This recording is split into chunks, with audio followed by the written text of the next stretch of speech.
Imperialism and the Political Economy of Global South-Est Debt. Edited by Rosa Luxemburg Foundation, Senegal. Contents. List of tables and figures 9. List of abbreviations 11. About the editor 13. About the contributors 15. Preface 17. Acknowledgements XXI. Part 1, Case Studies in the Global South, the case of Argentina 3 Juan y Santarcangelo and Juan Manuel Pad ni Argentina's debt crisis and social reproduction 23 Mariano Feliz. Colonial hangover in global financial markets, Eurobonds, China and African debt 55 Olufunmileo Erwa, foreign creditors and Sudan's political transition 87 Harry Cross. 7.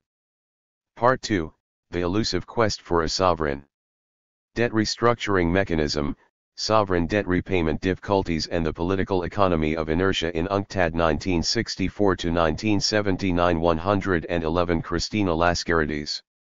Limits of sovereign debt restructuring mechanisms and possible alternatives 137 Milan Rivi. Part 3, Foreign Debt, Development, and Imperialism. Managing the Balance of Payments Constraint. Dilemmas and Perspectives 165 Basil Oberholzer. Imperialism and Global South-Est Debt, Insights from Modern Monetary Theory, Ecological Economics, and Dependency Theory 193 Ndongo Samba Sylla. China and Debt Trap Diplomacy, A Brief Assessment 223 Shailendra Sharma. Index 231. 8 Contents. List of tables and figures. Chapter 1. Table 1. Results of the debt restructuring processes between 2005 and 2010, in US dollar billion. 8. Table 2. Gross debt to GDP ratio by currency denomination, 2004 to 2019, percentage. 9. Table 3. Foreign exchange balance, May 2018 to October 2019, sorted by use, in US dollar billion. 13. Table 4. Sustainability indicators of gross central administration debt, 2018 to 2019, percentages. 15. Chapter 5. Table 1. Timeline of key milestones in debt policy. 118 Chapter 8 Table 1. External debt statistics for the low and middle income countries 2010 to 2020. 212. Chapter 1. Figure 1. GDP at constant values of 1992, total external debt and capital flight, 1975 to 2001, in US dollar billion and 1975 5/100. 6. Figure 2. International reserves, 2004 to 2019, in US dollar million. 10. Chapter 3. Figure 1. Chinese loans to Africa dollar billions. 64 Figure 2.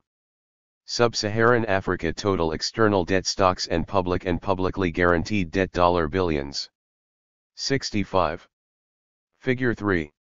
Sub-Saharan Africa external public and publicly guaranteed debt by creditor category dollar billions. 66.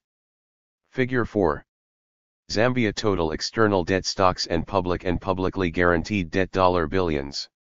69. 9. Figure 5. Zambia external public and publicly guaranteed debt by creditor category dollar billions. 70. Figure 6. Growth in public and publicly guaranteed debt, 2012 to 2020 by creditor category. 70. Chapter 6. Figure 1. Evolution of the public external debt of Latin America and Caribbean southern countries by creditor category, in percent. 143. Figure 2. Evolution of the public external debt of all southern countries by creditor category, in percent. 144. Figures 3 and 4. Evolution of bilateral public external debt for low-income countries and middle-income countries. 145. Chapter 7. Figure 1. Relationship between average balance of trade and GDP per capita, 2000 to 2019. 180. Figure 2. Relationship between average balance of trade and real domestic lending rate, 2000 to 2019. 181. Chapter 8. Figure 1. Primary income on FDI, total interest payments, and debt service on public external debt for a sample of 30 African countries, in current $1 billion. 203. Figure 2. Primary income on FDI, total interest payments, and debt service on public external debt for a sample of 21 countries of Latin America and the Caribbean, in current $1 billion. 204. Figure 3. Share of FDI income and interest payments on foreign sales, in percent. 205. Figure 4. Net income payments received or transferred between 2000 and 2018, Japan, the United States, Germany, and low and middle income countries. 206. Figure 5. Net income payments received or transferred between 2000 and 2018, Japan, the United States, Germany, and low and middle income countries. 207. X list of tables and figures. List of abbreviations. BRI Belt and Road Initiative. CAC's Collective Action Clauses. CF Common Framework DSA Debt Sustainability Analysis DSSI Debt Service Suspension Initiative FDI Foreign Direct Investment FFC Forces of Freedom and Change GA General Assembly GDP Gross Domestic Product GNI Gross National Income HIPC Heavily Indebted Poor Countries IBRD International Bank for Reconstruction and Development ISGR International Covenant on Economic, Social, and Cultural Rights ICJ International Court of Justice IDA International Development Association IFF's Illicit Financial Flows IFI's International Financial Institutions IGE Intergovernmental Group of Experts IIF Institute of International Finance IMF International Monetary Fund LMIC's Low and Middle Income Countries MDRI Multilateral Debt Relief Initiative MMT Modern Monetary Theory NCP National Congress Party NIEO New International Economic Order ODA of Child Development Assistance OECD.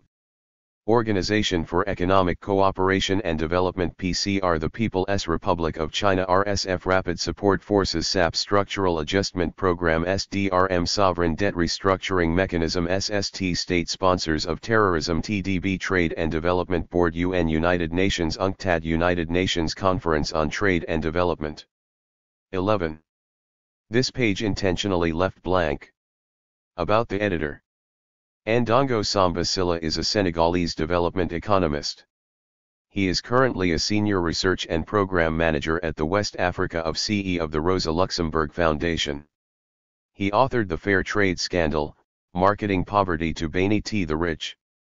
He co-authored Africa's Last Colonial Currency, the CFA franc story. He is a co-editor of Economic and Monetary Sovereignty in 20th Century Africa and of Revolutionary Movements in Africa, An Untold Story. 13. This page intentionally left blank. About the contributors. Olufunmilayo Arwa is the Schusterman Professor of Business and Transactional Law, Temple University Beasley School of Law. Her scholarship focuses on music, entrepreneurship, business, technology, and Africana studies. Prior to becoming a law professor, Professor Arwa worked in legal and business positions in the entrepreneurial and technology startup arena. She received an MA and a PhD from the University of California, Berkeley, an AM from the University of Michigan, a JD from Harvard Law School, and an AB from Harvard College.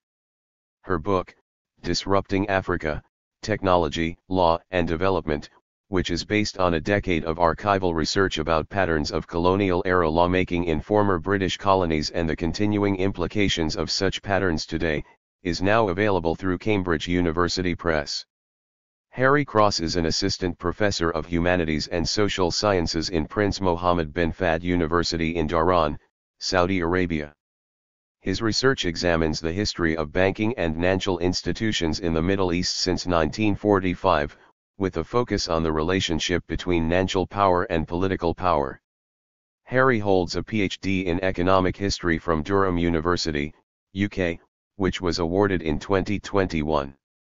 Mariano F. Elise holds a BA in economics, and MA in economic sociology, a PhD in economics and a PhD in social sciences.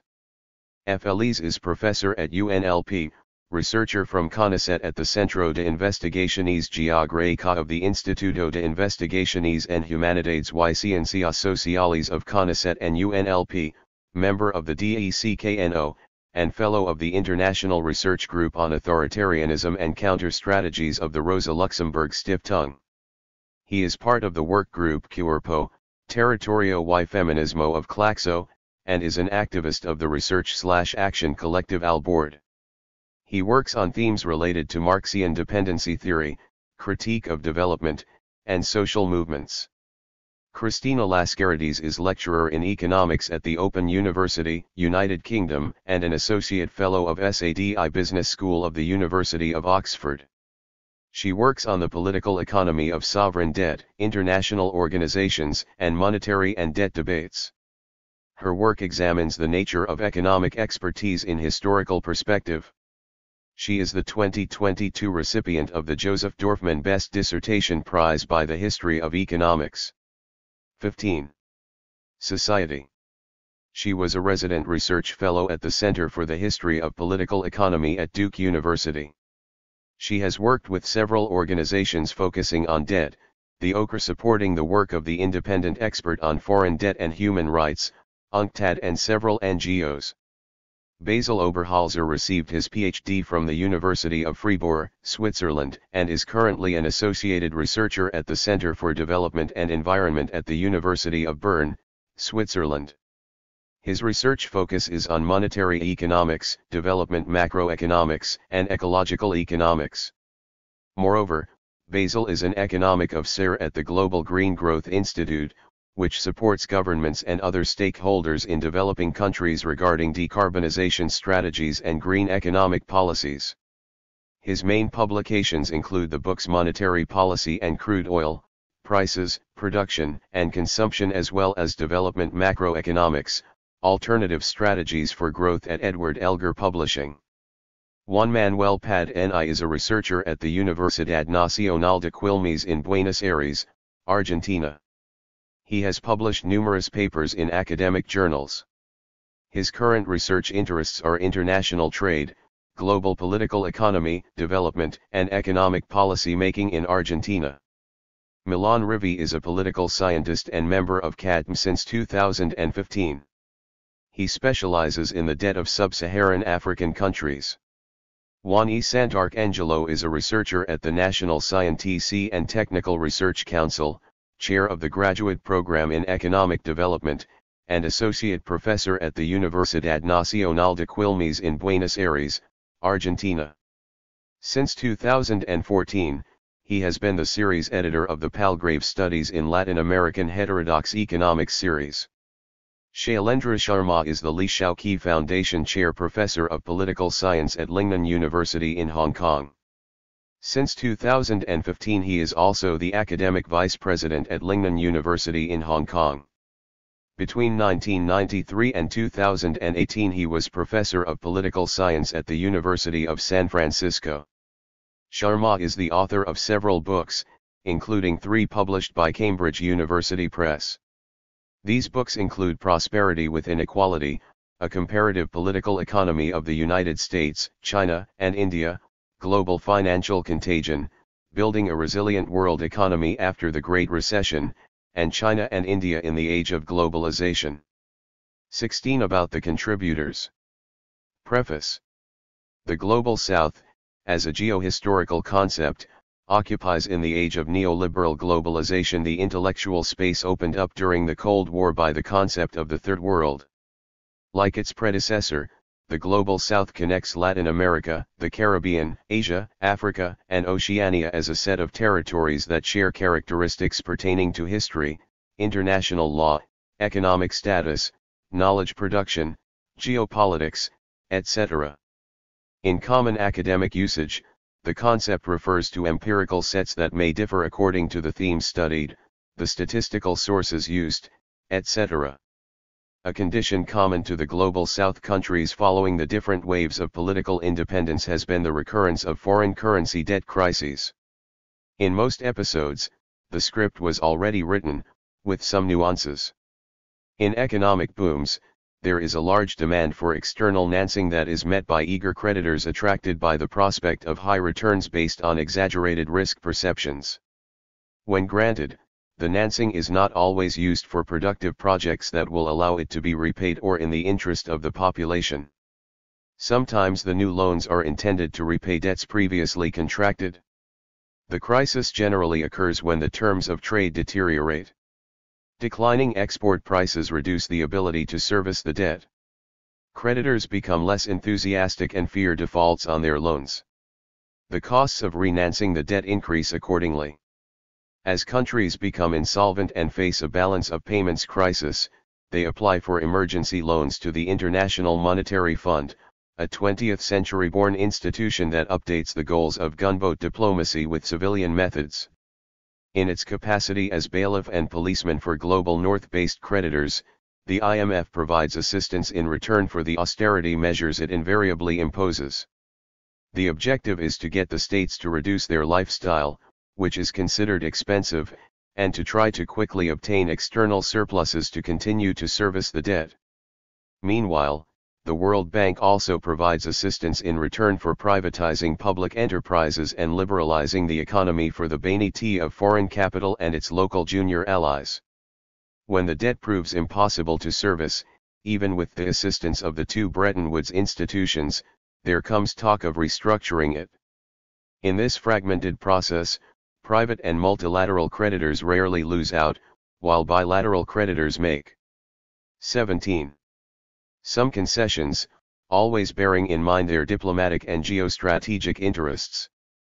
The debt relief granted by the creditor nations often falls far short of the expectations of the movements campaigning for the abolition of Third World's debt.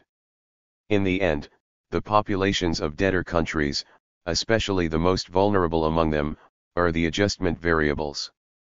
Their cries of anger in the streets may have led to the overthrow or non-re-election of certain governments in place. This scenario is being played out again before our very eyes, as the period opened by the COVID-19 pandemic has brought the issue of the Global South's external debt back to the forefront. Faced with this black swan event, the southern countries found themselves with reduced ammunition. In some cases, as in Africa, the economic crisis even preceded the health crisis. The deterioration of the terms of trade, the drop in export and tourism revenues, the decline in foreign direct investment (OUS), the increase in risk premiums on bonds issued by southern governments, currency depreciation, etc. were the immediate consequences of the health crisis that started in China before spreading to northern countries and the rest of the world.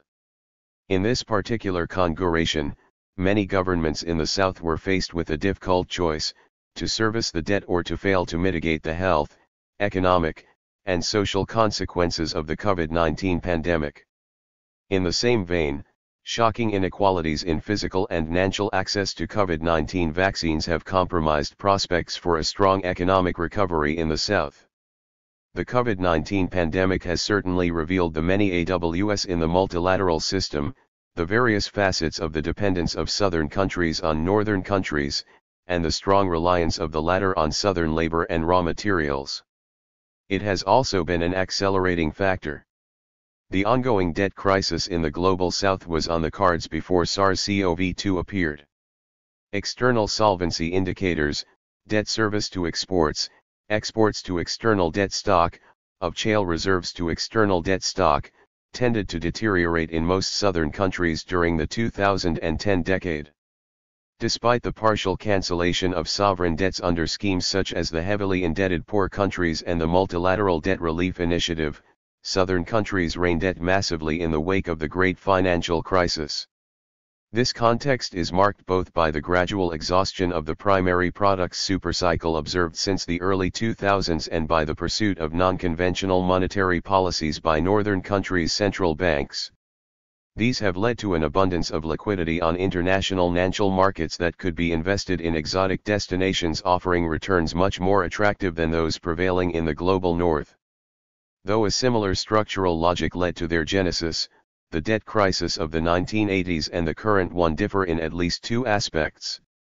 On the one hand, the immediate triggers were not the same, declining terms of trade and a drastic rise in the Federal Reserve interest rates in the RST case, a pandemic in the second. On the other hand, the composition of creditors changed significantly. The share of jail loans in the public. 18 Preface. External debt stock of southern countries was more important at the time. Since then, one country in particular acquired the new status of a global creditor vis-a-vis the southern countries, China. Moreover, private creditors are now dominated by Eurobond holders rather than commercial banks. This latter change reflects the transition in the north to market-based financial systems, but also the trend toward increasing concentration and centralization of capital. Trillion-dollar asset management companies like BlackRock now hold the sovereign debts issued by countries like Zambia, one of the sovereign defaulters that made the headlines in 2020. This new environment, marked by the emergence of China and private creditors, is making the process of restructuring southern sovereign debts more complex and their outcomes more uncertain.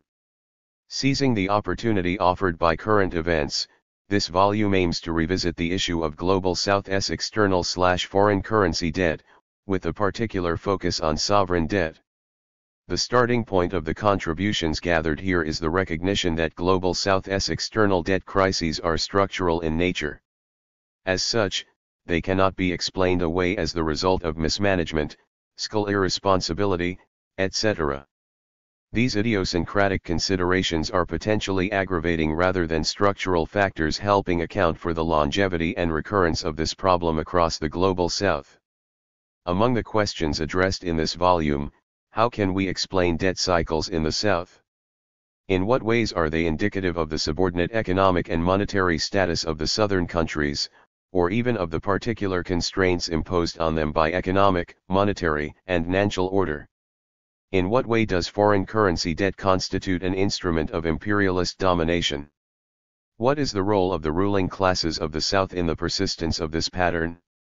How true is the view that China is practicing a debt trap diplomacy to loot southern countries? What are the implications of creditors' view on debt sustainability on the sustainability of social reproduction and the environment? Why have repeated calls for an international mechanism to restructure sovereign debts not yet been successful? What alternatives can be considered in the absence of such a mechanism? More importantly, what practical measures could help turn the page on debt crises in the Global South countries and rid them of the iron st of their creditors?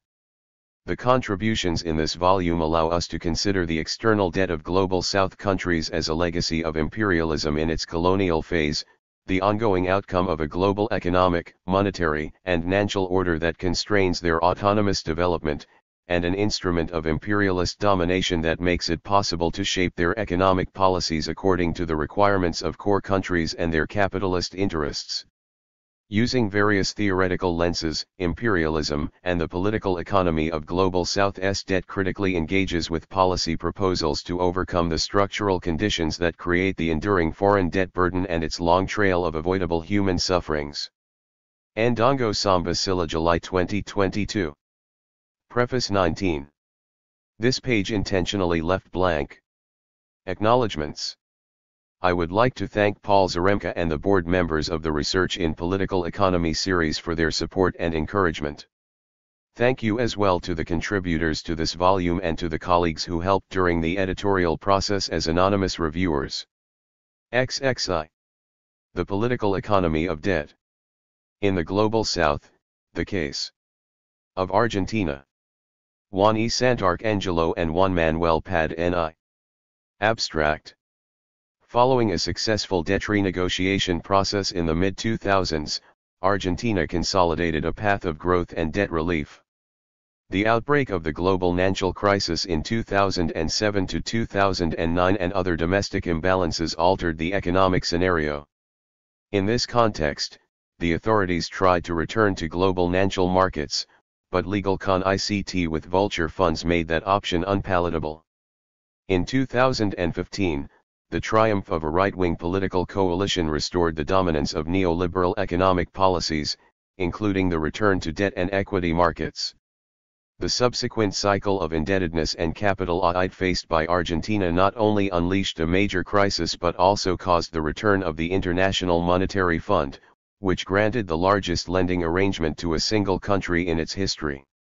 The aims of this chapter are to analyze the winding cycle of debt reduction and over-indebtedness experienced by Argentina between 2001 and 2022, to examine the set of structural factors as well as the role of certain domestic and foreign actors, and to consider the long-term effects of external indebtedness and some lessons that can be drawn for other countries in the Global South.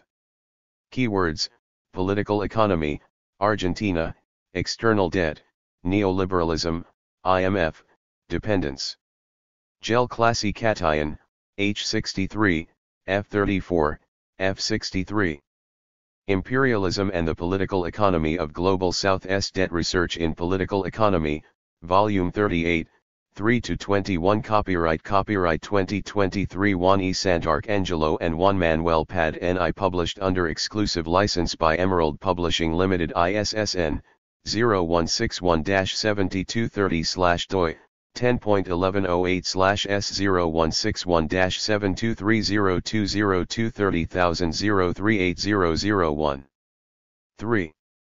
1. Introduction. Over the last 2 decades, Argentina has trodden a challenging economic path, moving through 4 different stages in its approach to external debt.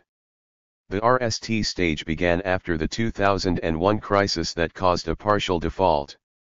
It marked the beginning of a debt reduction period, which included 2 renegotiation processes with private creditors and the repayment of debt to the International Monetary Fund. Starting in 2011, the second stage involved a significant decline of international reserves and an attempted return to international financial markets, thwarted by illegal connect with a small group of vulture funds. The third stage began in December 2015, as a new government came into office promoting neoliberal policies and leading the country on a strenuous journey of indebtedness and capital audit.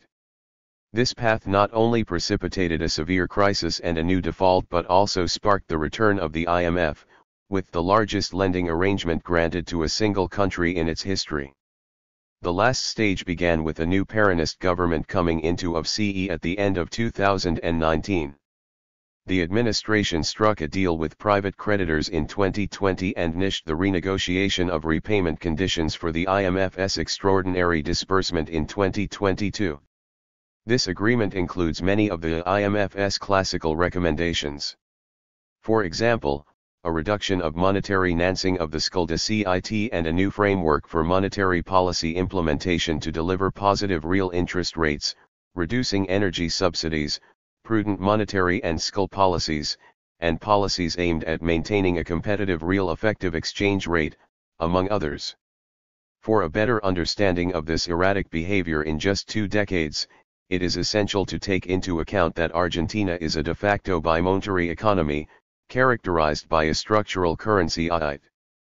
Reaching out for international funding is regularly required to cover external account imbalances, and needs increase further when the terms of trade turn unfavorable and the current account worsens. In spite of this, external indebtedness, which could both serve that purpose and support development, did not fulfill that role in any of the opening and liberalization cycles in recent decades. Conversely, this increased imbalances, strengthened the financial hegemony, and reduced the range of action of monetary policy under neoliberal guidelines, strongly promoted by international financial institutions. As such, indebtedness processes not only paved the way for transferring assets abroad and protected the wealth of major players but also amplified the relevance of financial hegemony, conditioning other alternative paths of development. The aim of this paper is to analyze the winding cycle of debt reduction and over-indebtedness experienced by Argentina between 2001 and 2022. This analysis will examine a set of structural factors, as well as the role played by core countries that, through international institutions and with local complicity, were instrumental in subordinating the Argentine economy to the global north. To this end, this paper includes 4 more sections.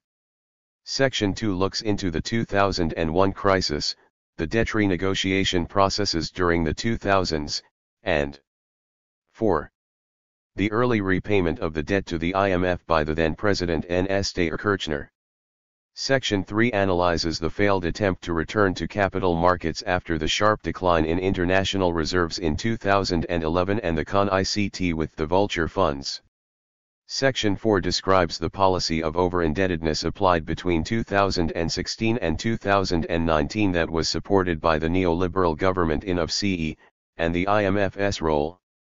To conclude, the NAL section aims to re-ECT on the long-term effects of indebtedness, the current challenges facing the Argentine economy, and some lessons that can be drawn for other countries in the global south.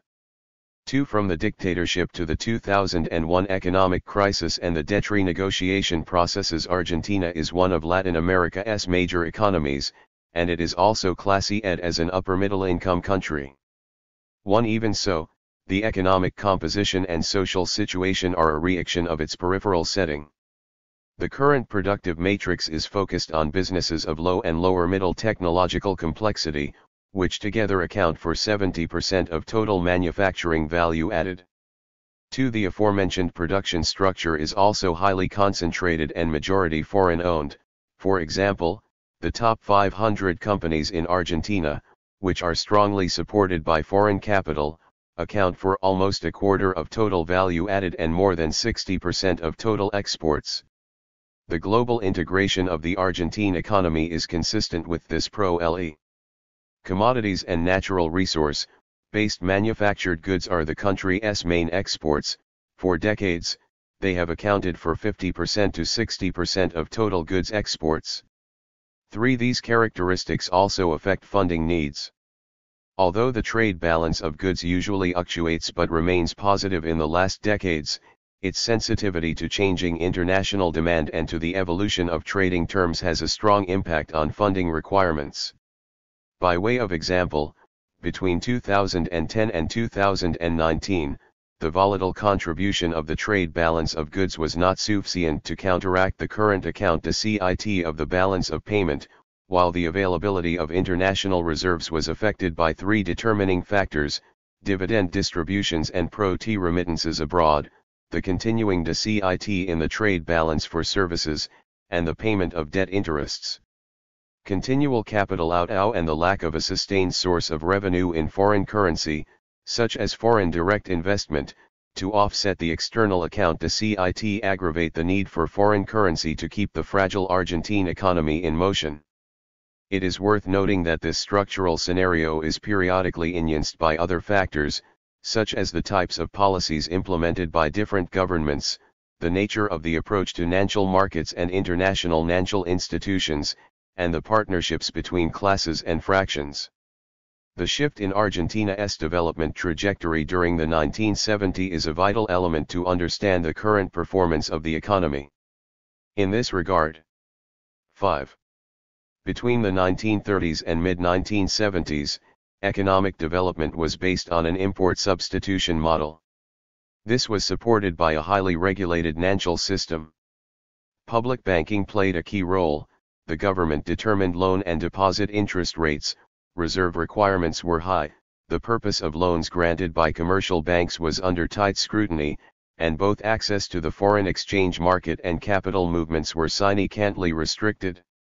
The financial reform and integration process that started during the military dictatorship, and intensified under the democratic governments of the 1990s, with support from the IMF and the World Bank, shifted the accumulation regime toward financial hegemony.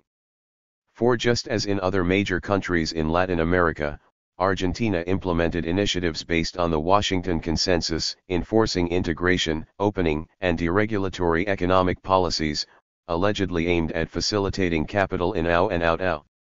The results of the abandonment of the development path based on industrialization by import substitution had strong impacts both in terms of economic growth and the levels of indebtedness of the economy, as shown in Fig. 1.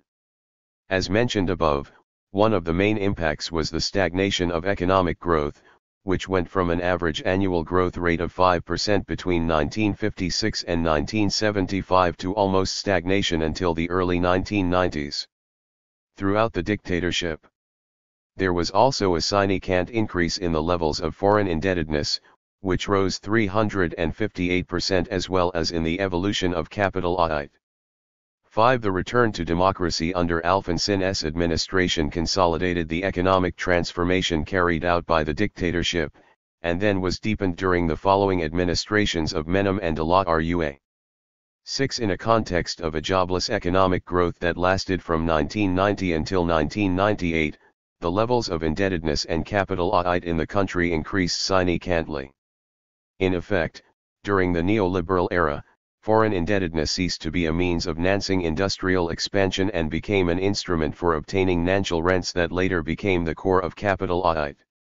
This process went hand in hand with a strong role played by international organizations, particularly the IMF, which not only became the political and technical representative of external creditors but was also in charge of elaborating adjustment programs and monitoring their evolutions.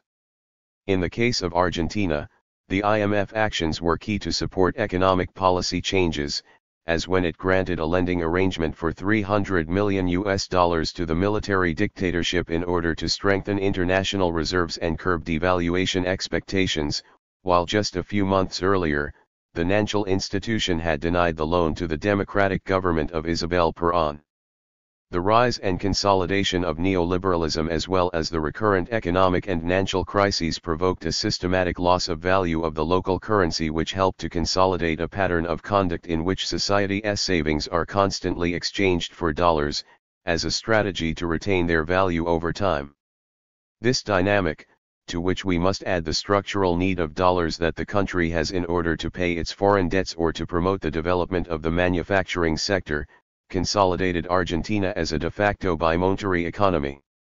As a legacy, the US dollar ceased to have predominantly productive purposes, and the financial demand for US dollars for savings as well as for the dollarization of utilities became a central factor. At the turn of the century, Argentina faced a deep crisis that brought down the existing economic regime. Poverty rates climbed to 54%, with 27.7% of the population living in extreme poverty, and unemployment rates exceeded 17%. By the end of 2001, amid high institutional instability, Argentina partly defaulted on its external debt for over $100 billion, one of the largest sovereign debt defaults in history. 7. In such a deep crisis, Argentina's debt would only become a priority issue after the elections of April 2003 and the rise of a new government led by a Peronist politician, N S Sylla, which had the goal of normalizing the economy. This would begin a favorable trend. It was the inauguration of a phase of extraordinary expansion. 7. Marked by trade and skill surpluses, domestic prices under control, real income growth, and a significant recovery of social indicators.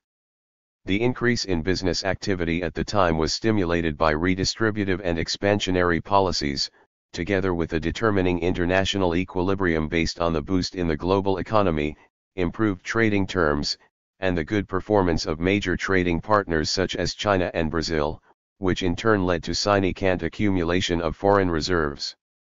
8. Although the hard-line stance of the Argentine government faced intense pressure from the financial capital sector, solving the external debt problem was one of the main accomplishments of the Kirchner administration. There were 3 key milestones on this journey. The RST was the debt restructuring in 2005, which gave relief to external accounts by reducing payable interest and ending the accumulation of arrears on defaulted public debt. From the total eligible debt of $82 billion, $62 billion were swapped, and new debt securities for $35 billion were issued. The nominal haircut reached 56% and, by the end of the process, acceptance had exceeded 76%. Historically speaking, this was a truly successful result. In fact, in 1983, at the return of democracy, the interests of public and private debt accounted for 70% of exports.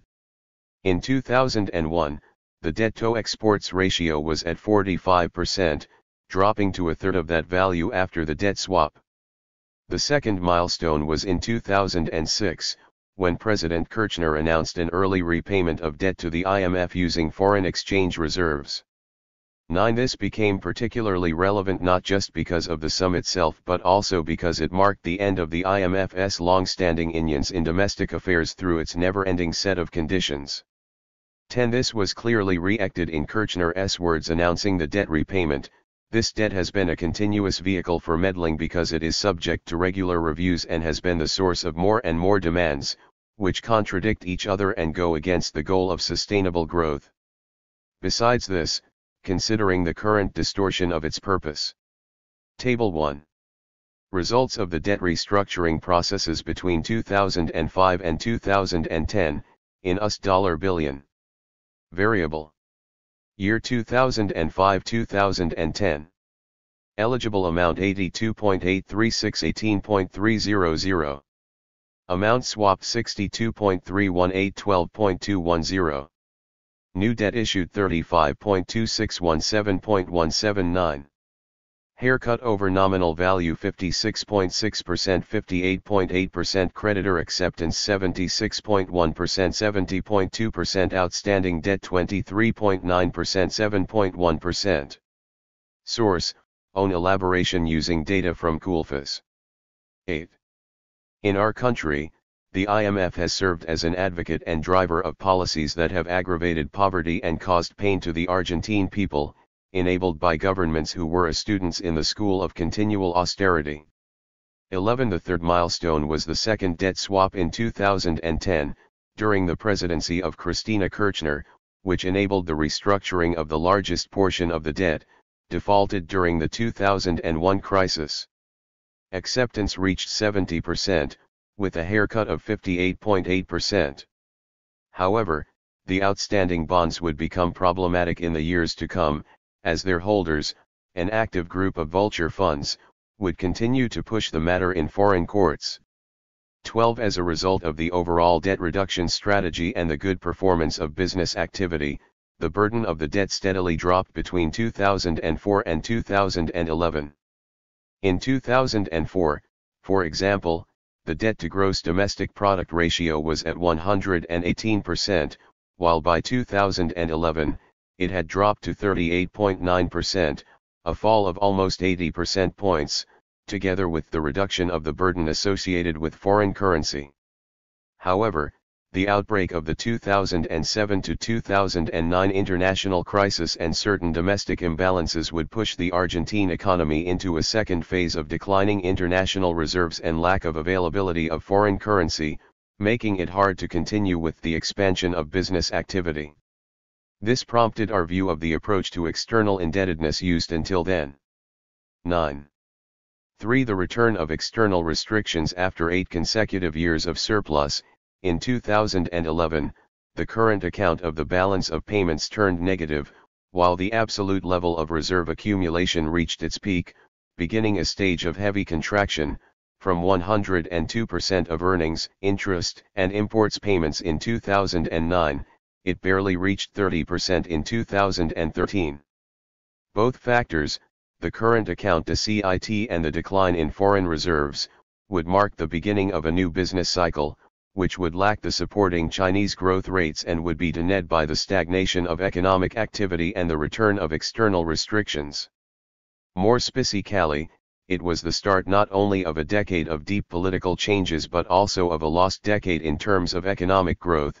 In 2019, the country's GDP was 2.6% lower than in 2011, while GDP per capita dropped by 10.6%. The complex financial scenario between 2012 and 2015 was the result of mixed factors.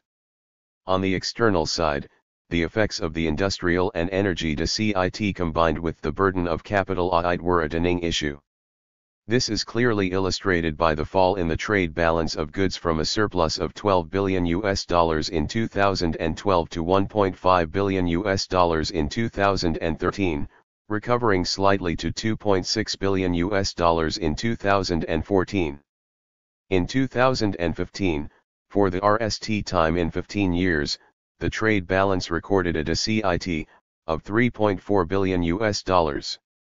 13.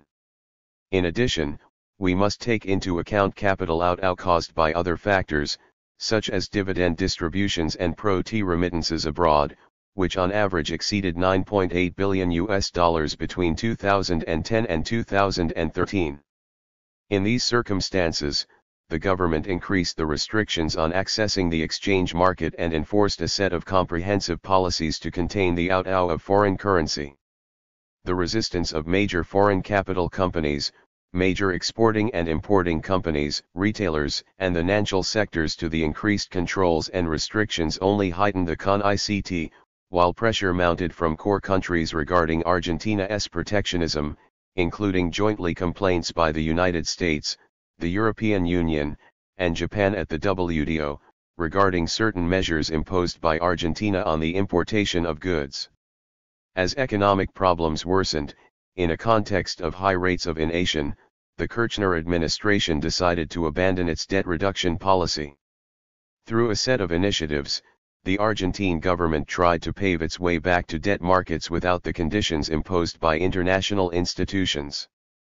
This approach framed the agreement to repay outstanding debt to the Paris Club, the deals with several companies pursuing their cases in the International Center for Settlement of Investment Disputes, and the end to the con-ICT with the Spanish energy company Repsol YPF, which resulted in a compensation payment for the expropriation of 51% of their shares in 2012.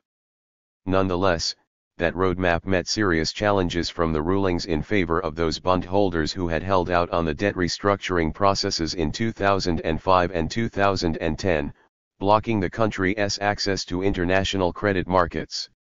Determined not to cede to the vulture funds claims, the government resorted to other approaches, returning to the currency appreciation policy, the restrictions on payment for imports, and the deferral of dividend distributions and pro-T remittances abroad. This was accompanied by higher pressure on major exporters to sell their currency stock, and a new currency swap agreement with China, which included a set of conditions for its use. Thus, the Kirchner administration managed to avert a new economic crisis before the 2015 presidential elections. However, the triumph of the then Buenos Aires city mayor Mauricio Macri by a wafer-thin margin opened the door to a new neoliberal wave in Argentina, which would set the foundations for a new cycle of external indebtedness. The reasons behind this political U-turn also shed light on the limitations of the Kirchnerist era's structural transformations. Although some important changes did take place, such as the modification of the charter of the central bank in 2012, while the financial sector no longer functioned as the axis of the accumulation model, the regulatory and institutional framework imposed by the dictatorship were not completely eliminated. 14. The result was actually a hybrid system where the regulatory and legal bases of financial valorization remained unscathed, coexisting with a comprehensive set of new, development-oriented policies. This left a window of opportunity for a government with opposing views to leverage the neoliberal regulatory framework without having to pursue major regulatory and institutional reforms. For the Macri administration and the return to the IMF, the coalition government led by Mauricio Macri had a clear goal: transforming Argentina into a market-friendly economy, erasing almost any trace of populist state intervention. 15. This agenda was supported by key players, such as major economic powers and the most relevant capital segments. 16. Consequently, during the few days of the new administration, several controls established by Kirchnerism since 2011 over the exchange market were lifted, and the currency underwent a 42% devaluation in December 2015. In an attempt to control the pass-through to domestic prices, interest rates were raised. The trajectory of the interest rate vis-a-vis the evolution of the exchange rate, which remained relatively stable in the RST period after the initial devaluation, and the possibility to access the exchange market and send currency abroad without major restrictions encouraged the in-out and out-out of capital under a carry trade dynamic. At the same time, the new administration paid off the vulture funds, ending the long-standing con-ICT. This paved the way to return to international credit markets, kick-starting an aggressive policy of external indebtedness. By way of example, from early 2016 to April 2018, the influx of foreign currency attributed to public debt, private debt, and portfolio investments totaled $100 billion. The larger portion was sovereign public debt, together with provincial public debt, private debt, and speculative capital attracted by high interest rates. Apart from increasing reserves, this significant capital in UX was dedicated to the purchase of foreign assets, the deficit in the service trade balance, and interest payments. 17 Framed by a discourse highlighting the importance of integrating Argentina into the world, the current account deficit doubled year over year in 2017, exceeding $31.1 billion. This was the result of the deficit in the trade balance of goods and services under an openness policy, as well as of the foreign currency out-out caused by increasing dividend distributions and pro-T remittances abroad and the payment of debt interests. This behavior, which put pressure on the availability of foreign currency, would be seen again in 2018 in a different context, when interest rate hikes on the U.S. Treasury's 10-year bonds in April triggered a significant out-out of financial capital from emerging economies. However, while most countries quickly bounced back, Argentina faced the worst currency crisis since 2002. The sharp devaluation during the first quarter of 2018 passed through to consumer prices, pushing annual inflation to 47.6%. The trade deficit, the currency out-out driven by outbound tourism, pro-T remittances abroad, capital out, and the increasing interest payments on external indebtedness inevitably resulted in an explosive mixture that could be funded neither through indebtedness nor through the long-awaited shower of investments that never happened. Rather, as explained by Weiner, when compared to the previous period, when currency restrictions were in effect, deregulation and liberalization measures are seen to produce a larger impact on currency out-out for pro-T remittances abroad than on attracting new foreign investments. In this context, in April 2018, the Macri administration requested aid from the IMF. The organization responded with an unprecedented loan package together with its classical policy recommendations, such as fiscal consolidation, the reformation of the charter of the central bank, and the implementation of an inflation targeting regime.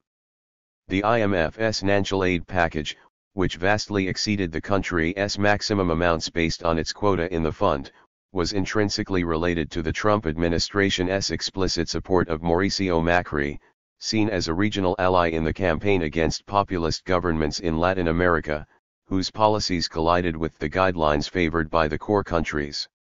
18 This approach also sheds light on the IMF's practices, which happen to go beyond the technical services and objectives listed in its Articles of Agreement. 19 For example, the former U.S. Executive Director at the IMF, Mauricio Claver-Caroni, recently admitted it was the United States who encouraged granting the largest ever financial aid package to Argentina, despite European officials being against it.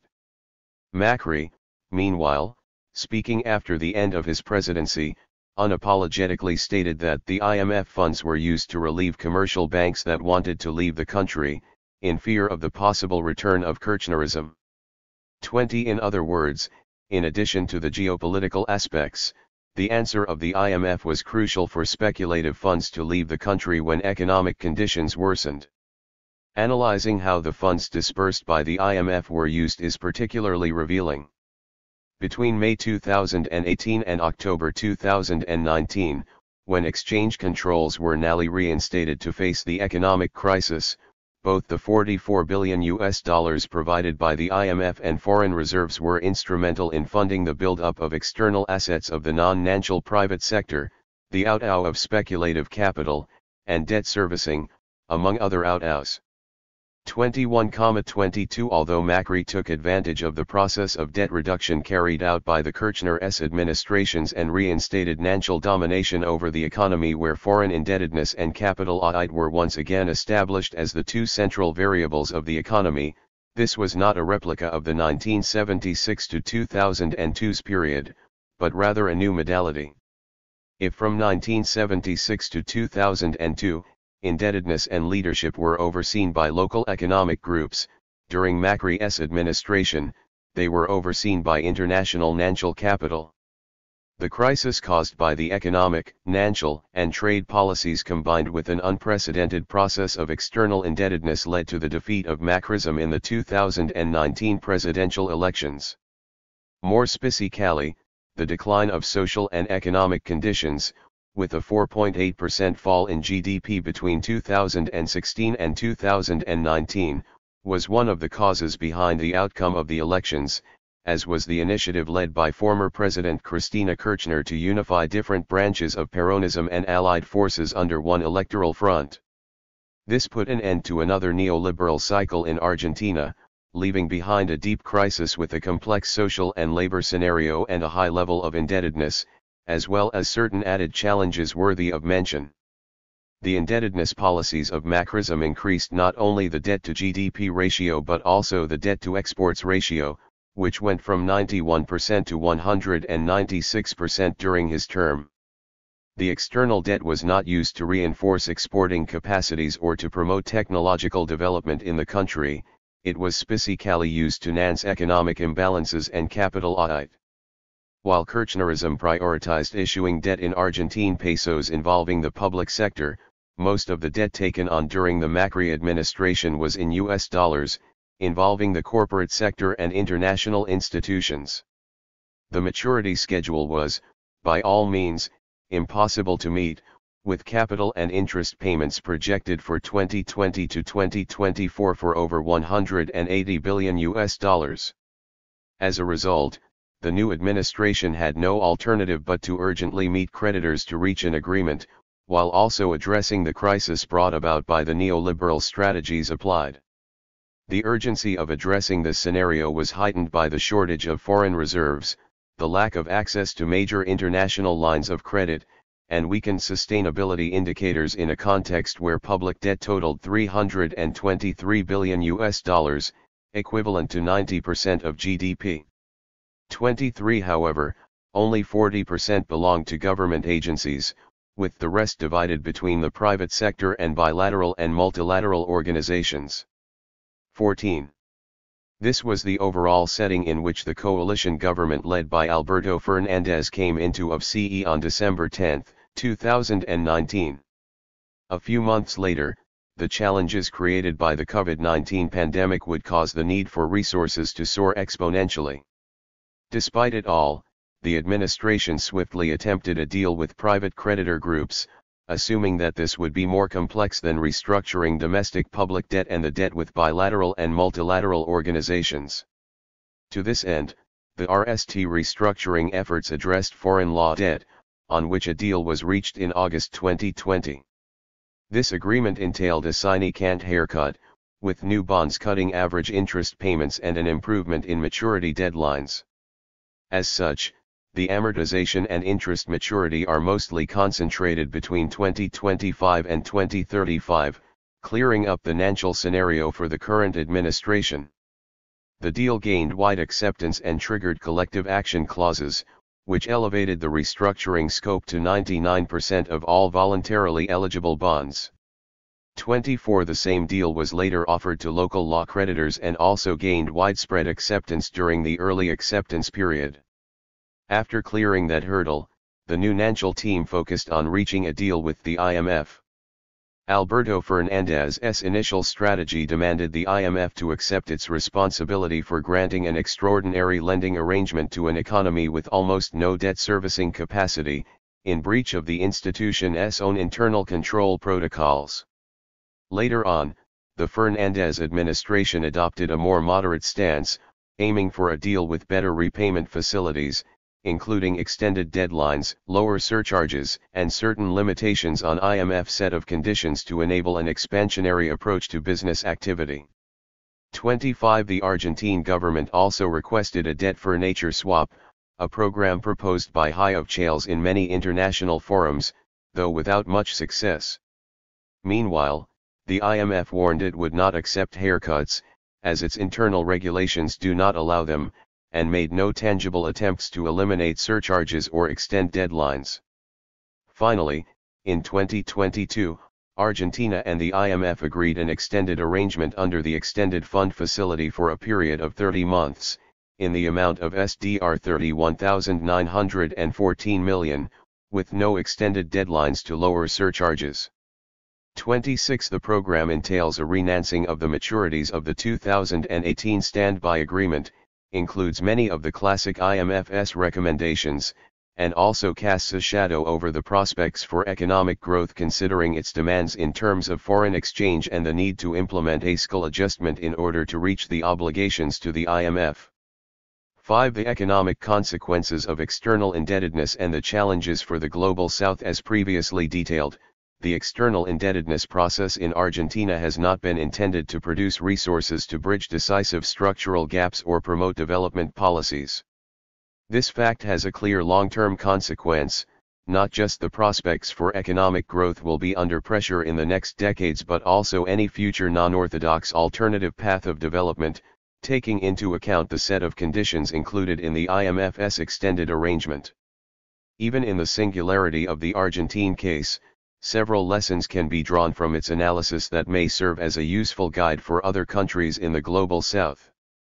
In the RST place, modify and eliminate any legal and institutional structures created by neoliberalism is critical. As we saw, despite that the Kirchner administration promoted another development model with a comprehensive set of new, development-oriented policies and incentives, they were applied above the institutional matrix inherited from the neoliberal period. Thus, Kirchnerism was unable to eliminate all the institutions and legal bases of national valorization, and even when the national sector was no longer the axis of the accumulation model during their administrations, its foundations remained. 16. In the background, the result was a hybrid system where the regulatory and legal bases of neoliberalism remained unharmed, which allowed Macri's administration to reinstate national hegemony quite easily. Another important element to highlight in the case under study, which is common with other neoliberal experiences in the Global South, is that the debt growth process carried out by the Macri administration, and its methodology, was supported by powerful local allies but was a direct consequence of the global strategy of the United States, in which the IMF played a key role. The IMF is not a national aid organization but an instrument of domination whose main role is to subordinate, reduce policy space, and to prevent developing countries from adopting policies that could alter and endanger world hegemony. The standardized recipes developed by the international organization, which are intended to be universal and applicable to any time, place, and scenario, end up being a set of measures designed to protect the interests of the global north, and whose application conditions the slim chances of national development and prompts distributive inequality. In the third place, Argentina needs to achieve structural change as well as to strengthen the social foundations that will support the construction of a new economy.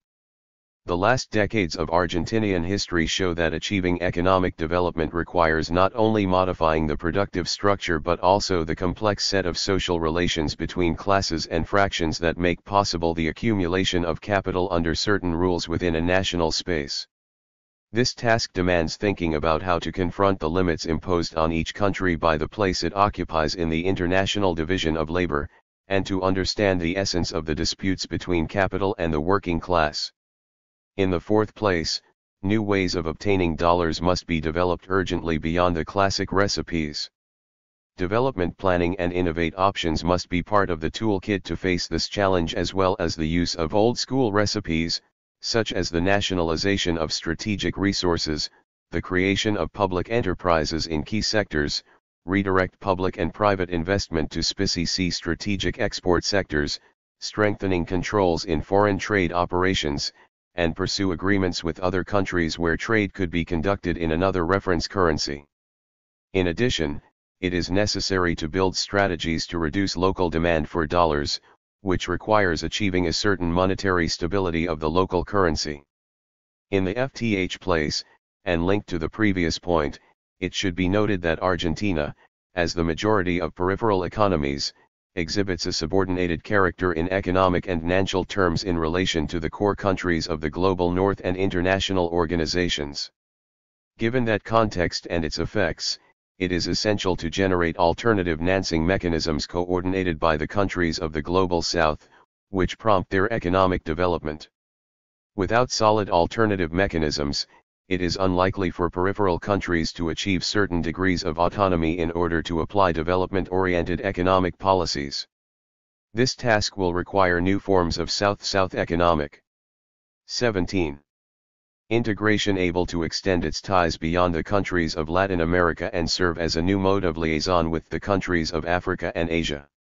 In the sixth place, Argentina should consolidate an economy dominated by a single currency, where the population does not resort to the dollar every time it has the possibility.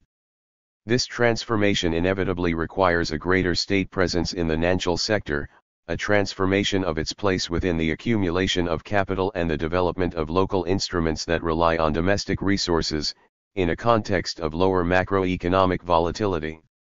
Finally, and maybe the last and most important lesson that Argentina could offer to the global south is that winning the political battle is fundamental and it is the only way forward. As illustrated by Kirchnerist experience, significant social and economic successes can be accomplished through policies that are in the antithesis of neoliberalism, while also restoring national dignity and uplifting popular morale, two priceless assets in the GHT against the conglomerate of interests working to maintain the status quo. Can debt be sustainable, if life isn't? Argentina's debt crisis and social reproduction *. Mariano F. Elise. Abstract. The cycle of external indebtedness of dependent countries has become a huge constraint on any strategy for radical social change.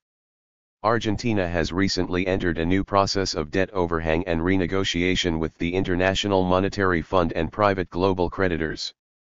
The dominant debate around the country's foreign debt revolves around the conditions that can guarantee the sustainability of repayment. The underlying objective is to remain in the debt system that produces and reproduces dependency. This chapter will seek to analyze the question of debt sustainability from another point of view. Is it possible to guarantee the sustainability of the debt at the same time as guaranteeing the sustainability of life? Our argument is that by remaining in the global debt system, Argentina creates conditions that violate the requirements for the sustainability of human and non-human life. Drawing on a discussion from Marxist dependency theory and the traditions of Marxist feminism and environmentalism, we will discuss how the debt sustainability argument presupposes the impossibility of reproducing life.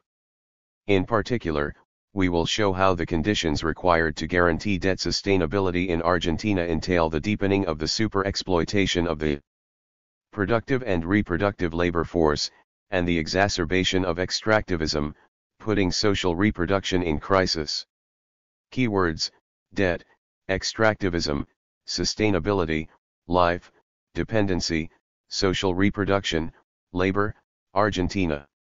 1. Introduction. Since the 1970s, Argentina's economy has been crippled by its ever-growing indebtedness. Between 1976 and 2019, total public debt went from $8 billion to almost $350 billion. In that context, the issue of debt's sustainability appears behind every major recent crisis and has become part of heated political debates in the local scene. In this matter, the International Monetary Fund has shown a very clear view of what a country should do to ensure the goal of sustainability of debt, in particular, for countries unable to generate sufficient capital outs. Furthermore, debt sustainability has become a principle of international law that establishes the need to determine clear and fair criteria for managing and resolving financial crises. However, as we attempt to show here, sustainability of debt is not as straightforward a concept as many believe. Is debt sustainability just a question of generating an adequate cash out between a country and its creditors, or are there some other important underlying conditions? Can the sustainability of debt in a dependent economy be the most important goal for a project of development, as many would have it, or is there a structural contradiction between that objective and other politically relevant issues? In recent years in Argentina, as debt has grown, so has poverty increased and wages decreased, the working poor have multiplied. At the same time, increasing foreign debt has been mirrored by greater capital outlay, as assets abroad by Argentine residents have mushroomed, so has foreign debt. Simultaneously, we have seen a growing plundering of natural resources. Many wonder whether there is a relationship between indebtedness and the increasing super-exploitation of labor and nature. In particular, we would like to make the point that the need to achieve debt sustainability in a dependent capitalist country such as Argentina can in fact come into collision course with the need to reproduce life, even within capitalist standards. The sustainability of life is, as it may, at the core of capitalist reproduction, and in a debt-ridden economy can be in stark opposition with the need to guarantee the expanded reproduction of capital in its natural dimension. 24.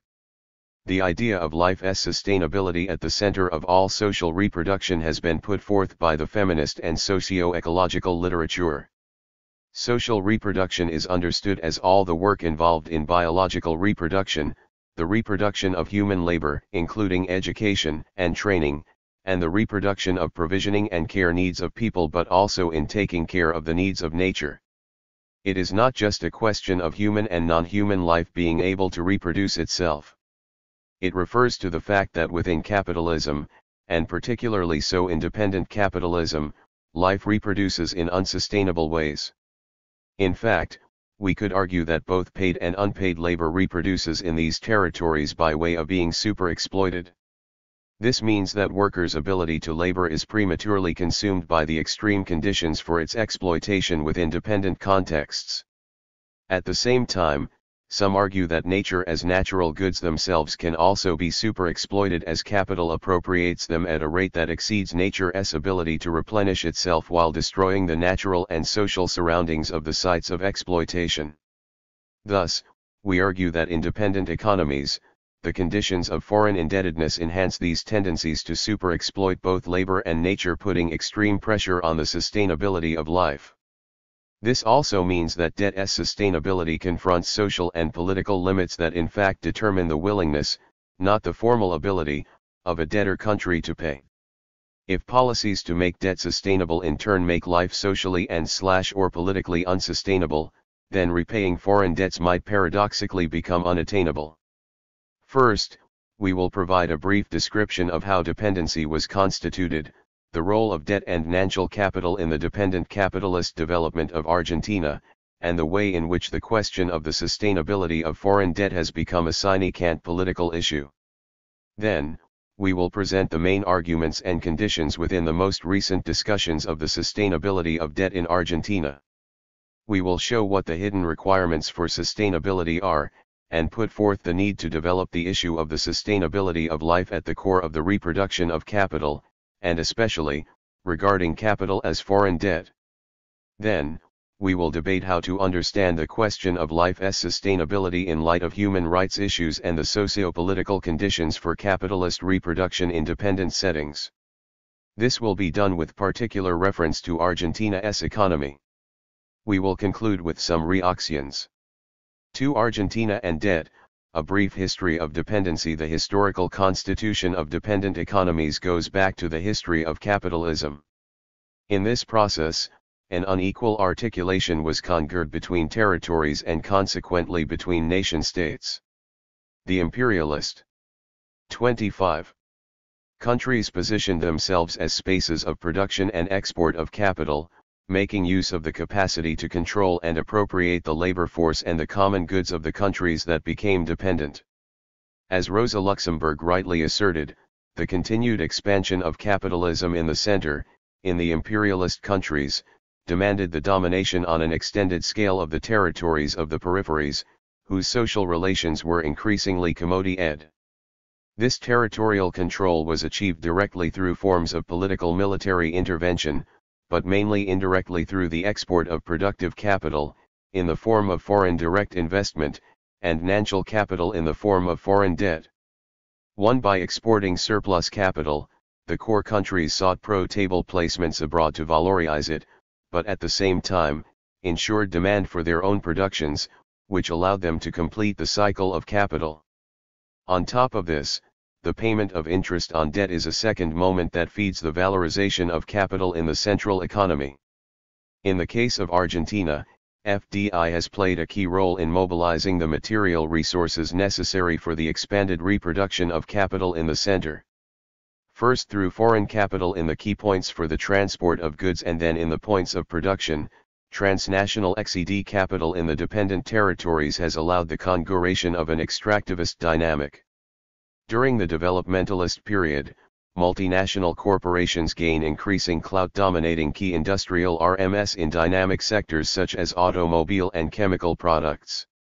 In the last half-century, since the last dictatorship, FDI has managed to expand its legal prerogatives, by eliminating different requirements and limitations for entry. In some cases, such as mining, they obtained guarantees of fiscal stability that allowed them to remit pro-TS abroad. Finance capital has also played a key role in the general form of external debt in Argentina. On the one hand, it has been the alternative means of financing large investment projects in the basic infrastructure for the development of the extractivist pattern. On the other hand, and increasingly over the last half-century, debt has become a fundamental macroeconomic mediation to organize the capital cycle in the dependent economy. Specifically, the opening up and deregulation implemented by the last dictatorship facilitated the internationalization of capital, that is, both the arrival of transnationals in the country and the expansion of business abroad by a top tier of local companies, and with it, the capital cycle required a greater supply of foreign currency. Companies remit pro-TS abroad, pay royalties and services related to international trade, and even more, constitute placements for hoarding purposes only. As a general rule, the state took on debt as a way of compensating for the aforementioned outflows in the country's external accounts. On several occasions, the state thus solved the national valorization in the short term, by providing foreign currency to finance the withdrawal of the pro-TS obtained through high local interest rates. Moreover, at different times, it directly 26. Or indirectly nationalized private foreign debt. With their logic of maximum valorization in short periods of time and high mobility, they provoked a substantial increase in macroeconomic instability, as well as a growing process of inequality. Since the mid-1970s, Argentina has been part of a wave of increasing nationalization of capitalist relations. In this process, the volume of sovereign external debt has multiplied 40 times between 1975 and 2018. As we have pointed out, external debt plays a key role in the extended reproduction of dependency. In macroeconomic terms, it plays a central role in sustaining the insertion of the local capital cycle into the global cycle. Indeed, without growing external indebtedness, the mobility of transnational capital based in the Argentine economy would be severely limited.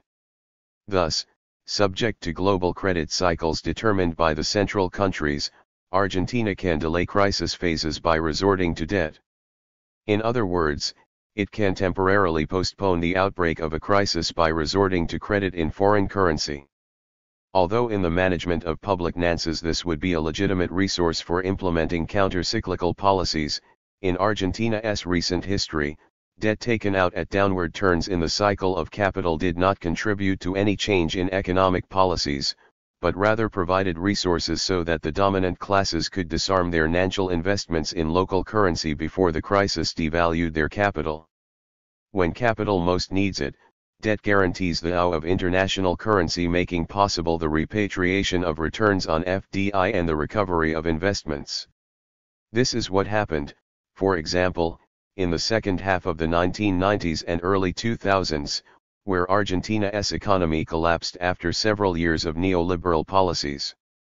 As the crisis deepened, increasing foreign indebtedness by the national government helped finance capital and keep political stability.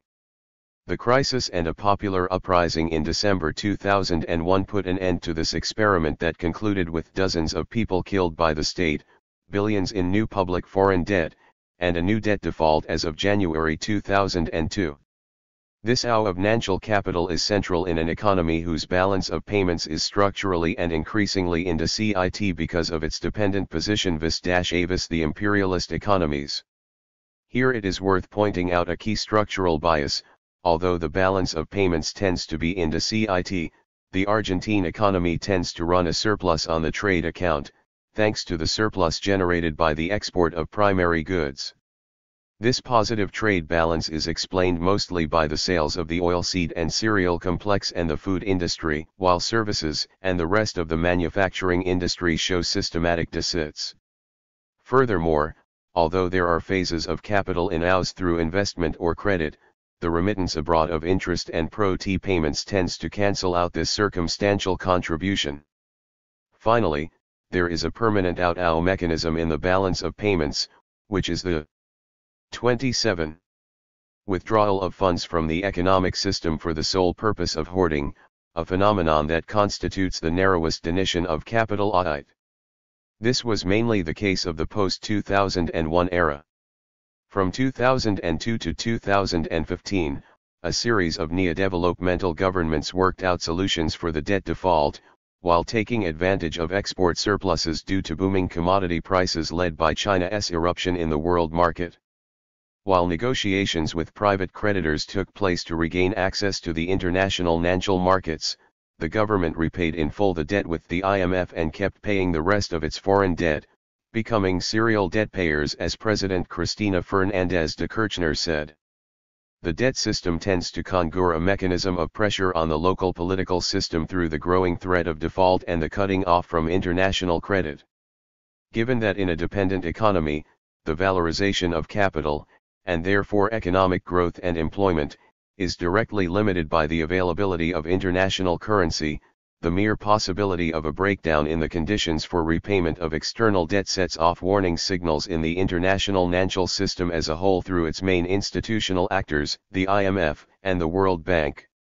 The debt crisis and the fall in the international price of government bonds create the conditions for the political forces in power in the dependent economy to negotiate a bailout with the support of these institutions. Argentina has extensive experience in this regard. Sooner rather than later, such a strategy has as its counterpart the need to carry out a set of so-called structural reforms that purport to achieve three central objectives. First, ensure macroeconomic and fiscal sustainability of the debt. Second, structural adjustment will seek to create conditions to consolidate the basis for patterns of expanded reproduction of internationalized capital operating in the dependent economy. Third, debt renegotiation and structural reforms will seek to establish an extroverted pattern of accumulation that guarantees in the same movement the export of essential common goods for capitalist accumulation within the framework of the capital cycle of the large transnational corporations, and the production of growing volumes of international currency that relax the external restriction that structurally conditions the dependent economies. In 2018, Argentina entered its latest debt overhang crisis, leading to new relations with the IMF. This crisis began in the first quarter of 2018 and led President Macri's government to initiate talks with the IMF to receive support for the economic program.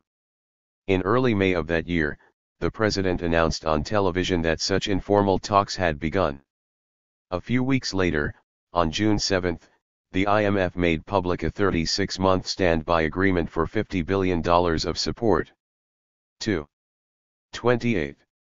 The declared objective of this renewed relationship was to seek to guarantee conditions of sustainability for its external debt. The standby agreement signed in 2018 meant a considerable inflow of international currency for the Argentine state. This contribution made it possible for some time to strengthen the international reserves of Argentina's central bank, which came under heavy pressure between the beginning of 2018 and the end of 2019.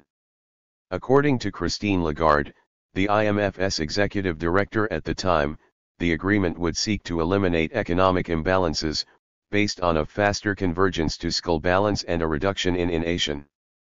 In line with the history of the IMF, the agreed program proposes a mega adjustment in public spending equivalent to almost 14% of public spending. In its first 2 years, the agreed program would entail a reduction in spending of more than 3.1% of GDP. The recalibration of the economic program should lead to a reduction in GDP growth in the baseline scenario during the first 2 years of the agreement.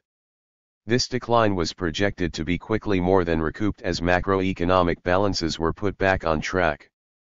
3. For the IMF, the agreement would allow for a coherent macroeconomic program that reduces financing needs, puts Argentina's public debt on a steady downward path, while the authorities' intended policies seek to address long-standing vulnerabilities, ensure that debt remains sustainable.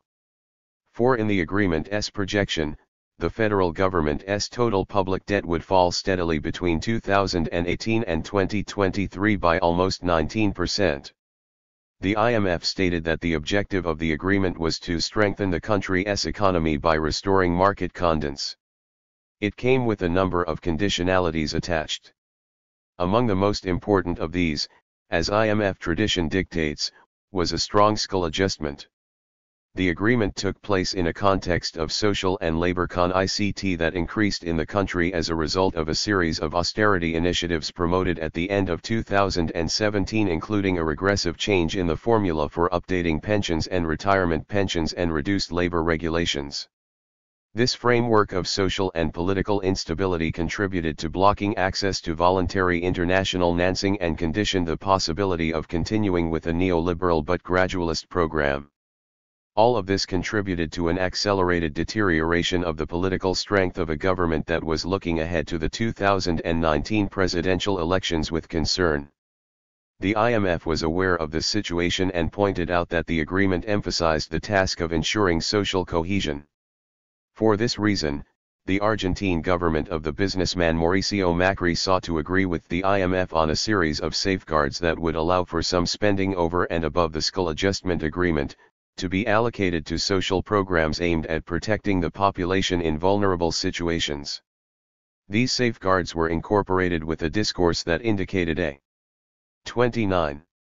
certain change in the IMF's logic, which had already been evident for some time.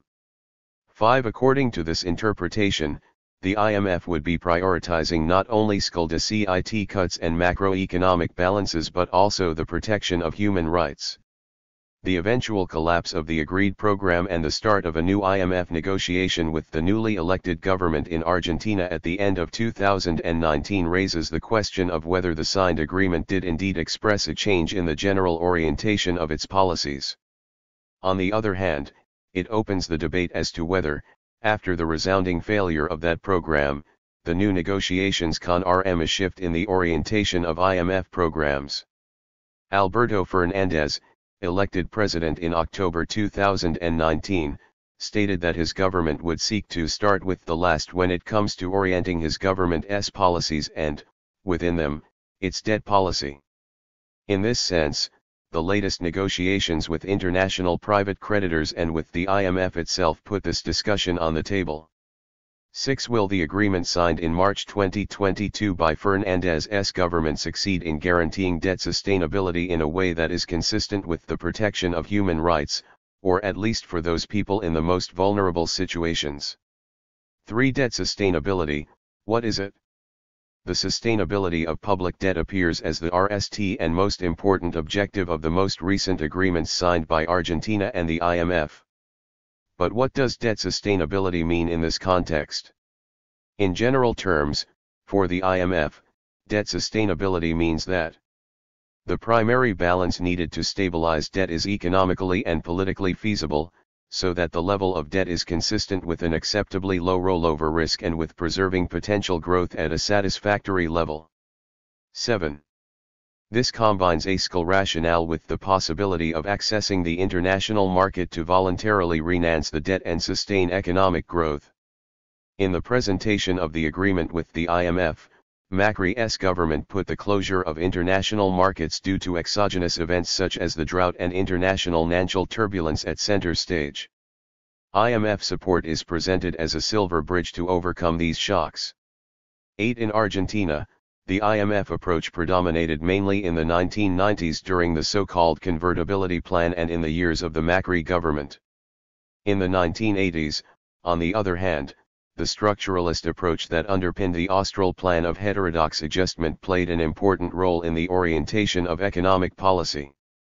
In the long decade of Kirchnerism, between the default, the payment of the debt with the IMF in 2006 and the external surplus for most of that period, the of-chail debate on the debt focused on the so-called debt reduction policy. In practice, this meant that, faced with the impossibility of borrowing on the international 30 markets, the government opted to replace foreign debt with local currency debt. It was not until around 2013, during Christina Kirchner's second government, that the state began to place debt through bilateral agreements. In the current stage, after the collapse of the agreement of 2018, the new government renegotiated the public debt, reaching a settlement with local and international private creditors in August 2020 and initiating discussions with the IMF. The former NANS minister, Martin Guzman, proposed an alternative perspective to the problem of the debt overhang. Without radically confronting the IMF's position on the need for fiscal adjustment, the minister's approach was that debt unsustainability is essentially a problem of excessive interest rates rather than excessive indebtedness. In the debate in Argentina, since the 1980s, debt sustainability basically refers to the fact that no major difficulties can be expected for the contracts signed to be full LLED in due time and form. In other words, it presupposes material conditions that reasonably allow for the repayment of the financial commitments assumed. However, unlike the IMF's position, the structuralist position of those years understood debt sustainability to be a problem of lack of dollars rather than a fiscal problem. Therefore, sustainability is analyzed in terms of the capacity of the peripheral economy to generate enough international currency to guarantee repayment. Faced with a limited ability to access international financing, debt sustainability was linked above all to the capacity to increase net exports. 9. This approach placed at center stage domestic absorption, and especially the distributive equation. Given a given expected growth rate, increasing net exports meant restricting or reducing the growth of domestic consumption.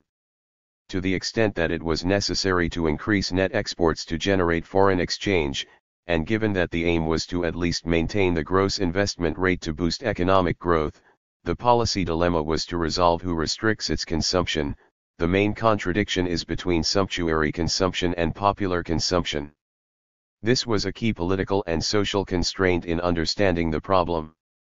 Guaranteeing debt repayment required not only certain favorable international conditions but also a certain correlation of internal social forces. This correlation of forces would determine both the value of the labor force and thus the politically and socially sustainable lower level of popular consumption, as well as, on the other hand, the rigidity of sumptuary income of dominant classes. Debt sustainability directly expressed the distributive con-ICT. 31. More recently, in a critical review of the IMF's strategy, Guzman and Heyman, the former, as we said, then Argentina's NANS minister since the end of 2019, pointed out that the IMF's approach has some weaknesses. On the one hand, on the road to debt sustainability, the IMF promotes fiscal adjustment as the dominant short-term strategy. By placing the key to the problem on excess primary fiscal deficit, the IMF overestimates the relevance of correcting this imbalance, and underestimates the negative impact that fiscal adjustment has on economic activity and, therefore, on the potential fall in tax revenues. 10. Naturally, if the fiscal adjustment reduces GDP more than projected, this will lead to a deficit that ends up being larger than initially planned. In order to achieve the fiscal target, the adjustment is accentuated and the contractionary cycle deepens. As a result, the cost in terms of growth and employment is even higher than planned. On the other hand, Guzman argues that the burden of corrections to achieve sustainability must be balanced in another way because creditors are also co-responsible for the situation of over-indebtedness. In fact, since 2011, The UN Guiding Principles on Sovereign Debt and Human Rights established that both creditors and debtors share responsibility for preventing and resolving situations of debt unsustainability, upholding the obligation to respect human rights. If creditors do not assume part of the cost of renegotiating the terms of debt, the skull adjustment to achieve a new sustainability will be excessive. In this sense, an important nuance is introduced into the discussion on debt sustainability. Debt sustainability may be the result not simply of over-indebtedness, but above all, the result of the high interest rates implicit in that debt. For this reason, renegotiation must fundamentally include a substantial reduction in the interest rate that creditors expect to charge. This has been the general line followed by government in renegotiating the debt with private creditors. In the same vein, Damil et al. Make this contradiction explicit as a transfer problem. According to them, there is a contradiction between the need to make excessive external payments and the difficulty of appropriating sufficient foreign exchange to meet them. Since this is a situation in which external indebtedness is mostly public but foreign exchange is produced and appropriated by the private sector, the transformation of public resources denominated in pesos into foreign exchange becomes a political economy problem. The state has to buy foreign currency from the private sector, giving the latter an important leverage as it can refuse to sell or even deposit its foreign exchange within the local financial system. While in the 1980s, the debt crisis had turned the task of obtaining foreign currency into an insoluble problem that led to the crisis of the Austral Plan and the hyperinflation of 1989, during the governments of N S Sylla Kirchner and Cristina Fernandez. The restriction of foreign currency also played a key role in guiding the policy of de-indebtedness (RST) and external reborrowing from 2013 onwards. 32. On the other hand, those authors point out that there are political and social constraints to the possibilities of skull adjustment so that it is possible to assume that some form of non-payment of external debt becomes inevitable when full repayment of obligations requires reducing the level of consumption below an exogenously determined level. Exogenously means politically and socially determined. If social resistance prevents regressive income redistribution, in principle, the burden of skull adjustment would fall on those sectors that would have to invest, reducing possible economic growth. It follows from these statements that the debate on debt sustainability usually implicitly and elliptically brings in the discussion on the social and political feasibility of undertaking the necessary adjustments. In the early 2000s, the IMF already maintained, in the same vein, that debt sustainability implies a situation in which the debtor is expected to be able to continue to repay its debts without requiring an unrealistic future correction of its revenues and expenditures. In this interpretation, the concept of unrealism assumes, from a political point of view, the need to resolve the double challenge of containing skull spending and, simultaneously, guaranteeing economic growth. This assumption captures the notion that there are social and political limits to adjustment that determine the willingness of debtor countries to pay. Willingness to pay refers immediately to the political and social determinants of sustainability. 11. In the agreement with the Argentine government in 2018, the IMF itself recognizes the need for measures to protect the most vulnerable segments of society by maintaining social spending and, should social conditions deteriorate, opening room to increase spending on the social safety net. President Macri's government made explicit that the agreement was expected to be consistent and sustainable economically, socially, and politically, and explicitly includes the monitoring of social indicators and, for the first time ever in a program with the IMF, a safeguard to protect the most vulnerable. It established a floor on social protection spending, allowing for the eventual expansion of spending on the Universal Child Allowance, Universal Pregnancy Allowance and Family Allowance programs, and promoting gender equality in the labor market with special emphasis on increasing women's participation in the labor market. 12. The inclusion of these safeguards accounts for a double problem in the historical debt sustainability scheme. First, the ability to repay the debt has political conditionalities that refer directly to the need to respect human rights in the countries involved or, at least in a Rawlsian sense, those of the most vulnerable people. This criterion was included, at least formally, in the agreement signed in 2018 and was part of the negotiations initiated by the new government. This capacity comes against the backdrop of political instability resulting from adjustment policies and their consequences. The IMF speaks of maintaining social cohesion. Second, implicitly, these approaches place at the center of the debate. 33. The need to consider the conditions of social reproduction when assessing debt sustainability. 4. Political feasibility or life at the center. Explicitly, debt sustainability analyses are only located at the level of the extended reproduction of capital in its most classical sense. They thus refer to the need to recreate the conditions for the valorization of capital and its mediated outcome. These conditions are seen as objective elements that can be achieved through appropriate economic policies. These analyses assume that Sylla adjustment will guarantee the conditions for debt sustainability, and that after a short period of time, the economy will return to an expansionary path, thanks to the recovery of the conditions of big capital in the ability to repay. With economic growth, employment and wages will increase, and from there, living conditions will improve. But while hegemonic definitions of debt sustainability deny it in eminently natural terms, other interpretations can, as we shall see, adopt a broader approach to the political, social, and legal implications of the adjustment, particularly in relation to its impact on human rights. In a way, the IMF's approach recovers, albeit paradoxically, the concept of progressive protection of economic and social rights present in international treaties. In a general sense, they recognize the right of everyone to an adequate standard of living for himself and his family, including adequate food, clothing, and housing, and to the continuous improvement of living conditions. Moreover, the commitment undertaken by states is to progressively achieve the full realization of the rights recognized in the present covenant by all appropriate means, including particularly the adoption of legislative measures. The underlined elements are expressions of the hegemonic idea in both the IMF and the United Nations that economic growth is the basis for solving social problems. In the approaches we have discussed, the political and social restrictions to achieving the macroeconomic performance that can eventually guarantee human rights in the sense mentioned above are presented on three levels. The RST is the one explicitly posed by the IMF and which essentially refers to the political and social feasibility of the adjustment program.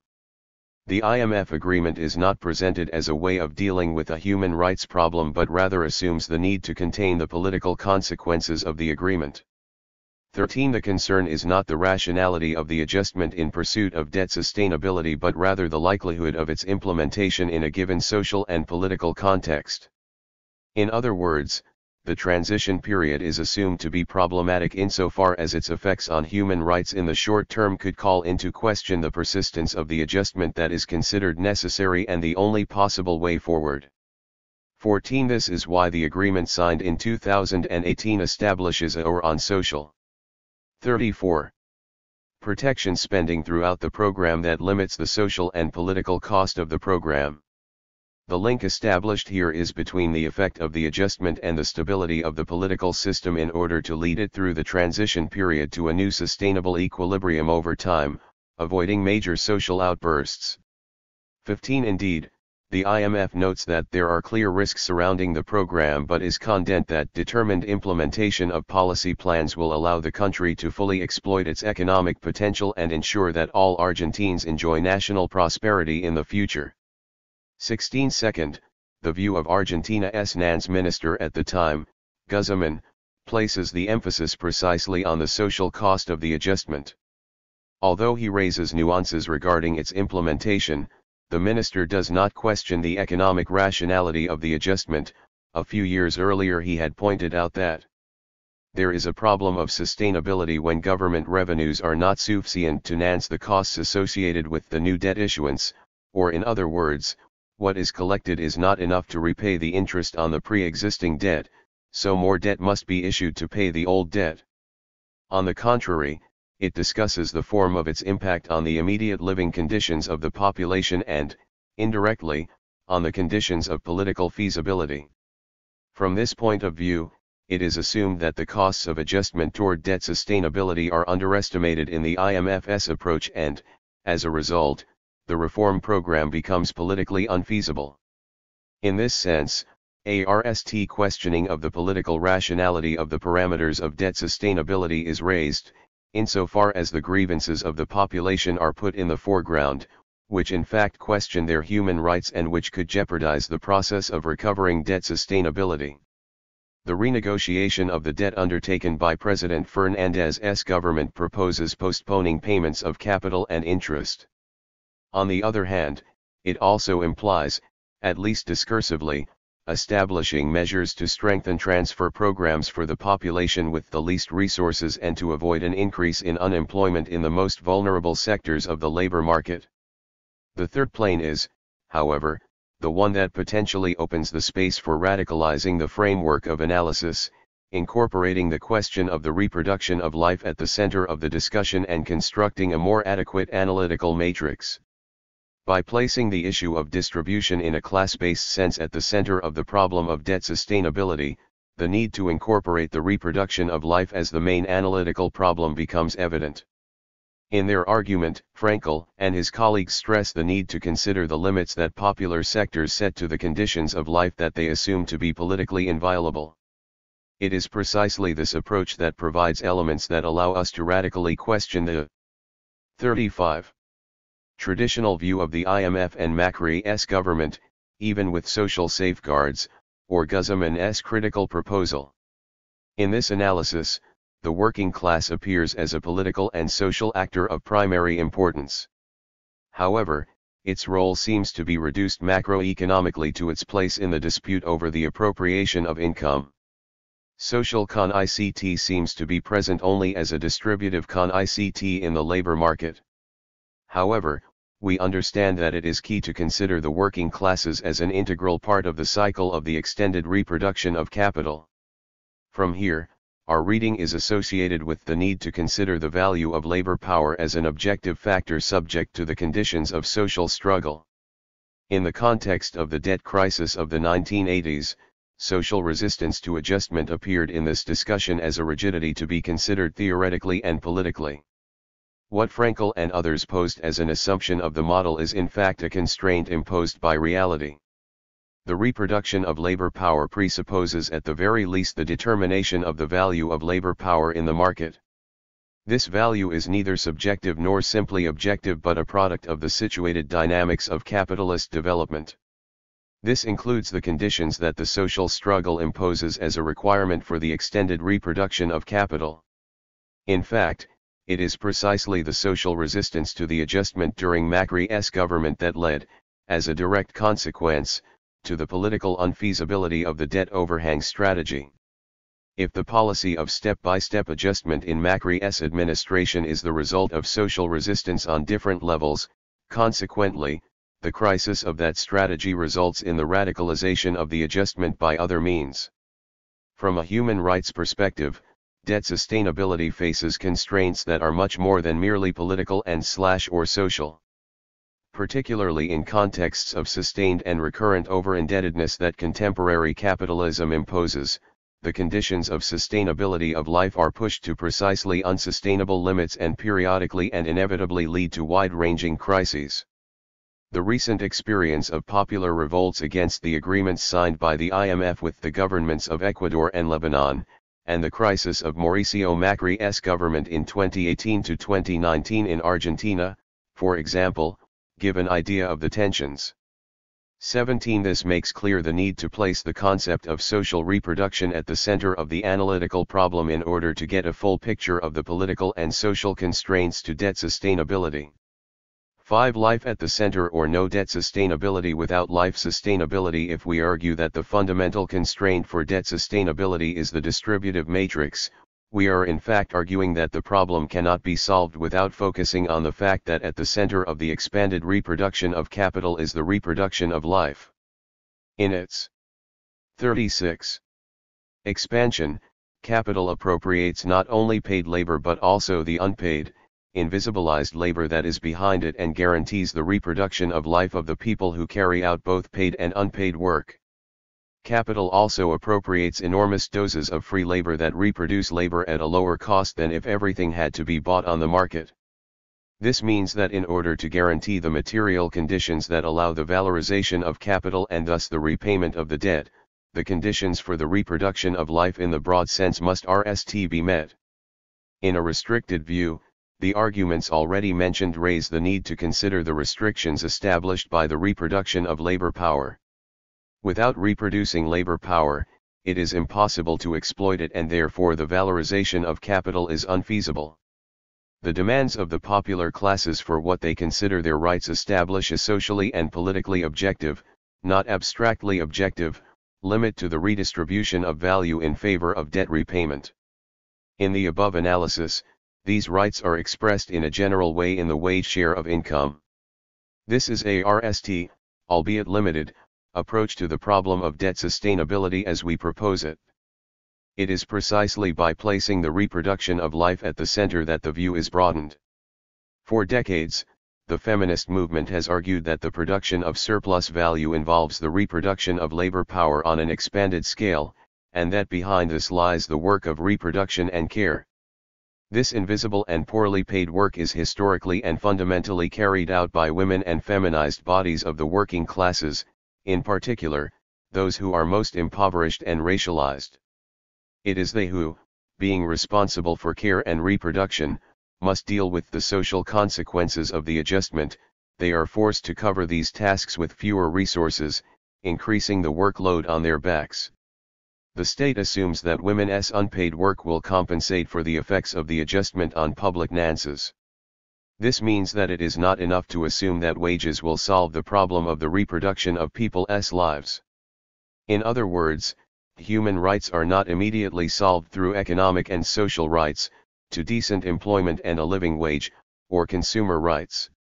The reproduction of life involves a wide variety of work and activities outside of markets, usually in an unpaid form. Household care, food preparation, caring for children, adults, or the sick, or work in the community are fundamental to guaranteeing the reproduction of the labor force. This implies that the guarantee of human rights in a comprehensive sense requires the explicit consideration in public policies of the conditions for the adequate realization of these activities. As stated in the United Nations Resolution 69/319 on Basic Principles on Sovereign Debt Restructuring, if sustainability of debt is an objective, it should promote sustained and inclusive economic growth and sustainable development, minimizing social and economic costs, ensuring the stability of the international financial system, and respecting human rights. Education, health, social, and housing policies, among others, are fundamental dimensions that must be incorporated in order to problematize the limits that the reproduction of life places on the sustainability of the debt. The agreement signed between the Argentine government and the IMF in 2018, for example, only includes safeguards on social spending restricted to the core of the conditional income transfer programs. Beyond that, the Sylla adjustment not only involved reducing public spending in general but also fundamentally cutting back on the production and provision of public goods and services that play a key role in social reproduction as a whole and in particular in the management of reproductive and care tasks. This clearly contradicts international norms that state that regressive measures constitute prima facie a violation of economic and social rights. On the other hand, the agreement entails contracting new debt with the IMF to pay maturities with the private sector, with the consequence that entails a sense of broad and multidimensional violation of rights, and therefore could also be subject to the doctrine of odious debt. According to this doctrine, debts contracted by the state may be considered odious if it is a debt contracted in violation of democratic principles and has been used against the highest interests of the population of the debtor state, while the creditor knew or was in a position to know of the foregoing, or is a debt that has the effect of denying the civil, political, economic, social, and cultural rights of the population while the creditor knew or was in a position to know of the foregoing. In the case of odious debt, the debate moves to the more general level of challenging debt as a system. The debt system is not simply a mechanism that is part of the instruments for linking the present with the future. On the contrary, they operate as a means for the extended reproduction of the capital system and control of labor. Debt is a political weapon that guarantees the subordination of the cycle of capital in the dependent economy to the general needs of accumulation on a global scale. That is why creditors will privilege maintaining the relationship of financial dependence and will be willing to accept cuts in their assets as long as this relationship persists. Thus, to the extent that the IMF knew that the credit it granted had objectives other than those formally expressed, that is, to collaborate with the continuity of Macri's government and its economic policies, it could be argued that the agreement signed and its negative effects on human rights were 38. Known. 18. Indeed, in a similar vein, the IMF's overemphasis on restoring debt sustainability in a very narrow sense exposes the body to complicity. It should be noted that reproductive and care work is not only essential to ensure the reproduction of the labor force, it is also essential for the care and reproduction of natural conditions and common goods. The reproduction of capital as a social relationship critically requires the exploitation of unwaged labor and non-capitalist forms of production. Without reproductive and care work, nature itself is put at risk, and with it, the very human life that is an integral part of it. The reproduction of capital inevitably requires the appropriation of nature. In the context of processes of over-indebtedness in dependent economies, this appropriation is transformed into exacerbated extractivism or plunder. The dependent insertion of economies such as Argentina's implies the need for the production of use values transformed essentially into commodities in order to satisfy the material needs of global chains of exploitation. 19. The global expansion of financial capital and the consequent development of recurrent processes of over-indebtedness leads to the pressure to guarantee export volumes adequate to the repayment of this debt. 20. This increases the conditions of exploitation of common goods and natural riches to levels that endanger nature and the conditions of its reproduction, which is the same as the conditions of labor for its reproduction and care. 21. In this sense, extractivism is a form of super-exploitation of nature as capitalism operates in dependent territories exploiting natural goods without regard for the need to replenish them nor keep the natural balances. In fact, as we stated, the skull adjustment required by the IMF implies a dietary bias that excessively burdens women with the skull cost of the adjustment. The prudent and conservative skull policy promoted has, as we have pointed out, a significant recessionary impact, even greater than the IMF itself assumes. 22. This effect falls unequally on women, who lose their precarious jobs more rapidly than men. In addition, women face the breadwinner bias that operates behind economic policy. Labor and social policies and support networks tend to be constructed around the male breadwinner.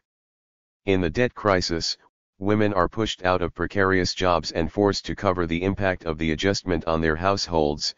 They must intensify care work with fewer material resources to perform it and more demands to attend to. However, women are generally sidelined by income redistribution policies and trade union demands. In the crisis, males are privileged by the state and trade union response. In recent decades, the multiplication of conditional cash transfer programs has recreated this bias. Income transfers are minimal in relation to the social protection received by male providers and generally burden women with additional responsibilities. Added to this is the commodity-cation bias. 39. Behind the structural adjustment programs promoted to guarantee debt sustainability, the pressure to contain or reduce public spending or skull pressure leads to the replacement of public policies by individual, private, and paid social services, and to restrict public programs to basic universalism. This trend forces women, particularly the most impoverished, to accept worse working conditions in order to earn the income necessary to provide for care and reproduction. This overexertion comes at the cost of their physical and mental health. Debt sustainability as the linchpin of macroeconomic policies not only has negative social effects but also has a bias that prioritizes the interests of financial capital over the human rights of people, particularly the most impoverished women. The debt sustainability approach assumes that if there is a bailout, it will always prioritize external creditors over poor women who are expected to act as the ultimate unpaid carers. As noted, Prioritizing the immediate interest of creditors can have a significant moral hazard, as it tends to reduce for them the perceived probability of capital loss. Simultaneously, however, this leads to women being burdened with this additional unperceived risk. The invisibilization of women's work also invisibilizes this complementary risk. The risk of financial instability and the likelihood of default or capital write-offs is transferred onto women's lives. This increases in the case of processes involving odious debt. Indebtedness tends to work against the financing of the collective needs of the population, and then the cost of repayment increases social debts. The debate on debt sustainability takes on a new dimension. The proposed Sylla adjustment to guarantee debt repayment has a time horizon tied to the demands of speculative financial capital. This horizon is aligned with the cycles of capital valorization and increasingly subject to those of financial capital, extremely short-term. We must think of public resources in temporal terms committed to human and non-human life. From this perspective, a zero debt in each budget year is nonsense. Besides, from the point of view of the reproduction of natural conditions, there are several vectors to consider. On the one hand, the exploitation of common goods must be carried out in conditions that guarantee human rights. On the other hand, such operations must take into account the reproduction requirements of nature. Extractivist-based development strategies whose ultimate goal is the acquisition of foreign currency for the reproduction of the cycle of indebtedness, typical of dependent territories, often push these exploitations beyond these boundaries, leading to profound processes of environmental deterioration and climate change. The approach of social reproduction allows us to understand the problem of debt sustainability from a broader perspective, which integrates the whole pattern of reproduction into the analysis. As we pointed out earlier, debt sustainability in 40. Argentina has been seen not only as a skill problem but also as a problem of external restriction. Hence, one of the keys to the analysis is the relationship between external indebtedness and exports, and the general dynamics of the latter. In this reading, sustained export growth is the central to the definitive solution of the debt problem. This interpretation is the IP side of the economic policy strategy that seeks to promote a form of export-led growth. It is generally understood as the key to the capitalist development strategies attempted by dependent countries in recent decades. Dependent economies are characterized, among other things, by a peculiar insertion in the international division of labor. For the most part, they appear as suppliers of raw materials for the capitalist world market and, in more recent times, also as suppliers of low-complexity industrial products. In the latter case, the predominant form of operation is the Maquila model, which involves the extreme super-exploitation of the labor force. In the case of the Latin American economies, however, the RST form of insertion continues to predominate. In recent decades, the region has undergone a boom in the extractivist process led by transnational corporations. Mining exports, agro-exports, and hydrocarbon production persist as the main sectors. In this context, debt sustainability strategies presuppose a hidden and underestimated deterioration in the conditions of social reproduction. On the one hand, the proposal to generate foreign currency on the basis of this export matrix implies processes of extraction of common goods with high costs in social and environmental terms. Contemporary techniques of mineral extraction through open-pit mining, agribusiness based on agrochemical and genetically modified organism packages, and hydrocarbon extraction through hydraulic fracturing techniques cause the destruction of common goods on an extended scale, while disarticulating communities, making populations ill and generating pernicious social dynamics with rent-seeking tendencies. They also contribute to the general pollution of territories and the depletion of fundamental resources for life, such as water. Moreover, in the framework of skill adjustment processes, most of these extractive industries operate on the basis of huge tax exemptions, and various subsidies to guarantee the costs of operations. In this respect, debt sustainability clearly appears as the IP side of the destruction of the conditions for the reproduction of life itself. Guaranteeing the production of commodities for export entails countless real costs that are not internalized by the corporations that carry out the extraction, nor by financial capital, which benefits from the provision of foreign currency.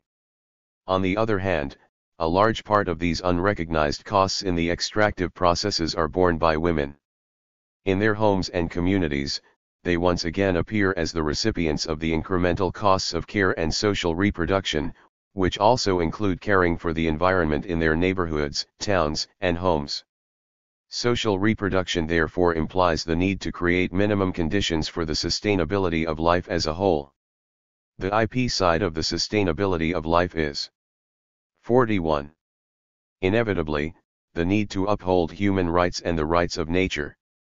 These rights, which are won historically through processes of struggle, do not only express abstract assessments of what is just or right.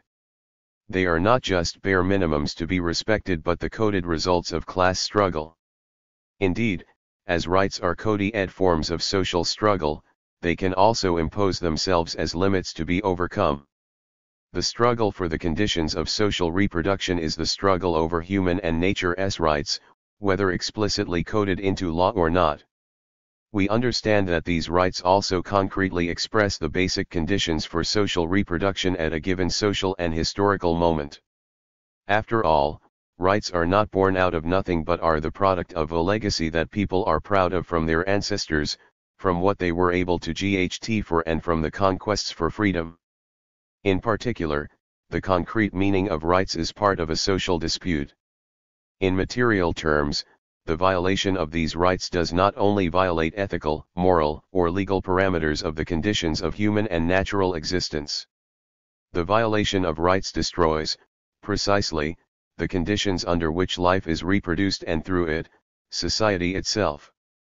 In the case of dependent capitalism, the conditions of social reproduction are additionally strained because the conditions of extended reproduction presuppose the compensation of losses of surplus value generated by unequal exchange and thus conditions of super-exploitation of labor and nature. If access to health or education is violated, the population will exist as a potential labor force unable to participate actively and under adequate conditions in the social reproduction of capital. As workers are less able to work at global capitalist standards, if minimum conditions of food, housing, or access to drinking water are lacking, situations of social and political unrest are created, which sooner or later lead to situations of political instability that will make the conditions for the valorization of capital unviable. These flagrant violations of human rights lead to increasing costs for the defense of the material conditions for the development of production in the capitalist framework. In empirical terms, we could analyze how the need to pay for a sustainable debt forces the state to reduce expenditure in social, health, or educational areas, as it happened in Macri's government, after the 2018 agreement with the IMF was signed and its commitments begun to be enforced. Social expenditures of the national government fell sharply, while debt payments grew. Or, on a different plane, we could see how many people are displaced by the advancement of crop production needed to pay for foreign debt, and what is the effect of those displacements in terms of the multiplication of informal settlements in the peripheries of the cities and the cost of this on living standards for working people.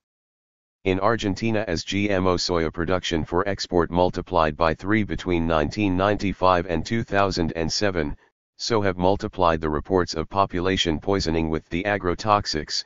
At the same time, the number of producers in the ELDs has fallen by almost 50% between 1988 and 2018, according to the latest census of Agrarian. 42.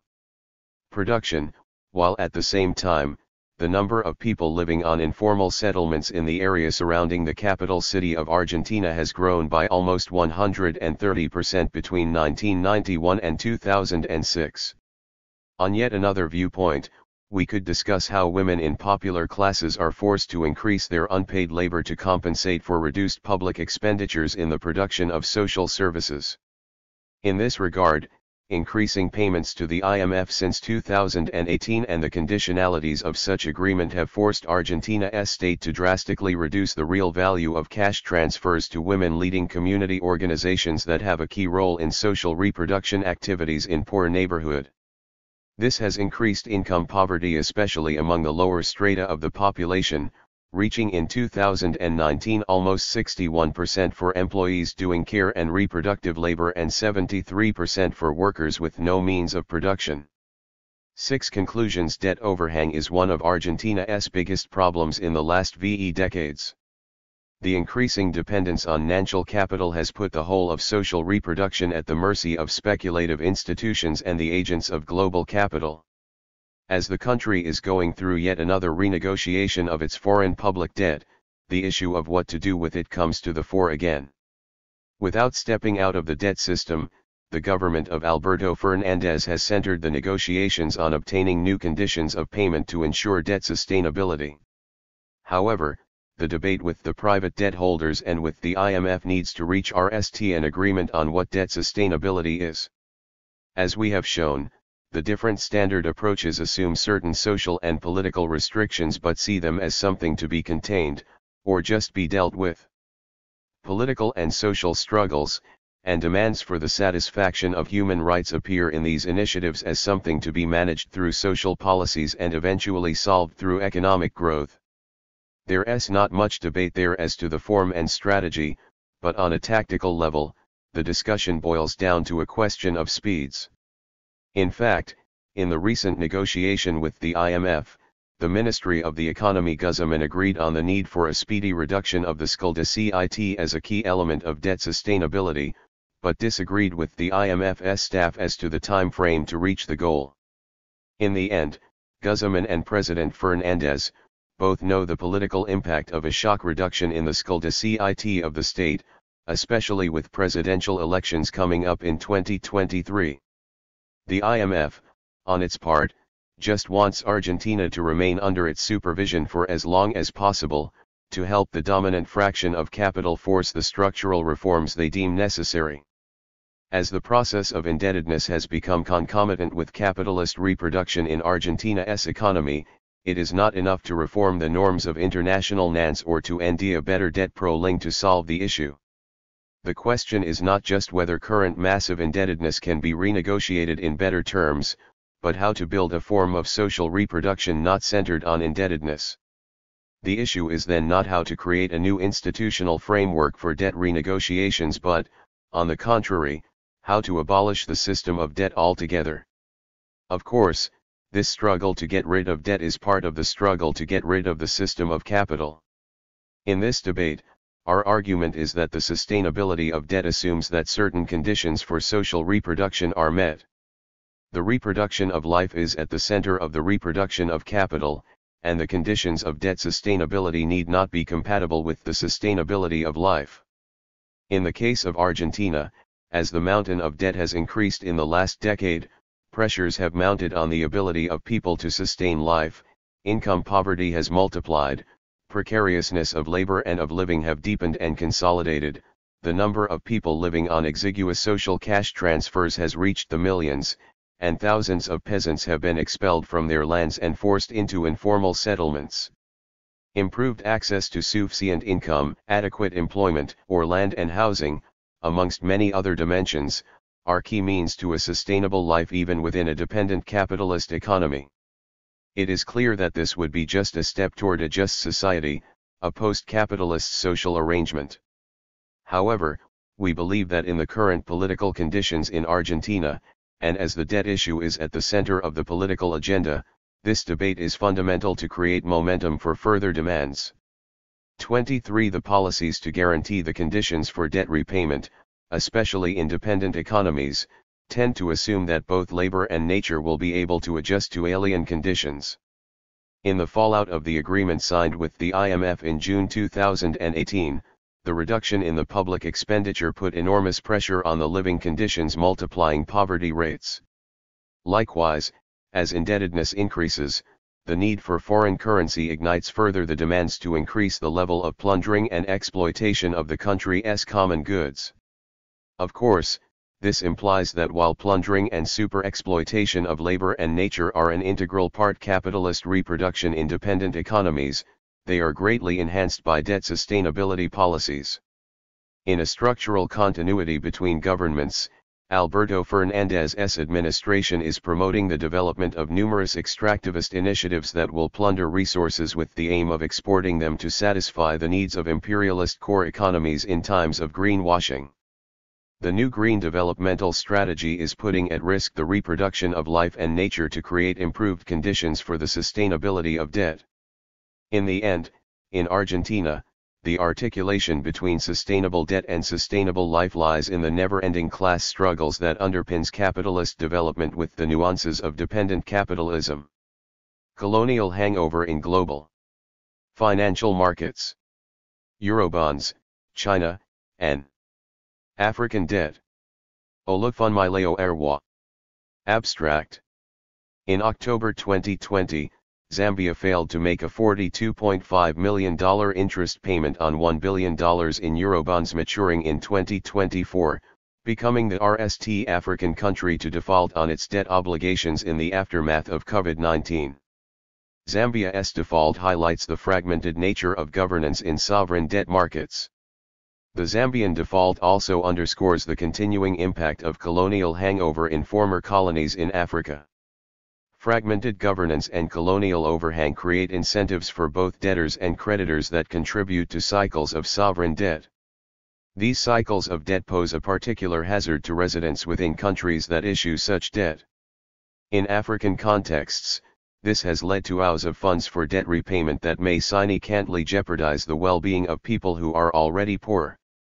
Zambia's default also reflects the increasing need of African countries to navigate among different external actors, particularly China, which has given loans throughout Africa for varied projects, including infrastructure lending as part of its Belt and Road Initiative. The Zambian default draws attention to the significant amount of Eurobond debt African countries have incurred in recent years and the burdens that such debt may impose.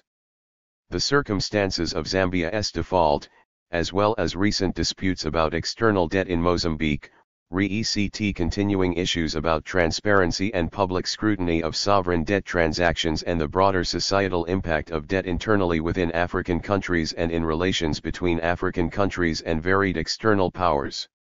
1. Introduction. In November 2020, Zambia failed to make a $42.5 million interest payment on $1 billion in Eurobonds maturing in 2024, becoming the first African country to default on its debt obligations in the aftermath of the COVID-19 pandemic. The Zambian default encapsulates the experiences of many countries in Africa and elsewhere in relation to external debt. Since the end of formal colonialism, Zambia and other former colonies have experienced recurrent cycles of debt. These cycles have involved incurring of debt that then becomes unmanageable, often due to both internal and external factors, leading to a need for debt relief. Unsustainable debt followed by a need for debt relief is certainly not uniquely African. However, colonial hangover in Africa has led to externally determined governance templates that shape external and internal relationships. Dealing with debt crisis cycles requires greater scrutiny of governance and greater attention to extractive fund out patterns. Existing literature on sovereign debt of former colonies has highlighted the importance of discussions about colonial debt at the dawn of independence. This chapter adds to this existing literature by drawing attention to continuing implications of colonial hangover.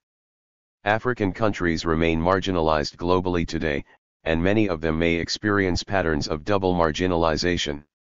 Events during the COVID-19 pandemic highlight continuing patterns of marginalization that were characteristic of colonialism. As United Nations Secretary-General Antonio Guterres noted in July 2020, the legacy of colonialism still reverberates. We see this in the global trade system. Economies that were colonized are at greater risk of getting locked into the production of raw materials and low-tech goods, a new form of colonialism. And we see this in global power relations. Africa has been a double victim. First, as a target of the colonial project.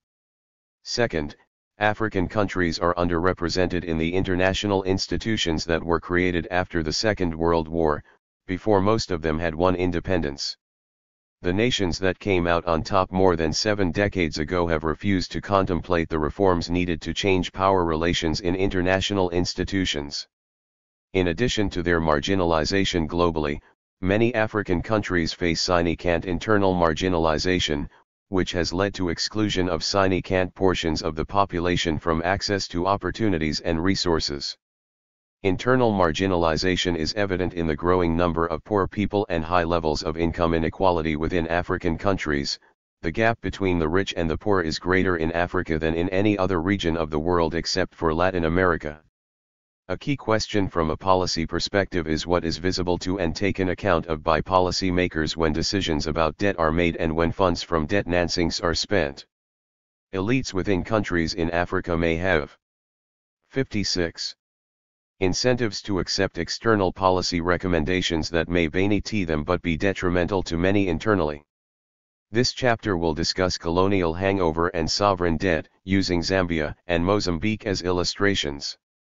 It assesses governance challenges and opportunities for jurisdictional arbitrage that have long been a factor in relationships within African countries and between such countries and external actors and structures. This chapter will also consider the fragmented nature of global and local sovereign governance regimes. Governance challenges and arbitrage opportunities must be addressed to avoid a future that repeats debt cycles and crises of the past. 2. Colonial hangover, law, and the development of sovereign debt markets. External capital has long played a role in financing development. When the United States was a developing country seeking to develop canals, railroads, and other infrastructure, foreign capital played an important role. Sovereign debt can lead to complex networks of interrelationships that can influence borrowers and populations within such countries, creditors, and global financial markets themselves. In Europe in the early 1930s, a lack of well-developed internal financial markets led countries to issue foreign currency debt overseas, which aggravated global financial cycles. Governments have used sovereign debt in various ways that have been beneficial in shaping economic and political development and assisting in building stable governance structures, providing public goods, and completing infrastructure projects. Financing development has been a core motivation for African sovereign borrowing. The vast development needs of sub-Saharan Africa necessitate heavy borrowing from external sources. Domestic resources are simply insufficient to meet those needs. African countries have long followed development models, often based on external guidance, that are premised on a need for external financing as a core element of development strategies. The link between sovereign borrowing and development has been reinforced by debt relief initiatives such as the heavily indebted poor countries, which has been characterized as of child development assistance rather than a formal debt write-down. Development is inextricably linked to poverty, while human development is a core component of poverty reduction. Many people within Africa have experienced recurrent insecurity and instability in the post-colonial era. Policy responses to debt crisis may significantly impact people within countries in Africa who already face significant challenges. In Zambia, for example, many people face a wide range of challenges, including poverty, which is higher in rural areas. 57. And high youth unemployment. Zambians also face widespread inequality, including a persistent gender gap. Zambia has significant health development challenges, including from diseases such as malaria, which is endemic, tuberculosis, and HIV/AIDS. Zambians have also experienced the impact of climate change. Poverty reduction is a significant issue in Africa. In 2017, Sub-Saharan Africa contained 13% of the world's population, but in recent years has accounted for close to two-thirds of the global population of extremely poor people. While the poverty rate in Sub-Saharan Africa decreased from 56% in 1990 to 40% in 2018, the number of poor people in Sub-Saharan Africa continues to rise. In 2018, 433 million Africans were estimated to live in extreme poverty, an increase from 284 million in 1990. African countries could account for more than half of global population growth between 2018 and 2050, with the population of some countries likely to more than double during that time. This population growth will likely exacerbate poverty in the absence of radical policy changes. By 2030, World Bank projections suggest that poverty will be increasingly an African phenomenon, and 90% of the world's poor will be in Africa. Patterns established during colonialism continue to cast a shadow over African countries in global financial markets. This colonial hangover is reacted in policies and existing models in NANS, as well as domestic and international legal structures. Colonial hangover has led to a continuation of colonial-era external relations of African countries based on a model of extraction of raw materials and resources, and increasingly today, data and information. This extractive focus has come with concurrent invisibility of most of the population from a legal and public policy perspective. Extractive models have also enhanced behaviors within African countries, including by elites with policy-making authority that may in some instances be wielded in furtherance of jurisdictional arbitrage and other extractive behaviors. Jurisdictional arbitrage occurs when people exploit laws or governance regimes in different jurisdictions to obtain a benefit. Jurisdictional arbitrage was pervasive in colonial contexts because jurisdictional instability was woven into the fabric of colonial governance in ways that gave opportunities for local intermediaries to garner a private profit from their public or quasi-public position or status in ways that were not sufficiently constrained formally or informally in many colonial contexts.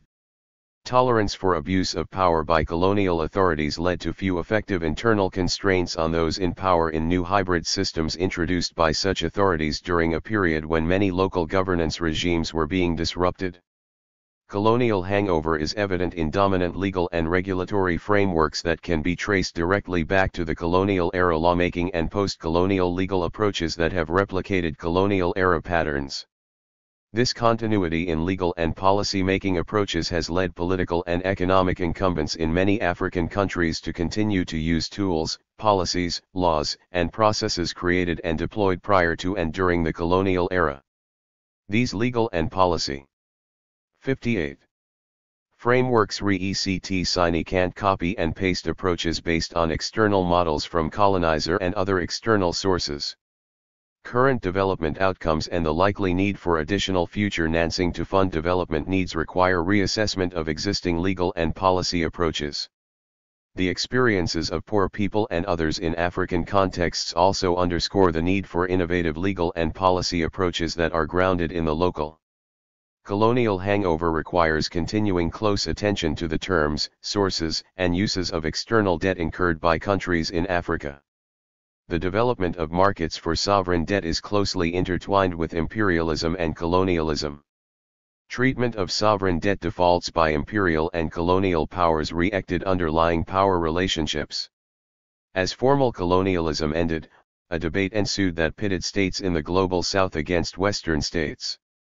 In terms of sovereign debt, this debate dealt with questions related to complex issues of state succession that had already been at issue in efforts after the First World War to codify state succession rules. During these discussions about succession to colonial debts, developing countries sought to change the rules of old international economic order and establish a new international economic order based on principles of justice, sustainability, and equality between states. With debt of former colonies at the time of independence, discussion about state succession concerned several issues, including whether newly independent states should be responsible for debts incurred by colonial governments. Discussions about state succession also considered questions about the status of contractual obligations established by colonial governments and compensation to private and concessionary companies in extractive businesses if such businesses were nationalized.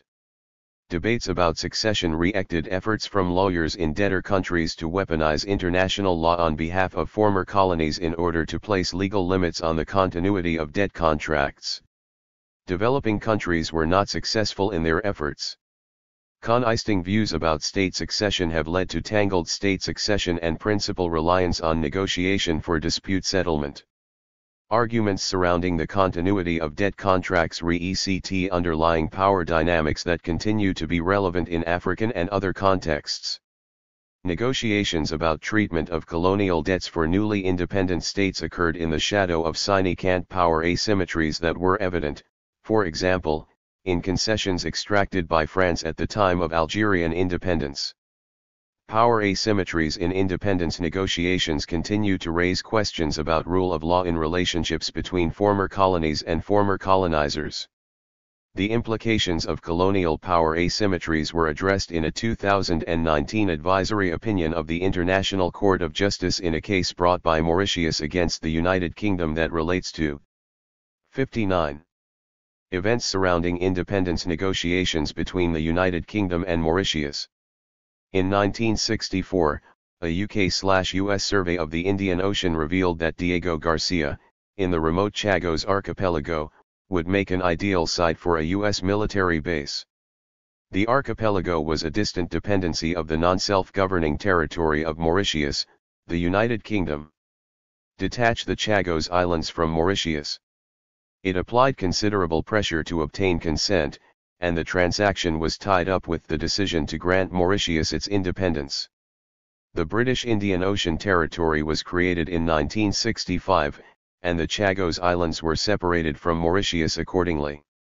In 1966, the United Kingdom and United States concluded a treaty regarding the use of Diego Garcia. The Chagos Archipelago case illustrates how patterns of domination established during colonialism continue to play an important role globally as well as within former colonies. The dispute between Mauritius and the United Kingdom led to the ICJ issuing an advisory opinion at the request of the United Nations General Assembly. This ICJ opinion concluded that the occupation of the Chagos Archipelago by the United Kingdom was not lawfully completed when Mauritius acceded to independence in 1968. The ICJ opinion also considers power relationships between the colonizer and the colonized.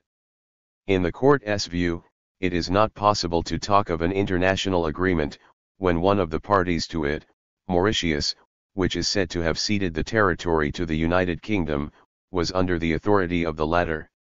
The court is of the view that heightened scrutiny should be given to the issue of consent in a situation where a part of a non-self-governing territory is separated to create a new colony. The court considers that this detachment was not based on the free and genuine expression of the will of the people concerned. The ICJ opinion concludes that the United Kingdom is under an obligation to bring an end to its administration of the Chagos Archipelago as rapidly as possible, thereby enabling Mauritius to complete the decolonization of its territory in a manner consistent with the right of people to self-determination. As of the middle of 2022, the United Kingdom had not complied with the ICJ advisory opinion. The Chagos advisory opinion re-ex continuing power asymmetries that have also shaped relationships between sovereign debtors in Africa and external sources of financing. The lack of resolution of fundamental issues at the dawn of independence means that such issues, including appropriate international sovereign debt restructuring processes, re-emerge in times of debt crisis. Sovereign debt crises often center around major boom-bust cycles in international capital flows. In debates about sovereign debt during the 1970s, developing countries' main request was for enactment of an international debt restructuring mechanism. This request was vehemently contested by the coalition of creditor countries led by the United States. Rather than a formal mechanism, sovereign debt restructuring processes remain ad hoc, decentralized, and market-based. These ad hoc processes may recreate and even intensify the asymmetrical power relationships noted in the ICJ Chagos advisory opinion. 3 structural adjustment and sovereign debt cycles in Africa during the 1980s, African countries accumulated an unprecedented amount of public debt, as governments increased borrowing from a mix of rich world export credit agencies and development banks, with growing debt ratios from the mid-1970s to the mid-1990s. Increasing debt ratios came with adoption of structural adjustment programs as implemented by the World Bank and International Monetary Fund. In past debt crises, sovereign debt has been restructured through different interrelated channels, depending upon the nature of the debt. The Paris Club, an informal group of creditor governments, is a channel for bilateral loans from certain creditor governments. The London Club is a channel for lending by commercial banks to governments. Multilateral financial institutions, including the World Bank and IMF, play a central role in debt restructuring. Dispersed bondholders may create creditor committees for debts involving them. The Institute for International Finance, a global financial services industry trade group, publishes and periodically updates its best practices for the formation and operation of creditor committees. Early debt relief initiatives for African countries in the 1970s were undertaken by the Paris Club because African countries' debt at that time was mostly held by of-chain creditors. By 1987, Paris Club debt relief treatments had only incrementally written down bilateral debts incurred by Africa from export credit agencies dating back to the 1960s. Initial Paris Club debt relief efforts did little to stem the rapid increase in African countries' debt ratios. By the 1980s, loans to African countries had shifted from export credit to multilaterals and bank lending. By the mid-1990s, debt relief efforts for HIPCs, launched by the IMF and World Bank, reacted new approaches that attempted to tie all creditors into a framework of comparable treatment, expected burden sharing by creditors, based on the assumption that all of a country's external creditors would forgive an equal proportion of the debt they were owed, calculated in present value terms. These debt relief efforts represented a move towards strategies that included debt reduction. HIPC debt relief was tied to predetermined debt sustainability thresholds. The HIPC initiative, together with the Multilateral Debt Relief Initiative, introduced in 2005, have provided a 61. Framework for debt relief for eligible countries. 1. In mid-2019, the IMF estimated debt relief cost to creditors of $76.2 billion under the HIPC initiative, with an estimated debt relief cost to multilaterals of $43.3 billion under the MDRI. The HIPC initiative imposed conditionality on debt relief, which had been evident in debt relief under the Paris Club as well. Conditionality was incorporated in IMF lending policies as early as 1952. Conditionality requires countries seeking financial assistance to abide by certain conditions, embodied in structural adjustment programs, which borrowing countries have to meet in order that their requests for loans are approved or the funds that have already been approved are released. Typically, structural adjustment programs are based on laissez-faire free market economics and the ideology of neoliberalism. Although HIPC debt relief elements were generally criticized, particular criticism has been given to conditionality. SAPs became a dominant external policy response to deal with highly indebted countries in Africa and Latin America. SAPs were implemented by the IMF and World Bank in ways that led them to be described as in the 1990s as following in the steps of colonizing and hegemonic powers. For more than a decade, the economies of Africa have been caught in a relentless downward spiral. As a result, countries that are proud of their independence and prickly about sovereignty are ending themselves more than ever under the thumb of outside powers. Only now the powers are not the old colonial masters. Now the external superpowers are the International Monetary Fund and the World Bank. These institutions, founded half a century ago at the Bretton Woods Conference to serve the needs of the industrialized world, have become the overlords of Africa in the 1990s. The effectiveness of SAPs has been debated. Although SAPs expanded external trade in Africa, they may also have led to increased poverty and lower incomes. SAPs have been associated with increased food insecurity and undernutrition and decreased access to health care. They also devastated education. In 1989, a United Nations Children and Education Fund report quoted representatives of African countries describing SAPs as rending the fabric of African society, noting that in the process, what safety nets existed for many of Africa's poor have been torn away. For the changing African sovereign debt creditor landscape, the changing African sovereign debt landscape reflects increasingly complex global financial markets. In Africa, of-chain creditors that were once primary lenders today hold smaller proportions. 62. Of African countries' external debt. Between 2007 and 2020, 21 African countries gained greater access to international financial markets, some for the RST time, largely through Eurobond issuances. This increased access was a consequence of several factors, including African countries' internal economic reforms, low debt levels after earlier rounds of debt relief, and strong economic growth. African issuers may prefer Eurobonds because they do not entail conditionality and may be issued with longer maturities. External factors, including zero interest rate policies in the global north, also played a significant role. Investors were attracted by economic growth and low debt levels and sought to gain exposure to African debt to diversify their portfolios. In addition to private creditors, African countries owe debts to other relatively new creditors, including from the Gulf states and China. Chinese financiers have become a core source of loans throughout Africa for varied projects, including infrastructure lending as part of China's Belt and Road Initiative. Fig 1 gives annual aggregate amounts of Chinese loans to African countries between 2000 and 2020. The Chinese Loans to Africa database managed by the Boston University Global Development Policy Center has documented some $159 billion in Chinese loans to African countries between 2000 and 2020. Fig 2 depicts overall African debt accumulation trends since 2012. As Fig 2 demonstrates, African external debt stocks increased by close to 85% between 2012 and 2020, while public and publicly guaranteed debt increased by close to 118% during the same time period. Fig 3 depicts general trends in external creditors of public and publicly guaranteed debt issued by sub-Saharan African countries between 2012 and 2020. As Fig 3 illustrates, private creditors, including bondholders, have held a significant share of African external debt over the last decade.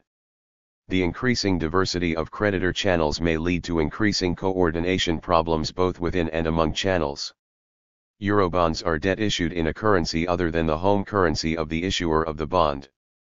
Most Eurobond issuances by African governments are denominated in US dollars.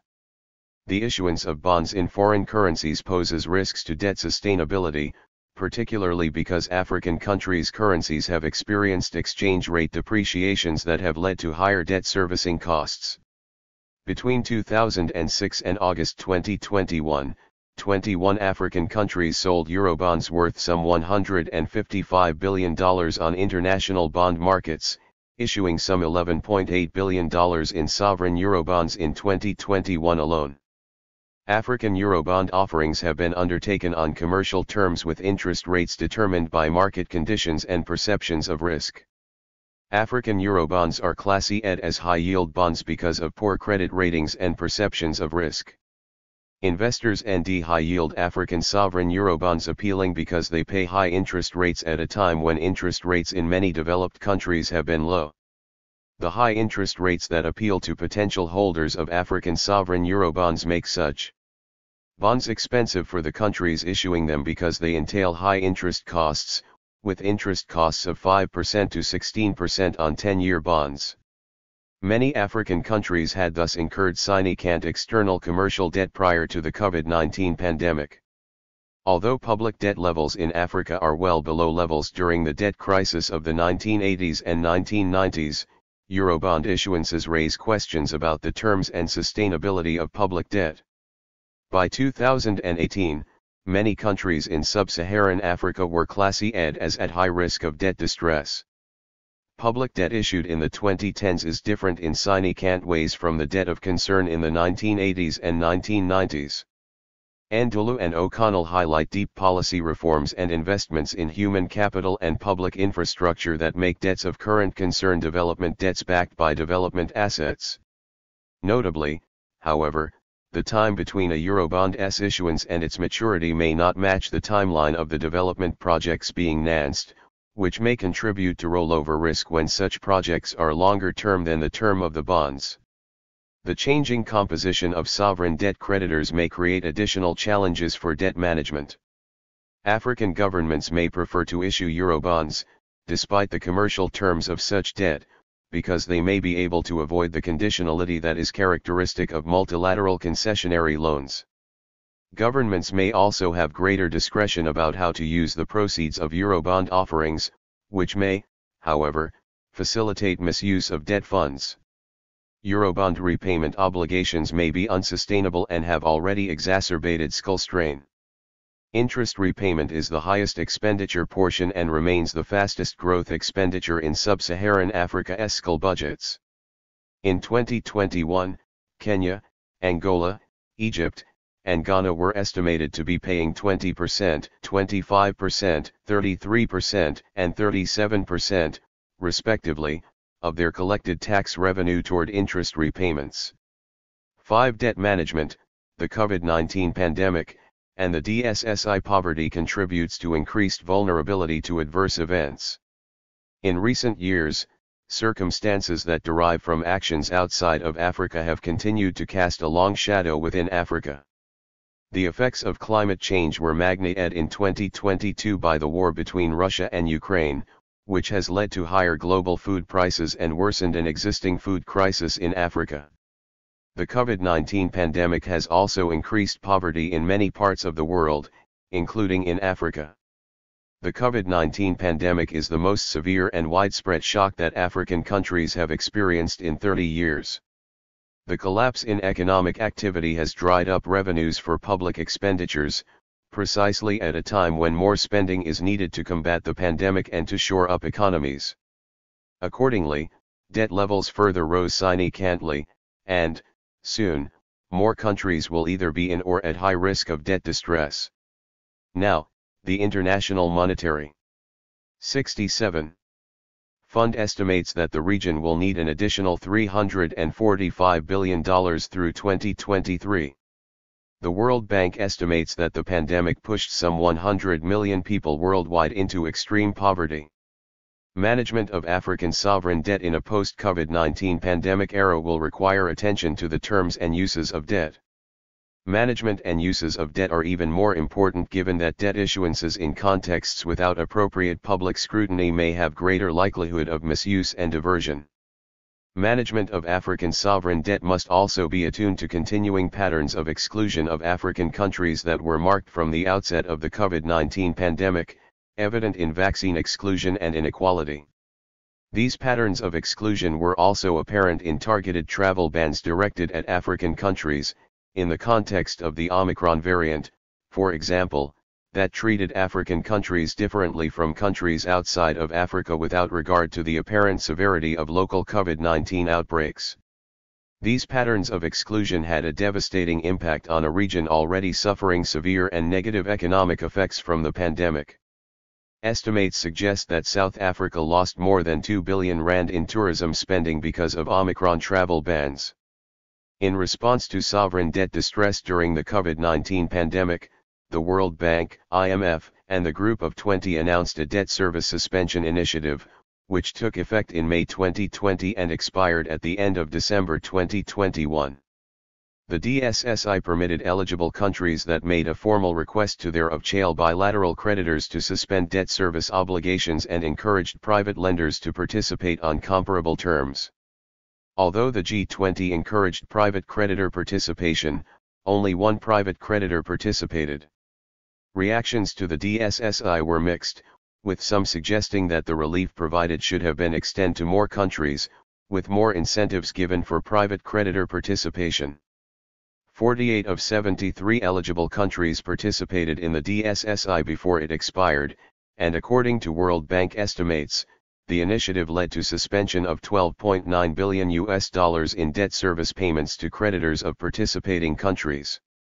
Chinese creditors have also given debt relief upon request, including $1.3 billion in debt relief to 23 countries worldwide, including 16 in Africa under the DSSI. Emergency concessional loans and grant funding have also been provided by international financial institutions including the IMF, World Bank, and African Development Bank. In November 2020, the G20 adopted the Common Framework, which, building on the DSSI, coordinates of-chain creditors to provide debt relief that is negotiated on a case-by-case basis.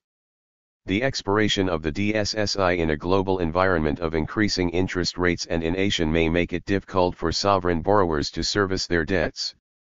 6 cycles of debt crisis in Zambia. The 2020 Zambian debt default highlights the potential for a new debt crisis in Africa arising in an adverse economic climate resulting in part from trends that were evident prior to the devastating global impact of the COVID-19 pandemic. Zambia's default also illustrates the increasing need of African countries to navigate in a changing landscape of external creditors in managing debt in contemporary contexts with greater participation from lenders based in China and Eurobond debt holders. The presence of Eurobond and Chinese creditors posed challenges to Zambia as it attempted to negotiate with Eurobond lenders prior to its default. Fig 4 depicts overall debt accumulation trends in Zambia since 2012.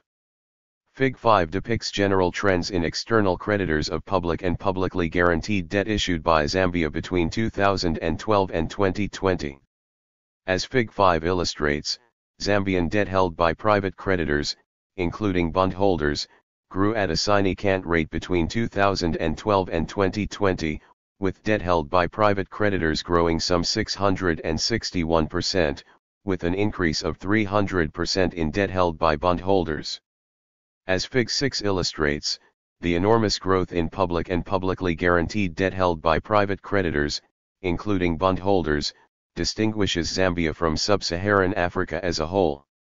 As Fig 6 shows, Zambian public and publicly guaranteed debt held by private creditors increased by close to 6 times that of sub-Saharan Africa as whole between 2012 and 2020. Zambia presents an important case study of debt management and debt relations, both internal and external. Zambia is among the poorest countries in the world. In the decade before 2011, Zambia was among the fastest growing economies in the world.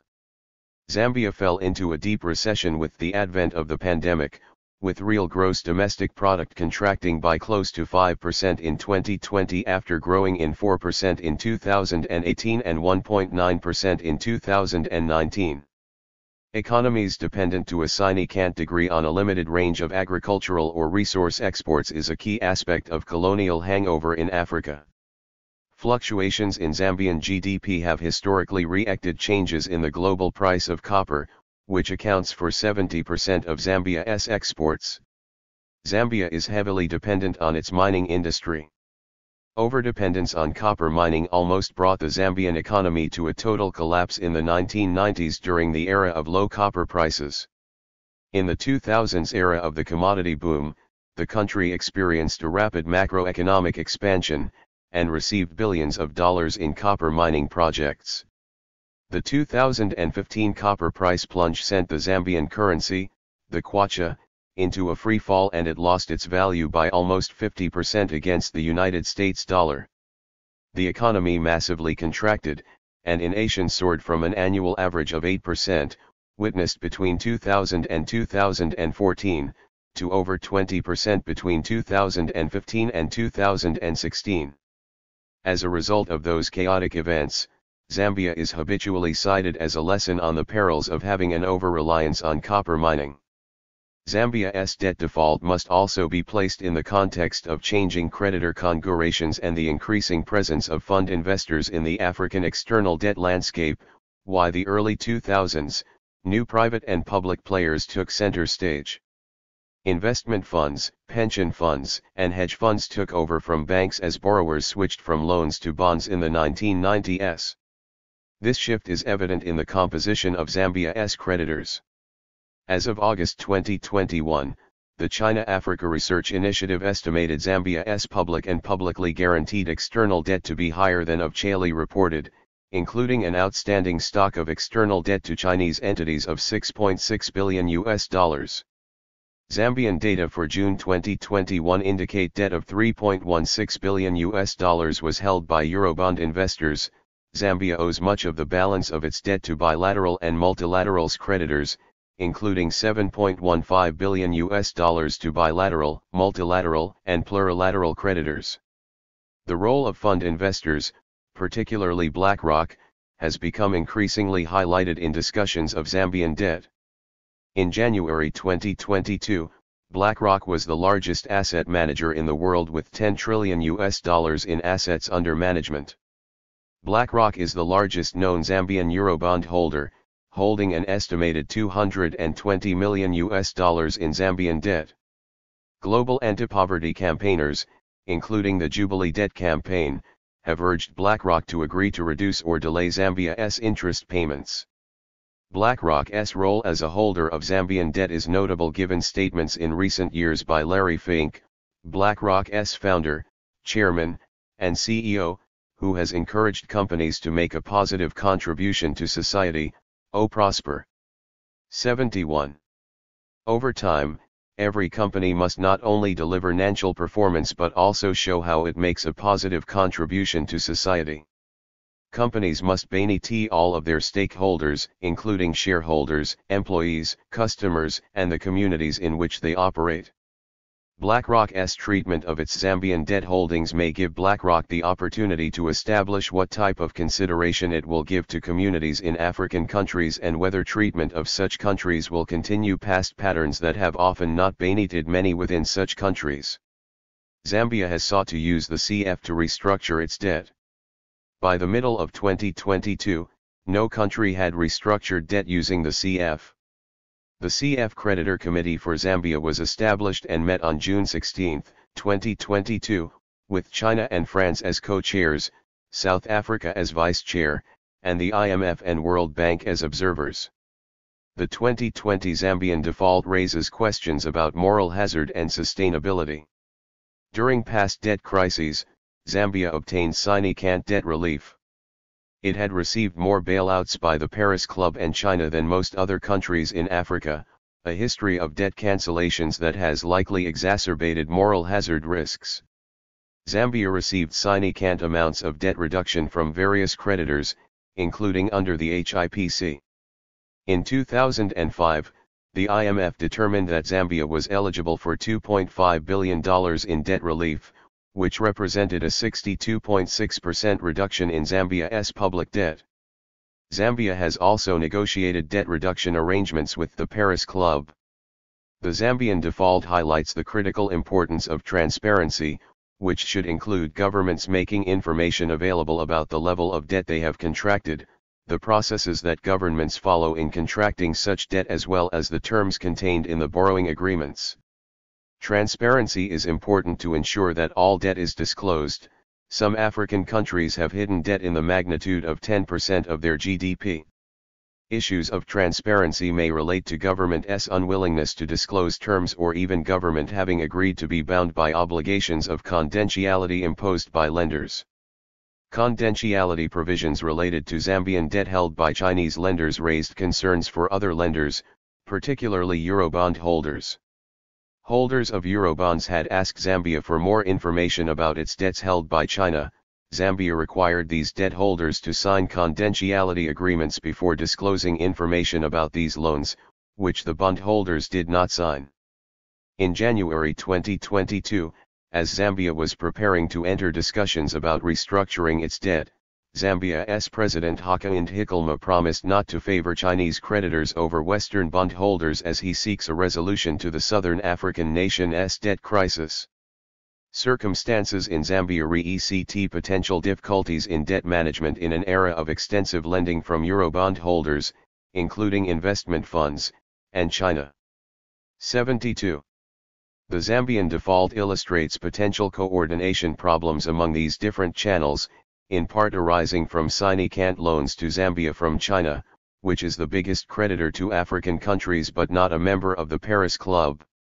As events leading to the Zambian default illustrate, the terms of Chinese government loans may include provisions that may make coordination with other creditors more difficult, including broad borrower confidentiality undertakings, the promise to exclude Chinese lenders from Paris Club and other collective restructuring initiatives, and expansive cross-defaults designed to bolster China's position in the borrowing country. Zambia's debt financing ows also highlight the importance of a comprehensive assessment of all funds that owe into and out of Zambia. Existing global financial infrastructures have facilitated capital out from Africa, including significant illicit financial ows. For example, since 1970, more than $1 trillion in net development assistance receipts has owed into Africa. These ows of development assistance must, however, be considered alongside funds owing out of Africa, the continent is a net creditor to the rest of the world. Between 1980 and 2009, an estimated $1.20 to 1.4 trillion in IFFs left Africa. A 2014 report highlights the continuing impact of IFFs, estimating that African countries lose more than $50 billion annually due to IFFs. The reality is that Africa is being drained of resources by the rest of the world. It is losing far more each year than it is receiving.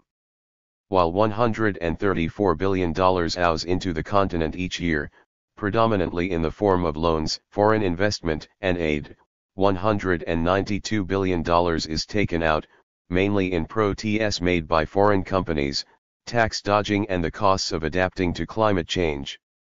The result is that Africa suffers a net loss of $58 billion a year. As such, the idea that we are aiding Africa is odd. It is Africa that is aiding the rest of the world. In Zambia, much attention has been given to incoming ows of funds from Zambia's sovereign borrowing. However, Zambia has also had massive outflows of private wealth over the past 15 years, hidden away on an obscure part of the country's financial account, outflows, most likely related to the large mining companies that dominate the country's international trade. These outward outflows of private wealth out of Zambia reached almost 20% of GDP in 2012, 15% of GDP in 2015, and over 7% of GDP in 2017. In addition to not using funds as disclosed at the time a debt is incurred, borrowers may misuse debt or engage in corruption or theft. In Zambia, sovereign debt has often not been well managed, in part due to shortcomings in both legal and governance frameworks. Higher levels of corruption may lead to higher public debt.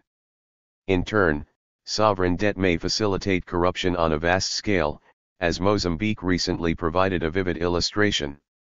73. 7. External debt and transparency, lessons from Mozambique. In late 2021, a hidden debt trial started in Mozambique. The hidden debt was incurred by 3 companies and supposedly guaranteed by Mozambique, although this guarantee was put in place without proper processes for a valid state guarantee being undertaken. The funds, which were paid out in 2012 to 2013, were supposed to be used for a shipbuilding, and maritime surveillance project headed by the French construction company CMN. In 2013, bankers in Europe, businesspeople based in the Middle East, and senior politicians and public servants in Mozambique conspired to organize a $2 billion loan to Mozambique, an incredible 12% of GDP of one of the poorest countries in the world. The loan was kept hidden. None of the borrowed money, except bribes, went to Mozambique, and there were no services or products of Bainiti to the Mozambican people. The knock-on effects of such a huge corruption scandal may already have cost Mozambique at least $11 billion, nearly the country's entire 2016 GDP, and almost 2 million people have been pushed into poverty. If Mozambique is forced to service this debt, there is $4 billion more to pay, on top of future damaging impacts. The fraudulent transactions involved 19 local defendants, including the son of the former president and the current president. They also involved outside financial advisors, including employees of the global bank Credit Suisse. Credit Suisse paid $475 million and settled charges in the United States and Europe of defrauding investors who bought Mozambican debt from Credit Suisse. Regulators in the United Kingdom described the loans as tainted by corruption. In November 2021, a South African court agreed to extradite Manuel Chang, the former finance minister of Mozambique, to the United States due to fears that he would not be penalized for the debt fraud in Mozambique because of his political clout. Mozambican civil society groups had asked the South African court that Mr. Chang not be sent back to Mozambique because they believed that his political status would shield him from any legal consequences for the fraud. In addition to legal cases brought outside of Mozambique in the United States and Europe, the Mozambican legal system also directly addressed the debt fraud case. Before the hidden debt trial began in 2021 in Maputo, Mozambique, with the 19 local defendants charged with crimes including bribery, embezzlement, and money laundering. The Mozambique Constitutional Council ruled that the debt was invalid in a May 2020 decision. The Commission considers that the process of providing guarantees by the state, in part surplus, without authorization, constitutes a violation of the Constitution and the budget laws. 2. The Constitutional Council case underscores the importance of local legal interventions in instances of internal fraud connected to external debt. However, 74. Dealing with debt fraud after the money has been diverted is time-consuming and expensive.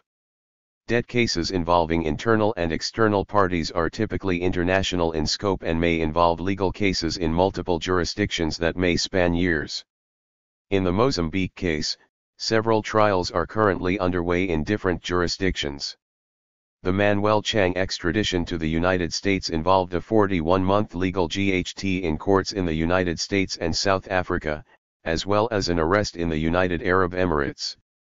By late June 2022, the government of Mozambique had reportedly spent some £5 million just for document preparation in the hidden debt case in London for a trial that is not scheduled to begin until October 2023.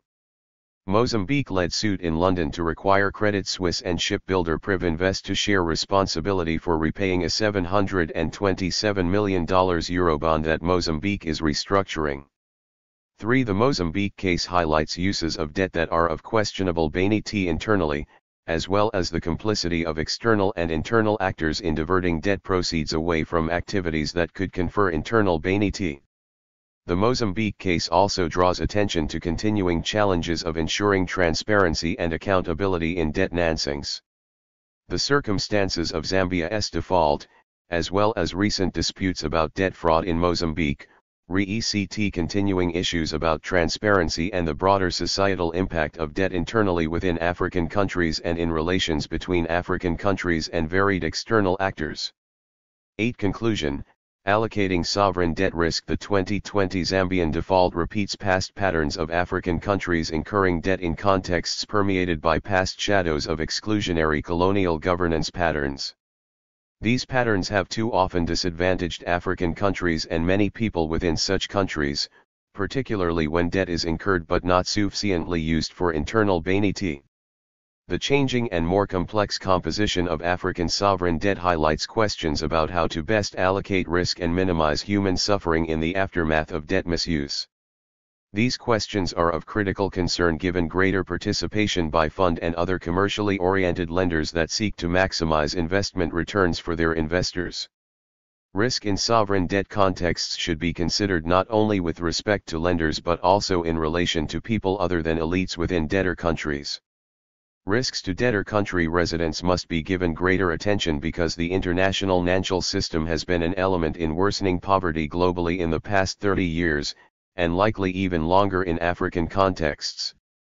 Taking full account of risk and bonity in sovereign debt contexts might also involve consideration of multiple potential sources of law and norms, such as international law, including aspects relating to human rights, domestic debtor country laws, and sovereign debt contracts with varied creditors. Conceptualizing and dealing with problems of sovereign debt can be complex, particularly given potential fragmentation in legal approaches. 75. Odious debt doctrine could potentially apply in at least some contexts of sovereign debt borrowing in Africa, particularly those involving authoritarian regimes. Odious debts are those contracted against the interests of the population of a state, without its consent, and with the full awareness of the creditor. Discussions of odious debts propose a range of potential solutions to deal with inequitable transactions of tyrants or corrupt leaders, including changes in contract interpretations, changing legal doctrines and interpretations, and limitations in secondary markets for certain types of sovereign debt. Debt crisis cycles in Africa and elsewhere highlight the urgent need for reassessment and reform of approaches to sovereign debt with a focus on how to best allocate risk. Existing sovereign debt scholarship highlights several avenues for reform, including odious debt doctrine, human rights, and other approaches that could be part of any reforms.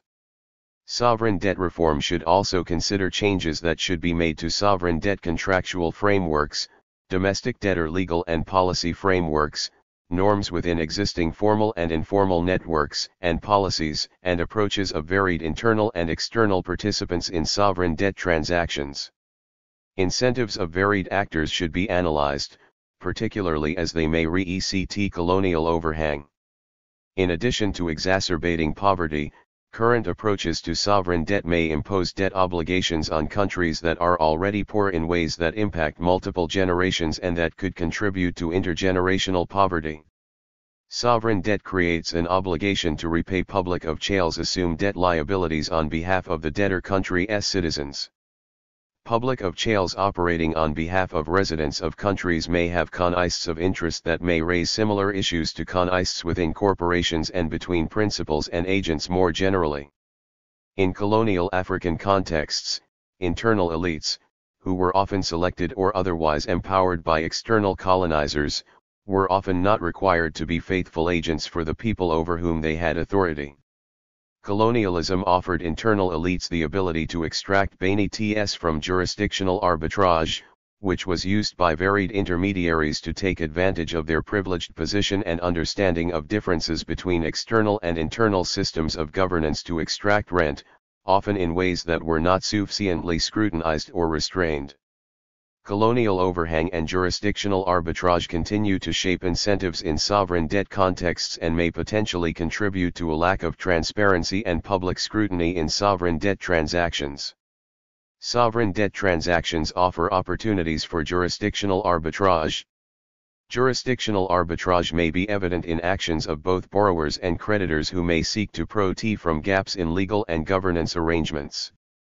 In sovereign debt loan transactions, a gap separates local legal and governance frameworks from external legal and governance structures. Internal legal frameworks in many post-colonial contexts, including in former colonies in Africa, are fragmented and may be based on verbatim copying from an external source with insufficient adaptation to local contexts and needs. Colonial governance systems generally did not effectively 76. Constrain local rulers or require their faithfulness to the population over which they ruled, but rather gave local rulers incentives to be faithful to colonizing powers. Colonial-era approaches to governance have not been fundamentally reformed in most post-colonial African contexts. As a result, governmental authority in many African contexts tends to be centralized and rulers are often not sufficiently constrained internally, even in contexts where the government is democratically elected. Sovereign debt transactions may facilitate jurisdictional arbitrage that takes advantage of variations in internal and external governance. African governments may be able to issue sovereign debt to external investors in contexts in which local people within the country may have limited ability to scrutinize, monitor, or challenge the government's actions with respect to the sovereign debt. This may leave people within the country with few effective tools to challenge the government's action or force the government to use the proceeds of the debt in accordance with applicable loan arrangements. Legal documentation of sovereign debt transactions is often reactive of externally derived governance arrangements that are typically required by sovereign debt lenders. The application of law in sovereign debt contexts is often fragmented and legal regimes amorphous and hybrid. This often becomes particularly apparent during times of debt crisis and was evident, for example, in the HIPC framework, which came to occupy hybrid legal space within an equally amorphous regime of international sovereign debt. Commercial creditors use loan documents typically governed by laws of global financial centers, particularly New York and London. This means that New York or English law is typically the choice of forum for debt contracts. For these municipal law regimes governing debt contracts are supplemented by networks of official and unofficial organizations, institutions, and creditor groups. Despite potentially having little ability to monitor, challenge, or impede government's actions surrounding sovereign debt issuances, people within the debtor country may be bound to repay the loan. The transactional structure and governance arrangements in sovereign debt transactions may thus permit rulers to issue debt but not be effectively bound by the terms of the issuance, at least internally, such lenders may face few other internal constraints on their uses of funds obtained in sovereign debt transactions. What this means is that sovereign debtors face no real limitations in how they fund themselves, or more poignantly, how they encumber the public purse. Indeed, history has many examples of irresponsible, or odious, sovereign debt arrangements. The current legal framework for sovereign debt makes no distinction between odious and non-odious sovereign debt. All sovereign debt is repayable under the general rule of pacta sunt servanda, institutional features unique to sovereign debt which heighten its capacity to impel a country toward poverty. These include a lack of a bankruptcy/insolvency mechanism for sovereign debt, and the intergenerational feature of sovereign debt liability. Creditors may also use arbitrage strategies. Creditors in sovereign debt transactions may engage in strategies that may arbitrage not only prices but also 77. Legal, institutional, and political structures. Creditor governance arbitrage strategies take advantage of external enforcement mechanisms in contexts in which creditors would likely not give loans if such loans were governed by local legal frameworks. Sovereign debt transactions should give creditors strong incentives to avoid giving bad loans and to better monitor compliance with the loans they do give. Creditors are in the best position to monitor and enforce debt terms to avoid debt misuse and fraud, particularly in countries with urgent development needs and widespread poverty. Zambia was sued in 2007 by a secondary market purchaser of Zambian debt that purchased the debt at a discount then attempted to collect the stated value. The activities of funds, including vulture funds, in sovereign debt of Zambia, Argentina, and other countries highlight the increasing power and vast resources of fund investors. Fund investors follow varied strategies, including event-driven strategies and other trading practices that might involve arbitrage. Sovereign debt transactions with poor countries with weak internal governance should be structured to minimize opportunities for arbitrage. Because of weak internal governance, issuer countries may lack effective internal mechanisms to constrain sovereign borrowers to ensure that borrowed funds are spent for the benefit of the many. Creditors are in the best position to undertake due diligence and to monitor and oversee debt. As a result, in addition to existing doctrines about odious debt, notions of illegitimate debt, and other approaches that incorporate human rights concerns, in some instances, creditors should bear greater risk of sovereign debt default. In event that debt is odious or a borrower unconstrained internally and not adequately monitored by external creditors, people within the country should not become further impoverished on account of loans that either should not have been given or that should have been monitored more closely by creditors. The Zambian default and economic distress and human suffering that came with the COVID-19 pandemic present an opportunity to develop focused strategies that disrupt past debt crisis cycles. These new strategies should involve establishment of transparent approaches to governing and managing the undertaking and uses of sovereign debt that create norms of greater transparency and public scrutiny of sovereign debt transactions. Allocating risk in a more balanced way also has potential to reduce governance gaps over time because better internal governance should be associated with less external creditor risk, which could lead to better and more consistent debtor access to sovereign debt markets. Without policy changes, patterns of global marginalization are unlikely to change, and existing patterns of extraction, poverty, and recurrent debt crisis will likely continue. Finally, poor people in African countries should not be responsible for repaying mismanaged, misused, or fraudulently used debt to wealthy creditors in circumstances in which local people had little ability to control, manage, or challenge questionable uses of debt. More importantly, these types of debt should not pass through to later generations and likely contribute to their impoverishment. Tightening the grip, foreign creditors and Sudan's political transition. Harry Cross. Abstract. In 2019, a popular revolution toppled Sudan's long-term military president, Umar al-Bashir. The country then entered a 3-year transition toward democratic rule during which power was shared between Sudan's military and civilian political organizations. In this period, international organizations and foreign governments were quick to proclaim their support for Sudan's democratic transition.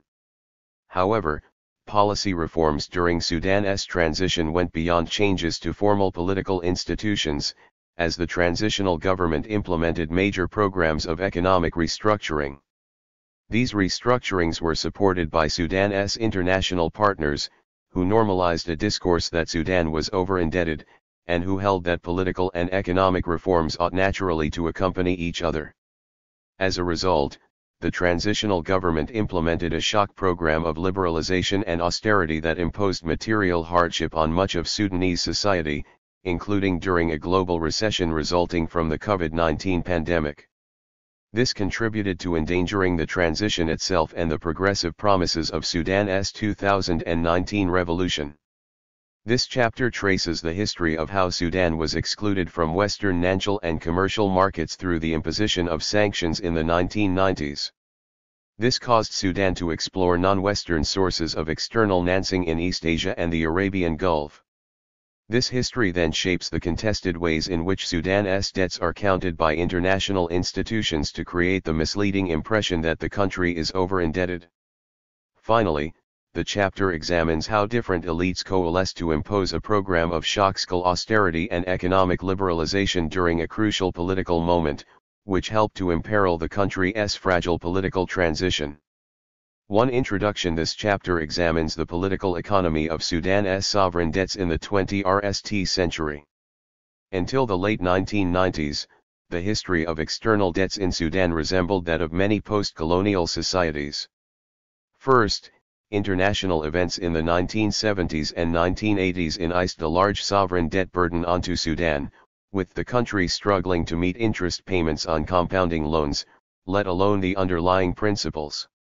Second, Sudan's external solvency fluctuated wildly with international prices for primary commodity exports. Specifically, in the case of Sudan, this concerned exports of cotton, livestock, and other agricultural produce. From the late 1990s, however, two factors particular to Sudan have shaped the country's relationship with international creditors. First, Sudan was subject to Western economic sanctions from 1997 to 2017. This imposed on Sudan an experience of prolonged exit from Western systems of trade and finance, and a search for alternative markets and sources of credit. 2. A popular revolution in 2019 brought an end to Sudan's long-term military and Islamist regime led by President Umar al-Bashir. This has opened up a possibility both for political experimentation within Sudan, as well as a new political settlement with Western countries and would-be creditors. In turn, Sudan has become an important site for Western projects offering technical aid in exchange for mandated economic reforms, with the distant promise of Sudan's readmission to Western markets for aid and capital finance. All of this makes Sudan a revealing case for exploring what alternatives are available to post-colonial states that are shorn from Western financial markets. Although there is no doubt that sanctions have imposed material hardship on the Sudanese population, Sudan has been successful in building relationships with creditors in East Asia and the Arabian Gulf. Furthermore, an analysis of Sudan's contested political transition which began in 2019 reveals much of the economic and financial agendas that exist in juxtaposition to discourses of partnership, capacity building, and debt relief which emanate from Western states. This chapter argues that Western countries and would-be creditors have managed to embed a creditor's view of macroeconomic restructuring into the program of Sudan's post-2019 governments, by presenting specific economic reforms as an essential companion to any agenda of political reform and transition. Paradoxically, this has consolidated a dismal continuity in Sudan's macroeconomic policy and the country's approach to external finance. This policy continuity can be traced back to the 1970s and has endured despite multiple changes in regime and the formal political alignments of successive Sudanese governments. Against Western attempts to present a particular program of economic reform as technical, apolitical, and inescapable, actors in Sudan should repoliticize the question of the country's debts. Failure to do so risks defaulting on the progressive promises of Sudan's 2019 revolution. 88. Two debts and development scholars have identified a turn toward economic developmentalism by colonial governments in Africa in the mid-20th century.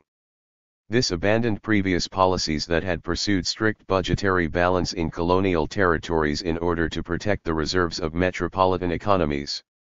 From the 1940s, colonial governments began to incur external debts to finance capital investments which, it was believed, would come to pay their own way by opening a path toward economic growth and prosperity. After independence, developmentalist policies were continued by independent regimes of varying ideological hues which claimed legitimacy from their attempts to raise economic outputs and living standards. Sudan was no exception to this trend. The government of the Anglo-Egyptian Condominium of Sudan incurred external debts that were guaranteed by the British state in order to finance the development of railway infrastructure and agricultural schemes. In the 1950s, after independence, a technocratic military government led by General Ibrahim Aboud drew on U.S. capital aid to finance a 10-year development plan. In the 1960s, parliamentary coalition governments turned toward external current account financing with commercial banks and the International Monetary Fund, as budgetary deficits and the historic investment of foreign exchange in development projects now threatened a currency crisis. In 1969, a socialist military government led by Jafar Nimiri made a brief experiment with Soviet blockade, before re-engaging and intensifying relationships with the IMF, the World Bank, and Western commercial creditors from 1972 onwards. Scholars are right to identify the ideological continuity between colonial and post-colonial developmentalism. However, when considering the financial infrastructures underpinning this ideology, political independence appears as an important moment. The external debts of colonial governments were both approved and guaranteed by imperial metropoles. Two European empires, and the British in particular, were both providers of credit and the makers of rules governing international financial markets. These legal or normative competencies, which were backed by economic and military might, afforded ample opportunities for renouncing or restructuring of chalé colonial debts in moments of crisis in a manner that protected the interests of the debtor. In contrast, post-colonial African governments have been unambiguous rule takers within international capitalist institutions. On the one hand, high growth rates and the perceived security of lending to a sovereign state made some commercial lenders the willing creditors of some African governments in the 1960s and 1970s. On the other hand, creditors' readiness to exert the disciplinary power of withholding renouncing arrangements, or making these conditional, has been magna et sine cantlie since the dissolution of formal imperialism. As such, David Harvey identifies a new political economy of sovereign debts from the 1970s. In the age of classical liberalism in the 19th century, private creditors carried the risk of their loans to sovereign governments and faced losses if debtors defaulted. In the post-1970s neoliberal economic order, however, sovereign defaults are only accepted in the account books of finance when creditors concede that it be so. Otherwise, such debt claims are permanently kept alive as compounding book entries, with creditors making renewed demands for payment with each fortuitous in-ow of foreign exchange. 3. The seemingly paradoxical counterpoint to the principle that creditors must always be repaid is the reality in practice that sovereign debts are never fully paid down. Instead, sovereign debts are continuously rescheduled, renounced, and serviced but never written off. As such, sovereign debtors service interest payments that come to exceed the original nominal principal, while foreign currency creditors wield a permanent influence over public policy in the post-colonial world through the terms of credit and renouncing. In the 1970s, successive oil price shocks raised the cost of inputs to development projects in Sudan, as well as much of the country's routine economic activity. The 1979 Volcker shock had the effect of raising the interest rates charged by commercial lenders, including to post-colonial governments like Sudan. These factors combined to push Sudan toward insolvency by the end of the decade. President Nimiri entered into repeated and increasingly desperate renouncing arrangements with the IMF, whose credit came with strict policy conditionalities. In the events just described, Sudan's experience was highly typical of post-colonial countries in Africa, Asia, and Latin America. Although there are many critical studies analyzing how changes in international political economy altered the terms and conditions of sovereign debt in this period, little of this has adhered into specialist histories of Sudan, which raise too often the tired trope of mismanagement by Sudanese governments. To fulfill conditions for IMF financing, Nimiri implemented a brutal regime of macroeconomic restructuring between 1978 and 1985. This included severe sculdation, and repeated and massive devaluations of Sudan's exchange rates. In 1981, as Sudan's economic fortunes appeared revived, Nimiri increased Sudan's borrowing from commercial creditors.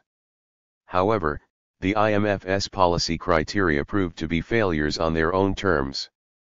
Fiscalization undermined the growth potential of the Sudanese economy. Devaluation, meanwhile, was intended to price Sudan's exports more competitively within international markets, while decreasing demand for imports by increasing their price in local currency. In fact, the effect on Sudan's balance of trade was the reverse, as the quantities of Sudan's exports and imports proved inelastic relative to price. The country's export receipts fell, while its import bill increased, and Nimiri defaulted on many of Sudan's commercial and multilateral debts. The economic hardship for the Sudanese population proved Nimiri's undoing, as urban uprisings in 1985 swept his military regime from of CE. 90.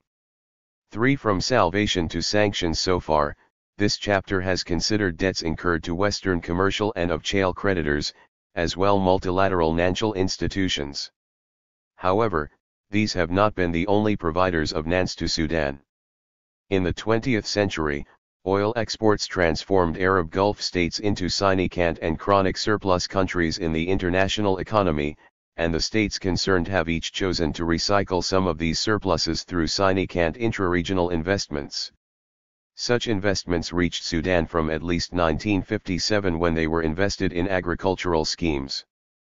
For in the 1970s, oil price rises dramatically increased the surpluses available to Gulf states. In addition to significant investment in agricultural schemes in Sudan, these increased surpluses financed Saudi, Emirati, and Omani investments in the creation of local Islamic banks from 1978 onwards. The local management within some of these banks was closely allied to the Sudanese chapter of the Muslim Brotherhood. Islamic banks frequently employed the party's cadres and offered preferential access to financing for party members. The party in this period was seeking to foster a new constituency among small business owners, professionals, and recent rural, urban migrants. The Brotherhood's ties with the Islamic banks helped it both to foster and create this new social, economic, and political constituency. The success of this project can be measured by comparing the party's electoral returns in 1968 and 1986, during which time its support rose from 2.4% to 18.5% of votes cast. Notwithstanding, the Muslim Brotherhood's electoral performance during Sudan's third parliamentary period still denied the party the commanding position that its leaders hoped for. Meanwhile, Sudan's coalition government led by the Ummah Party was continuing Jafar Nimiri's policy of faithful adherence to the economic orthodoxy mandated by the IMF.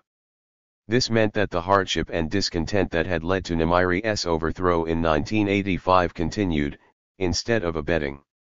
In this context, military officers allied with the Muslim Brotherhood carried out a coup in June 1989, thereby establishing a new political order that styled itself as a regime of national salvation. The Muslim Brotherhood re-established itself as the National Congress Party and became the governing party in Sudan's new military and Islamist state. The coup installed Brigadier Umar al-Bashir as president of Sudan and initiated a violent crackdown on potential opponents to the new regime. Bashir was to remain president of Sudan for 3 decades.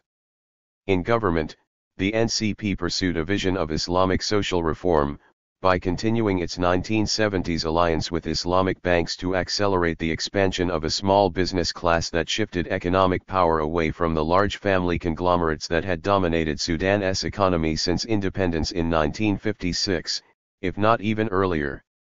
Several of these conglomerates had been the chief financiers of Sudan's leading electoral parties, and the Salvation regime promptly repurposed the regulatory and investment activities of the state in order to break the corporate power of these RMS. Under the guidance of the NCP's religious and 91. Political theoretician Hassan al-Turabi, the Salvation regime pursued an independent Islamic foreign policy, including by expressing of child support for Iraq during the First Gulf War, and Palestinians in their struggle against Israeli occupation. Sudan even hosted Osama bin Laden from 1991 to 1996. Scholars have noted the apparent paradox of the Salvation regime, namely, that it pursued a radical approach to foreign policy and domestic social reform, all while adhering to a highly orthodox view of how to manage external financial accounts. In 1990, for example, the regime negotiated the Sudan Structural Adjustment Program with the World Bank, in an attempt to reverse Sudan's loss of access to multinational credit lines due to repeated defaults under Jafar Nimiri. Moreover, Edward Thomas has identified how Sudan's adherence to economic neoliberalism was in fact a key instrument of the state's domestic agenda in the 1990s, as the state used privatization, induced competition, and re-regulation to redistribute winners and losers in the local economy. However, Sudan's attempts to secure credit through faithful adherence to international/Western financial orthodoxy were frustrated by geopolitics. Following the collapse of the Soviet Union, the 1990s saw few challenges to the global hegemony of the United States of America. Notwithstanding, Sudan's independent foreign policy with Islamist inspiration was a sine qua non regional exception. In 1997, an assassination attempt against the Egyptian president, Hosni Mubarak, was linked to Sudan and used as a pretense for the United States to organize a regime of international sanctions against the country. This economic and financial siege ended the prospects of Sudan repaying the debts of the Nimiri era, which had been President Bashir's intention until that point, thereby causing Sudan's renewed default in its obligations to Western creditors. For a forced delinquing in the late 1990s, international creditors faced the prospect of a collective exit by post-colonial states from Western and of Chale UN systems of credit and finance. The states in question carried chronic and accumulating debt overhangs that were the historic legacy of rising oil prices and interest rates in international markets, combined with volatility in their own primary commodity export prices. As debtors faced an objective inability to repay, the alternative beckoned of collective default and recourse to alternative South-South means of financing. To ward off this prospect, the IMF established the Heavily Indebted Poor Countries Initiative in 1996. Through this initiative, indebted post-colonial countries were able to secure large-scale one-off debt cancellations that were coordinated between the IMF and multiple of Chale and private creditors, provided that the debtor country adhered to traditional IMF policy prescriptions and conditionalities. In the event, the only creditors concerned in IMF-led cancellations were Western of Chale and private financiers, associated with the Paris and London clubs of creditors, respectively, thereby 92. Highlighting how the multilateral body of the IMF had become co-opted to a system of financing rooted in Western markets and interests. In the late 1990s and early 2000s, the HIPC secured large-scale debt write-offs for over 30 post-colonial countries. Critiques of HIPC highlight how it has prioritized writing off of outstanding and compounding debts that were no longer being serviced, as opposed to offering a sine qua non decrease in actual financial transfers in the form of debt repayments. In turn, these write-offs enabled post-colonial societies to re-enter sovereign debt markets with newfound creditworthiness, with the result that debts owed by participating countries to private creditors grew in importance relative to debts owed to of Chale creditors. HIPC reproduced international structures and inequities in sovereign indebtedness, as opposed to reducing them. Sudan would submit HIPC at a later date. However, The U.S. sanctions imposed against Sudan from 1997 precluded any possibility for debt relief during the RST rounds of the initiative in the 1990s and 2000s. Instead, sanctions brought about Sudan's exit from Western systems of credit and NANS, in other words, the very outcome in an individual country that HIPC had sought to prevent as a collective phenomenon. Whereas collective exit could have been used by post-colonial states to negotiate for systemic reorganizations within international NANS, Sudan alone lacked the necessary bargaining power. Scholars such as Samir Amin have advocated the delinking of post-colonial economies from international capitalism as a path toward economic sovereignty. Sudan's forced delinking after 1997 imposed material hardship on its population, but it also obliged Sudan to explore alternative economic and political relationships as the country entered the 20th century. Indeed, this dovetailed with the non-aligned Islamic foreign policy that the NCP had pursued during its RST decade in of CE, described above. Sanctions by the United States of America against Sudan, which were soon joined by other Western countries, pushed Sudan toward deeper financial relationships with non-Western countries, most notably China and Arab Gulf state. China invested heavily in transport infrastructures in Sudan, which it delivered alongside grants and soft loans in support of Sudanese government projects. All this was because China was a significant purchaser of crude oil, of which Sudan was a modest exporter from 1979 onwards. Like China, Arab Gulf states are chronic surplus countries within the international economy.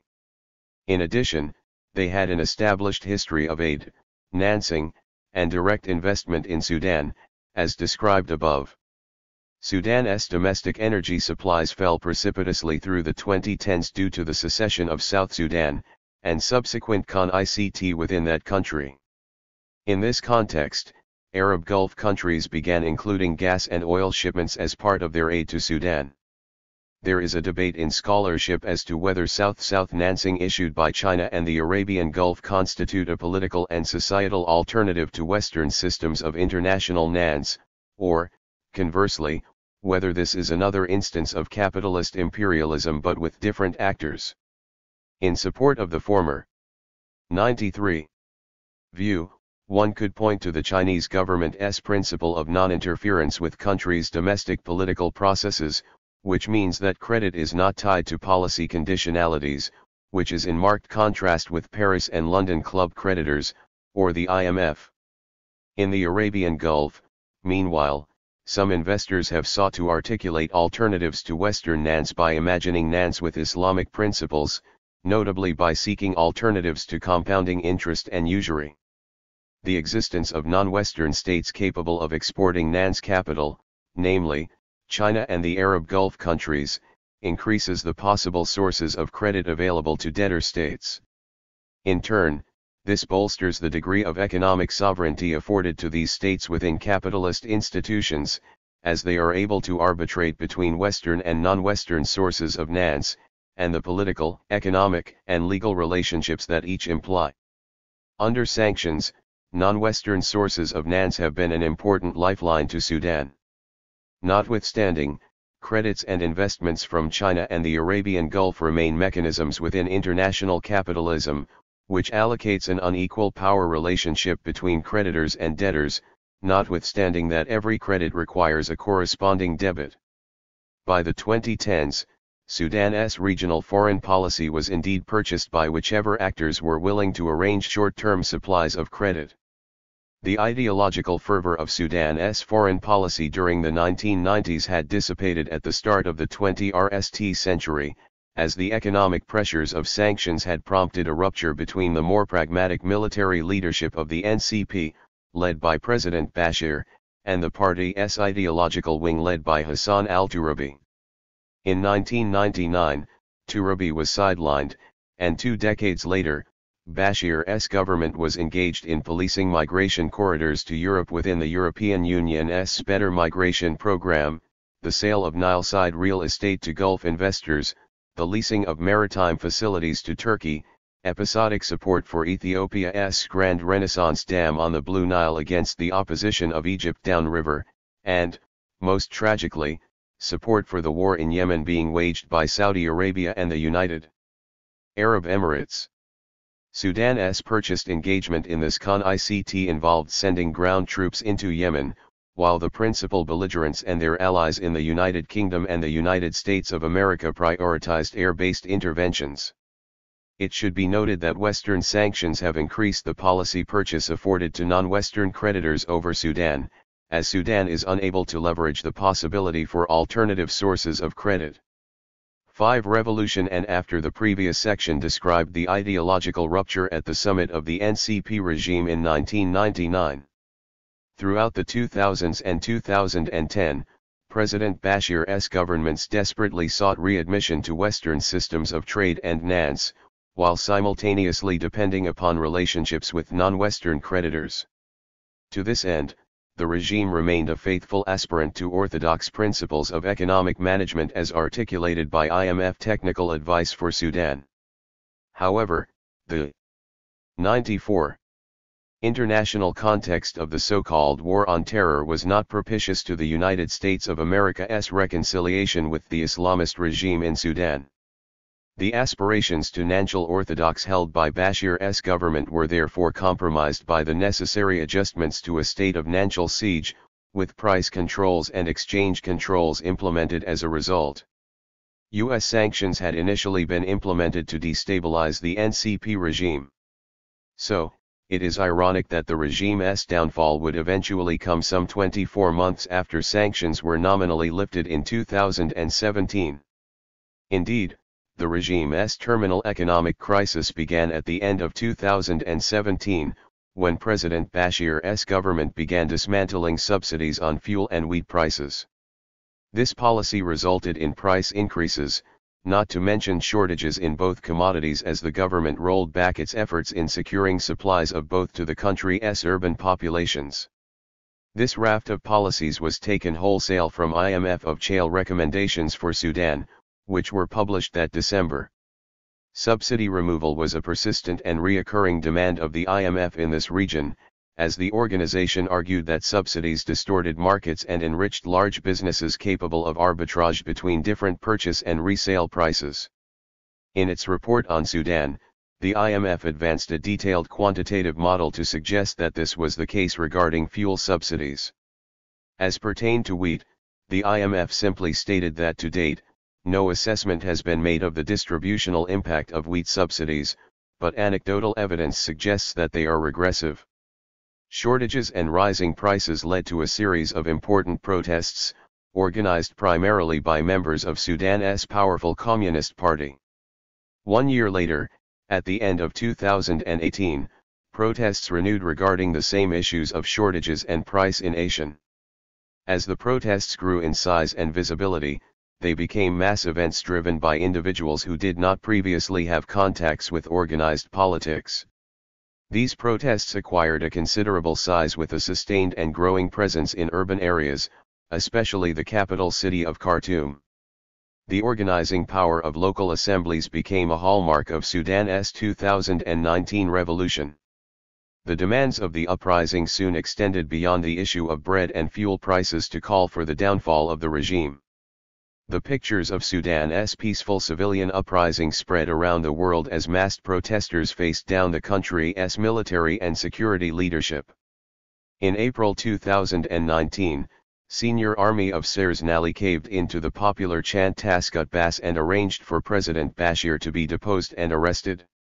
Tensions continued on Sudan's streets for several months, as military officers and self-appointed representatives of Sudan's revolutionary movement negotiated the terms of a political transition. It was during this period that the greatest amount of bloodshed was meted out against protesters, when pro-government paramilitaries cleared out civilian sit-ins in July 2019. The year ended in hope, however, as negotiations culminated in the creation of a Transitional Sovereignty Council, which divided appointments equally between Sudan's security forces, and the Forces of Freedom and Change, which was formed to represent civilian political organizations. The chair of the council was General Abd al-Fattah al-Burhan from the 95 Conventional Armed Forces. Burhan's deputy, meanwhile, was Muhammad Hamdan Dagalo from the paramilitary Rapid Support Forces. The FFC, meanwhile, united a range of old and new political organizations, each with tenuous and untested claims to represent sections of the revolutionary movement or Sudanese society more widely.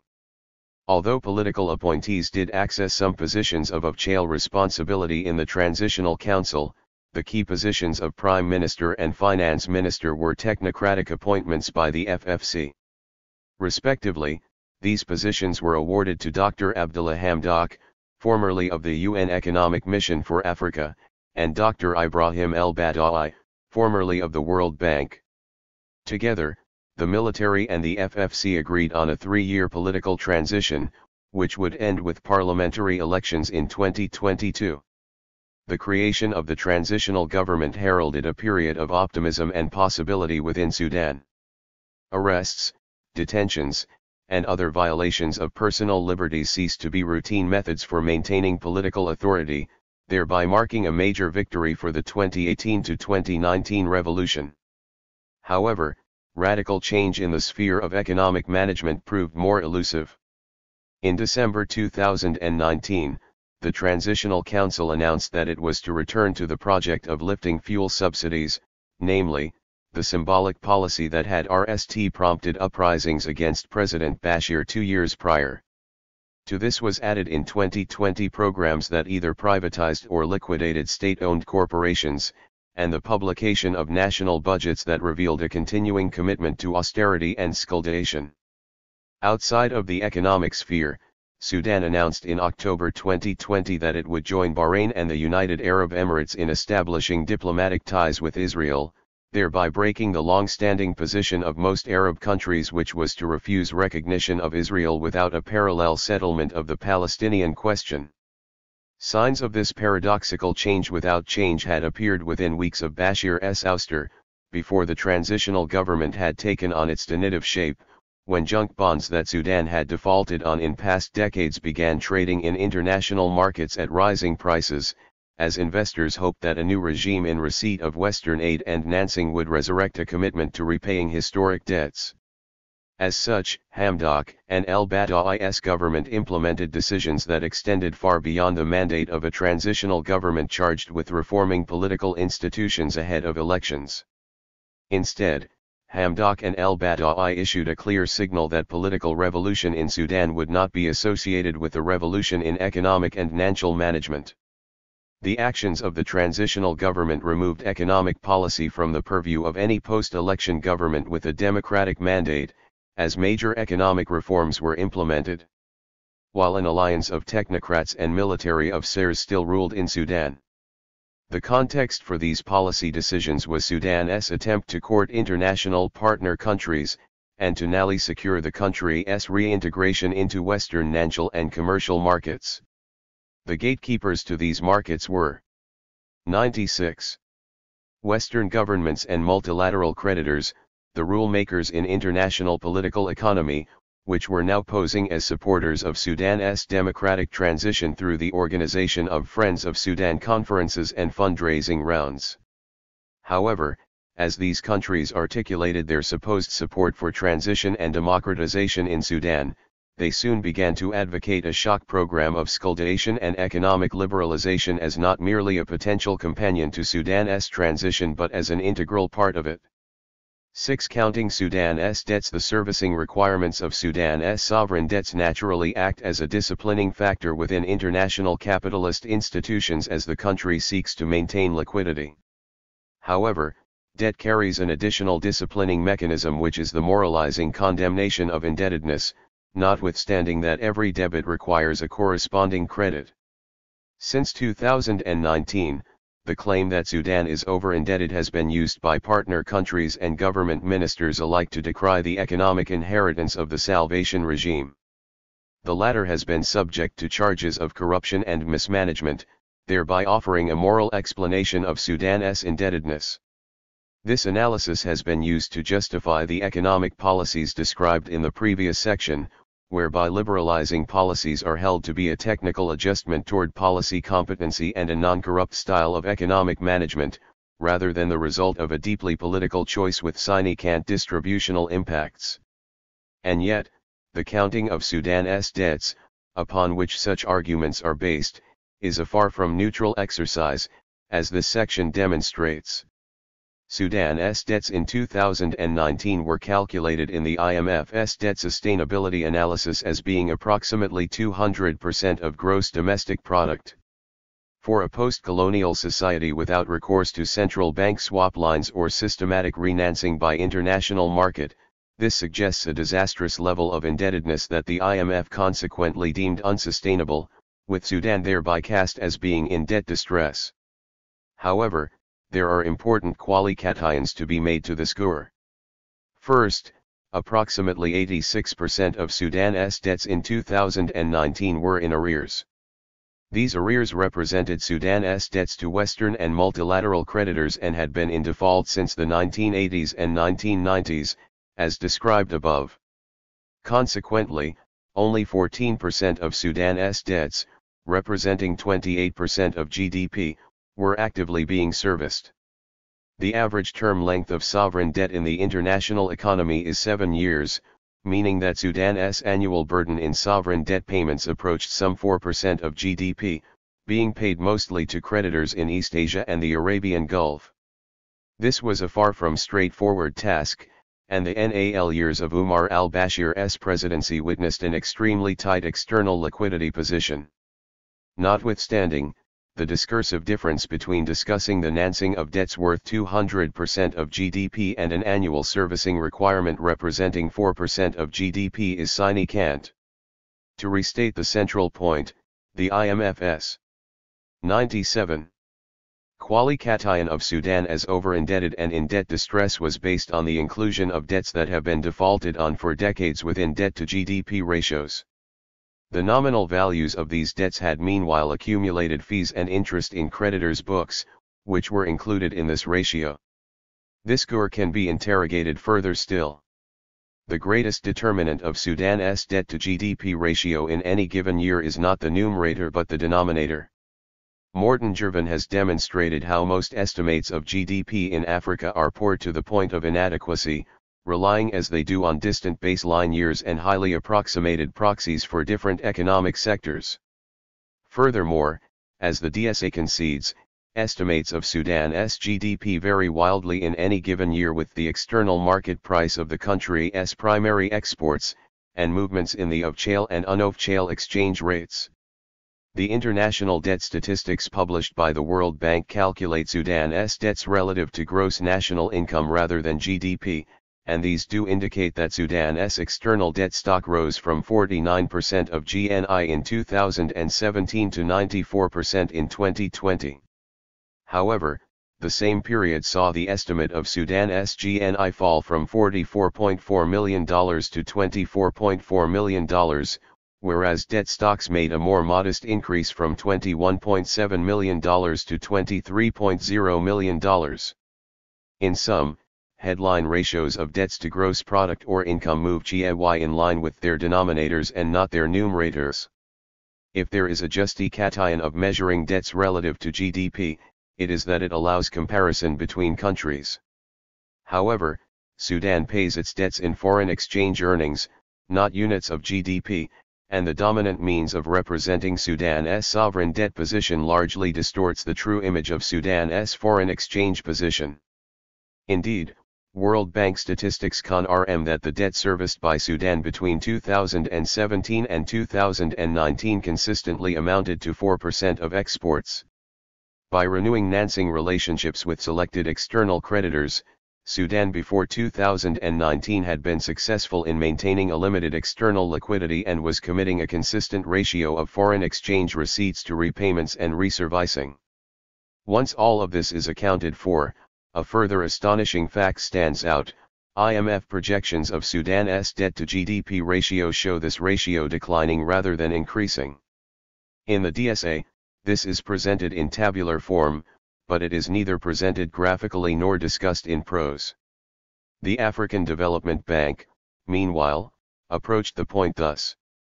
The undertaken by the World Bank and IMF in October 2020 showed that the debt/GDP ratio was 172.9% and is expected to remain at 130.6% by 2040 if no urgent action is taken to address the crisis. The choice of pros, naturally, does not re-ECT the reality of an improving position.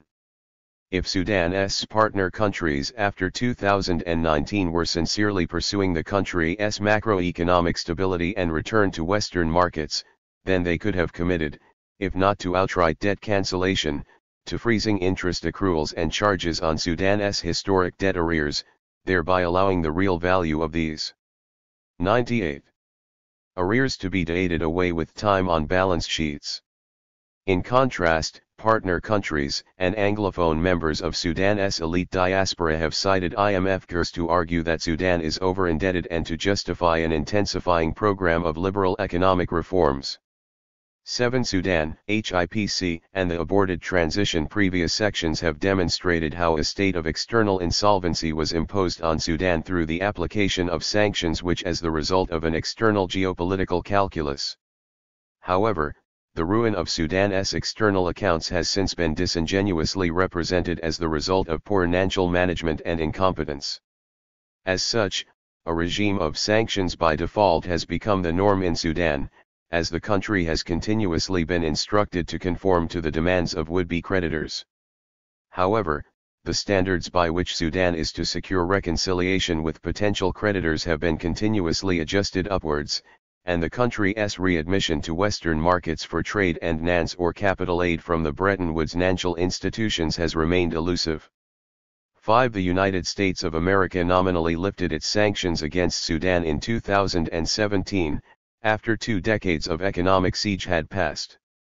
However, the country remained listed as a state sponsor of terrorism by the U.S. State Department.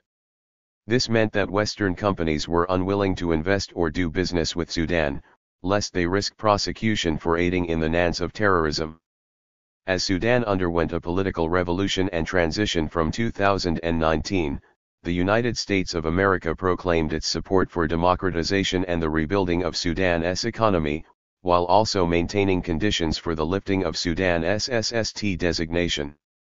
After this was achieved in 2020, the country would still end itself frozen out of multilateral and Western of-chain aid, as it was obliged to restructure its historic debts according to the preferences of creditors. While this process remained ongoing, Sudan was deemed to be in arrears to the IMF and World Bank and consequently did not benefit from programs such as the Debt Service Suspension Initiative during the COVID-19 pandemic, which was extended to most other capital importing countries. This section explores how Sudan's transitional government after 2019 pursued the ultimately unobtainable goal of compliance, and subsequent reconciliation, with would-be creditors in the West. In 2019, after decades of political marginalization under President Bashir, Anglophone elites in the Sudanese diaspora found themselves represented in Sudan's government by the FFC, and by the Prime Minister Abdallah Hamdok and Finance Minister Ibrahim El-Badawi in particular. During the post-2019 period, these civilian leaders of Sudan's economic policies pursued a singular focus on renewing Sudan's access to Western financial and commercial markets, with the hope of reversing the effects of historic sanctions. These attempts to reopen financial transactions between Sudan and the West, not to mention enabling access to the products and services of Western companies in Sudan, naturally adhered to the institutional views of the creditor organizations for 99, which Sudan's new Prime Minister and Finance Minister had once worked. 6. Furthermore, this adhered to the sociological and economic preferences of many members of Sudan's elite, Anglophone, and anti-NCP diaspora. The social lives of these individuals were organized between Sudan and their foreign residences in Europe or the United States. Some who represented business interests from before 1989 had suffered both from the rise of the NCP and the imposition of Western sanctions, while their economic unions within Sudan had been displaced by a nationally organized business constituency had grown through a close political relationship with the NCP government. It was against this historical inheritance that Hamdok's transitional government applied in 2020 to become a late entry to the IMF's HIPC initiative to seek out debt forgiveness, a process that once again stipulated that Sudan submit to the orthodox policy prescriptions of Western creditors. Sudan's application to HIPC had been put forward by Western partner countries as the approved means of securing debt restructuring and achieving the country's long-term goal of readmission to Western financial markets after decades of sanctions. In order to arrive at the HIPC decision point after application, Sudan had to demonstrate a track record of sound financial management. It was to this end that the transitional government implemented the orthodox economic policies described in a previous section. Although the reforms were justified through an enthusiastic rhetoric that claimed they were an integral part of Sudan's political transition, the reality was that they reinforced a trend begun in the 1970s whereby successive governments have maintained a highly orthodox policy adherence to the policy prescriptions of the IMF and Western creditors, despite drastic political reorganizations at the summit of the Sudanese state. Debt cancellation through HIPC requires the complaisance of all eligible creditors. 7. To this end, a major obstacle stood in the way of Sudan's HIPC decision point, which was the country's SST designation by the U.S. State Department. This precluded debt cancellation and new credit lines from the world's largest economy, and Sudan's partner countries in Europe proved unwilling to extend their support for Sudan's transition as far as unilateral debt cancellation outside of HIPC and the participation of the United States. As such, the IMF explicitly stated that the SST designation effectively hinders progress toward HIPC debt relief. Through this, multilateral debt relief organized by the IMF, an organization incorporated under UN statutes, was effectively made conditional upon the unilateral foreign policy decision of the United States of America. In December 2020, the United States of America narrowly lifted Sudan's SST status. This was in exchange for a $335 million payment by Sudan to a U.S. Victims of Terrorism Fund, in the name of U.S. victims of East African embassy bombings in 1998 in which the Sudanese government was allegedly complicit. There were no comparable compensation payments to Sudan for civilian victims of a U.S. airstrike in the 1990s. It was also widely speculated that Sudan's agreement to establish diplomatic relations with 100. Israel had been a condition of SST delisting. As a result of these arrangements, Sudan, a heavily indebted poor country, became a provider of aid to the richest country on the earth. In marked contrasted to Sudan's programs of subsidies and social expenditure, this strictly non-economic transfer received neither commentary nor caution in IMF reports. To narrowly reach the HIPC decision point, Sudan had to clear its debts to multilateral creditors, who are traditionally ranked RST in the order of creditor priority. To this end, Sudan's European and North American partner countries committed funds that were presented as aid to Sudan, but which in reality were grants or bridging loans pledged to clearing Sudan's arrears with the IMF and the African Development Bank. Ultimately, these sums were financial transfers between different creditors, and they dwarfed in size the sums spent by these countries on direct grants to welfare programs within Sudan. 8. Furthermore, European governments advanced debt relief initiatives for Sudan, but which in reality only concerned debts upon which Sudan had long defaulted. As such, these of-chain creditors transferred funds to other creditors, notably in public-private transfers toward companies in their own national jurisdictions. This allowed for a more favorable presentation of Sudan's external accounts. However, it did little to reduce the financial burden of debts that Sudan was currently servicing, and it ultimately benefited the accounts of private creditors. As new financial outflows became the condition for cancelling debts that were no longer being serviced, it is worth asking what was the true purpose of Western financial policies in Sudan and the post-colonial world. Rather even than seeking to extend loans from which creditors might profit through eventual repayment, a permanent regime of unpayable debts has appeared to be the stable reality in Sudan's relationship with Western governments, with each political transition being the opportunity for public and private creditors to resurrect historic claims, and while substituting inactive claims for new financing and repayment arrangements. Sudan Nali attained the HIPC decision point in July 2021, after 6 months of exchange rate devaluation, privatizations, and budgetary austerity. To reach the HIPC completion point and debt relief, Sudan now had to implement a further program of comparable policies as mandated by the IMF, including a 7.1% SCL reduction over 24 months. It was startling for a transitional government charged with overseeing a stable transition toward elections embark on so rapid a program of sculdation. This was all the more so because Sudan in this period faced a significant external demand shock due to the global recession induced by the COVID-19 pandemic. Although the government's policies had been just as a turn away from the mismanagement of President Bashir, economic indicators were now worse than during the Salvation era. By the end of 2021, inflation was exceeding 350%, which was beyond what it had been during Bashir's NAL years in of CE. In the same year, the black market price of the US dollar rose from 55 Sudanese pounds to SDG 365.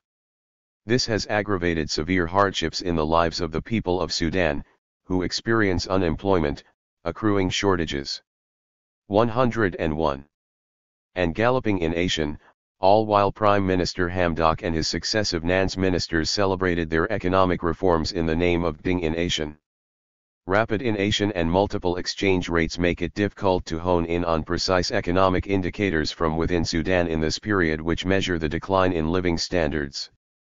However, it is estimated that approximately 1/4 of the population is now in food insecurity, with this formerly rural phenomenon now entering the country's cities, with an estimated 18% of Khartoum's population projected to be food insecure at the end of 2021 as against less than 10% before the start of the revolution.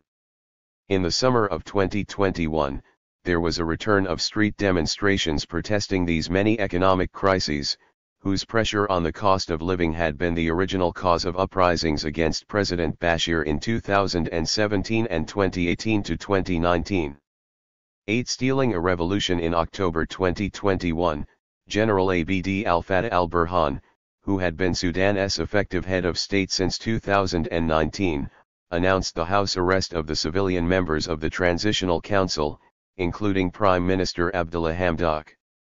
Simultaneously, he declared the assumption of emergency powers by the army.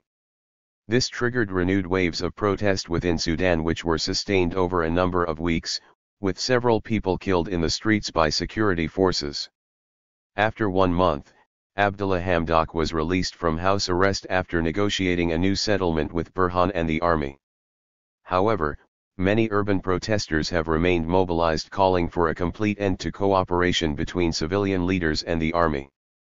In January 2022, Hamdok resigned, citing an inability to exercise the powers of his of CE. At the time of writing, no one has replaced Hamdok in the highest of CE reserved for civilians in the transitional government. 9. The military security wing of the Sovereignty Council continues to rule Sudan in a protracted stalemate with the different civilian organizations and entities of the FFC. Needless to say, this is a stalemate that beneath the military security establishment who hold the supreme affairs of state and the advantage on the ground in terms of armed cadres. General Burhan and his deputy Muhammad Hamdan Dagalo also enjoy personal relations and patronage from Arab Gulf states. Elections are delayed indefinitely. Sudan's 2019 revolution had opposed an armed military state to a peaceful mass movement using the slogan Taskut Bas/Just Fall. After Bashir's downfall, civilian leaders in Sudan as well as journalistic and academic commentators conspicuously failed to advance their analysis of events in Sudan beyond a money-chain opposition between armed security forces and unarmed civilians, which could have highlighted the fact that civilian-held ministries in the transitional government were implementing economic policies that were a political choice, rather than an inevitable technical component of the transition, with potentially disastrous consequences. As such, Sudan's economic travails were blamed wholly on alleged incompetency and moral failings of the previous 102 regime, even as innovation and goods shortages under the transitional government exceeded the levels of Bashir's presidency. Needless to say, the liberalizing policies of the Sudan's Transitional Council have had seismic distributional implications, both by impoverishing Sudanese who depended on social expenditures and government subsidies, and by reallocating losses and protests within Sudan's capitalist class. 10. There has been a conspicuous failure by Sudan's Alliance of Civilian Forces, the FFC, to expand the scope of the political by designating opponents other than the ousted President Bashir, starting with the historic sanctions and policy conditionalities of Western governments that now pose as Sudan's partners. The army's recent attempt to overturn the political transition returned Sudanese politics to a simple opposition between the brute power of the security establishment and a civilian resistance movement in Sudan's cities. Sudan has consequently faced two attempts to steal the progressive potential of its 2019 revolution. First, Western would-be creditors advanced a depoliticized view of economic reform, and secured the consent of civilian ministers in the Transitional Council in a project of liberalization and innovation. Second, the Sudanese army mobilized in a period of economic hardship to remove any civilian element from the country's government. It would be wrong and simplistic to say that the policy neoliberalism of both wings of the Transitional Council led to the coup by General Burhan in October 2021. Political events in Sudan naturally maintain a certain from economic events, and senior gurs in Sudan's army and paramilitaries feared legal prosecution under a fully civilian government. However, one reality that the FFC and commentators have chosen to overlook is that the military and security apparatus do represent a sizable constituency within Sudan. This includes the large numbers of Sudanese who rely on salaries from the police, military, or intelligence payrolls for their livelihoods, and who now face the prospect of economic annihilation and threats of legal prosecution targeting their former commanders. The army and paramilitaries have also been an import relay between some communities in rural parts of Sudan and the central government. Both of the constituencies described witnessed the alarming prospects of their economic annihilation after 2019 as an Anglophone elite in the FFC who were distant from their lives and concerns sought to strip back the state while damning the regime that had once offered them patronage. As such, the civilian members of the Transitional Council failed to take the measures necessary to associate the transition with economic security for all Sudanese, such that when army generals gave putschist orders to their subordinates, the orders might not have been obeyed. A depoliticized transition has now given way to a newly emboldened military and security establishment, in a protracted stalemate that beneath those who wield superior force on the ground. 103. 9. Conclusion. This chapter has argued that the position of Sudan's sovereign debts in the 2020s re-echoes the historical legacy of events in the 20th century that were experienced by many post-colonial societies, and phenomena specifico Sudan. The latter included, most notably, a unilateral regime of sanctions applied by the United States and other Western countries between 1997 and 2017. This divorced Sudan from Western systems of trade and finance, which prompted the country to build alternative relationships with China and Arab Gulf states. These relationships enhanced the sovereignty afforded to Sudan within international capitalist institutions, by allowing Sudan to arbitrate between different sources of credit and to access welcome financial lifelines while it was under economic siege from the West. Notwithstanding, loans within capitalism induce an unequal power relationship in favor of creditors, notwithstanding that every debit requires a corresponding credit, which has allowed Arab Gulf states and other regional powers to purchase Sudan's support in regional conflicts. Although the governments of Umar al-Bashir pursued a resolute Islamist project in domestic affairs and foreign policy, it remained remarkably uncommitted to turning its back on Western sources of credit. Sudan continued to seek reintegration into Western systems of trade and finance, and, as such, the country continued to aspire to the economic orthodoxy articulated by the IMF and the World Bank. The Salvation regime shared this orientation with all Sudanese governments from the 1970s onwards, during which period substantial political revolutions at the summit of the Sudanese state have hidden much greater continuities in the approach to managing external accounts. In this regard, Sudan's political history was a microcosm of international political dynamics more widely, as anti-colonial and anti-capitalist alternatives to the imperialist organization of international capitalism centered on Western Europe and North America were successively weakened and defeated. 11. Ideological defeat was been added to the defeat of political projects and organizations, as it has become difficult to imagine or implement policy alternatives to neoliberal economic orthodoxy, all in spite of frenetic and repeated reorganizations in the outwards appearance of political projects.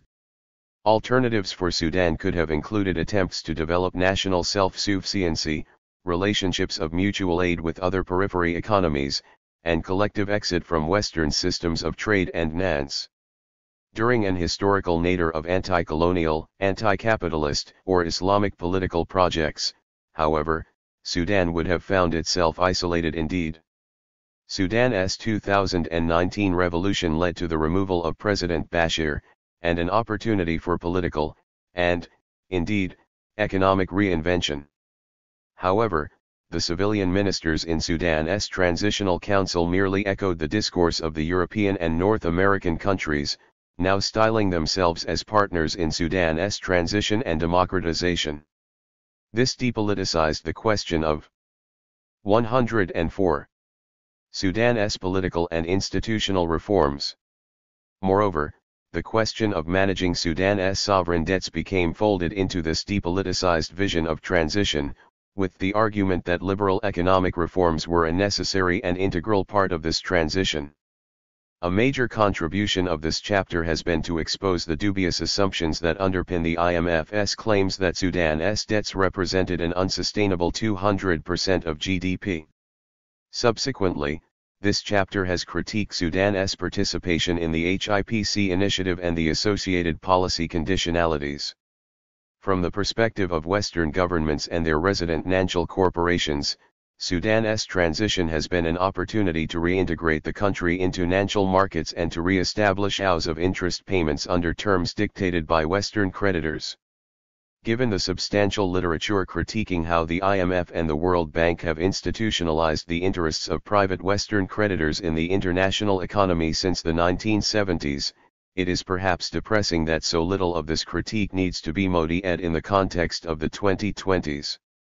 While there is a lively body of literature in critical political economy, very little of this has dared into specialist academic studies of Sudan, which often reproduce the tired trope that Sudan's economic travails are due to corruption and mismanagement.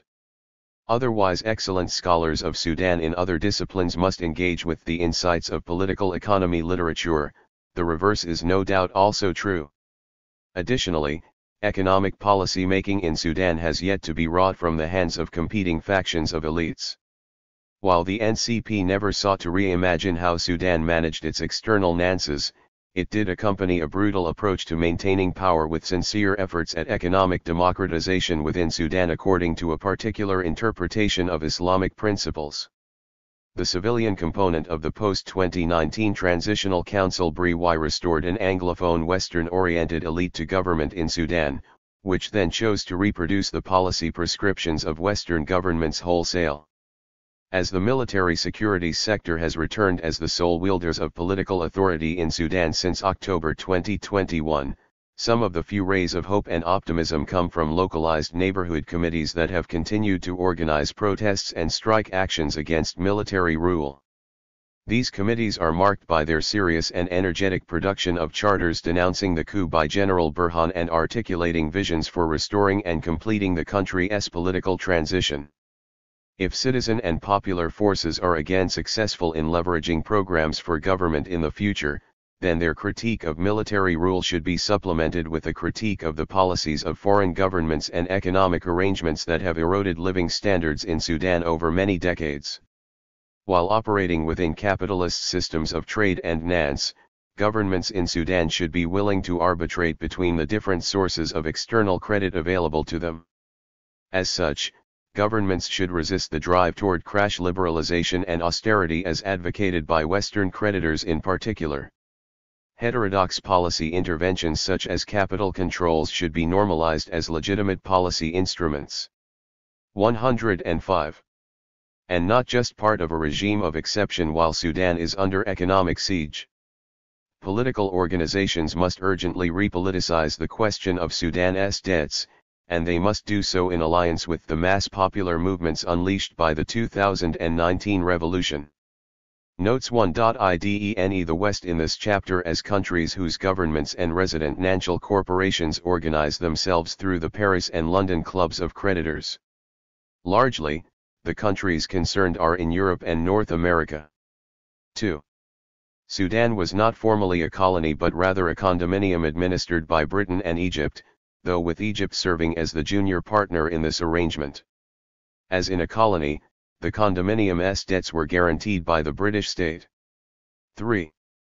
Including in the form of loans from multilateral creditors, giving rise to criticisms that the organizations actually serve to bail out creditors rather than to stabilize debtors.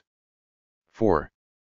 This was a personal investment by the chair of the Kuwait National Bank in a private cotton scheme. 5. Bridenthal, Nolan, and Persinese explore the political economy and geopolitics of the U.S. empire of sanctions. 6. El-Badawi later resigned from OFCE, in 2020. 7.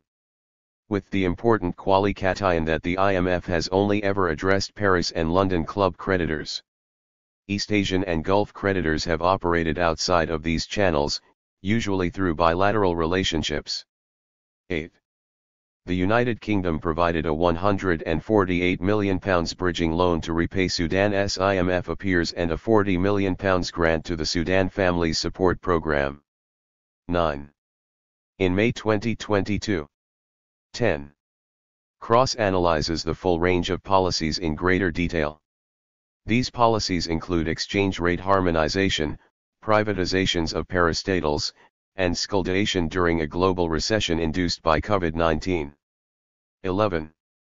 Specific examples in Sudan include in 1971, when cadres and sympathizers of the Sudanese Communist Party were liquidated by Jafar Namiri's government, and, arguably, in 1999, when the ideological religious wing of the NCP was marginalized by the pragmatic military wing in government. After independence in 1956, governments in Sudan explored a range of strategies for organizing the national economy within the formal financial structures of international capitalism. These included state-led development financing in the 1960s and the nationalization of foreign businesses in 1970. Gradually, and as in many other national economies, the progressive potential of these projects was eroded by the disciplining effects of international capitalism, and the outflow of foreign exchange, currency depreciation, and difficulties in enforcing capital and price controls. This history is explored in my doctoral thesis, Cross. Refusing to improve. Sovereign debt repayment. Difficulties and the political economy of inertia in UNCTAD 1964-1979. Christina Lascarides. Abstract.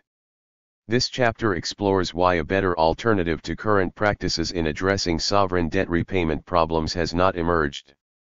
It examines the discussions on financing and debt repayment difficulties from the RST United Nations Conference on Trade and Development in 1964 to the eve of the 1980s debt crisis.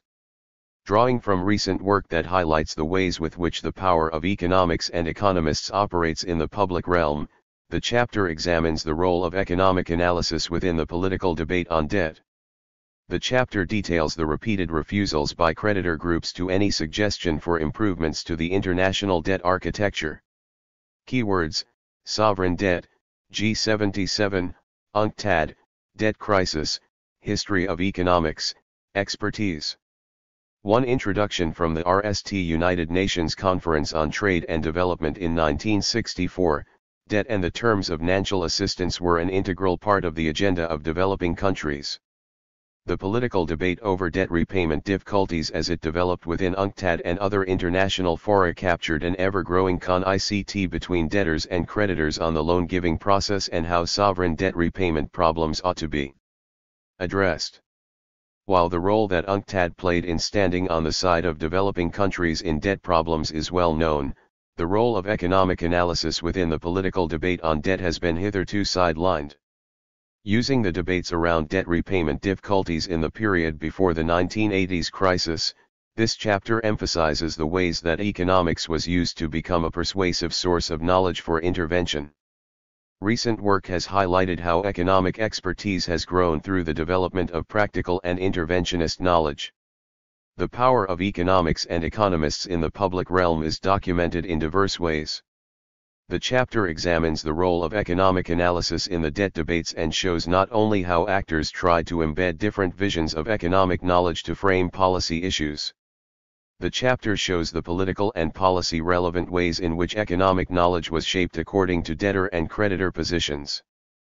Favored by debtors were explanations that emphasized structural roots of the debt repayment problems, and policy positions that ensured generalized relief, while creditors focused on domestic sources of debt problems, insisting on a case-by-case approach to any restructuring. By examining what creditors considered credible and relevant economic information to advance their policy positions is an important way to understanding the politics of economics, and how economic knowledge is mediated in unequal power contexts. The chapter illustrates how forms of persuasiveness interacted with substantive elements of economic analysis as part of an attempt to advocate for respective positions. This chapter contributes to the extensive literature that covers the fragmented, uncoordinated, and unfair practices for resolving debt crises that fail to comprehensively address debt problems and place extortionate social costs on debtor country populations. The norms and procedures that developed over the decades for addressing debt repayment problems have sometimes been labeled an architecture, although more aptly described as a non-system, serving the needs of creditors and creditor-dominated institutions, such as the Paris Club of Industrial Country Creditors, the Bretton Woods institutions, the Group of Seven, and the Group of 20. As recent empirical work has shown, over 600 cases of sovereign external debt restructuring took place between 1950 and 2010 with bilateral and commercial creditors, with litigation accompanying debt restructuring in more than 50% of restructurings, oftentimes, the lowest income countries that face debt distress being sued for full repayment by litigious funds. This has led to the well-known problem of too little, too late. The ensuing uncertainty around skill resources and the dramatic erosion of state capacity to use them leads many countries unable to provide the most basic of services. These issues came forcefully to the fore during the COVID-19 pandemic as it came to light that in over 60 countries the government is spending more on external debt service payments as a share of government revenue than on health. 112. Expenditure, oftentimes in countries with already weak public health infrastructure.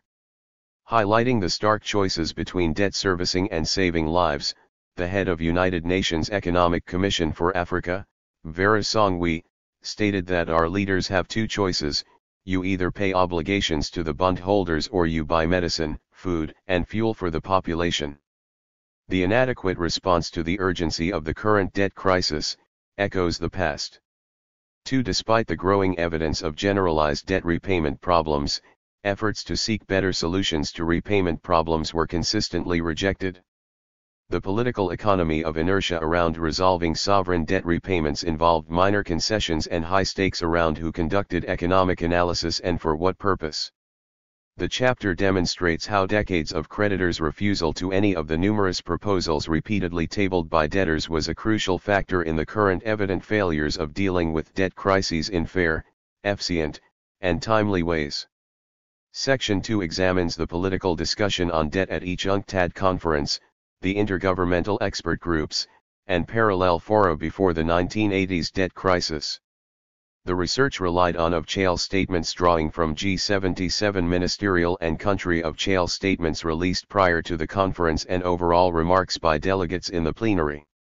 Section 3 provides a detailed examination of the Committee on Finance for Development, the Third Committee, examining the statements of delegates, proposed resolutions put forward by the committee, and voting patterns on debt policy proposals. 3. Section 4 concludes. 2. Escalating political disputes over debt repayment difficulties. Che Guevara's opening statement in the 1964 UNCTAD conference plenary in Geneva stated that the conference promised much if developing countries were not lured by the siren song of the vested interests of the developed powers which exploit their backwardness, and merely asked for the crumbs from the tables of the mighty of this world. He warned that if developing countries rest content with agreements that can simply be violated at will by the mighty, our efforts will have been to no avail, and the lengthy deliberations at this conference will result in nothing more than innocuous documents and lay for international bureaucracy zealously to guard. And the world will stay as it is. Such were the aspirations and dangers of UNCTAD. For the group of 77 developing countries, UNCTAD was a means for a new and just world economic order to address the injustice and neglect of centuries. The political realities of the Cold War era amplified the difficulties of creating a comprehensive forum to address global problems, with the issue of external debt merely one among numerous issues. Ed. 113. There was a stark deterioration in the international atmosphere between the RST and Second UNCTAD Conference, held in New Delhi in 1968. Social eruptions of student unrest, civil rights and anti-war movement, May 1968, and political implosion in many Western governments were part of growing frustrations and calls for change. The trading position of developing countries had not improved, neither had the or terms of resources. Debt servicing problems were increasingly voiced across the UN system. In 1966, the General Assembly voted on the issue of outlaws and endorsed the progress made by the Economic and Social Council on developing measurement techniques for capital outlaws, including calls to action on committed resources, prevention of debt servicing problems, and endorsement of UNCTAD to continue its work on financing for development. 4. In 1967, in preparation of UNCTAD II, a ministerial meeting of the G77 adopted the Charter of Algiers that promoted a program of action for drastic amelioration of the terms of assistance, increase in volume, and broadening out from project aid into program aid. On the issue of debt, they demanded the consolidation of debt service burdens into long-term obligations at low rates and for countries facing acute debt difficulties to be rescheduled on soft terms. At UNCTAD II, the plenary delegates painted the stark curves of debt. According to one delegate, by 1968, in many developing countries, the debt service ratios had risen to 15% or at times 20%, absorbing approximately 45% of all of CHAL bilateral lending. The UNCTAD Secretariat estimated this trajectory would lead to zero net lending to developing countries by 1975 and turn negative thereafter. Delegates from Madagascar, Ecuador, Togo, and Guyana echoed each other's concerns that were the terms of assistance not to change, the least developed would be exporting capital to the richest countries. The Cuban delegation urged that all dividends, interest, and amortization be suspended until the prices of primary commodities were at a level that could reverse the damage of the past. Considering that proposals from the RST conference had scarcely materialized, and the aims of UNCTAD I were no more than distant visions, the G77 condemned vague promises and declarations of goodwill on indebtedness and tying of loans. Developed countries were accused of not doing enough to address the debt servicing difficulties developing countries faced and were warned against returning home to face overwhelming debt problems without commitments on specific actions on debt. When the Secretary General of UNCTAD addressed one of the plenary meetings, he reiterated the need to target financial resources for achieving development plans, with debt service rescheduling and reduction of loan tying essential components. As it turned out, however, the general opinion was that UNCTAD II had been a failure, and the General Secretary, Ral Prebis, in his report to UNCTAD wrote that results were positive but extremely limited. 5. Poor progress on development and especially debt issues was reacted beyond UNCTAD conferences, for instance, in the GA. 114. The Commission on International Development was established and published Partners in Development after the request by World Bank President McNamara for an examination of the 20 years of development progress. Therein were contained measures to address the debt problem by setting guidelines or principles for reorganizations to avoid repeat rescheduling, and to consider debt relief as a form of aid so that fresh loans could be used to repay debts and avert the need for frequent multilateral rescheduling. In 1970, when the objectives of the second UN development decade were laid out in the International Development Strategy, it referred to the of natural resources, the debt servicing problems developing countries faced, and a vision for improvement in forecasting techniques to forestall debt crisis. In 1971, the GA urged creditors to give sympathetic consideration to the requests by developing countries with regards to rescheduling and called on the International Bank for Reconstruction and Development, the International Monetary Fund, and UNCTAD to identify policies needed to avoid debt crises, as well as called for implementation of UNCTAD II's main debt resolution. By the third UNCTAD conference held in 1972 in Santiago, the international monetary crisis of 1971 and the so-called Nixon shock had ended convertibility of the dollar into gold in an attempt to curb inflation in the United States. The crisis forced developing countries to bear the brunt of the breakdown of Bretton Woods, with the representatives of many developing countries noting that exchange rate realignments depleted the value of reserves, terms of trade deteriorated, and creditors' currencies appreciated against the dollar, which raised the real debt service burden. The target of 1% of GNP of resources from developed countries had not been achieved. A large portion of natural in-ows was being used to service a mounting debt burden, and net transfers had declined further still. The average annual growth of total external indebtedness of developing countries was approximately 14% during the 1960s, who faced an annual increase in the cost of debt servicing of 9%, which exceeded the rate of growth of developing countries' exports or national income. The terms of commercial as well as multilateral loans were hardening. The IBRD President, Robert McNamara, warned at the opening plenary of UNCTAD III that debt service payments would preempt a growing and unacceptably large portion of export earnings, and the Undersecretary General of ECOSOC warned about growing social and political instability should desired goals not be achieved. When the president of the host country government, Salvador Allende, welcomed the inaugural ceremony of the conference, he warned about the perils of external indebtedness in the context of a deepening developmental crisis. External debt, largely contracted in order to offset the damage done by an unfair trade system, to defray the costs of the establishment of foreign enterprises in our territory, to cope with the speculative exploitation of our reserves, constitute one of the chief obstacles to the progress of the Third World.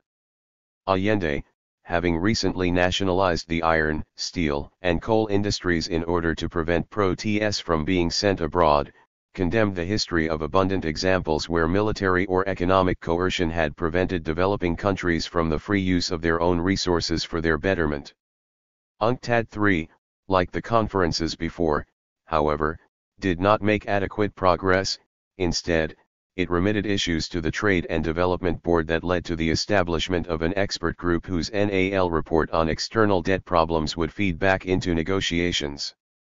The need for action across all development issues resulted in the GA adoption in May 1, 1974 of the Declaration on the Establishment of a New International Economic Order. This condemned neocolonialism as a deterrent to development and aimed to build a new form of international economic relations based on equity, a program many Western countries disapproved of and actively discouraged. 6. In 1975, the UNGA urged for a conference with donors, creditors, and debtors resolve the problem of growing debt burdens.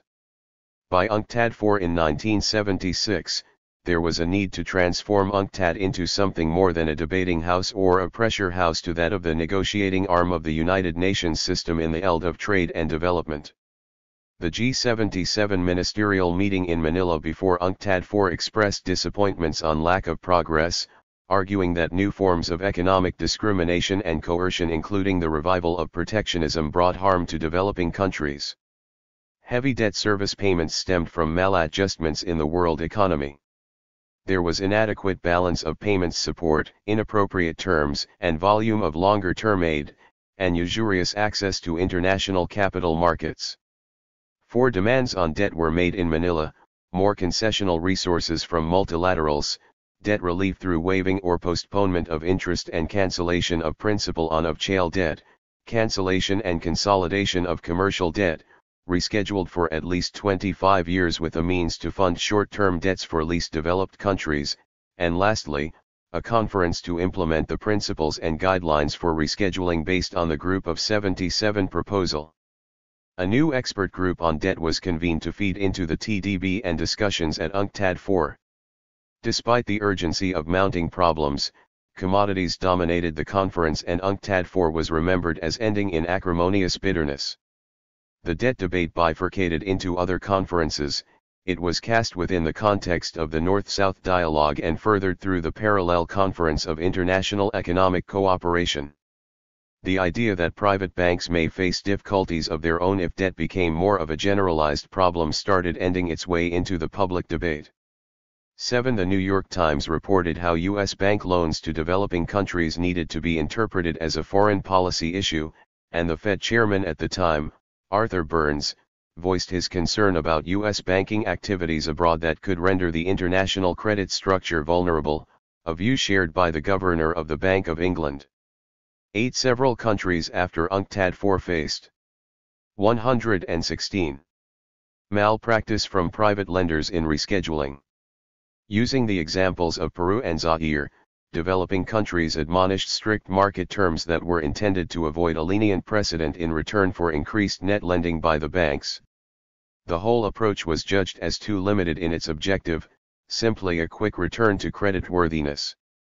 The growing exposure of international organizations, private and of-chale sectors of creditor countries toward developing countries, galvanized the empirical measurement effort to guide lenders, who became preoccupied with short-term predictors of default.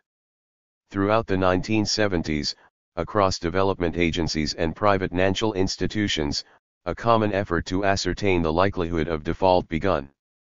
Searching for the indicators of one's temptation to default, however, reacted the growing con-ICT in policy over debt repayment resolution.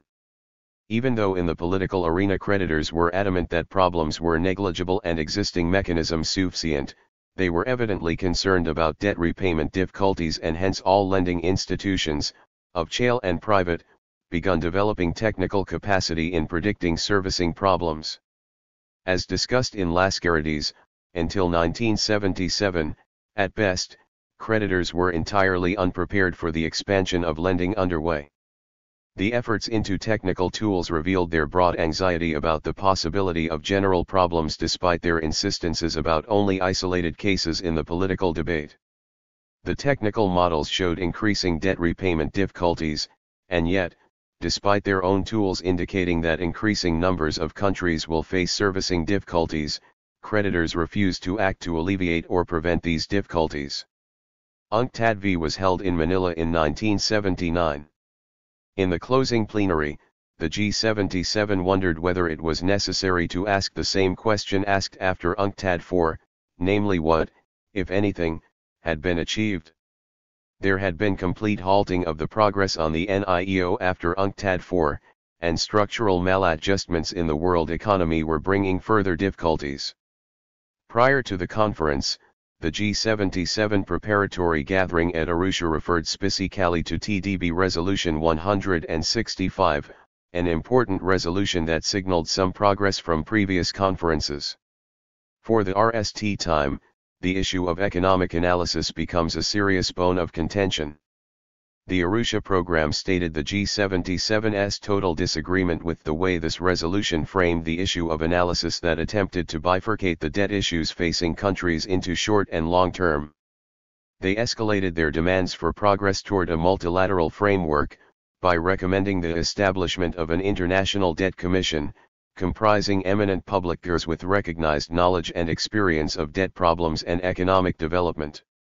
This commission would work across institutions and be available to assist at debtors' request. All in all, the trajectory between 1964 and 1979 spanning UNCTAD INV reveals a progressive exacerbation of debt repayment difficulties, matched by repeat refusals by creditors to adopt any of the resolutions for improvement examined in Section 3. 117. 3 Debt policy proposals through UNCTAD I.V. 3.1 Rejection and deferral, UNCTAD I.3. Geneva to Santiago proposal after proposal was tabled to address the deteriorating debt repayment prospects.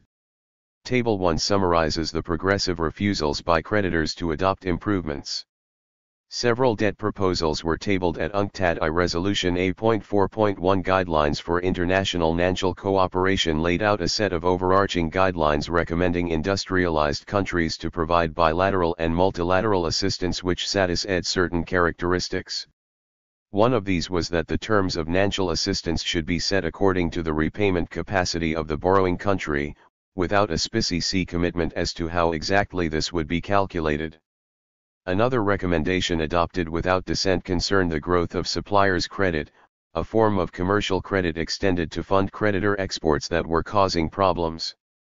A.4.14 Suppliers' credit and credit insurance in development and developing countries, which included a commitment to consider the capacity to repay, and solutions for when debt servicing difficulties emerged. The proposals on which agreement was reached were general and non-committal as to precise technique. Several more proposals, including one for long moratorium periods, were described as no more revolutionary than that of the UNCTAD itself. However, proposals were voted down by creditor countries. Resolution A.4.5 Problems of debt service in developing countries recommended that UN bodies and international financial institutions such as the World Bank and IMF work with debtors and creditors whenever debt rescheduling is needed. Creditors vociferously disagreed with the possibility of cooperation between creditors, debtors, and other bodies in debt resolution for fear of losing control. Debtors were urged to control their balance of payments, and creditor countries were urged to increase the volume and improve the terms of financing to minimize debt service problems. This was adopted by 109 votes to none, with 11 abstentions.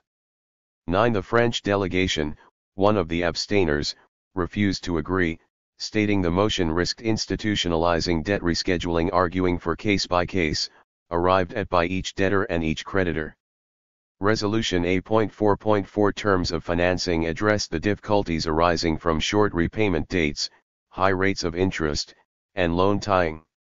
By suggesting that creditor countries accept repayment of foreign loans in national currencies, over a longer period, or accept loan consolidation where necessary, Resolution A.4.4 recommended for more grants instead of loans, a ceiling on interest rates of 3%, and for any tied loans to be repaid through debtor-produced commodities and manufactures. During the debate, creditor countries stated that caps on interest rates did not conform with the principles of financial policy of their countries and could not accept a general decline, for fear of a reduction of volume of lent funds. The conference adopted this recommendation by a vote of 81 in favor to 9 against, with 25 abstentions. 10. Another resolution titled Scheme for Lowering the Interest Cost of Loans to Developing Countries by Means of an Interest Rebate Fund proposed a scheme for an agency designated by the UN to study. A similar set of countries rejected and abstained from this resolution. 11 explanations for each vote were not provided. The UK, for instance, voted against most recommendations of the Third Committee without comment. In the case of the French delegation, it did not contemplate participating in the financing of such a fund, if established. At UNCTAD II, in 1968, New Delhi, the report of the Third Committee discussed a number of issues to alleviate the problems of external indebtedness.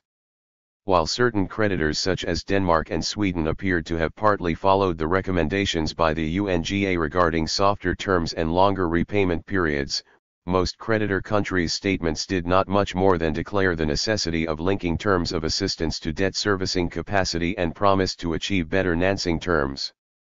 Others disagreed with demands that all lending be concessional as the G77 demanded in the Charter of Algiers because some donors themselves felt they were facing constraints in their financing capacity, but importantly, because this would counter the idea the terms of assistance should vary according to the debt servicing capacity of each developing country, and for this purpose, developing countries could be divided into groups on the basis of their debt servicing capacity.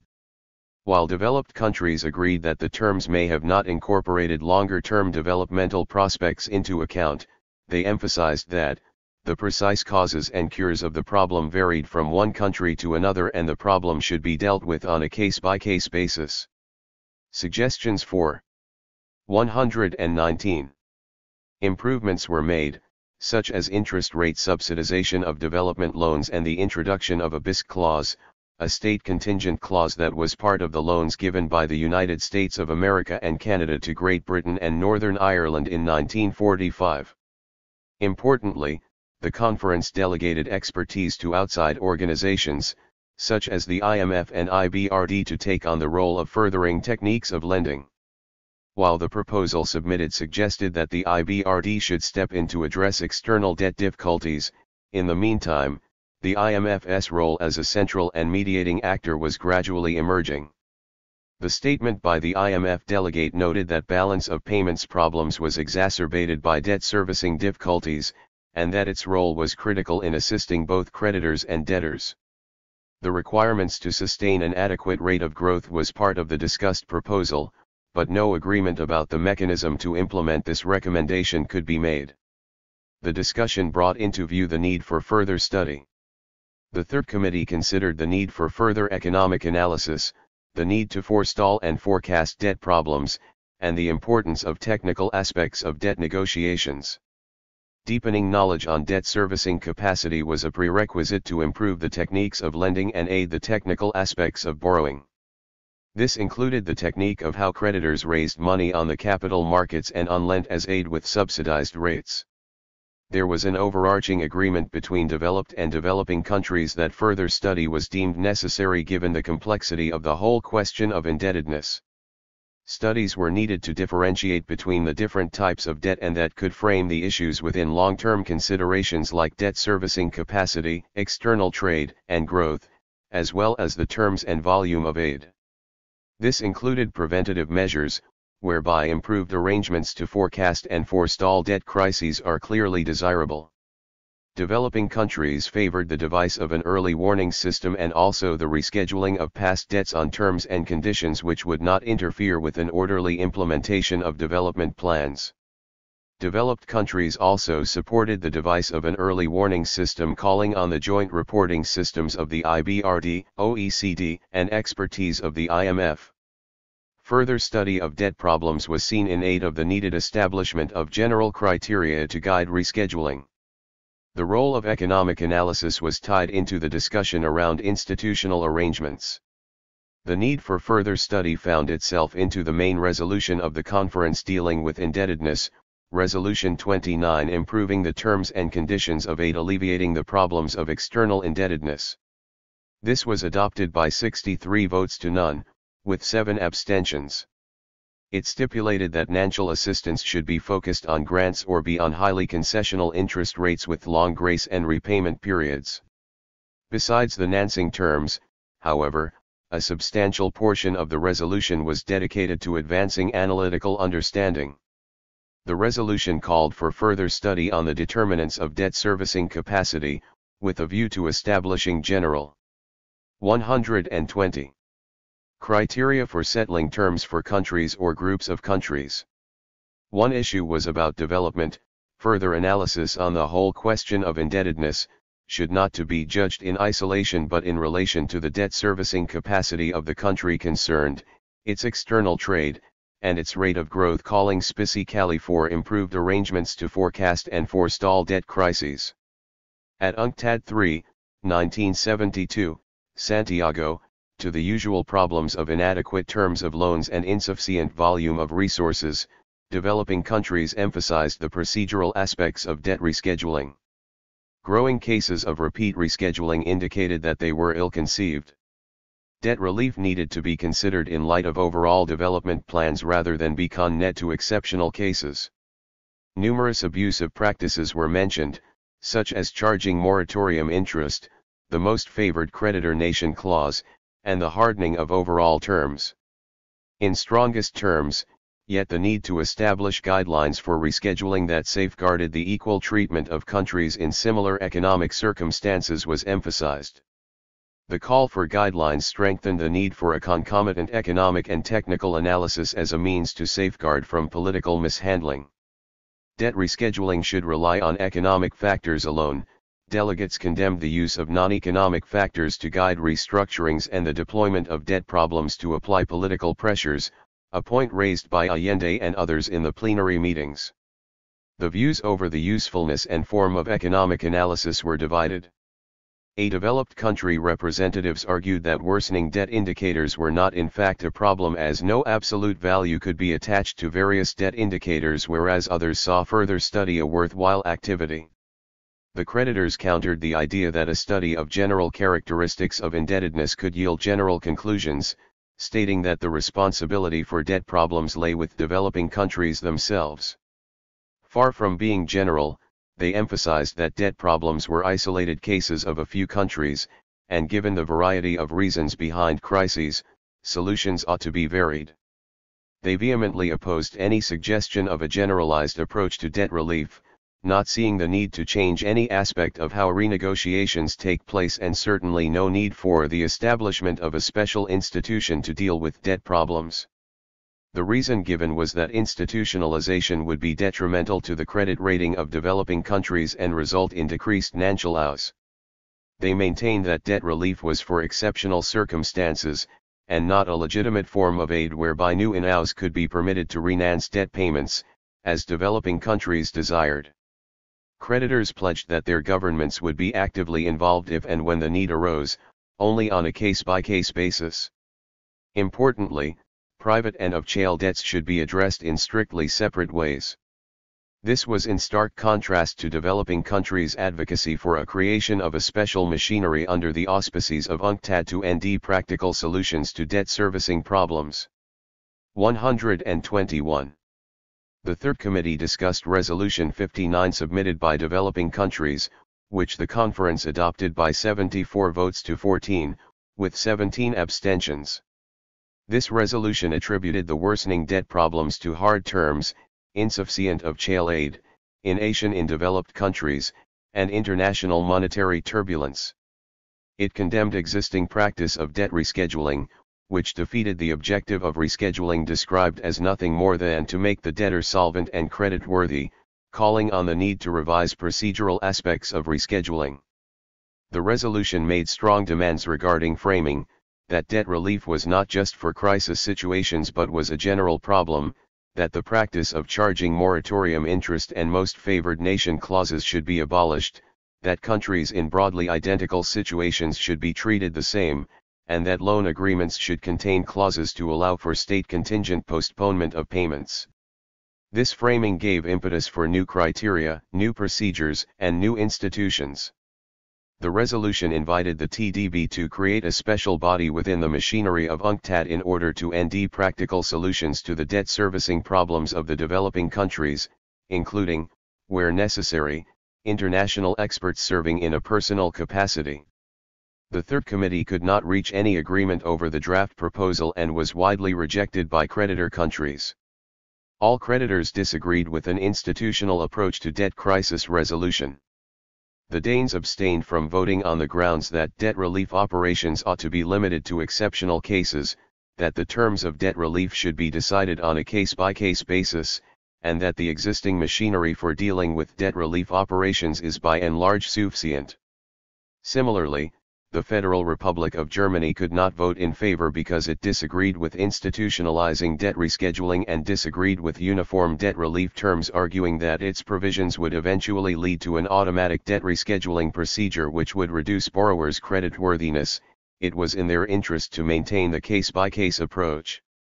The United Kingdom voted against the resolution as they did not agree with the institutional arrangements nor the similarity of treatment irrespective of country circumstance, adding that it was highly regrettable that the conference should have had to consider a text which the developed countries were bound to reject. The United States too voted against, simply because the resolution lacked balance and there are many aspects which the United States cannot support. The conference secretary nevertheless put together the financial implications that would arise from the creation, within the machinery of UNCTAD, of the special body. They assumed an institutional mechanism that would involve a meeting of approximately 12 experts to prepare approximately 200 pages, and cost approximately $46,500 in 1973.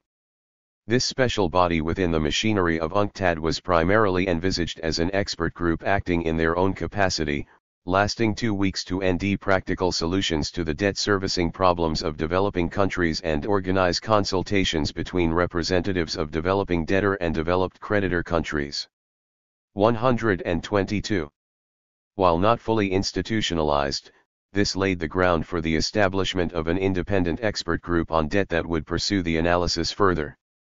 The first intergovernmental group of experts 1974 to 1975 on debt issues was established in 1974 and held 3 sessions before preparing its NAL report in 1975. The NAL report contained a set of agreed common elements for consideration in future debt renegotiations, which could provide guidance and contribute to securing equal treatment of debtor countries in similar situations. On part of the expert group's recommendation, the TDB adopted Resolution 132, which endorsed many of the expert group's endings.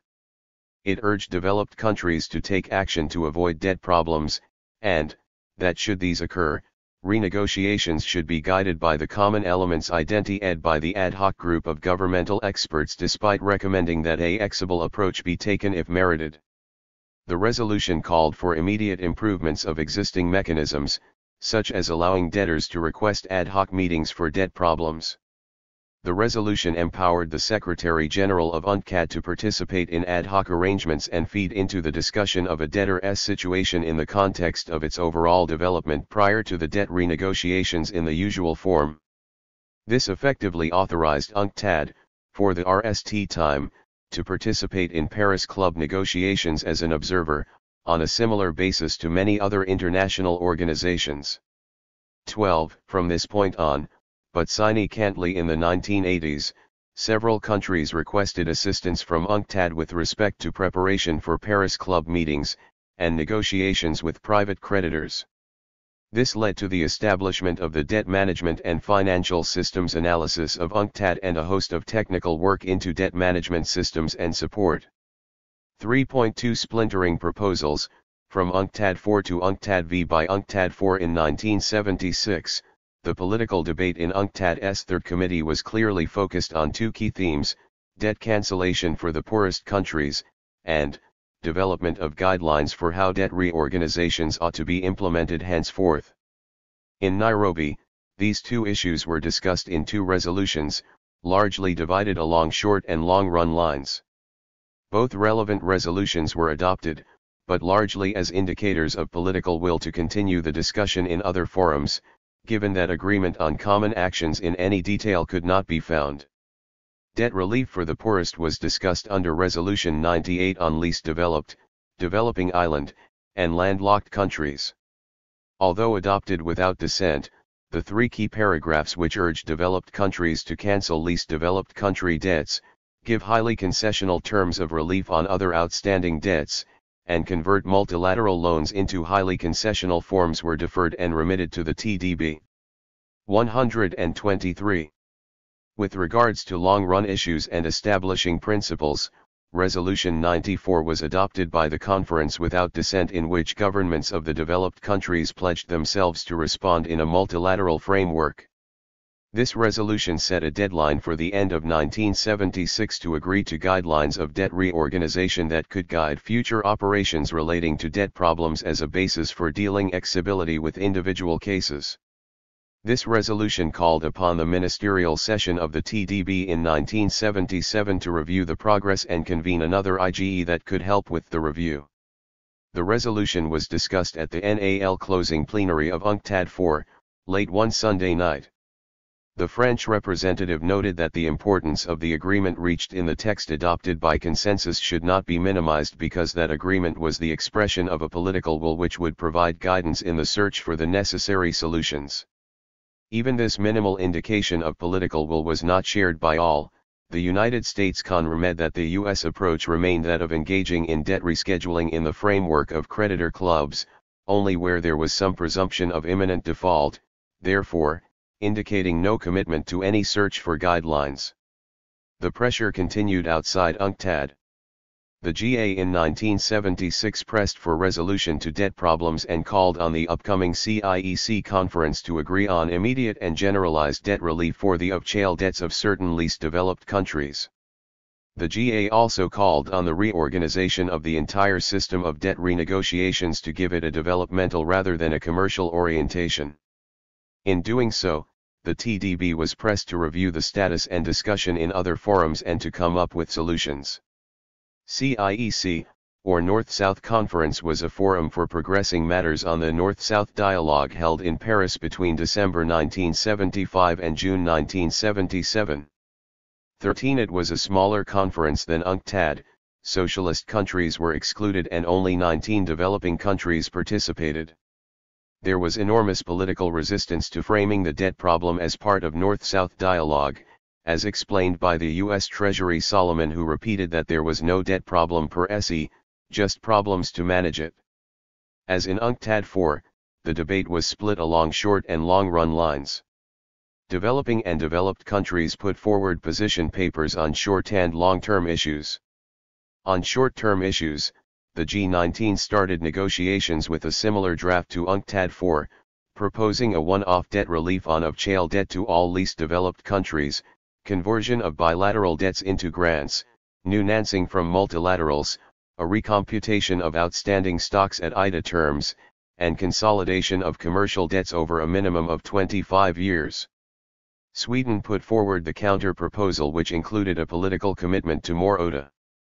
The CIEC conference did not yield any consensus. Instead, the creditor countries offered $1 billion for certain low-income countries and made a concession by allowing for the possibility of aid to be provided as debt relief. 124. The G19 argued that debt reorganization be intimately tied into the vision for a NIEO and debt restructuring be seen within the context of development targets. The reason they gave for not restricting debt relief to instances of crisis was that this penalized countries that have been forced to abort their development programs in order to service their external debts and called for action at an early stage of emerging difficulties. Debt relief, as they argued, needed to incorporate a long-term vision of increased repayment capacity over time. This required a suitable institutional framework to guarantee the equity of creditors and debtors alike, with a commitment from both sides to follow commonly agreed general principles, applicable in all situations. With respect to long-term issues and development of principles of debt rescheduling, there was a need for analysis of the country's long-term situation, and an analysis that considered goals and strategy while respecting socio-economic objectives. The G19 argued that the relevant economic analysis needed to include four features: RST, long-run capital requirements and debt projections; second, an analysis of causes of debt problems, which included international factors and policies of other countries as well as domestic issues; third, a means to ascertain which combination of NANS, rescheduling, and other policy actions would most quickly achieve the targeted development path. The fourth issue was that economic analysis needed an appropriate institutional context for which to convene, organize, and supervise reorganization operations in accordance with internationally agreed principles and procedures. They urged international financial institutions and UNCTAD to work out the details in order to establish the necessary machinery in 1977. From the creditors' side, the European Economic Community and the United States of America put forward a joint proposal radically opposed to the position of the developing countries that sharply distinguished between how to handle situations of imminent debt default, from those with longer-term debt problems. They therefore proposed different guidelines for the two categories. A situation of imminent default was characterized by the fact that it cannot be remedied, in the short term, by appropriate internal and external adjustment measures which the debtor country can realistically be expected to take. With debt rescheduling as a last resort, they repeated the dictum of case-by-case and in creditor clubs, implemented via an IMF program with a vague promise to take long-term development into account. Their objective was clearly about normalizing repayments, rather than development goals. Their approach summarized the de facto creditor consensus that had emerged in the Paris Club: short consolidation periods, exclusion of short-term debts, ignoring the entire stock, emphasizing intercreditor equity, and isolating private debt to be addressed separately on terms assumed similar to the of CHAIL terms. As the creditors' view, however, emphasized that indebtedness per se was not a problem, in the case of long-term problems, they suggested debtors focus on domestic resource mobilization, while creditors 125 provide financial aid on terms appropriate to the country, and technical advice and assistance for debt management. 14. Accompanying these policy positions was a concomitant format for economic analysis that differentiated between imminent default and long-run issues. Imminent default cases were to be dealt with as balance of payments problems, relying on short-run calculations of the financing gap estimated by the IMF when arranging its programs. For longer-term situations, as the country was not facing imminent default, there was leeway for appropriate adjustment, and so the analysis of the general economic situation of a country for debt reorganization would include measures of effectiveness of the country's use of both domestic and external resources, monitoring debt accumulation and management, and analysis of estimates of capital requirements and projected availabilities, including whether ODA was in the appropriate form.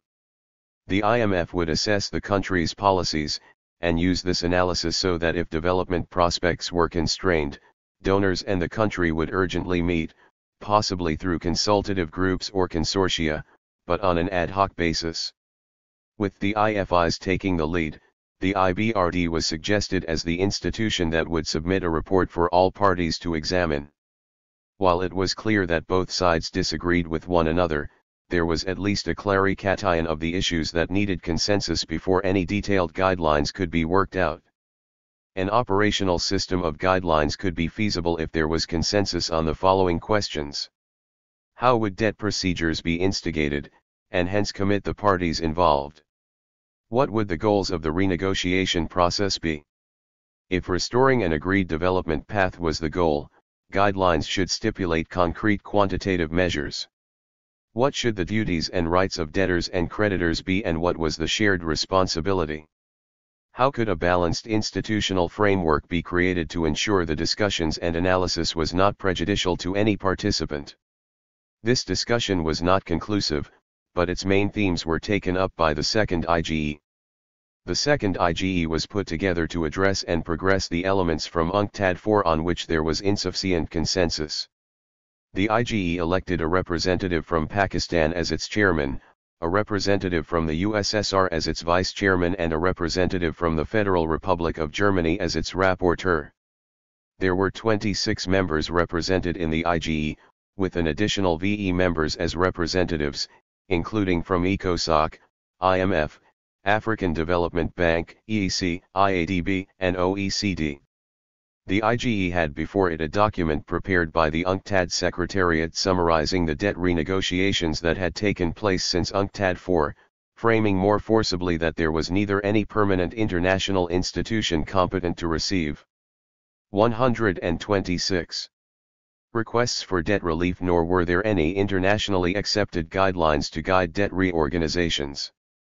The UNCTAD Secretariat started the second session of the IGE in December 1977, distilling the basic elements of the discussion in the RST-IGE, setting criteria for debt reorganization and agreeing objectives with Bainey et al.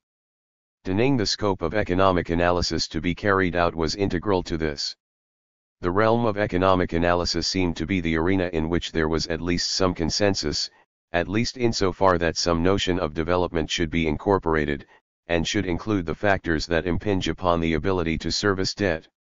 They discussed how they could conceive of an analysis that could incorporate longer-term objectives. They discussed working out concrete aspects of this that would re-ECT the commonly agreed norms between debtors and creditors, and act as a model that could be replicated in other circumstances and serve as a template in future debt renegotiations. The IGE published its NAL report in December 1977, in which there was a close comparison of common elements between debtors and creditors, together with a presentation of divergence. Disagreement remained as to whether to distinguish between cases of countries and what framework and objectives should guide the reorganization. Experts from developed countries thought that existing mechanisms were adequate and cases arising were resolved satisfactorily. They reiterated the fundamentals of the US/EEC proposal at CIEC, insisting that what were often referred to as debt problems were really balance of payments problems for which domestic management was partly responsible, and that any generalized debt relief would raise difficulties for others. To the contrary, developing country experts argued that the small diminution in reschedulings of recent years were down to great development sacrifices that were being made to avoid default that dampened the appearance of problems. The absence of any permanent international institution competent to receive requests for debt relief and the absence of any international accepted guidelines for debt reorganization were all factors leaving developing countries dissatisfied with the existing machinery. Developing countries analyzed the deterioration in international conditions and the general negative impact on developing countries, leading them to argue that debt problems had general causes, hence needed general solutions. Inappropriate financing and very short maturities creating bunching and liquidity shortages rather than bad management were to blame, while the rise of strict conditionality was condemned. The IGES report was to inform the TDB 9th Special Session second part in January 1978 and would form part of the follow-up from UNCTAD 4's Resolution 94. The outcome of the IGES work was an important contributor to the TDB Resolution 165, an important decision that recognized the existence of common ground on key issues such as creditors' responsibility to respond promptly and constructively, in a multilateral framework to deal with debt servicing difficulties of developing countries, including that creditors retroactively change the terms of past bilateral assistance to improve net out of resources. Resolution 165. 127. Agreed in March 1978 stated the common aspects and divergences between creditors and debtors, which included that debt problems would be considered in an appropriate multilateral framework consisting of the interested parties, and with the help as appropriate of relevant international institutions to ensure timely action, taking into account the nature of the problem, which may vary from acute balance of payments difficulties requiring immediate action to longer-term situations relating to structural, financial and transfer of resources problems requiring appropriate longer-term measures. The resolution committed action in accordance to the country's economic and financial situation and performance, its development prospects and capabilities, and to incorporate the internationally agreed objectives for the development of developing countries. The objectives of debt reorganization were understood by all sides to protect the interests of both debtors and creditors equitably in the context of international economic cooperation. How these ideas were to be put into practice so that future restructurings would follow them was to be continued through the work of UNCTAD. During UNCTAD V, the implementation and action pursuant to the TDB Resolution 165 were discussed, regarding both Section A, which was about immediate alteration of terms on past loans, and Section B, which was about the guidelines for future renegotiations.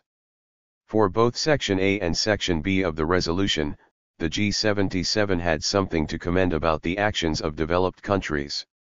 However, with respect to Section A, they deemed implementation was not consistent, and coverage was selective, urging all creditor countries to take steps immediately. With respect to Section B, the G77 acknowledged their agreement with the procedures and objectives laid out by the IGE. As already highlighted by the efforts of the two IGE, there was complete divergence on the issue of analysis as this arose from a different diagnosis of the problem. Developing countries made their case against the separation of economic issues and fragmented analysis that creditor countries proposed. While both sides understood that structural issues merged with acute balance of payments problems in a crisis, nonetheless, experts from developed countries maintained that debt problems were in essence, and self-evidently, either longer-term structural problems, acute balance of payments problems, and that even when they were combined in a particular situation the two aspects could be treated quite separately and independently. Developing country experts disagreed and felt that it was quite unrealistic to compartmentalize a country's debt and development problems in such a way. Furthermore, they argued that any means to address balance of payments problems without a view to underlying development issues were bound to fail. The different types of analysis bore upon the different institutional setups to address them, and as there was no agreement over institutional issues either, there was little progress overall. There was little common ground for both sides to place confidence in any machinery created. 128. With respect to the relevant economic expertise, the institutional arrangements should bring expertise to bear which is respected by all parties and designed to ensure timely action with the assistance of relevant international institutions. One way developing countries proposed this could take place was through the GA, by forming an independent debt commission. There were suggestions as to how the existing creditor clubs could be gradually transformed into a multilateral mechanism. For instance, one proposal was to enable debtors to choose the chair of the meetings, and rely on UNCTAD or others to help prepare the meetings in such a way so as to indicate how the debt reorganization could best serve development goals.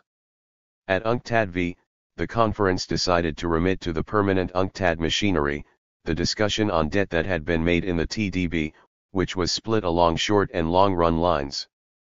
The monetary and financial resolutions passed at UNCTAD v were predominantly about aid and ODA commitments rather than specific proposals on debt issues. As stated, on issues of international cooperation, agreement on appropriate institutional machinery would make a significant contribution toward fulfilling the intent of Board Resolution 165 and would serve to strengthen the present arrangements for international financial cooperation in an area of increasing importance. Not much progress was made though. Even though in the political arena creditors were adamant that problems were negligible and existing mechanisms sufficient, they were evidently concerned about debt repayment difficulties and hence all lending institutions, of public and private, begun developing technical capacity in predicting servicing problems. Throughout the 1970s, across development agencies and private financial institutions, a common effort to ascertain the likelihood of default begun, covered in Lascarides. The broad range of technical issues and divergences in the positions held between creditors were not raised in the context of the political debate at UNCTAD. For conclusion, on the eve of the debt crisis, persistent attempts to improve resolution of debt repayment problems were continually refused by the creditors, with only marginal concessions gained. Thus, by the start of the 1980s, there had already been a 15-year-old battle for better terms to debt resolutions. With a view from the present, the quest for resolving sovereign debt crisis in just timely and fair ways remains. The handling of the 1980s crisis led to a lost development decade, and subsequent initiatives, such as the Heavily Indebted Poor Countries Initiative and Multilateral Debt Relief Initiative, were frameworks predicated on extensive conditionality, and failed to protect poorest countries from litigating creditors.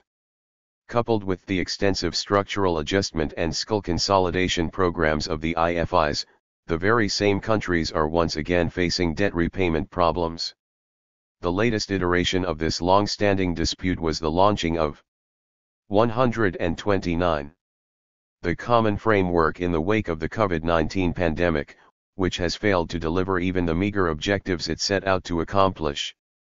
A close examination from UNCTAD I to UNCTAD V and related fora reveal the painstaking and grueling efforts to alleviate and address debt repayment difficulties, which were met with minimal concessions throughout the 15 years to the eve of the 1980s debt crisis. In UNCTAD conferences, debtor countries called for a thorough examination of the causes of debt repayment difficulties and an investigation into how the debt was contracted. Developing countries saw similarities in the international conditions affecting them, pointing to the external and structural causes of repayment problems. They argued for general debt relief and engaged in a long-standing attempt to establish overarching and commonly agreed guidelines to guide rescheduling. This was a means to safeguard equal treatment of countries in similar economic circumstances. They argued for economic and technical analysis as a means to safeguard from political mishandling and indicated that debt rescheduling should rely on economic factors alone, condemning the use of non-economic factors to guide restructurings and the deployment of debt problems to apply political pressures. The role of economic analysis was shaped by the desired format of restructuring by different groups. This period saw the emergent routinization of debt restructuring on a case-by-case basis, mediated through creditor clubs, based on a short-term Nansing gap calculation by the IMF, which did a short leash, liquidity, and balance of payments view of repayment problems. Creditors outsourced the relevant economic analysis to be used in restructuring to the IMF, strengthening its role in crisis management. With all the difficulties involved in calculations of capacity to repay, creditors increasingly emphasized debt repayment problems as largely balance of payments problems arising from domestic mismanagement. IMF staff discussed the case-by-case approach as coming down to just how far the economy can adjust to an abrupt decline in imports is a matter for special study in each case. There were varying rationales for the use of economic and technical analysis, and the development of models could serve very different objectives. For debtors, development of economic models was a means for equal treatment, while for creditors, models were used to improve their decision-making while maintaining room for maneuver. The institutional context for economic analysis was very important: who conducted the analysis and for what purpose. For debtors, the desired economic analysis would re-ECT shared principles of debt restructuring. The commonly agreed approach to resolving debt problems would be re-acted in a commonly agreed form of analysis with suggested scenarios to return to a desired development path. A model or template could be developed to be replicated in subsequent renegotiations. This template was meant as an attempt to institutionalize a common response to debt problems, viewed within a broader and longer-term context in which external conditions were crucial. Creditors, however, were interested in the use of technical tools only insofar as it aided decision-makers' judgment rather than displaced it. Creditors invested in their own predictive technical expertise, grounded in a short-term approach which 130 matched the commercial orientation of renegotiations, a quick return to resuming repayments. The creditors' refusal to improve the way sovereign debt repayment problems were addressed was not for lack of seeing the problem. Yet, the efforts by developing countries to propose resolutions and betterment to the situation were repeatedly refused. Limits of sovereign debt, restructuring mechanisms, and possible alternatives. Milan Rivi. Abstract. With the debt crisis that has been impacting many countries in the Global South since 2015, its spectacular acceleration following the collateral effects of the COVID-19 pandemic, and the ever-increasing weight of new creditors, the old debate for the creation of an international sovereign debt restructuring mechanism under the aegis of the United Nations has resurfaced. Although such a mechanism could constitute a real advance compared to the current situation, it remains very hypothetical, both because of its limits and because of the complexity of the process to be undertaken in view of the adoption of an international treaty endorsing its creation. Above all, it ignores the sovereignty of states and the right to self-determination of peoples. Other solutions exist, which are less complicated, less expensive, and not at all less legitimate, among which the establishment of a moratorium with interest freeze and the creation of an audit committee with citizen participation aiming at cancelling or repudiating the illegitimate debts with regard to international law and national legal provisions. Keywords: Sovereign Debt Restructuring Mechanism, Global South, United Nations, IMF, World Bank, Debt Suspension. 1. Introduction. With the debt crisis that has affected many countries in the South since 2015, its spectacular acceleration following the collateral effects of the COVID-19 pandemic, and the ever-increasing weight of new creditors, the issue of creating an international mechanism for restructuring sovereign debts under the aegis of the United Nations has resurfaced. The debate is not new. Countries of the Global South, international organizations and institutions, and other civil society actors have been advocating the creation of such a mechanism for several decades. There are several objectives. To have a legitimate and representative international body, capable of dealing with all of a state's creditors, free from external hindrances, making the debt transparent both in terms of its composition and in terms of negotiations, and making it possible to carry out debt restructuring in light of the development objectives of the countries of the Global South while protecting human rights. However, this proposal has never materialized. Each time, the main creditors opposed it, presenting the following main arguments: a decrease in their power of influence, an infringement of their property rights and of business secrecy. Beyond the reluctance of creditors, if a mechanism for restructuring sovereign debts under the aegis of the United Nations would undoubtedly represent a real advance compared to the current spaces, it would nevertheless have many limitations. Going beyond the various current restructuring frameworks is indisputable. But does this necessarily involve the creation of an international mechanism dedicated to this cause? Recent history shows us that other solutions exist, less complicated, less costly, and no less legitimate. This chapter discusses the lack of a functional and comprehensive international mechanism for sovereign debt restructuring, the reasons for such a state of affair, and what alternatives could be considered. To that end, we will give a brief history of attempts to create a mechanism for restructuring sovereign debts. In order to better understand the issues at stake, we will then proceed to a critical analysis of the various current restructuring mechanisms. We will also detail the evolution of the debt pro-LE of the Global South and the new issues it raises. After focusing on the questionable management of the debt of southern countries by the international financial institutions during the COVID-19 period, we will outline some of the main arguments in favor of resolving sovereign debt crises outside the control of creditors. The development of the above-mentioned parts then leads us not only to establish the main principles of an international sovereign debt restructuring mechanism but also to delineate its limits.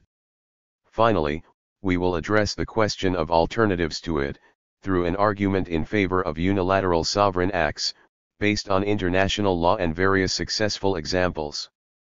2. Brief history of attempts to create a sovereign debt restructuring mechanism. Sovereign debt restructuring is not a new phenomenon.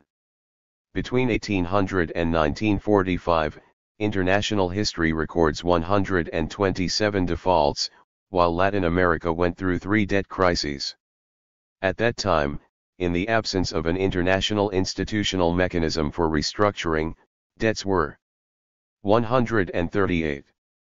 Exclusively renegotiated at the bilateral level under conditions that were rarely economically or politically favorable to the debtors.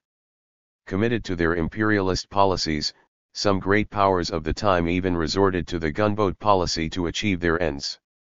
1. To put an end to such barbaric acts of debt collection, the Drago-Porter Convention was signed in 1907 at the Hague Conference. It introduces for the RST time the necessity to proceed to an arbitration to resolve this type of financial conflict. From then on, the question of the creation of an international body for this purpose was raised several times. In 1933, at the Pan American Conference in Montevideo, a RST proposal for the creation of a mechanism for restructuring sovereign debts was made. In 1939, the League of Nations, the forerunner of the United Nations, attempted to set up an international borrowing tribunal. During the debates that preceded the creation of the International Monetary Fund in 1944, many discussed whether the management of sovereign debt restructurings should be included in the fund's mandate. Both options were rejected by the major creditor states, however, on the grounds that a multilateral institution would have impeded their ability to renegotiate freely and informally. Here we touch on a central point of the debt. For creditors, debt is a powerful tool for political and economic domination. Since then, other proposals have emerged. The G77 has twice spoken out in favor of the creation of an International Debt Commission in 1979, and then in 2014, in favor of a UN International Debt Resolution Mechanism. 2. Arguing the importance of creditor coordination and impartiality, the United Nations Conference on Trade and Development advocated for such a mechanism as early as the 1980s.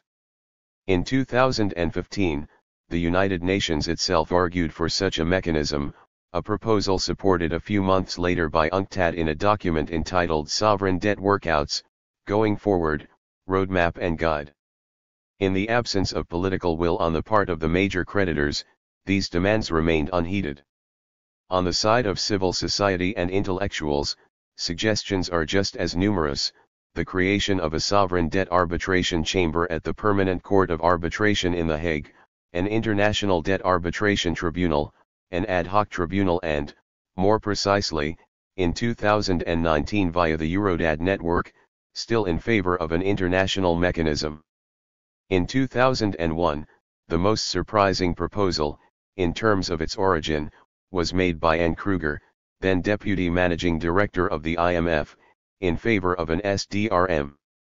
More accustomed to being bailed out by of-chail creditors when one or more countries encounter difficulties in repaying their sovereign debt, private creditors were quick to express their disapproval to John Taylor, International Under-Secretary of the U.S. Department of the Economy. Convinced that they had more to gain by expanding the collective action clauses, the Treasury internally opposed the creation. 139. Of an SDRM. 3. The IMF, ever so amenable to U.S. interests, then nipped the proposal in the bud, promising that it would not be brought up again. 3. The current mechanisms. There is currently no international body or forum to deal specifically with issues related to sovereign debt settlements. And none of these bodies is capable of dealing with the entirety of a state's public debt.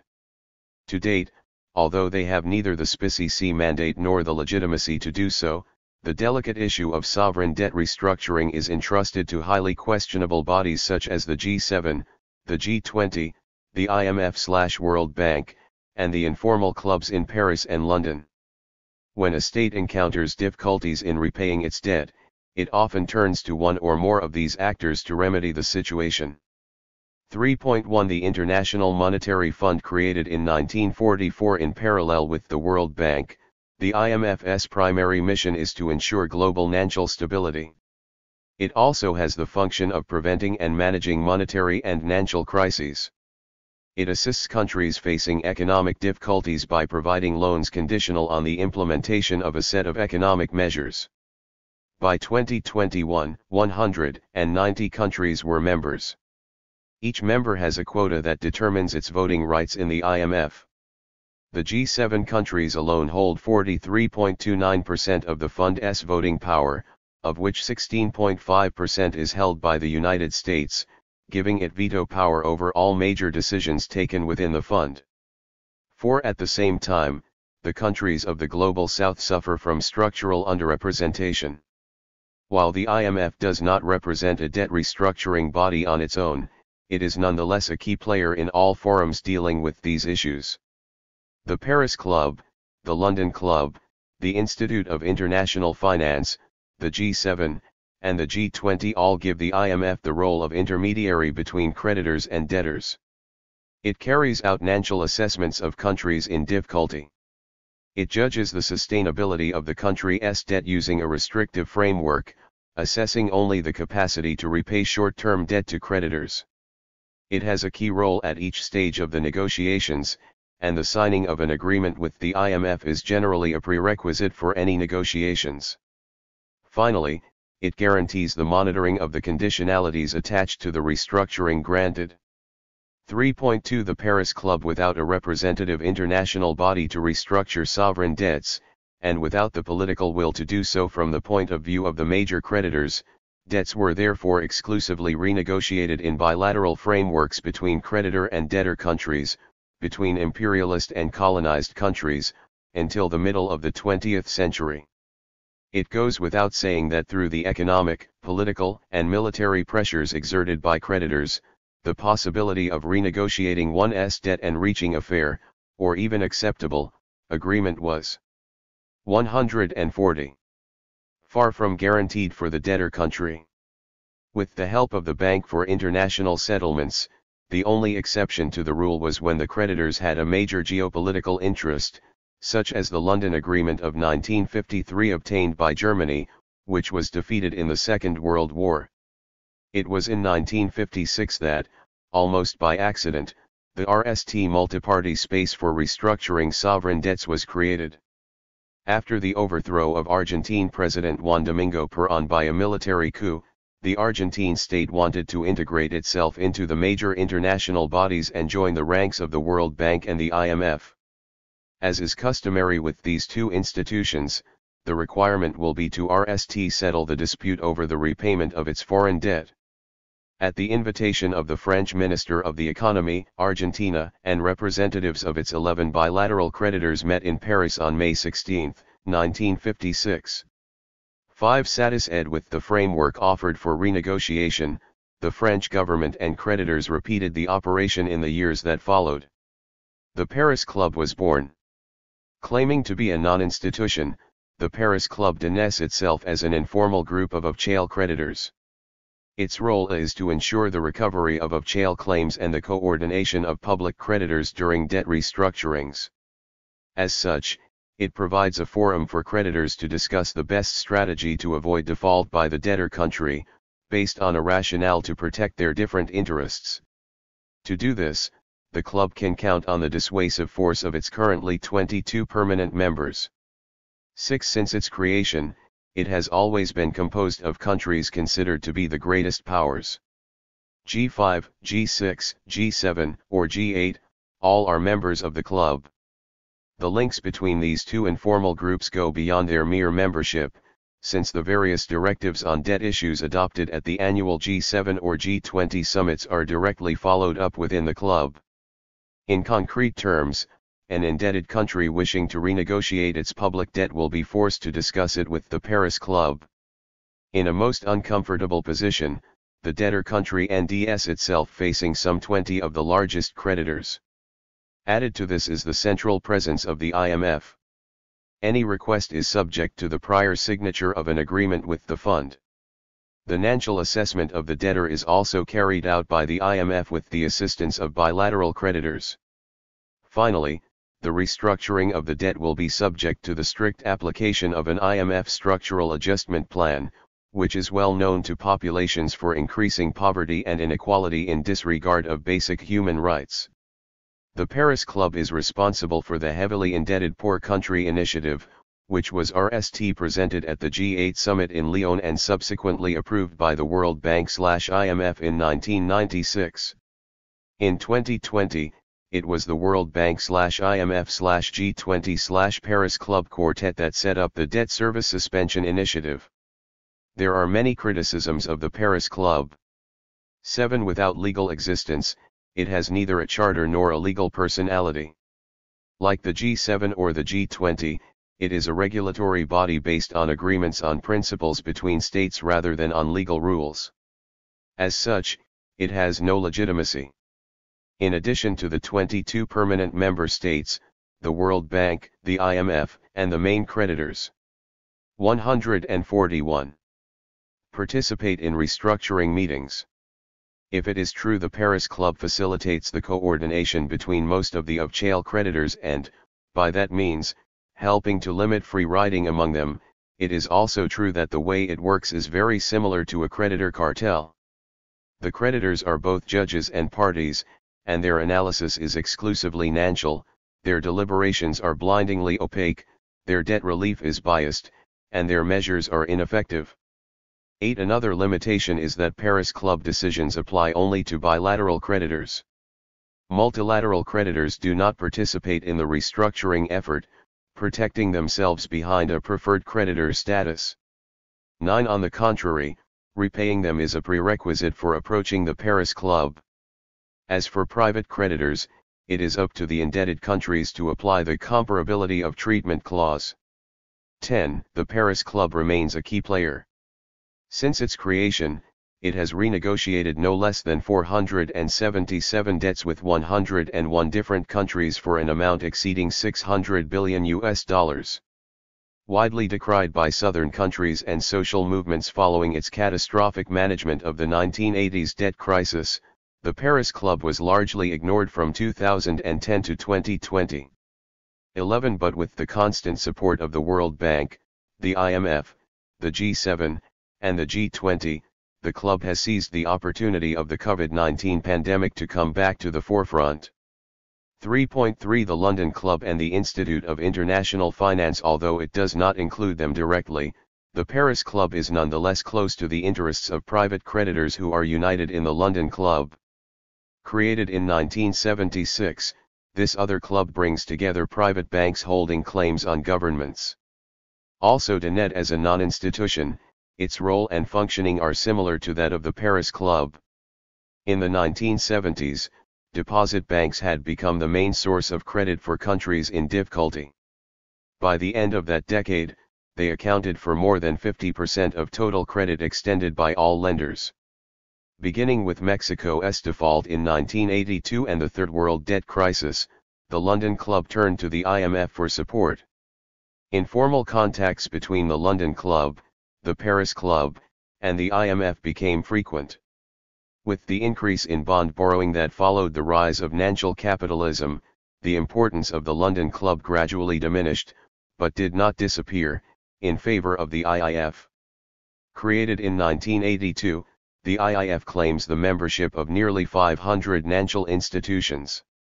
With the support of the G20 and the Bretton Woods institutions, the collaboration between the Paris Club and the IIF has gradually been established. But the benefits of this collaboration are much more beneficial to private creditors than to debtors. When one or more states find themselves in a situation of default, coordination between the various creditors takes place, aiming above all to transfer the claims held by private operators to bilateral and multilateral creditors.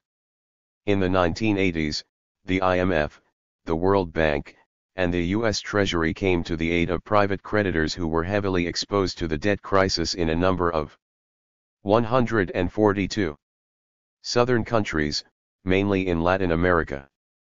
They then implemented the Brady Plan, which consisted of an exchange of bank claims for securities guaranteed by the U.S. Treasury. 12 While private creditors held 53% of the public external debt of southern countries in 1980, this share had fallen to 40% in 2000. When the so-called sovereign debt crisis broke out in Europe in 2010, a different process with the same denouement was applied to Cyprus, Greece, Ireland, and Portugal. Alongside the IMF and the IIF, this time the European Commission and the European Central Bank were involved in the creation of the European Stability Mechanism. This process allowed a significant portion of the debts held by private creditors to be transferred to off-chain creditors. Although this chapter focuses on the Global South, this recent example demonstrates that the problem, with certain singularities, could be extended in the future to the North. For the evolution of the public external debt of southern countries beyond the criticism set out above, the evolution of the public external debt of the countries of the South over the last 40 years poses a new challenge. 143. We use the term southern countries to refer to the 137 countries designated as developing countries by the World Bank. They are divided into two broad categories, 27 low-income countries and 110 middle-income countries. In the past, the members of the Paris Club were able to gather all the bilateral creditors around the table to enforce the restructuring decisions taken within the club, no matter how questionable they were. This is no longer the case. Several non-members of the club have become important bilateral creditors, including India and the Gulf states.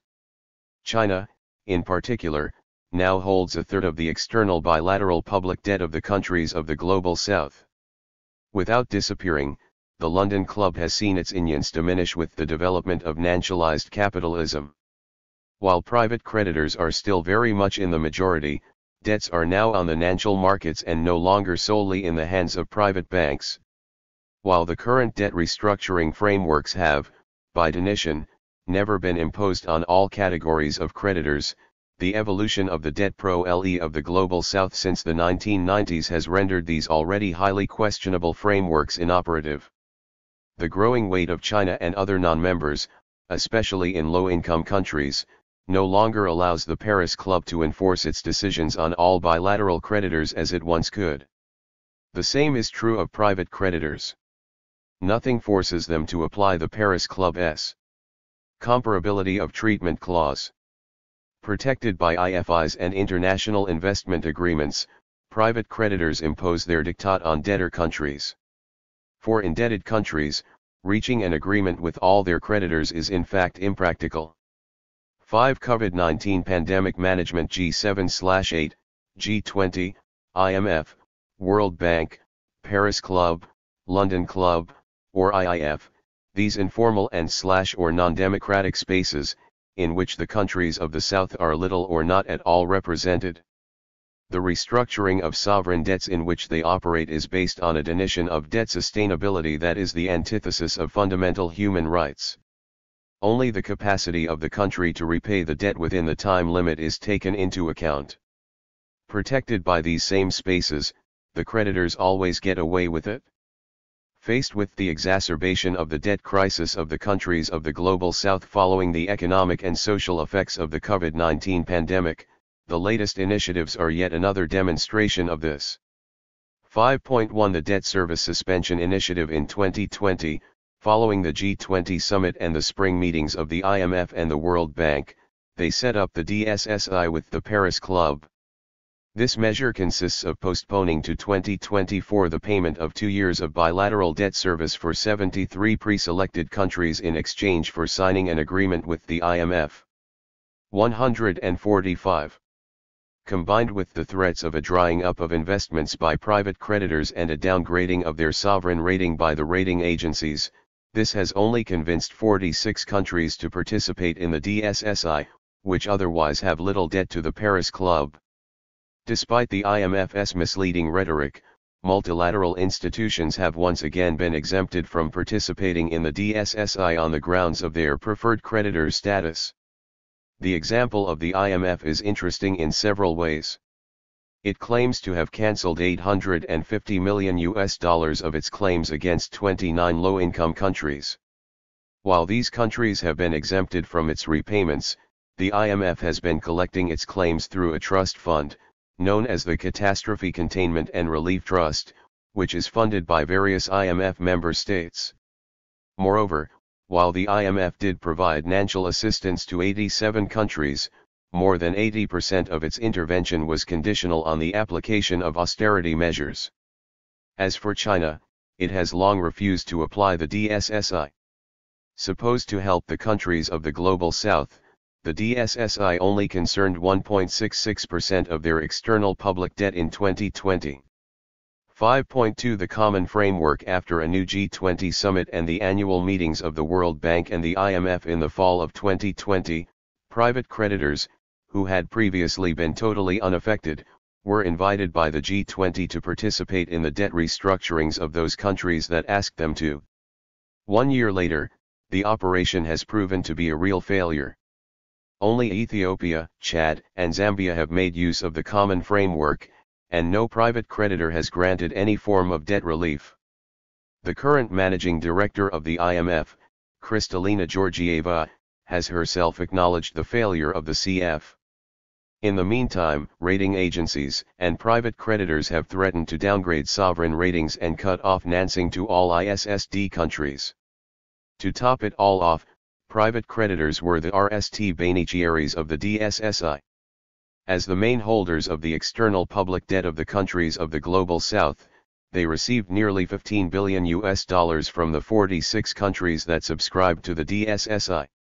6. The need to get out of the clutches of creditors' informal, non-representative and/or non-democratic forums, debt relief measures that are inappropriate because they appear too late and because their scope is too restrictive for both debtors and creditors, transfer of debts from the private to the public sector, inability to free populations from the burden of debt, opacity in decision-making, definition of debt sustainability from an exclusively financial perspective, failure to respect the primacy of fundamental human rights over those of creditors, failure to take international law into account, almost systematic application of structural adjustment plans under the 146. Close control of the IMF, infringement of the sovereignty of states and of the right to self-determination of peoples, and the absence of social movements from the decision-making processes, there is no shortage of criticism of current sovereign debt restructuring frameworks. Other central elements not mentioned so far can be raised, such as the crucial question of illegitimate debts. 13. While it is possible that all of a state's public debt is legitimate, it is also necessary to analyze the potentially illegitimate, illegal, and/or odious portions. However, this aspect, which could free up substantial financial resources with regard to the sustainability of the debt, is not taken into account by the various creditors and their representatives. The creditors simply refuse to assume their responsibility for the indebtedness of states in difficulty. The illegal transfer of colonial debts, the application of usurious rates or conditionalities violating the legal provisions in force, the non-respect of international and national legislative frameworks when signing the loan contract, the violations of international embargoes or serious misconduct by creditors, or simply the absence of benefits for the population are all elements voluntarily disregarded in their decision-making. 14. At a time when the populations of the Global South are the victims of the ecological upheavals caused by the great industrial powers, the recognition of the ecological debt of the latter toward 80% of the world's population is also passed over in silence. 15. 7. Principles and limits of an international mechanism for restructuring sovereign debt. 7.1 Principles: International Tribunal, International Court, Ad hoc Tribunal, IMF SDRM, etc. The proposals for a representative and democratic structure for sovereign debt restructuring are as numerous as they are varied. In order to define these main principles, we will base ourselves on those set out by the Eurodad network in 2019 in a report entitled "We Can Work It Out: 10 Civil Society Principles for Sovereign Debt Resolution." This report is very complete and constitutes a good synthesis of the debates. It is also based on the demands of the southern countries gathered in the G77, on the proposals of the United Nations, and was realized in collaboration with numerous civil society organizations from the Global North and the Global South. The report sets out 10 key principles. The creation of an independent body of creditors and debtors, either under the aegis of the United Nations or in an ad hoc form. Main objective: to avoid having creditors as judge and jury in order to ensure impartiality in decision-making. Any request for restructuring may be initiated by the debtor and must necessarily lead to a suspension of debt service pending the NAL decision. 147. In parallel to the moratorium on payments, the independent body protects the debtor state from any possible legal action initiated by the creditors. The idea is to counteract vulture funds. 16. The entire debt stock is processed in a single process. The debtor state no longer has to apply successively to bilateral, multilateral, and private creditors, notably via the so-called comparability of treatment clause, inclusive participation of all stakeholders, that is, creditors, debtors, individuals, or civil society organizations in relation with the debtor state, as well as citizens through public hearings. The restructuring process is planned in the debtor country. The legitimacy of the debt, stated as debt sustainability, must be assessed by an independent body. It should include human rights impact assessments of the debt and take into account the co-responsibility of creditors and debtors. The debt sustainability assessment must enable the debtor state to meet its obligations to respect basic human rights and development. Debt restructuring must prioritize respect for international human rights law and implementation of international development commitments through HRIAs, principle of transparency, loans, loan contracts, negotiations, and decisions taken in the context of debt restructuring should be recorded in a public register. All parties involved must abide by the decisions made by this independent debt restructuring body. 7.2 Limitations. The main limitation is whether such a mechanism can be implemented. It is reasonable to doubt that the governments of creditor countries are really willing to break with the existing frameworks for dealing with debt. If the creditors have abandoned the gunboat policy and exclusively bilateral negotiations in the middle of the 20th century, it is to better meet within informal clubs in which the balance of power is clearly to their advantage. They also dominate the process related to the management of external public debt within the IMF and the World Bank, where they will always hold the majority of voting rights. Not to mention the unwavering support of the G7 and G20. Neither the states, nor the IFIs, nor the financial community are ready to agree on such an international mechanism. Nor is it certain that the leaders of debtor countries will want to use it, as some of them take advantage of the current mechanisms. The second limitation is temporality. The creation of this mechanism requires the prior ratification of an international treaty. This implies a laborious procedure of 3 phases: negotiation, signature, and ratification of the said treaty. For example, the International Covenant on Economic, Social, and Cultural Rights, signed in 1966, only came into force in 1976. However, there is an urgent need for immediate action. And neither the Third World Debt Crisis, nor the financial crisis of 2007 to 2008, nor the multidimensional crisis linked to 148. COVID-19 have made the major creditors change their minds on this point.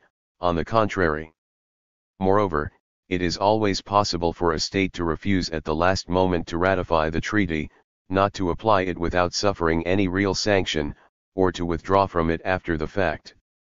If, despite everything, such a mechanism was to see the light of day, another time limit could concern the speed of decision-making, which is already far too long in the current restructuring arenas. The reluctance of all creditors to grant the United Nations such a role reinforces this fear of a lengthening of the procedures. The third limitation is impartiality. Even under the aegis of the United Nations, such a mechanism is not a guarantee of independence and impartiality. The United Nations is permeable to power relations between states. It is true that there is the principle of equality in certain bodies, but there is pressure, vote buying, etc. Moreover, the United Nations is composed of non-democratic institutions. While the United Nations General Assembly remains the best decision-making framework at the international level, the United Nations should not be idealized. The fourth limitation is the regulatory framework. If enough ratifications were obtained to create this mechanism, the progressive positions of the population, the civil society, and social movements would not necessarily be included in the NAL agreement. The rules enshrined in this treaty must be accepted in advance by debtors and creditors. What would be the criteria for restructuring the debt, the product of a political balance of power between creditors and debtors? Despite the numerous recommendations of the United Nations in terms of respect for human rights, only the sustainability of the debt is taken into account in the current restructurings. It is ardently defended by the IMF and other creditors. However, the notion of sustainability ties perfectly into the current system, including for certain leaders in the Global South, where what takes precedence is the country's capacity to repay while continuing to be indebted to international donors. While it is obvious that the criterion of debt legitimacy should take precedence, creditors are RMLY opposed to this. This would open up a veritable Pandora's box in which they would be the main losers.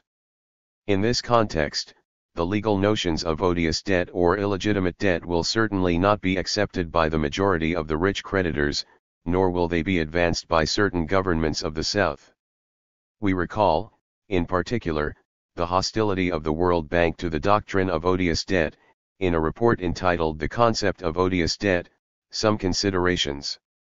The same applies to other legal arguments such as unjust enrichment, fraud, abuse of right, equity, good faith, etc. Concerning the link between debt and human rights, the majority of creditors remain opposed to it. The FTH limitation is the scope of application. Here again, the product of a political balance of power between creditors and debtors, the rules written into the treaty will only bind the states parties to the agreement and private creditors, provided that the headquarters of these private creditors are on the territory of these states and that the treaty specifies that the rules will apply to these private creditors. Knowing that the latter are the primary holders of the debt of the countries of the Global South, this is no small matter. The question of China is 149. Just as important. As the largest bilateral creditor of the countries of the South, China refuses to act in frameworks outside its own. As for multilateral debts, the competence of the mechanism to examine these debts is even more uncertain. It seems difficult to envisage these institutions giving up their current prerogatives, especially since the United States alone can oppose arbitration on debts owed to the IMF and the World Bank because of its de facto right of veto within these two institutions. The sixth limit is negative jurisprudence. The peoples of the global south as well as the global north would most certainly be the big losers. In the current balance of power, the decisions rendered risk legitimizing debts that are described as odious and illegitimate by the social movements, civil society organizations, or the government that would put them forward. The decisions rendered could form a dangerous jurisprudence for future sovereign debt settlements. The seventh limit is the peoples as mere witnesses of the indebtedness of their countries. An action against debt supposes an understanding of the mechanism of debt as an instrument of transfer of natural resources from the south to the north, from the popular classes to the dominant classes. The debt must be understood as a tool of political domination over the peoples. The peoples must become aware that they are the real creditors. In the global south, the debt has already been repaid several times and the north has still not paid its historical, social, and ecological debt to the south. In the north, the populations suffer just as much from the burden of the public debt inherited from the irresponsible behavior of actors in the natural sector. The IFIs have not hesitated to make the working classes pay the bill and to apply policies similar to structural adjustment plans to save a natural system that is too big to fail. Given the vertiginous increase of public debt in the countries of the global north since 2008, there is the need to know which parts of it are legitimate and which are not. To do this, debt campaigns have an important role to play in raising people's awareness, by articulating political demands with concrete examples of illegitimate debts generated. The objective is the popular mobilization for the non-payment of the debt, the end of conditionalities, and more broadly the implementation of alternatives to the capitalist system. However, in such a mechanism, there is no guarantee that the populations, social movements, or other civil society organizations will have a voice. Even if they were invited, with what status? Binding or consultative? Which civil society organizations would be welcomed or rejected? On what grounds? The eighth limitation is the respect of the decisions rendered. There is no guarantee that decisions made will be respected. Let us remember that it is entirely possible for a state to withdraw from a treaty that it has ratified. As for multilateral institutions, which are only a group of states with a quota, they could always assert their status of preferred creditor. Finally, for private creditors, it should be remembered that neither the IFIs nor the G7 and G20 have been able to force them to make even minimal natural efforts within the framework of the Common Debt Framework established in November 2020. 150. Imposing such conditions on all creditors is however possible. To do so, indebted states must take unilateral action and or put an end to the current system, in which the rules dened by international institutions and the natural powers are two sides of the same coin. Consequently, if the 10 principles set out above are respectable, the prospect of seeing them applied in the strict sense is highly hypothetical, given the unfavorable political, economic, natural, and even institutional power relations that exist today. The consideration of questions of social, historical, and ecological justice seems as illusory as it is remote. 8. Take immediate unilateral action to free ourselves from debt. In this context, the responsibility to challenge debt repayment lies with the indebted states and their populations. International law allows states to take unilateral action to free up natural resources to protect their populations and ensure the satisfaction of basic human rights. These acts include the suspension of debt payments with interest freeze, debt audit, and debt repudiation/cancellation. 17.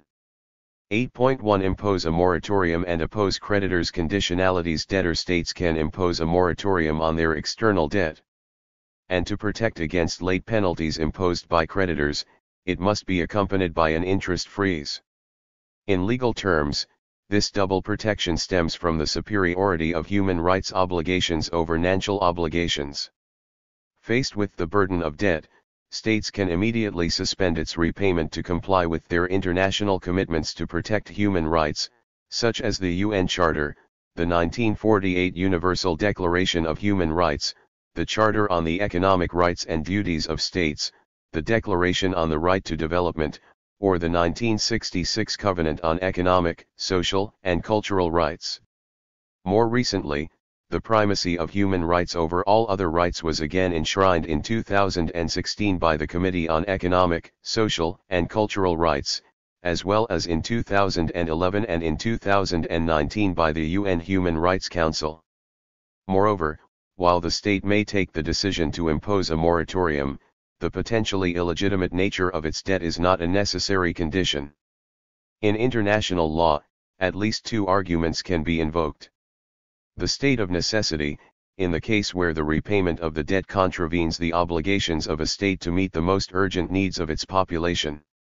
Or the fundamental change of circumstances, when cyclical elements impact the capacity of a state to respect the execution of a debt contract. In both of these cases, it is irrelevant whether the debt is legitimate or not.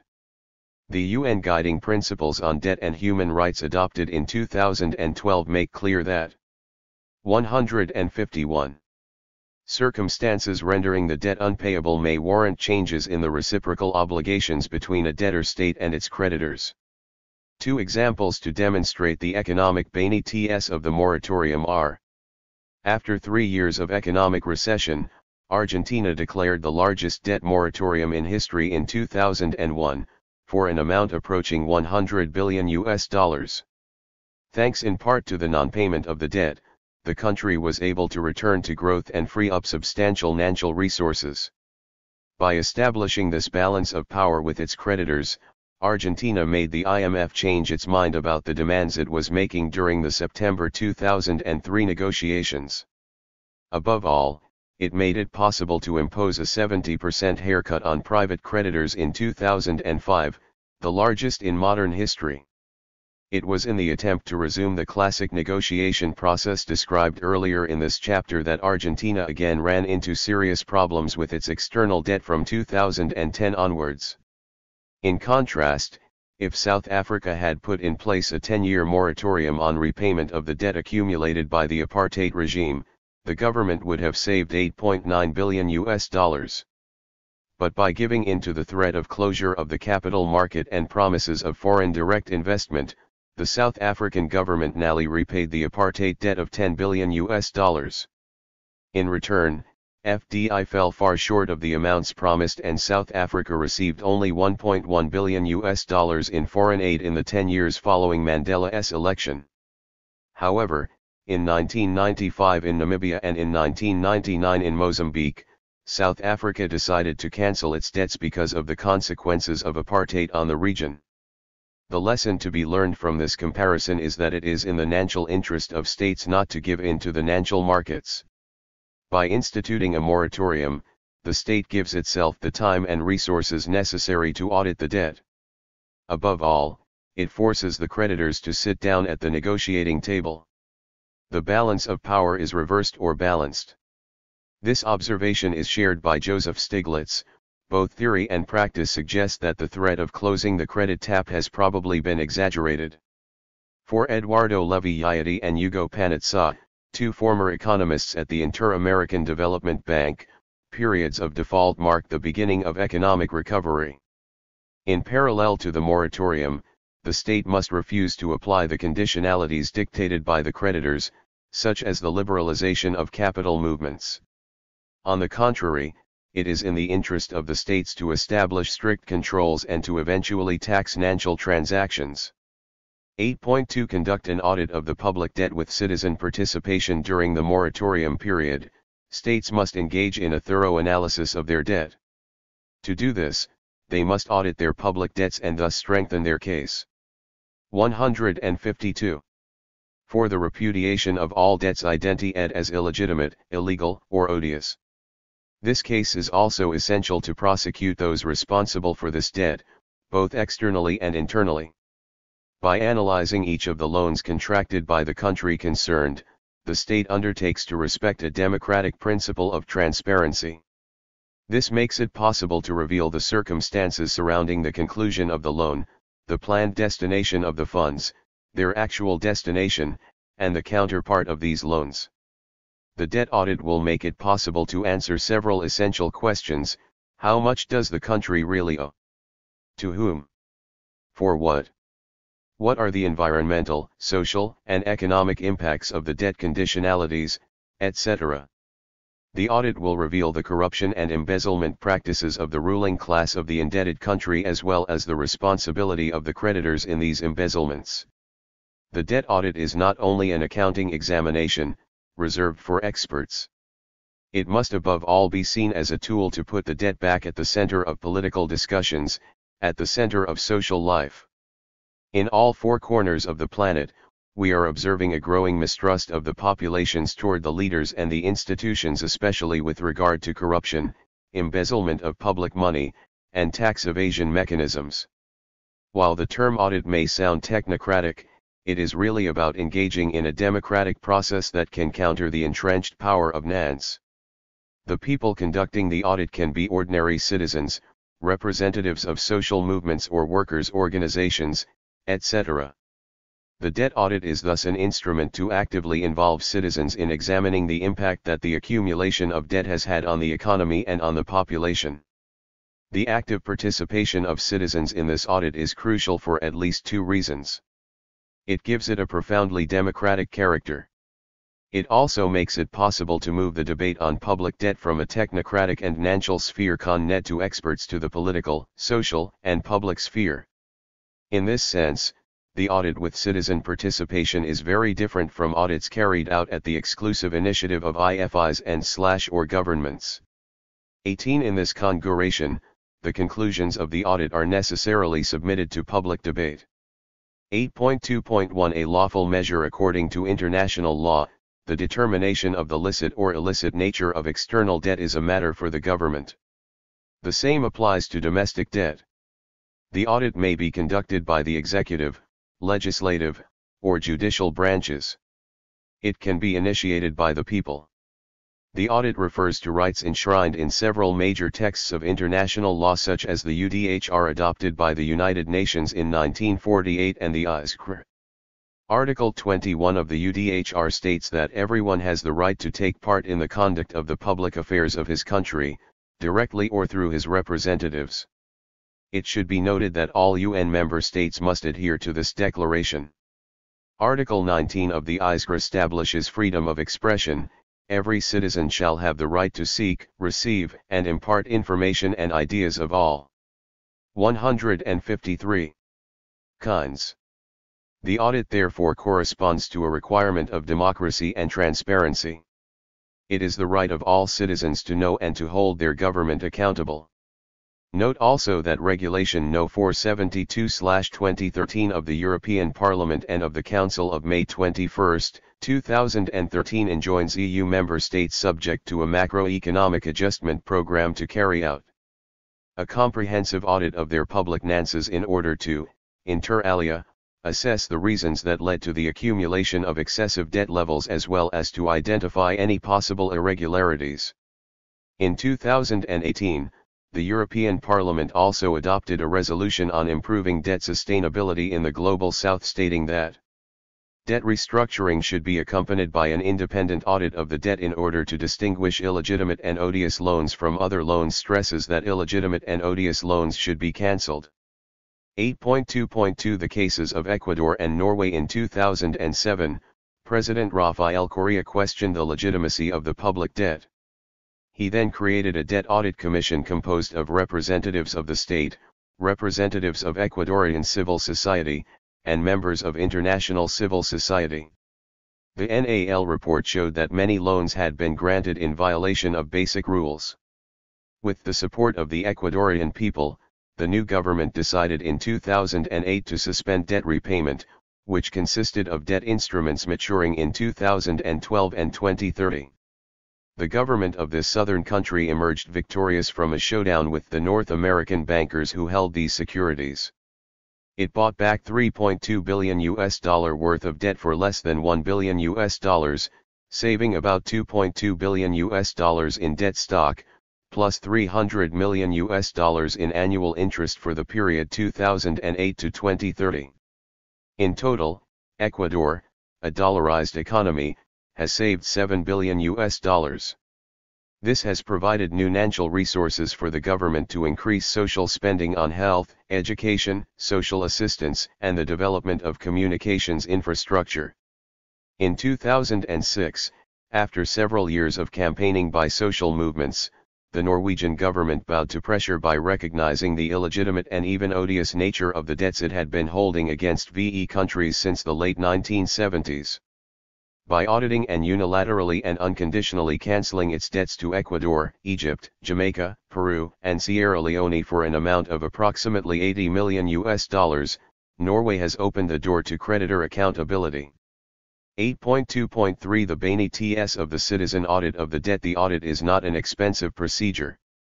It can be implemented in a very short time frame without waiting for the adoption of an international treaty, unlike the international mechanism for restructuring sovereign debt. It also allows for the removal of all the restrictive and illegitimate frameworks imposed by creditors. 154. Both in terms of structures and in terms of debt evaluation. The cancellation or repudiation of debts identified as illegitimate will also apply to all creditors concerned, whether domestic or foreign, bilateral, multilateral, or private. The audit exposes the complicity of the creditors, the dominant classes, and the debt laundering that is often hidden behind debt restructurings. Let us take the example of the Democratic Republic of Congo. The Paris Club/IMF/World Bank trio has somehow since 2002 legitimated the odious debt of the DRC, inherited from the Mobutu dictatorship, by restructuring the arrears left by the dictator. In 2021, a similar process was carried out concerning the debt of Sudan inherited from the two successive despotic regimes of General Nimiri and Omar al-Bashir. An audit would also reveal the socialization of private debts, as happened in Argentina and Chile in 1982 to 1984, in Mexico in 1995, in Indonesia and South Korea in 1998, or in the countries of the North, after the economic crises of 2007 to 2008 and the COVID-19 pandemic, to save the private banks too big to fail. The audit provides legal arguments that place the indebted country in a position of strength vis-a-vis its creditors to impose a reduction in its debt, as shown in the case of Ecuador, or to repudiate part of its debt, as Paraguay did in 2005. 19. Finally, the debt audit is a tool for democratic, participatory, and inclusive control of a country's debt policy in order to avoid a new cycle of illegitimate debt. 8.3 The right of states to declare the nullity of public debt. Several governments in history have refused to pay a debt inherited from the previous regime, arguing that this debt was only binding on the regime in question, not on the state. The principle of continuity of the state, which results in the transmission of debts to the successor regime, is not absolute, as it is limited by the general principles of international law and the doctrine of odious debt. The doctrine is also a source of public international law, in the sense of Article 38 paragraph 1 of the ICJ statute. 20 Other arguments exist. A state can thus deny as illegal any debt contracted in violation of international law and national rules in force. The illegal nature of these debts may be assessed according to whether or not the procedures in force have been respected, according to the terms of the contract, according to the conditions imposed, or even according to the responsibilities of the creditor. The state may also resort to the argument that the debt is illegitimate, if it demonstrates that it was not contracted in the general interest but for the benefit of a privileged minority. Although not recognized in international law, this 155 concept covers legal principles on which the executive, legislative, and judicial powers can rely. An argument used by Ecuador and Norway, it is found indirectly in the UN Guiding Principles on Debt and Human Rights adopted in 2012, which clearly state that the obligation to pay a debt is limited to that contracted under a valid and legitimate agreement. The government of a debtor or creditor country thus has the right to declare the nullity of a public debt. A sovereign decision to cancel/repudiate a debt falls into the category of unilateral acts which are sources of international law. Therefore, the suspension of debt payments, the establishment of a debt audit, and the repudiation/cancellation of illegitimate debts are acts of a legal nature that produce effects, which are not conditional on the acceptance by another state or any other subject of international law. In many ways, these three measures have concrete advantages compared to an international mechanism for restructuring sovereign debts. 8.4 What are the risks for the states? First of all, let us note that by applying the creditor's conditionalities, countries often see their economic situation deteriorate. Note also that most commentators claim that defaulting would be heading for serious problems. However, the facts contradict this view. In a 2014 study, Reinhardt and Trebes, then economists at the IMF, analyzed about 50 defaults by advanced economy countries to public creditors following World War I and emerging economy countries to private creditors in the period 1979 to 2010. Their conclusions are unequivocal. Countries that have significantly reduced their debt have seen their economic situation improve. Their debt declined, their national income increased, their credit rating was not downgraded, their access to financial markets was maintained or even improved, and their debt service decreased. By contrast, no study shows that countries that have defaulted on their public debt have experienced a lasting deterioration in their economic situation, which almost never exceeds 1 to 2 years. This is not to say that defaulting on one's public debt is a miracle cure that does not have negative economic consequences in the short run. But it can be said that debt restructuring ordered by IFIs, regardless of the particular geopolitical interests of the creditors, always results in the application of severe austerity measures and a strengthening of the dependence of debtor states on external financing. Thus, by acting through sovereign acts, the state gives itself the possibility of retaining greater leeway over the policies it intends to pursue. If few governments have questioned the repayment of debt over the last few decades, the problem is ultimately much less at the economic level than at the political level. Without falling into paranoia, the fear of being destabilized, overthrown, or assassinated is real and leads political rulers to bend to neoliberal dogma. There is no shortage of examples of leaders who were overthrown. 156. Or even assassinated. What do they have in common? To have questioned the repayment of the debt. The testimony of John Perkins is enlightening in this respect. From an electoral point of view, it is also true that without a public debate aimed at convincing their population of the need for and benefits of a default, governments take a significant risk in terms of being retained in of or being re-elected. For the government in place, the question is very clear whether to put their own interests first or those of their population. Another question: do the leaders of our countries really have the will to oppose the dominant model? Most politicians come from privileged backgrounds, having studied in the same universities, trained in liberal dogma, and its strict observance. In fact, most governments try to preserve the interests of the dominant classes that benefit directly from the debt mechanism, often as creditors. As the phenomenon of revolving doors attests, the interests of the representatives of the political and financial worlds are direct. 9. Conclusion. In conclusion, the fundamental difference between debt restructuring, even under the aegis of the United Nations, and the sovereign acts described above lies ultimately in the government's conception of what its development policy should be. In the RST case, it accepts the rules of the game imposed by the IFIs, even if these rules seem unbalanced, unequal, and unfair. In the second case, it attacks directly the roots of its indebtedness, even if it means challenging the class inequalities of its country in order to privilege the interests of its population. Both options have their advantages and disadvantages. In one case, the story is already known, while in the other, the field of possibilities remains open. 162. Managing the balance of payments. Constraint. Dilemmas and perspectives. Basil Oberholzer. Abstract. This chapter starts from the issue of debt in the context of a national economy by contrasting two opposed views, Policy prescriptions based on the Washington Consensus prioritize low public debt and a limited role of the government in the development process, whereas a more heterodox view considers debt as logical, necessary, and helpful in order to allow the government to pursue an ambitious growth and development strategy. However, things change when the economy is considered in its international context.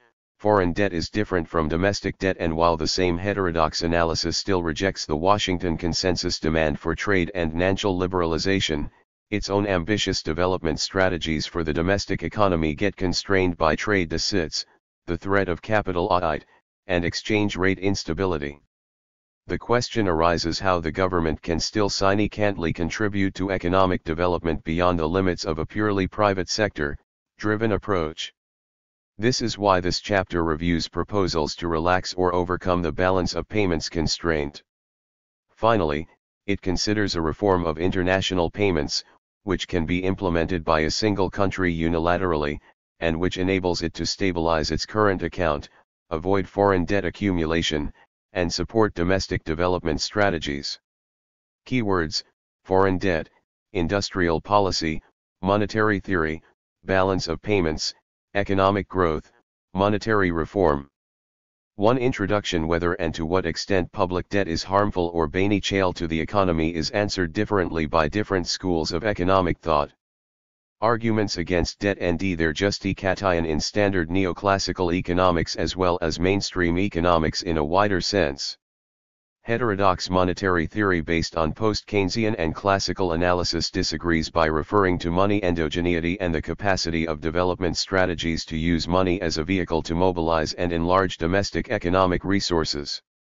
In such a framework, debt is an integrated part of economic activity and government debt is not per se harmful but, in contrast, necessary for the state to steer economic growth. Things change when the national economy is considered in its international context. In contrast to a country's own currency, foreign exchange is scarce.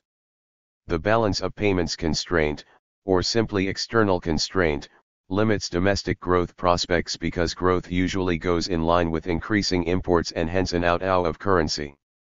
The government's scope of action to implement a development strategy is further shrunk by the threat of capital audit, exchange rate instability, and foreign debt accumulation.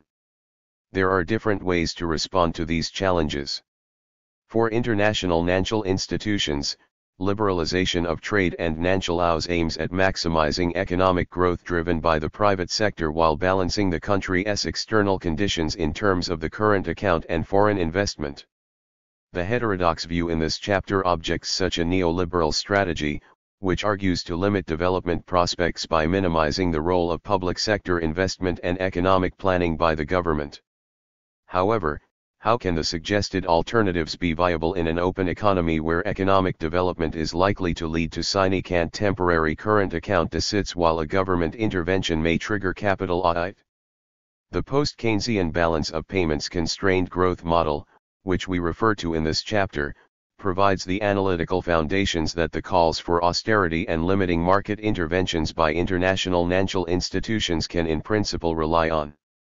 For ambitious national development strategies to not be compromised by the external constraint, a solution to the latter is required. This chapter gives credit to existing policy proposals at the global level and introduces a reform of international payments, which can be implemented unilaterally by a single country, and which has only rarely been debated in economic literature. The remainder is structured as follows.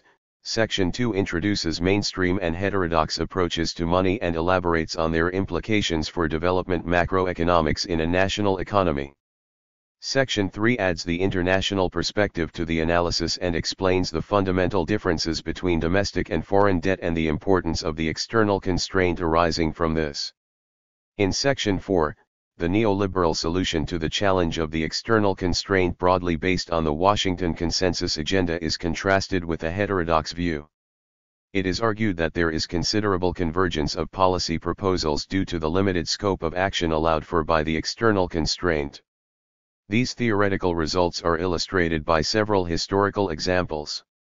166. As well as some broad data in Section 5. Section 6 provides an outlook by complementing existing proposals with a reform of international payments that relieves countries from tight external constraints and supports ambitious domestic development strategies. Section 7 concludes. 2. The reasons for and against public debt in the domestic economy. The warnings about public debt being too high and the calls for austerity and cuts in government expenditures come up with regular frequency and can be traced back to a collection of core arguments. Let us focus on the domestic economy at this point in order to recapture theoretical foundations around the meaning of money and debt. A main argument against state intervention and accumulation of public debt relies on neoclassical theory, which perceives the economy as a general equilibrium determined by existing production technologies where full employment and full capacity utilization prevail. There is no conception of integrated money. Instead, money is considered as a commodity the value of which depends on its scarcity as expressed by the interest rate. Money is only added to the analysis once the equilibrium is established. Money is exogenous, that is, its supply is exceeded by the monetary policy authority in a way supposed to ensure price stability. Any further monetary or fiscal policy intervention only distorts the equilibrium and causes welfare losses. The task of economic policies thus is to smooth out any harmful shocks such that the efficient market equilibrium is guaranteed. Technological progress comes about via exogenous innovation shocks that are absorbed by the market to end up in a new equilibrium with higher output.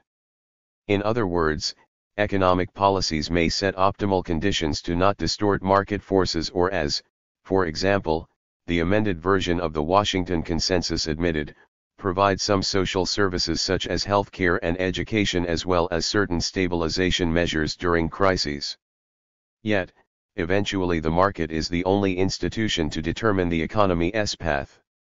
Economists following this line of argument consider budget deficits and public debt as harmful to the economy because they are a symptom of intervention and therefore market distortion by the government, which reduces welfare. Moreover, as particularly new Keynesians argue by referring to loanable funds theory of money supply being controlled by the central bank, budget deficits crowd out the private sector via increasing interest rates as money supply gets tight for the private sector. Private debt, by contrast, is either neglected or uncritical because it is an optimal market outcome arising from the equilibrium of savings and investment where the available savings are made available to the lenders. 167. A related but partially more pragmatic argument does not rely on loanable funds theory and acknowledges the importance and positive stimulus effects of public spending even if it incurs deficits. Yet, and this usually is the perspective of international financial institutions such as the International Monetary Fund, budget deficits must be limited. If debt grows too high, as measured by its proportion to gross domestic product, or interest rates increase, it might become unsustainable, that is, unaffordable. Continued deficit financing is technically possible but meets barriers in terms of increasing innovation when nominal demand exceeds the economy's output potential as given by existing technology and the welfare-optimizing general equilibrium. Yet, there are arguments against such a restrictive stance on public debt, which can be found in alternative approaches. For heterodox economics based on post-Keynesian and classical foundations, debt is at the roots of any economic production in a capitalist economy. The theory of endogenous money is an essential element of many heterodox macroeconomic strands and was mostly developed by post-Keynesians. It is worth briefly summarizing it here as it also helps explain the nature of external debt and its macroeconomic implications later on. Money originates from the banking system. Whenever a loan is granted, money is created ex nihilo, that is, out of nothing. As a consequence, money is not scarce but can be supplied upon demand. In a so-called horizontalist setting where the central bank accommodates commercial banks' demand for reserves, any demand for money by economic agents can be satisfied by commercial banks by granting a loan. The only condition to be full LLED is the borrower's creditworthiness, meaning that banks can expect a pro-T from granting the loan. The central bank is not able to control the quantity of money. However, it sets the level of short-term interest rates at which central bank reserves are provided and traded and which translate into long-term rates in the bank's lending business. Financial regulation may impose additional constraints such as capital requirements or other micro and macroprudential measures, which, however, do not fundamentally change the functioning of money creation. Moreover, endogenous money analysis itself raises strong doubts about the effectiveness of many regulations. This framework stands in strong contrast to standard neoclassical models where the money stock is assumed to be directly provided by the central bank. Likewise, it differs from loanable funds theory where the central bank provides commercial banks with reserves, which commercial banks need for making loans. Money, via the issuance of loans, enhances economic production and therewith gets associated with output. In fact, money is an expression of economic output in numerical terms. Once produced goods are sold, meaning that, in an economic sense, they are consumed.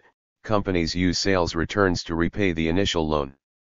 Money completes its circuit and is destroyed again. The amount of loans granted in each circuit depends on 168. Companies' production plans. Those plans are driven by producers' expected pro-T rate and sales.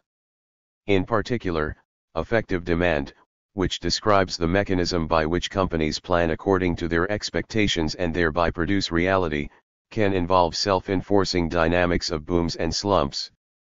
The assessment of whether a certain level of debt is critical or not, thus depends on what the money created via this debt is used for. As long as it matches produced output that is either sold or represents long-term capital stock, debt is backed by a real asset, meaning that net debt is zero.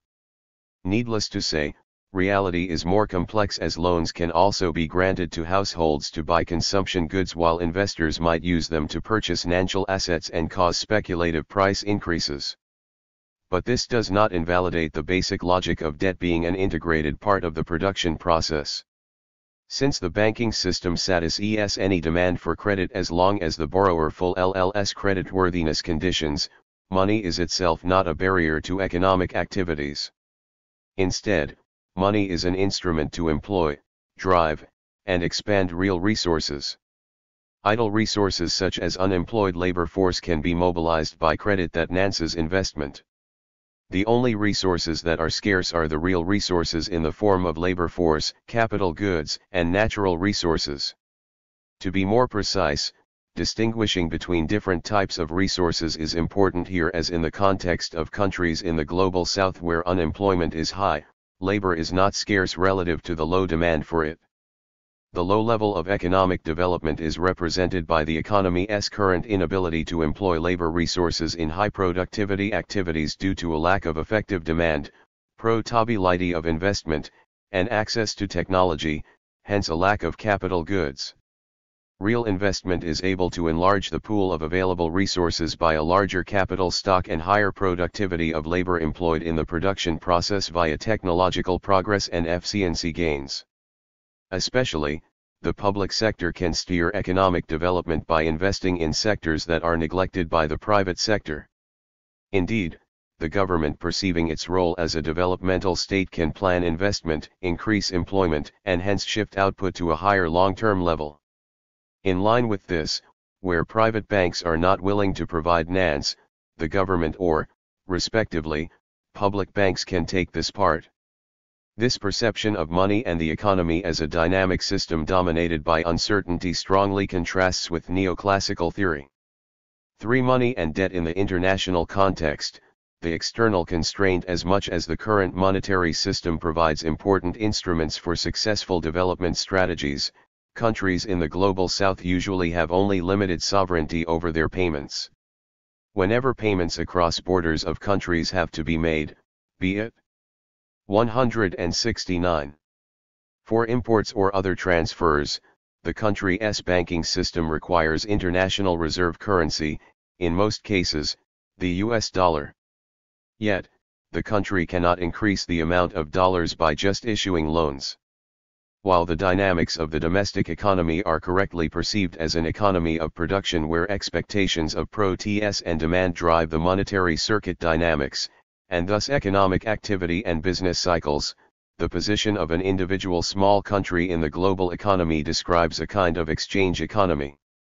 One without adopting a neoclassical framework, it can still be said that at the international level, the monetary analysis is about goods and currency being exchanged as well as any other transfers of nans being made. That is, as much as reserve currency is also the product of a credit-based banking system of a SPCC country, in its role as the international means of exchange it is exogenously limited from the perspective of all other countries. Therefore, foreign debt, that is debt denominated in foreign currency, is not just a variable that can be controlled by the domestic monetary system as opposed to debt in its own currency. Countries' problems arising from the scarcity of foreign currency have been analyzed in depth in heterodox economics, notably by the so-called model of balance of payments, constrained growth or, in its simply ed form, THIRD-WORLDISM law. It starts from the well-established observation that with increasing output, imports increase as well because a certain share of income is spent for imported goods. As long as exports grow at the same speed, the trade account remains stable. However, while a country's imports depend on domestic demand, exports are driven by foreign demand, which is itself largely driven by economic growth in the rest of the world. The country thus has only rather limited influence on demand for its exports, notably in the short and middle term. Higher domestic economic growth thus tends to give rise to an increasing trade deficit and, ceteris paribus, growing external debt. Assuming that the current account has to be balanced in the middle to long term, economic growth therefore must not exceed a certain threshold. Economic development thus is constrained by the balance of payments constraint or, respectively, the external constraint. The constraint can be relaxed by two factors. First, favorable terms of trade allow the country to purchase more imports, hence to grow faster. However, countries in the global south that are largely dependent on export of primary commodities tend to face a long-term decline in their terms of trade as Ral Prebis argued and hence cannot expect a continuous relaxation of the constraint. Second, capital outflows, which mirror a country's trade balance and other cross-border payments such as capital returns and transfers, are the backside of the balance of payments. In outflows of foreign direct investment or portfolio outflows relax the external constraint as they can enhance current account deficits. However, capital outflows are a two-edged sword because they can exceed the financial needs of a country in boom times while in an upcoming recession speculative finance leaves the country again, thus making 170. The external constraint tighter when it is most harmful.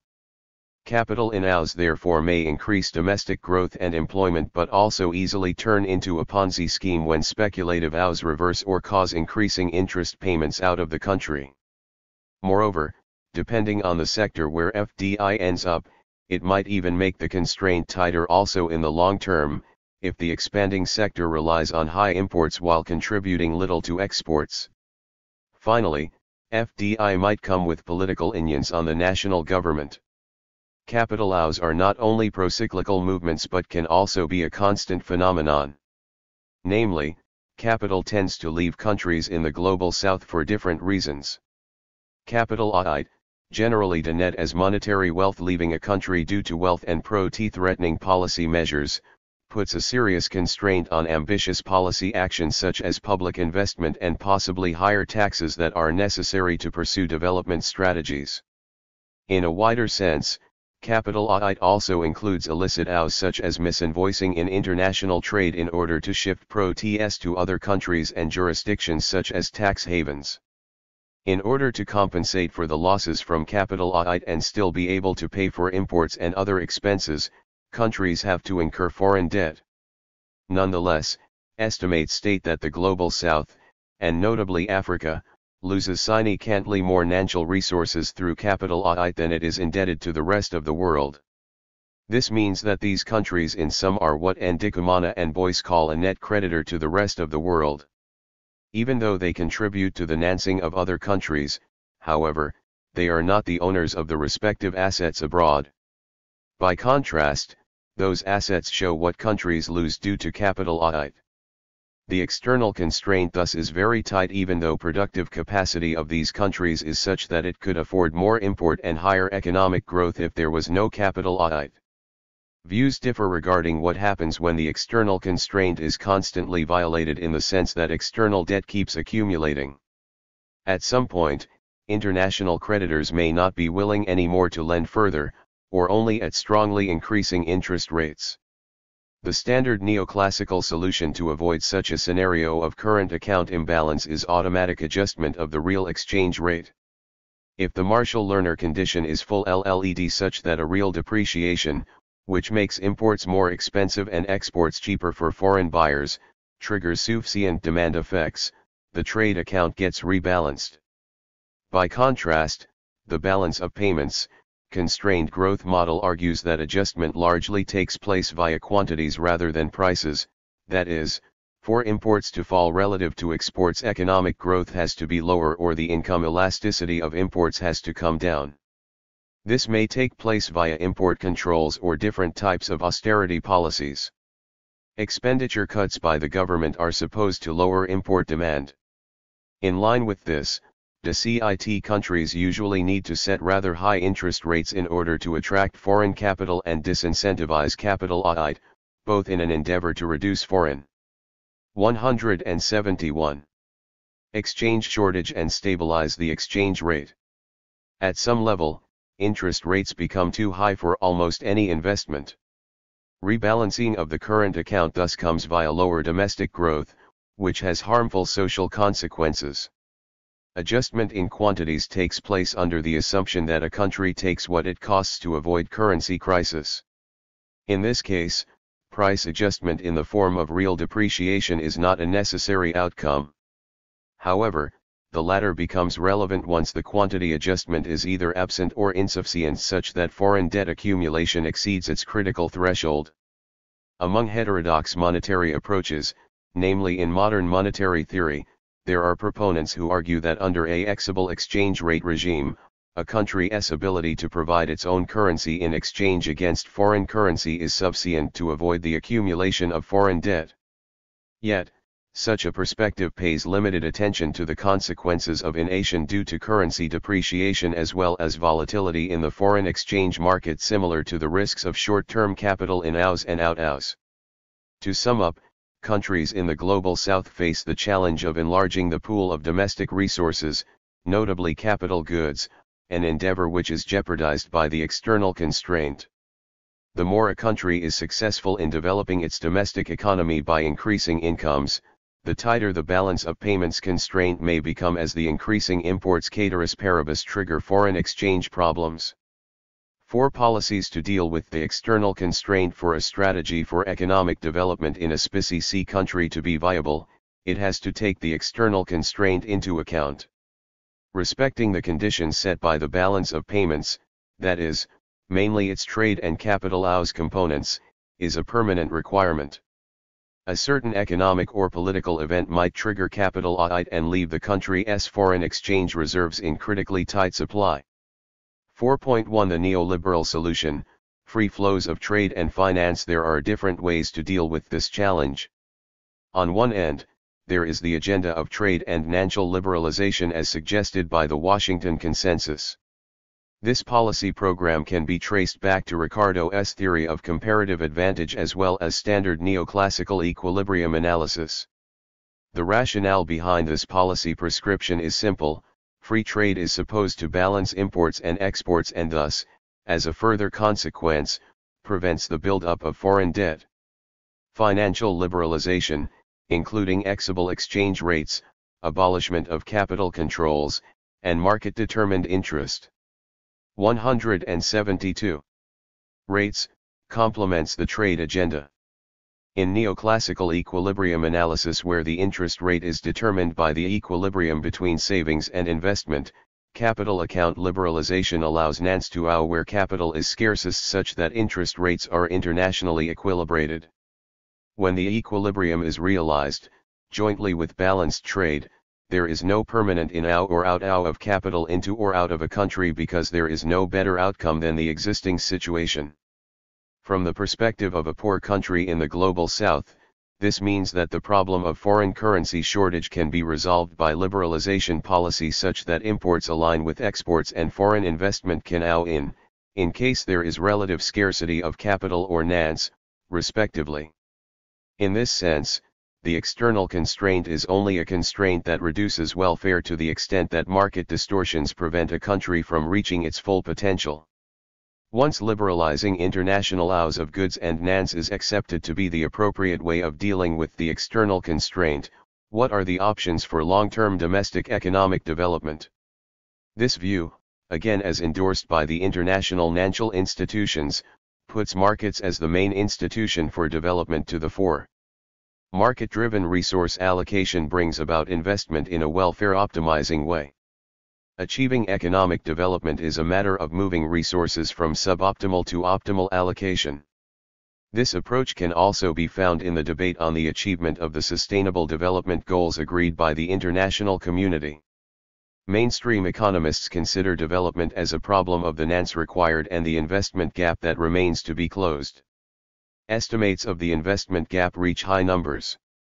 For example, UNEP suggests an investment need of an additional $2.5 trillion for emerging and developing economies in order to achieve the SDGs. Again, the lack of investment is eventually a problem of market distortions, in this context usually named as a lack of incentives. Investment projects merely need to become more attractive, that is, more profitable for investors, and the gap will be closed.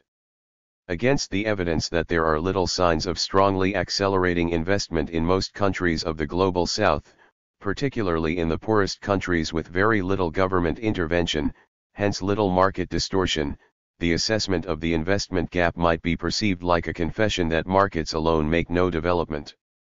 However, the government is still not assigned a more active role to steer investment in priority sectors that would foster economic development since it is argued to be financially constrained.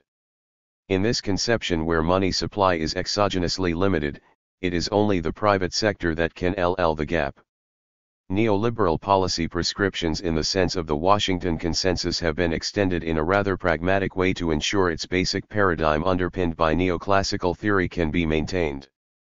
By what some heterodox contributions call the Wall Street Consensus to complement the Washington Consensus, the state's task is to make investment projects bankable, that is, attractive to private investors. This can be ensured by public 173 guarantees, which may come via blended NANS, splitting of project components, and other designs. In the end, the approach ensures sufficient proteus and, in line with this, sufficiently low risks for private investors. This framework gives the government the role not of intervening and itself driving investment but of merely improving market-driven resource allocation and private sector performance. Like this, optimal allocation of resources at the international level from trade and financial liberalization and its analogous counterpart in the domestic economy. On the one hand, optimized domestic market conditions attract foreign NANS where necessary and, on the other hand, create the forces to equilibrate international flows of goods and NANS. 4.2 A heterodox solution, industrial policy and public investment. An alternative view, based on the above criticism of neoclassical theory, rejects the Washington Consensus agenda of trade and financial liberalization. It emphasizes countries in the Global South being confronted with constant capital and currency depreciation pressure while there is no empirical support for any self-adjusting equilibrating flows of goods and NANS. However, depreciation does not produce a new equilibrium of balanced trade. Imported in Asian and domestic workers struggle to reclaim their previous purchasing power lead to partial real reappreciation and do not lead the exchange rate to where balanced trade suggests it to be. On the other hand, exchange rate dynamics can be self-reinforcing by triggering additional financial flows. Additionally, dependence on commodity exports exposes most countries to global commodity cycles. There is a long history of countries getting into currency crisis in times of commodity price slumps. During booms, there are windows of opportunities to make use of the commodity rent to NANS investment in the industrial sector. Yet, High export returns tend to be subject to political pressure to distribute the available funds, meaning that the rent is moneized and spent, which supports domestic innovation and real appreciation.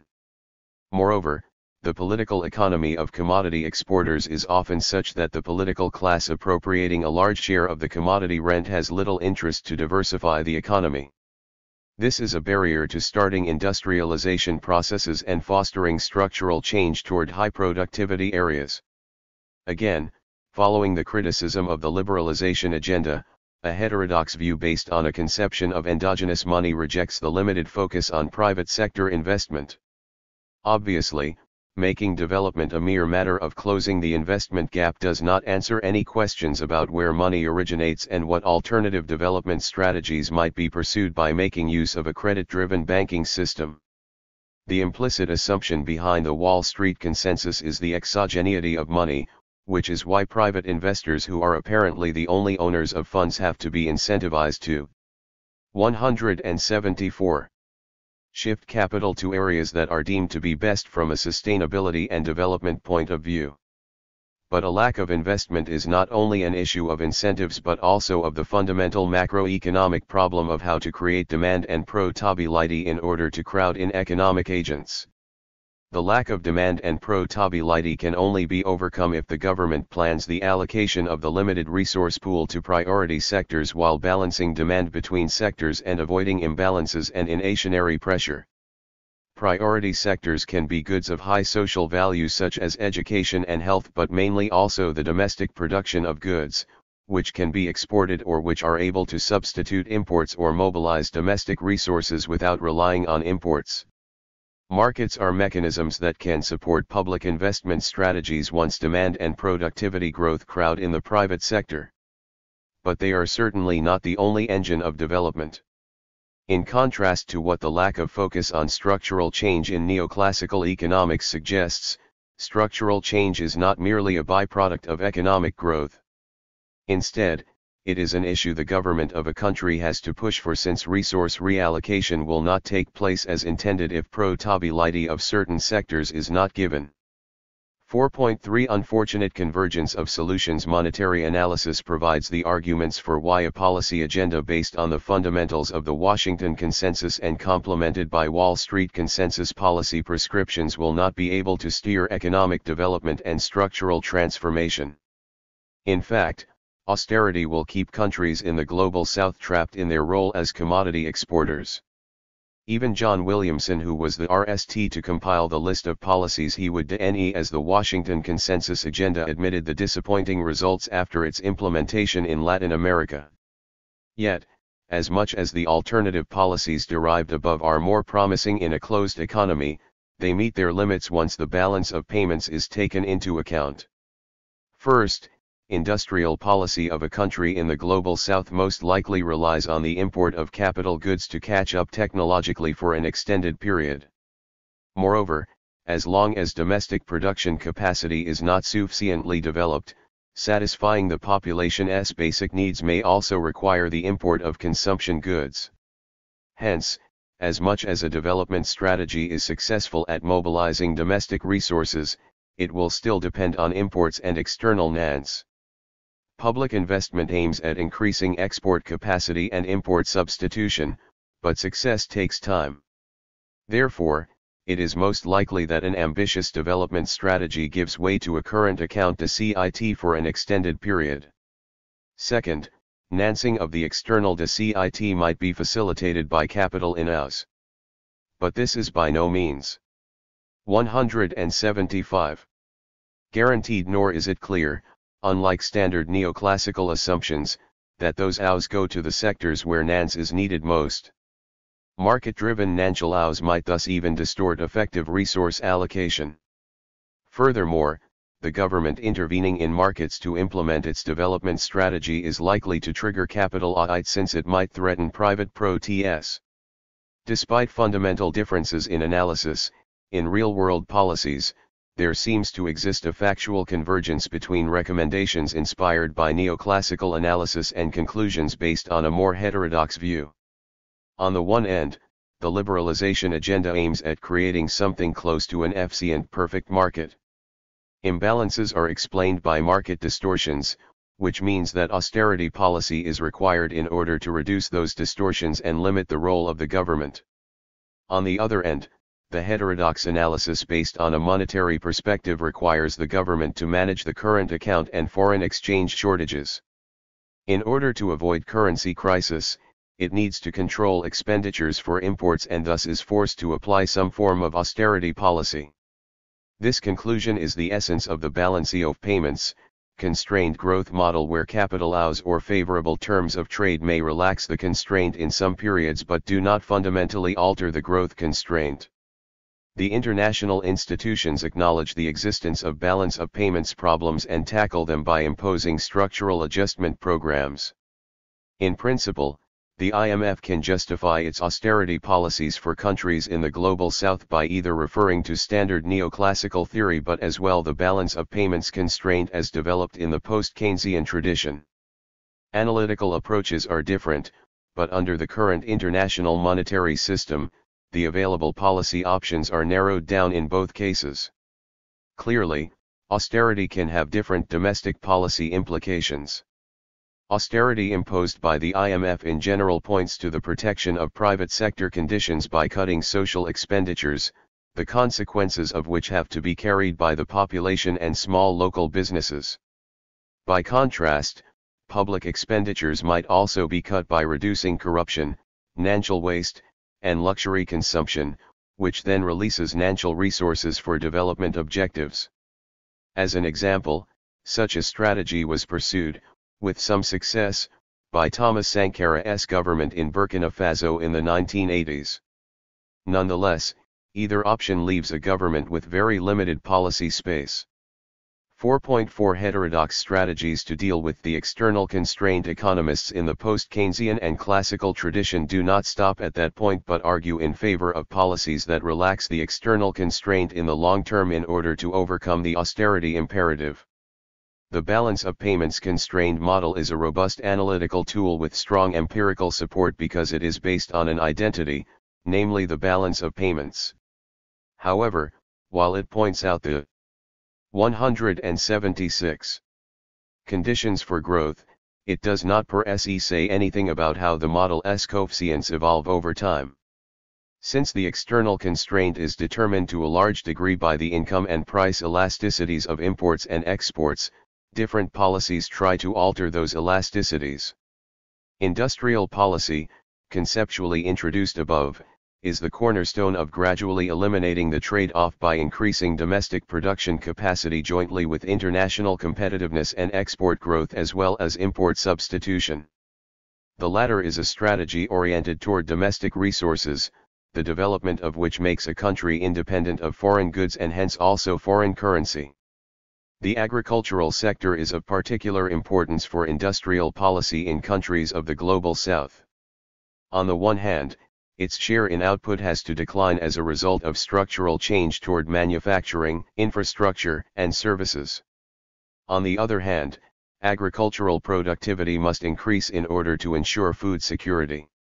Moreover, agricultural value chains are becoming more and more complex such that the distinction between agriculture and industry becomes blurred, meaning that agriculture provides opportunities for high value-added activities as well as employment in the future. A different approach to agricultural development and its embedment in industrial policy leads to organic agriculture where food security and resilience are increased by protecting natural resources. At the same time, organic agriculture is more labor-intensive but requires fewer inputs in terms of pesticides and chemical fertilizer, which reduces import dependency. Yet, overall the organizational and institutional learning required for the building of manufacturing capacity and the fostering of structural change as part of industrial policy are relatively slow processes. The foreign exchange shortage arising from the increase of capital goods imports can be managed by RST, restricting imports of non-essential goods. For instance, in the 1960s and 1970s, East Asian countries used to heavily tax or directly restrict imported luxury goods in order to reduce demand for them. Second, steering foreign investment outflows can also help mitigate balance of payments pressure. priority should be given to capital in-house for long-term investment in sectors that contribute to the country's overall production capacity. Short-term or speculative capital in-house might even worsen the capital account because they may end up in consumption loans or real estate, which merely increase imports but do not improve export capacity. Due to the global trend in trade and financial liberalization, management of foreign exchange reserves has become more difficult. Notably, trade liberalization has been shown to increase the elasticity of imports in emerging and developing economies. The trade-off between economic growth and balance of payments stability is also enhanced by income distribution. First, redistribution of a society's wealth can be of tremendous importance to secure political support for a development strategy. The poor majority of a country's population may only support 177 long-term goals if it receives a share of the gains that is perceived as fair. Second, income distribution also has an important influence on actual economic performance. Regarding economic growth from a purely domestic perspective, an increase in the wage share can be macroeconomically beneficial because it strengthens demand. In a wage-led growth regime, that is, an economy where the positive impact of higher wages on overall demand outweighs the negative impact of lower productivity on investment, more equality gives way to higher economic growth. However, while many industrial countries are estimated to be wage-led, countries in the global south tend to be productivity-led. This is due to the high dependence on exports and relatively small domestic economies. Moreover, global commodity markets have little differentiation in product quality, which means that competition takes place mainly via prices. With productivity rates given, wages are the essential determining factor of production costs and hence of prices. Higher wages thus translate into a loss in international competitiveness. Moreover, wages have a high propensity to be spent for consumption, which implies that higher wages increase overall imports. Therefore, while income redistribution can potentially be a variable that strengthens domestic demand and growth, it makes the economy hit the external constraints sooner. For this reason, the space for redistribution policies is very limited in countries in the global south. In fact, to the extent that a small open economy is found to be productivity-led, policy recommendations may involve austerity in order to moderate wage growth. New perspectives to increase the growth potential of countries in the global south may emerge in the context of the international community's endeavor to tackle climate change, which is likely to bring about accelerating global dynamics in renewable energy investment. To the extent that net energy importers are able to replace fossil fuel imports by domestically produced renewable energy, they can improve their current account. Renewable energy requires high initial XED investment but entails almost zero operation costs of the powered systems. Since most installation and maintenance costs can be carried via domestic labor force, only the purchase of the renewable hardware is relevant for the trade balance.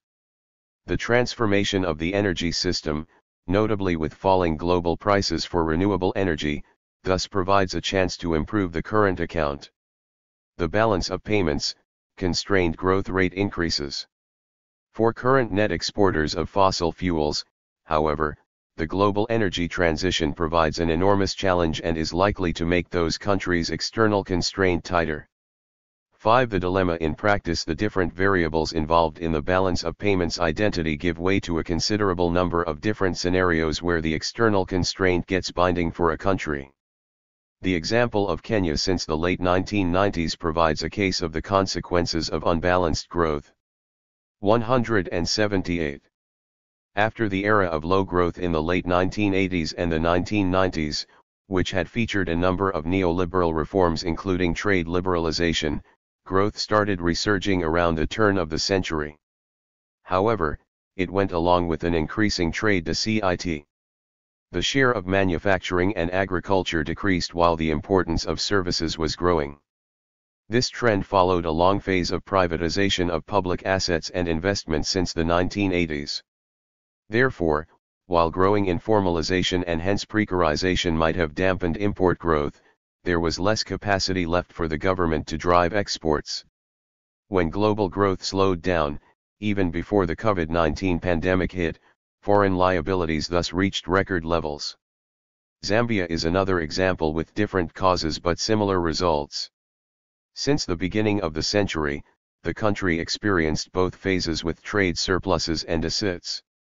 Yet, its improvement in the trade account in the past decade, partially thanks to increasing commodity prices, did not improve its overall position regarding its capital account. Balance of payments statistics support the conclusion that a large share of the protests made by international companies in the country's mining sector was transferred abroad. Hence, while the government of Zambia was issuing bonds in foreign currency in order to ensure the availability of foreign exchange reserves, those reserves got depleted again by the private sector's protests shifting. Consequently, the revenues of the mining sector did not support the country's long-term development. Second, after the onset of the COVID-19 crisis, Zambia had to default on a part of its foreign debt in November 2020. The counterpart of this debt was the capital that had ebbed out of the country. Fig 1 provides a more general perspective. Panels and show a loose, but visible, relationship between the balance of trade and a country's wealth measured in GDP per capita in Africa and Asia, respectively. Country name abbreviations can be found in the appendix. Poorer countries tend to have larger trade deficits, implying that the balance of payments constraint is tighter for them. This means that their economic growth can only be sustained by financial inflows and increasing foreign debt. With low per capita income and low productivity, there is little space to improve international competitiveness by further cutting wage costs, since a high share of the population is already unable to satisfy basic needs. It should be noted that average per capita GDP of the Asian countries is higher than that of African countries, while the trade deficit is smaller. As explained above, countries with external deficits try to mitigate foreign exchange shortage by pursuing austerity policies. As part of this, they increase interest rates in order to attract foreign capital and slow down capital outflow. For the same sample of countries in Africa and Asia in Fig 1, Fig 2 confirms that deficit countries tend to have higher real interest rates. This reveals the dilemma between relaxing ambitious domestic investment plans and the external constraint, in an endeavor to improve the availability of foreign exchange reserves and to lift the tight external constraint. Deficit countries sacrifice domestic economic development as high interest rates make investment more expensive. This effect is self-enforcing. The higher the external deficit, the more unstable a currency is considered by international investors, meaning that a country has to offer even higher interest rates to avoid further depreciation. On the other hand, higher interest payments on foreign debt increase the external deficit further, thus again supporting the country to be high risk. This is just a rough cross-country assessment. Some deficit countries nonetheless have rather low real interest rates. This might come at the cost of increasing debt, since capital outflows cannot be mitigated. Low real rates might partially be the result of high inflation rates that countries usually are not able to stop immediately despite high nominal rates. Some of them may also have reclaimed some policy space by being successful in imposing capital controls. 6. Outlook: a reform to lift the external constraint. It is important to say that even though the external constraint is a serious barrier, it does not make impossible any economic development, as the suggested industrial policy strategies in Section 4 show. Notably, the fast-growing Asian countries with still very high poverty rates such as Bangladesh, Myanmar, and Cambodia exhibit a rising trend of the share of manufacturing in total output, that is, successful structural change. African countries have larger external deficits, and in line with this, most of them are not on an industrialization path. However, some countries, for example, Ethiopia and Tanzania, recently exhibit encouraging signs of growth-enhancing structural change. These countries usually employ policy instruments such as infant industry protection and capital controls. Controlling trade flows helps moderate the external constraint but also creates the potential to foster domestic industrialization. Capital controls aim to limit surges of both capital inflows and outflows. Moreover, they allow for some monetary policy autonomy, meaning that since capital outlays are controlled by an additional policy instrument, interest rates can deviate from what international financial laws would suggest otherwise. However, these instruments are at least partially constrained by global agreements such as in trade. Or they come with trade-offs and difficulties of implementation, like in the case of capital controls, which are prone to bureaucracy, corruption, and circumvention via black market. 6.1 Short recap of the transfer problem. Criticism does not invalidate the mentioned policy instruments. But in order to go beyond them, it is worth at this point to have a closer look at the more fundamental monetary problem of foreign debt. A current account deficit basically simply describes a transfer of asset ownership, since the surplus country has a claim on a part of the deficit country's output of an amount equal to the output the latter imported in excess of what it exported. However, in today's international monetary system, external imbalances are not settled in this way and therefore turn into what Keynes and other economists called the 182 transfer problem in the context of Germany's reparation payments after World War I. The analogy to current account deficits is straightforward, as in both cases it is about making a payment in foreign currency. So the question is how a country gets access to foreign currency. As elaborated above, there are the possibilities of increasing exports, attracting financial inflows, or accessing foreign loans. Since control over financial inflows and the capacity to accumulate foreign debt are quite limited, Keynes suggests austerity via a cut in labor costs in order to gain international competitiveness and reduce imports while increasing exports. Austerity as a solution to the transfer problem is broadly in line with the conclusion of the balance of payments, constrained growth model. The following question is there a solution to the transfer problem that does not rely on austerity, or, in other words, is able to overcome the balance of payments constraint? A number of suggestions exist, such as Keynes's plan of an international clearing union, or, in a slightly less institutionalized form, the allocation of special drawing rights to countries by the IMF. In this way, facilitated access to international currency reduces pressure on the exchange rate and increases countries' policy space. Instead of a global solution, the scheme might also be established for a group of countries with a regional basket of currencies. However, such schemes may not be able to significantly remove the balance of payments constraint if allocation of reserves depends on sluggish international policy negotiations. Moreover, in case any demand for reserves is fully accommodated, current account deficits and national monetary imbalances might increase further due to the so-called lack of so-called payment neutrality. Most importantly, such solutions depend on an international agreement and do not allow an individual country to act on its own.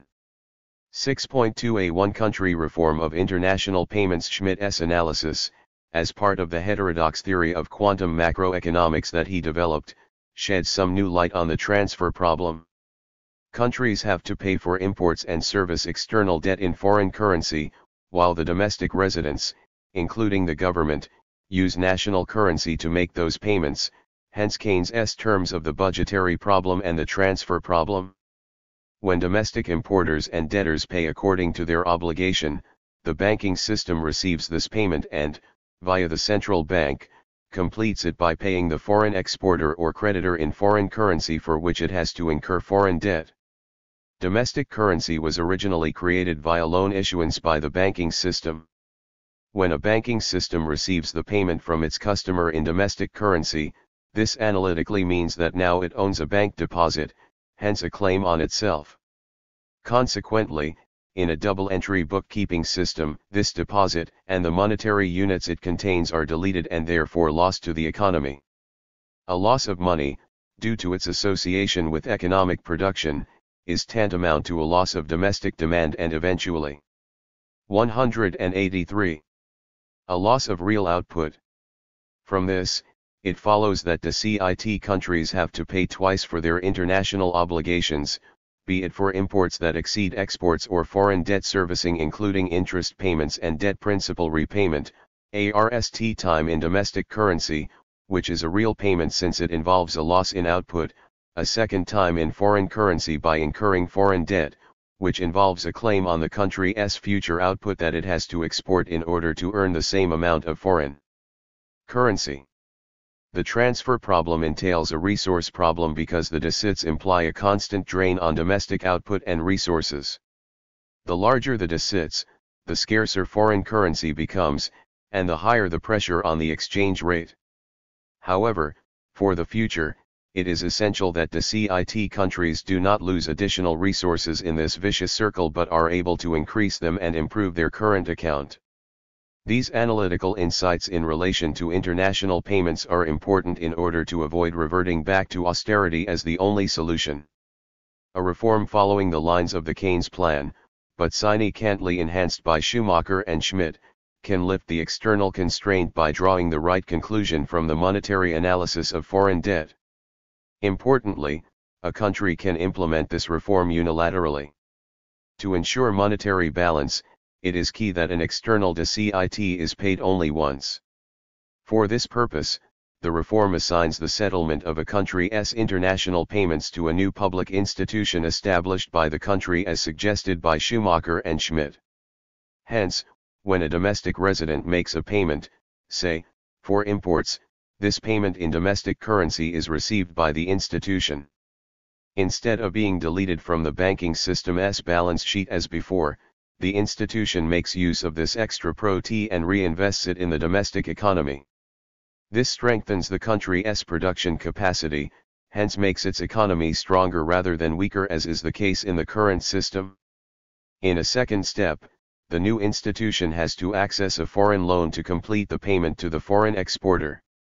However, this loan now is matched by an asset, that is, the institution's domestic investment.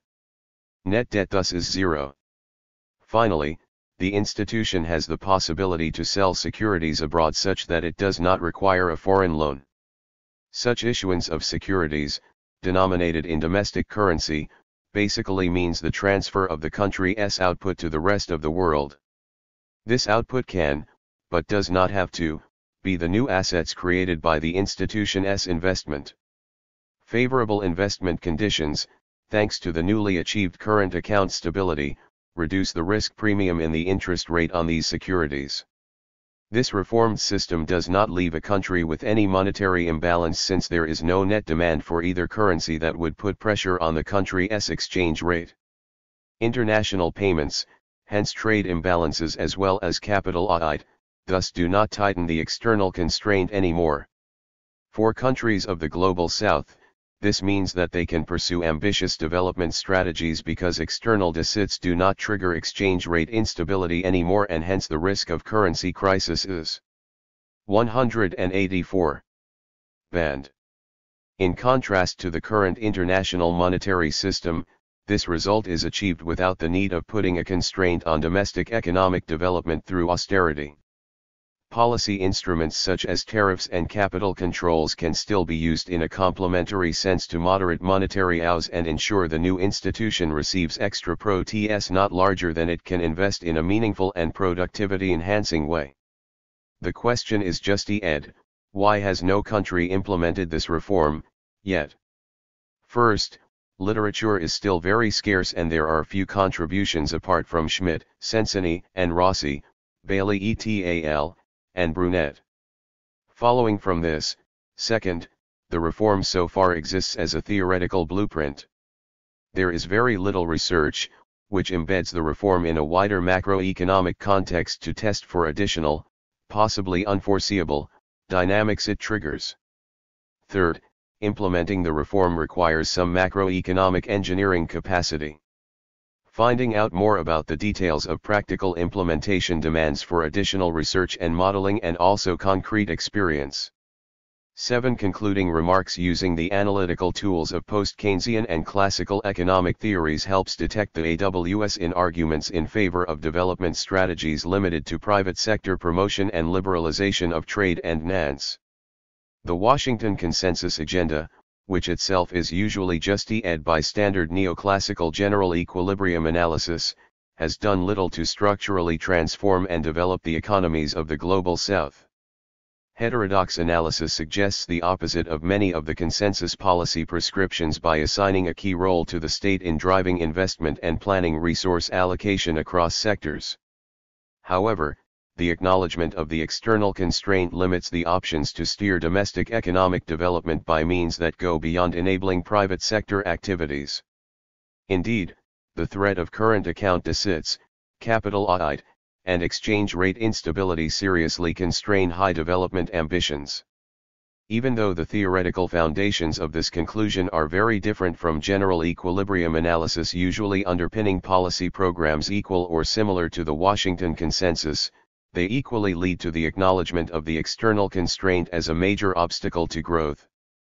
Economic policies remain relevant since austerity imposed by the IMF and alternative ways to cut costs such as reducing national wastage and corruption have very different consequences in terms of income distribution and poverty in the domestic economy. Nonetheless, in either case, the development potential remains constrained by the current international monetary system. Heterodox approaches of industrial policy in line with targeted export promotion and import substitution try to relax the external constraint. The urgency to make economies more sustainable is not only a challenge to low-income economies in the Global South but may also provide new opportunities in 185 areas such as organic agriculture and substitution of renewable energy for fossil fuel imports.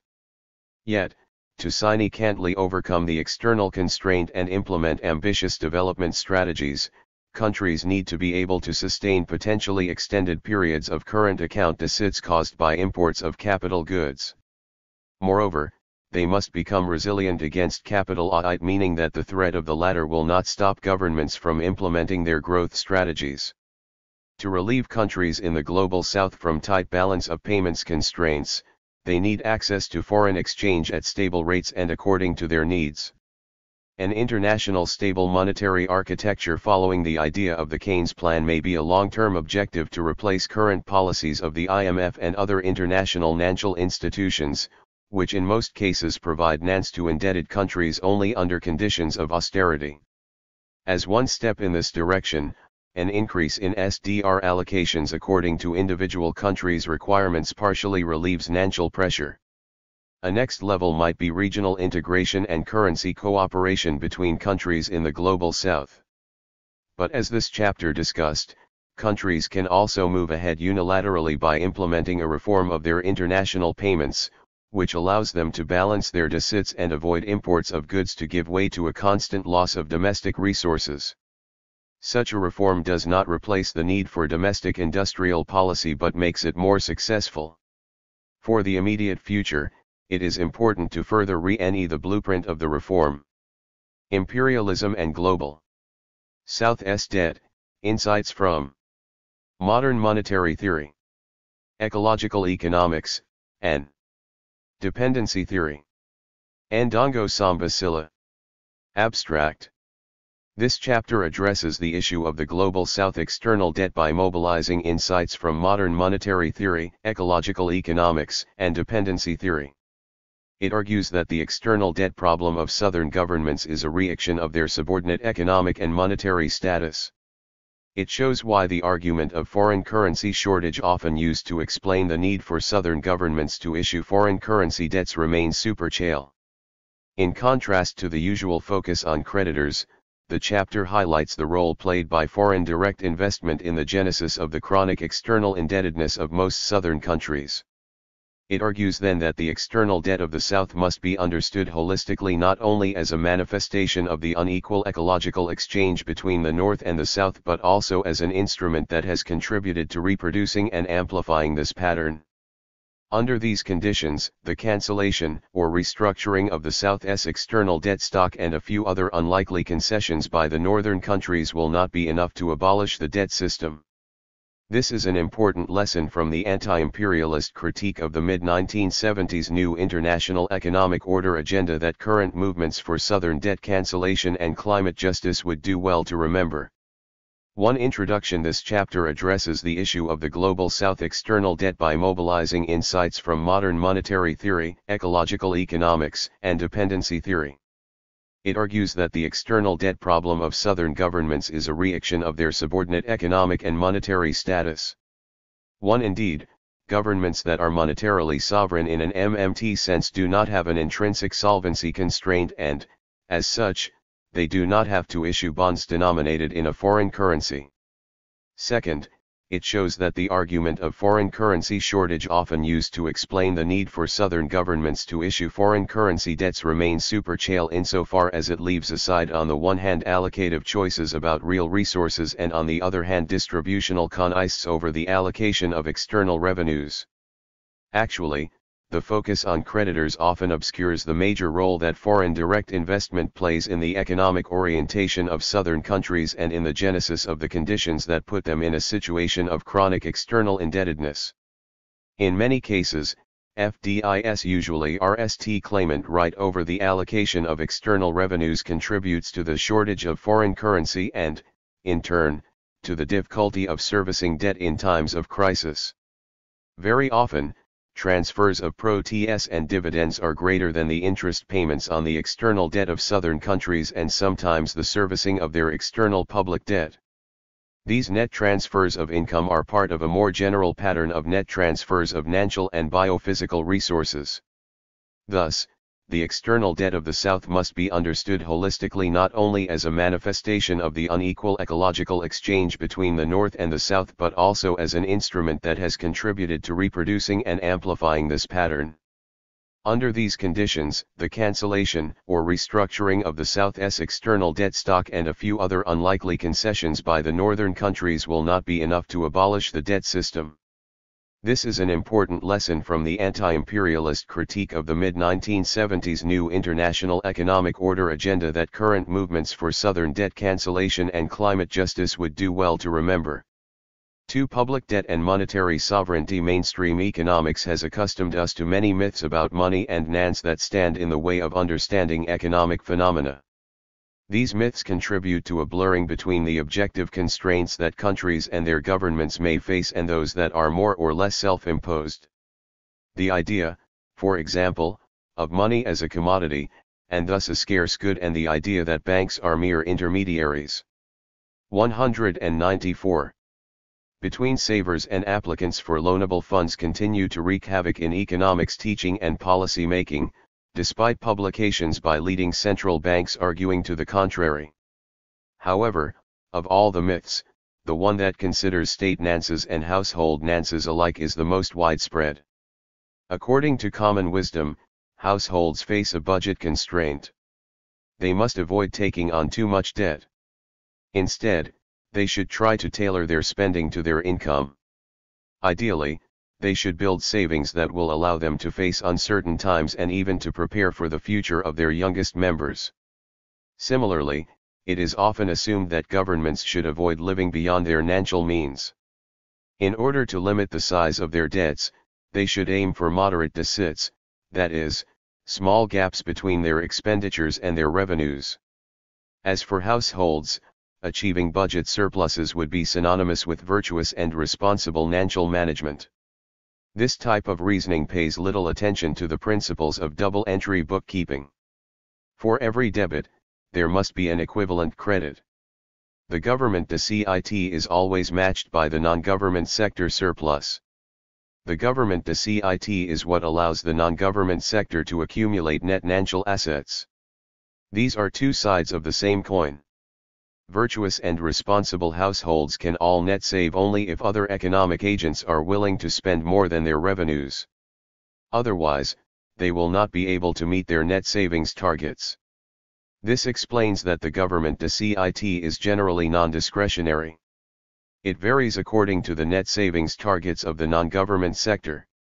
The type of behavior that is desirable for households is not necessarily desirable for their government. The main reason why it is incorrect to treat government finances as household finances is that governments and households do not have the same monetary status. As MMT points out, governments generally have a monopoly on issuing the currency used within their borders by households and businesses. They are usually currency issuers while households and businesses are currency users. Monetarily sovereign governments issue claims on themselves in the national money unit of account. They do not face the same kind of constraints as the currency users. While most International Monetary Fund member governments have their own national currencies, they enjoy a status of formal monetary sovereignty. Their degree of national independence varies. Some of them have monetary sovereignty in an MMT sense. They issue a at currency, that is, a non-convertible currency in which they receive the payment of taxes. The debts they issue are denominated in that unit of account. Two governments that meet these conditions have no intrinsic national constraint. Their ability to spend is not limited by the amount of tax revenue or national savings. They can always pay the obligations due in their own currency. Each time public spending is carried out by crediting bank accounts. Monetarily sovereign governments are self-financing their payments. 195. Always correspond to monetary creation. 3. For monetarily sovereign governments, the coordination between the Treasury and central bank is a daily routine. While taxes and bonds drain reserves from the banking system, public spending increases them. Another implication of monetary sovereignty is that their central banks, not national markets, have control over the interest rates on the bonds they issue. However, governments with sovereign currencies face a real constraint in action. Their ability to spend their own currency is limited by the availability of real resources. In other words, monetarily sovereign governments can always pay their bills, but they face the risk of ination. Their spending, like any additional spending from other agents in the economy, can lead to a depreciation of their currency if productive capacities/real resources do not follow. What really matters in their case is the size of their spending and its composition, not its financing method. By contrast, some governments do have no monetary sovereignty in an MMT sense. They have an objective national constraint. This is the case for countries that are members of a monetary union, those that are dollarized or those that have opted for regimes called currency boards. Between the two poles of the spectrum of monetary sovereignty, there are governments that enjoy variable degrees of national independence. Most of the southern governments are in an intermediate position due to a number of factors, including being significantly indebted in foreign currency and being heavily dependent on some critical imports like food and fuel. These preliminary considerations make it possible to look at the question of public debt from a perspective that goes against the usual hysteria. Despite the ordinary focus on public debt, the fact is that private debt is the most worrying problem under capitalism, especially in the core countries.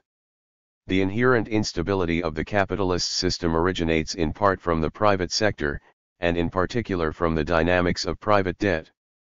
Major crises in capitalism that started in core countries have often been preceded by periods of skull surpluses having given rise to unsustainable private deficits. Quite often, in order to deal with economic and financial crises, government deficits must increase in order to boost demand that is directed at non-financial businesses and to clean up the balance sheets of financial institutions. The great financial crisis of 2007 to 2008 is a prime example of the dynamic interrelationships between public and private debt. As core countries' government debt is denominated in their national money unit of account, their solvency is not at stake, regardless of what the rating agencies think. Rather, it is the private debt that should be of concern in their case. In the peripheral countries, private debt is just as much a problem as public debt. Their governments are at risk of insolvency because their debt is often 196. Denominated in foreign money units of account such as the US dollar, the euro, etc., that is, currencies they do not control. They can default on their foreign currency debt, and depending on the case, they can also default on part of the debt denominated in their national unit of account. For it should be clear, therefore, that the problem of the external indebtedness of the Global South governments reacts above all their subordinate economic and monetary status. For governments that are monetarily sovereign are those that do not have to issue debt instruments in a foreign currency. The differences in economic and monetary status between core and peripheral countries have been highlighted by the COVID-19 pandemic. Governments everywhere have seen their tax revenues decline as a result of the slowdown of global economic activity. However, the ability to spend to deal with the economic and health consequences has been very uneven. In the core countries, governments have been able to run large and sometimes unprecedented deficits, taking advantage of low or negative interest rates and the active support of their central banks. In 2020, OECD governments issued a record $18 trillion in market debt, almost double the amount of sovereign debt issued during the 2008 financial crisis. 80% of XED-rate sovereign bonds yielded less than 1%. Central banks in most OECD countries have been acquiring sovereign bonds on a massive scale in secondary markets. The Bank of Japan and the Sveriges Riksbank, for example, hold almost 45% of their respective government debt stock. In contrast, in the peripheral countries, government deficits have been lower, especially for low-income countries. With declining export earnings and the temporary closure of international financial markets, some countries were unable to service foreign currency debt, while most had to rely on IMF loans and/or seek external debt restructuring. 5. If the size of the public debt stock and the rate of its increase were to be interpreted as indicators of skull profligacy, OECD governments, particularly those of the G7, would be uncontested champions. However, as we have seen, this type of interpretation is not appropriate. The countries with the highest debt to gross domestic product ratios in the world, such as Japan, are not facing sovereign debt crises. 6. Rather, these concern northern countries like Greece that have given up their formal monetary sovereignty by joining a monetary union, and peripheral countries such as Ecuador, El Salvador, Argentina, Zambia, Sri Lanka, etc., that have, on average, public debt ratios below the standards of the G7 countries. When confronted with those who attribute debt crises in the South to management problems or who try to lecture them, the usual response from some leading advocates of the South is to point out that northern governments are much more indebted than the southern ones. This line of defense, however, is hardly convincing. It is not relevant to compare the relative size of the domestic currency debt of monetarily sovereign governments with the largely foreign currency debt of governments with limited or no monetary sovereignty. 197. 3. On original sin. Since governments that issue debt only in their national currency usually do not face solvency problems, the next logical question is, why do governments in the South issue debts in foreign currencies? In other words, why don't they just issue debt in their own currencies like their northern counterparts? In the mainstream economic literature, the concept of original sin is used to refer to the inability of governments and RMS in some countries to obtain external loans in their own currency, the international component, and/or to obtain long-term domestic loans in their own currency, the domestic component. Empirically, the overwhelming majority of internationally tradable debt securities is denominated in the few currencies that function as international reserve asset. This includes debt issued by residents of countries that have peripheral currencies. Despite its ubiquitous biblical jargon, this literature remains surprisingly perplexed about the causes of original sin. Its leading authors point out that the usual variables do not explain why some countries suffer from original sin and others do not. The only variable that is significantly correlated with original sin is country size. Large countries are less sinful. However, it is difficult to interpret this correlation because relatively small countries have escaped the fate of original sin. This literature has certainly offered useful insights into some of the manifestations and consequences of original sin. However, it does not answer the question at hand. Worse, some of the solutions put forward for redemption from original sin are highly problematic. Some authors propose the abandonment of formal monetary sovereignty in favor of dollarization or monetary unication with countries that escape the original sin. Others propose debt reduction, a strategy that does not really make sense in absolute terms. Moreover, to speak of original sin in reference to the subordinate monetary status of the countries of the South conveys undoubtedly some irony. 4. To explain why the countries of the South are in a situation of financial dependence, it would have been much more convincing to refer to the original sin of capitalism, in particular, to what Karl Marx called the idyllic proceedings of primitive accumulation. Indeed, as Burkinabe President Thomas Sankara famously pointed out in a speech to the Organization of African Unity, the debt of the South has colonial origins. Many countries in the South inherited debts at independence that were incurred in foreign currency by colonial administrations. These debts were odious in the sense that they had been issued by non-democratic regimes with the more or less tacit complicity of creditors who were aware that they were intended for illegitimate uses.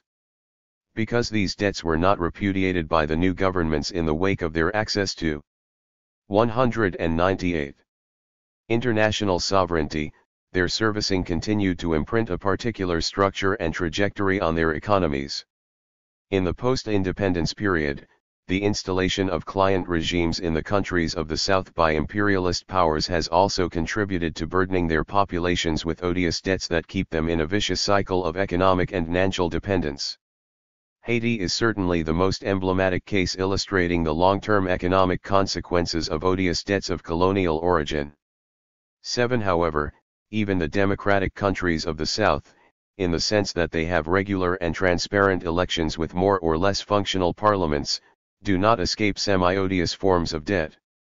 Their governments, sometimes for electoral purposes, issue foreign currency debt to finance infrastructure projects carried out by northern companies.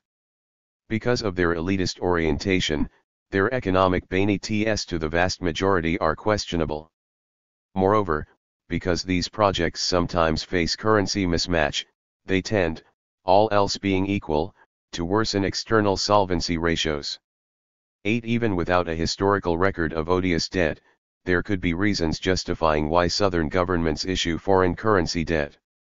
In the international development literature, one frequent argument is that these countries are poor, they lack financial resources. Their investment needs are greater than their available savings. In addition, they do not have enough foreign exchange reserves to purchase the imports necessary for their economic growth. As a result, these countries need to attract foreign capital, development aid, debt, or FDI. 9. This explanation seems plausible a priori. However, it suffers from notorious limitations. This mainstream view of the relationship between savings and investment is not adequate. Saving is not an a priori constraint on investment because credit is what loosens the link between the two. In reality, it is investment that creates savings, that is, the unconsumed part of the income created by investment. This aspect is well known to post-Keynesian economists. Some of them tend to insist on the consequences of the subordinate nature of Southern currencies, while others factor in the lack of foreign exchange, as a result of a balance of payments constraint. The post-Keynesian literature on emerging markets has produced important analyses regarding the particular constraints faced by countries at the bottom of the international currency hierarchy in the post-Bretton Woods regime. It shows that external finance is a source of financial instability that creates an alternation between boom and bust phases in southern countries. 10. The boom phases stimulate capital inflows that do not always boost domestic investment. As their currencies appreciate, their trade balances tend to deteriorate. Bust phases involve capital outflows that lead to the depreciation of their currencies, which increases the national currency burden of the debt contracted in foreign currency and can lead 199 to defaults. Exchange rate depreciation can often stimulate imported inflation. This environment of financial volatility confronts RMS and financial institutions with currency mismatches that have destabilizing balance sheet effects. This strand of literature deals essentially with the external constraint on the policy space of emerging countries. It does not necessarily provide an argument justifying why Southern governments should issue foreign currency debt.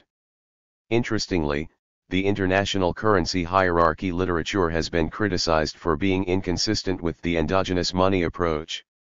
Another strand of post-Keynesian literature points out that the southern countries trade with the rest of the world not in their own currencies but through the dominant currencies. Therefore, they need to acquire their means of exchange with the rest of the world. However, the foreign currency financing needs dictated by their development are often greater than their foreign currency holdings. Although this perspective could provide an argument for the issuance of foreign currency debt by sovereigns, it does not say whether the foreign currency shortage is cyclical, transitory, or permanent. If the problem is considered as a permanent reality for countries in the South, as could be evidenced by the recurrence of foreign currency debt crises, then we are dealing with something else. An MMT perspective puts to test the shortage of foreign currency argument as an explanation for why Southern governments have to issue foreign currency debt. MMT distinguishes between natural and real resources. It emphasizes that everything that is technically and materially feasible locally can be financed in the national currency. Nothing prevents Southern countries from financing themselves those projects that do not require real resources from outside. They can deploy the currency issuing powers of their government and adjust their banking and financial sector according to their needs. As a result, the policy space of Southern governments that are currency issuers is generally underestimated, as it is often impaired by the pursuit of neoliberal policies of fiscal conservatism, monetary dominance, external trade, and capital account liberalization. Indeed, most Southern countries that are currency issuers do not face intrinsic financial constraint for projects that require real resources that are locally available or can be developed locally. Let us call them locally resourced projects to distinguish them from externally resourced projects or projects requiring real resources from abroad. For LPS, it is not appropriate to speak of a financing problem because the domestic monetary and financial system can in principle be set up to provide the required financing. If LPS were to be financed in foreign currency, the financing received would be converted into national currency for their implementation, which results in increased foreign exchange reserves. As the central bank is the only authority habilitated to issue the national currency, it follows that financing LPS with foreign capital amounts 200. To provide a foreign exchange cover for the amount of domestic spending necessitated by such projects. The notion of a financing gap or a shortage of foreign currency makes little sense in the absence of any indication on the nature and origin of the real resources that must be mobilized. Southern countries may well have a financing gap for projects that require foreign real resources. However, if the same projects can be carried out with domestic real resources, then there is no financing gap in national currency and therefore no financing gap in absolute terms. In other words, the view that Southern countries face a financing gap or a shortage of foreign currency is problematic because it is silent on real resource allocation choices. An MMT perspective thus allows us to understand that a situation of material and technical dependence is a sufficient reason for Southern governments to issue foreign currency debt.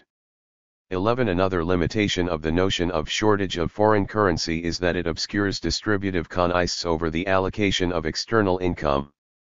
Here we move from MMT to the political economy of dependence. It is conceivable that many countries in the South are often in an objective situation where the value of their foreign currency liabilities is greater than their foreign currency holdings. It is also conceivable that countries of the South that are industrializing will for a time have foreign currency needs that exceed their foreign currency income, due to the purchase of technology, equipment, and various expertise. However, sometimes the so-called foreign currency shortage hides questionable distributional choices. Schematically, in the South, there are 6 categories of claimants to their external revenues: creditors who normally receive interest and amortization on their loans, FDI which repatriate some or all of their proceeds and dividends next to the payment of management fees, royalties, etc., ordinary people who may be dependent for their daily consumption on critical imports such as food, energy, and pharmaceutical/healthcare products, local businesses that need to import materials, equipment, etc., the ruling classes who need to import luxuries and hold their financial assets in hard currency, and governments that have current, prestige, and investment expenditures to make.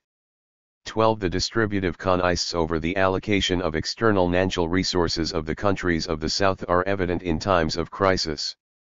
The international financial institutions, led by the IMF, generally prioritize structural adjustment, reducing the standard of living of local economies in order to free up resources for net exports to pay off debt. In the IMF view, Foreign investors are RST claimants. By contrast, for movements against austerity and movements for debt cancellation, creditors should be the last claimants in times of economic crisis.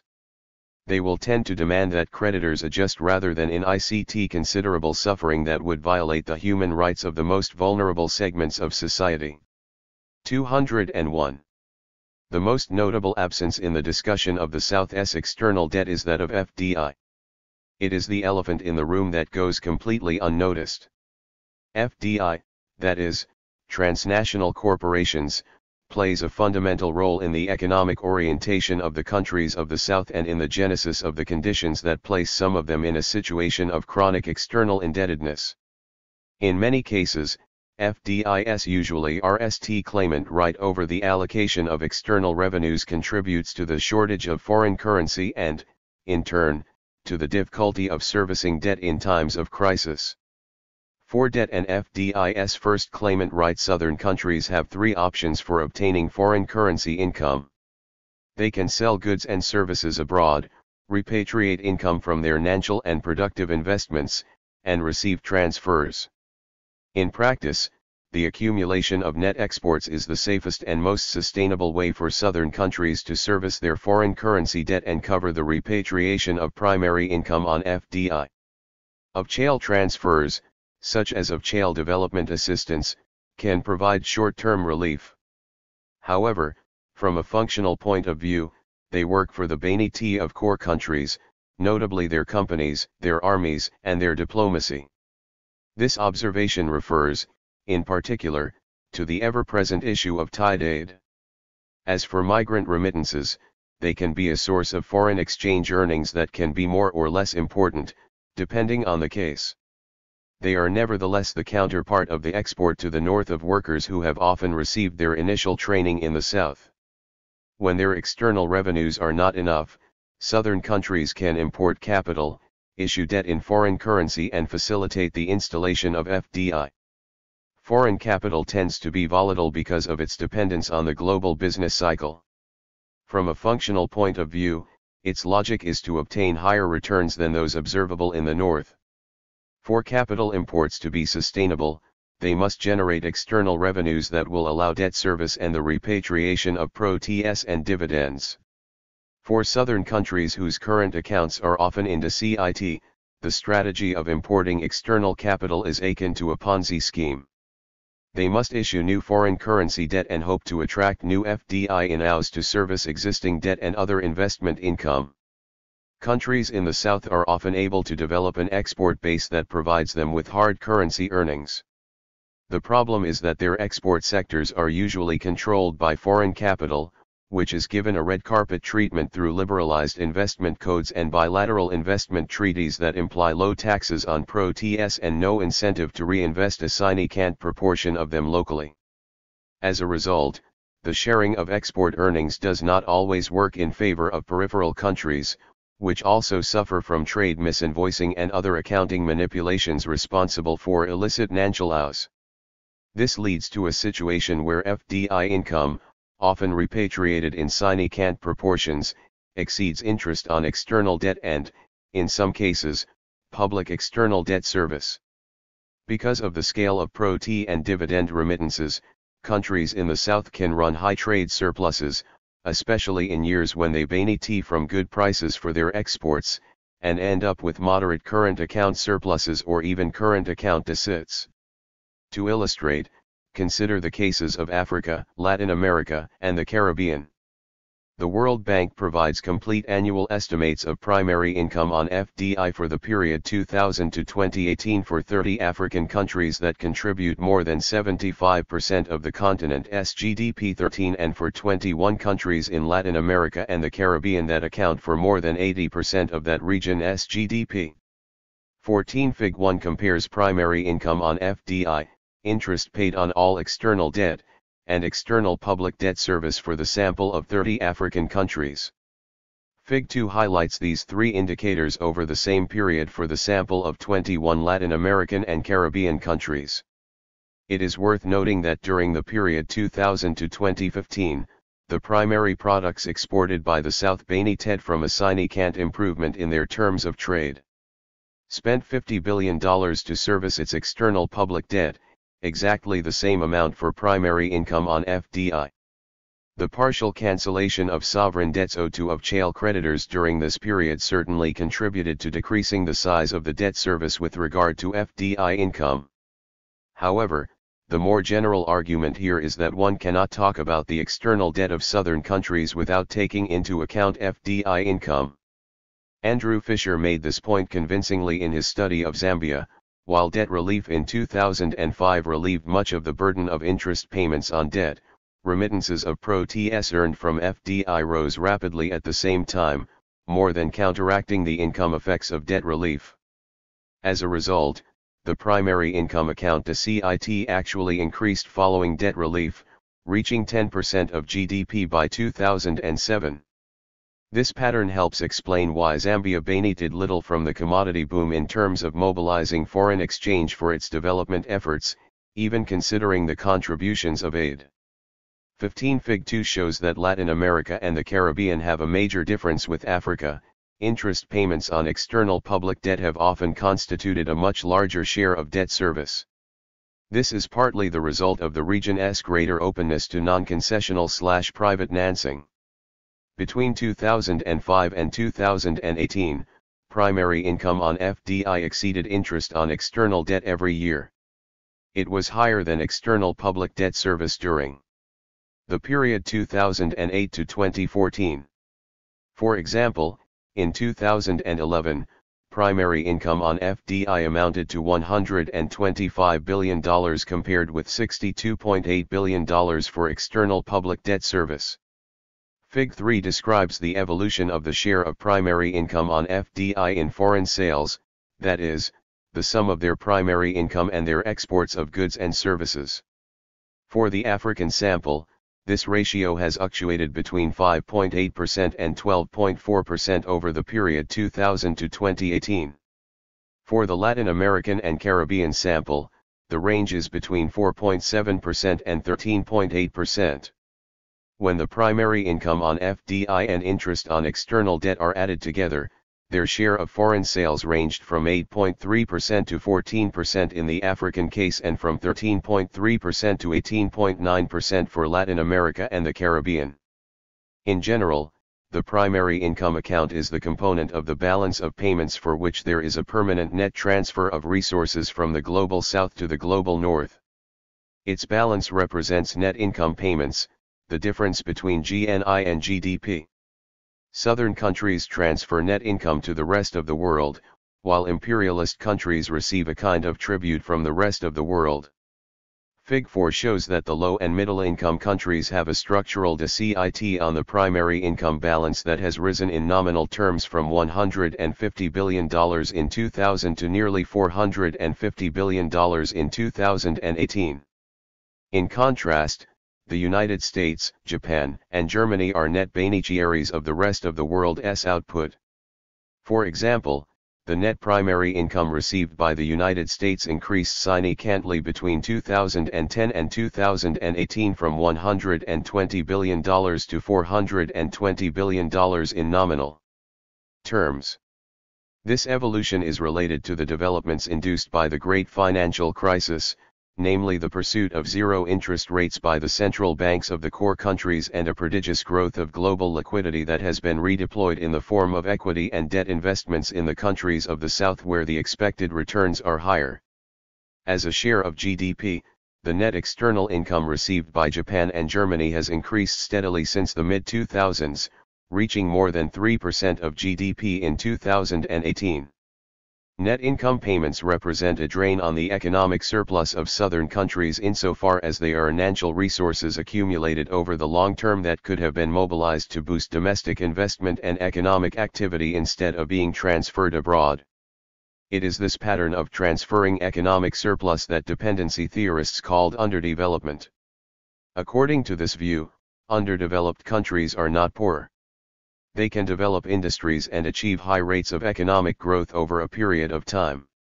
Their characteristic, however, is that they dissipate their economic surplus in unproductive activities and transfer it abroad through debt service and pro-TS and dividends remittances. The evidence above suggests that foreign investors are like shareholders vis-a-vis the economies of the South. 16. They have a kind of RST claimant right over 2011, 2012, 2013, 2014, 2015, 2016, 2017, 2018. Japan, United States. Germany, low and middle income. Their external revenues. This is especially the case with FDI because of its control over export sectors and of the provisions of bilateral investment treaties that can facilitate the transfer of pro-TS and dividends obtained in national currency into hard currency. 17. This situation has different implications according to countries pro-LE.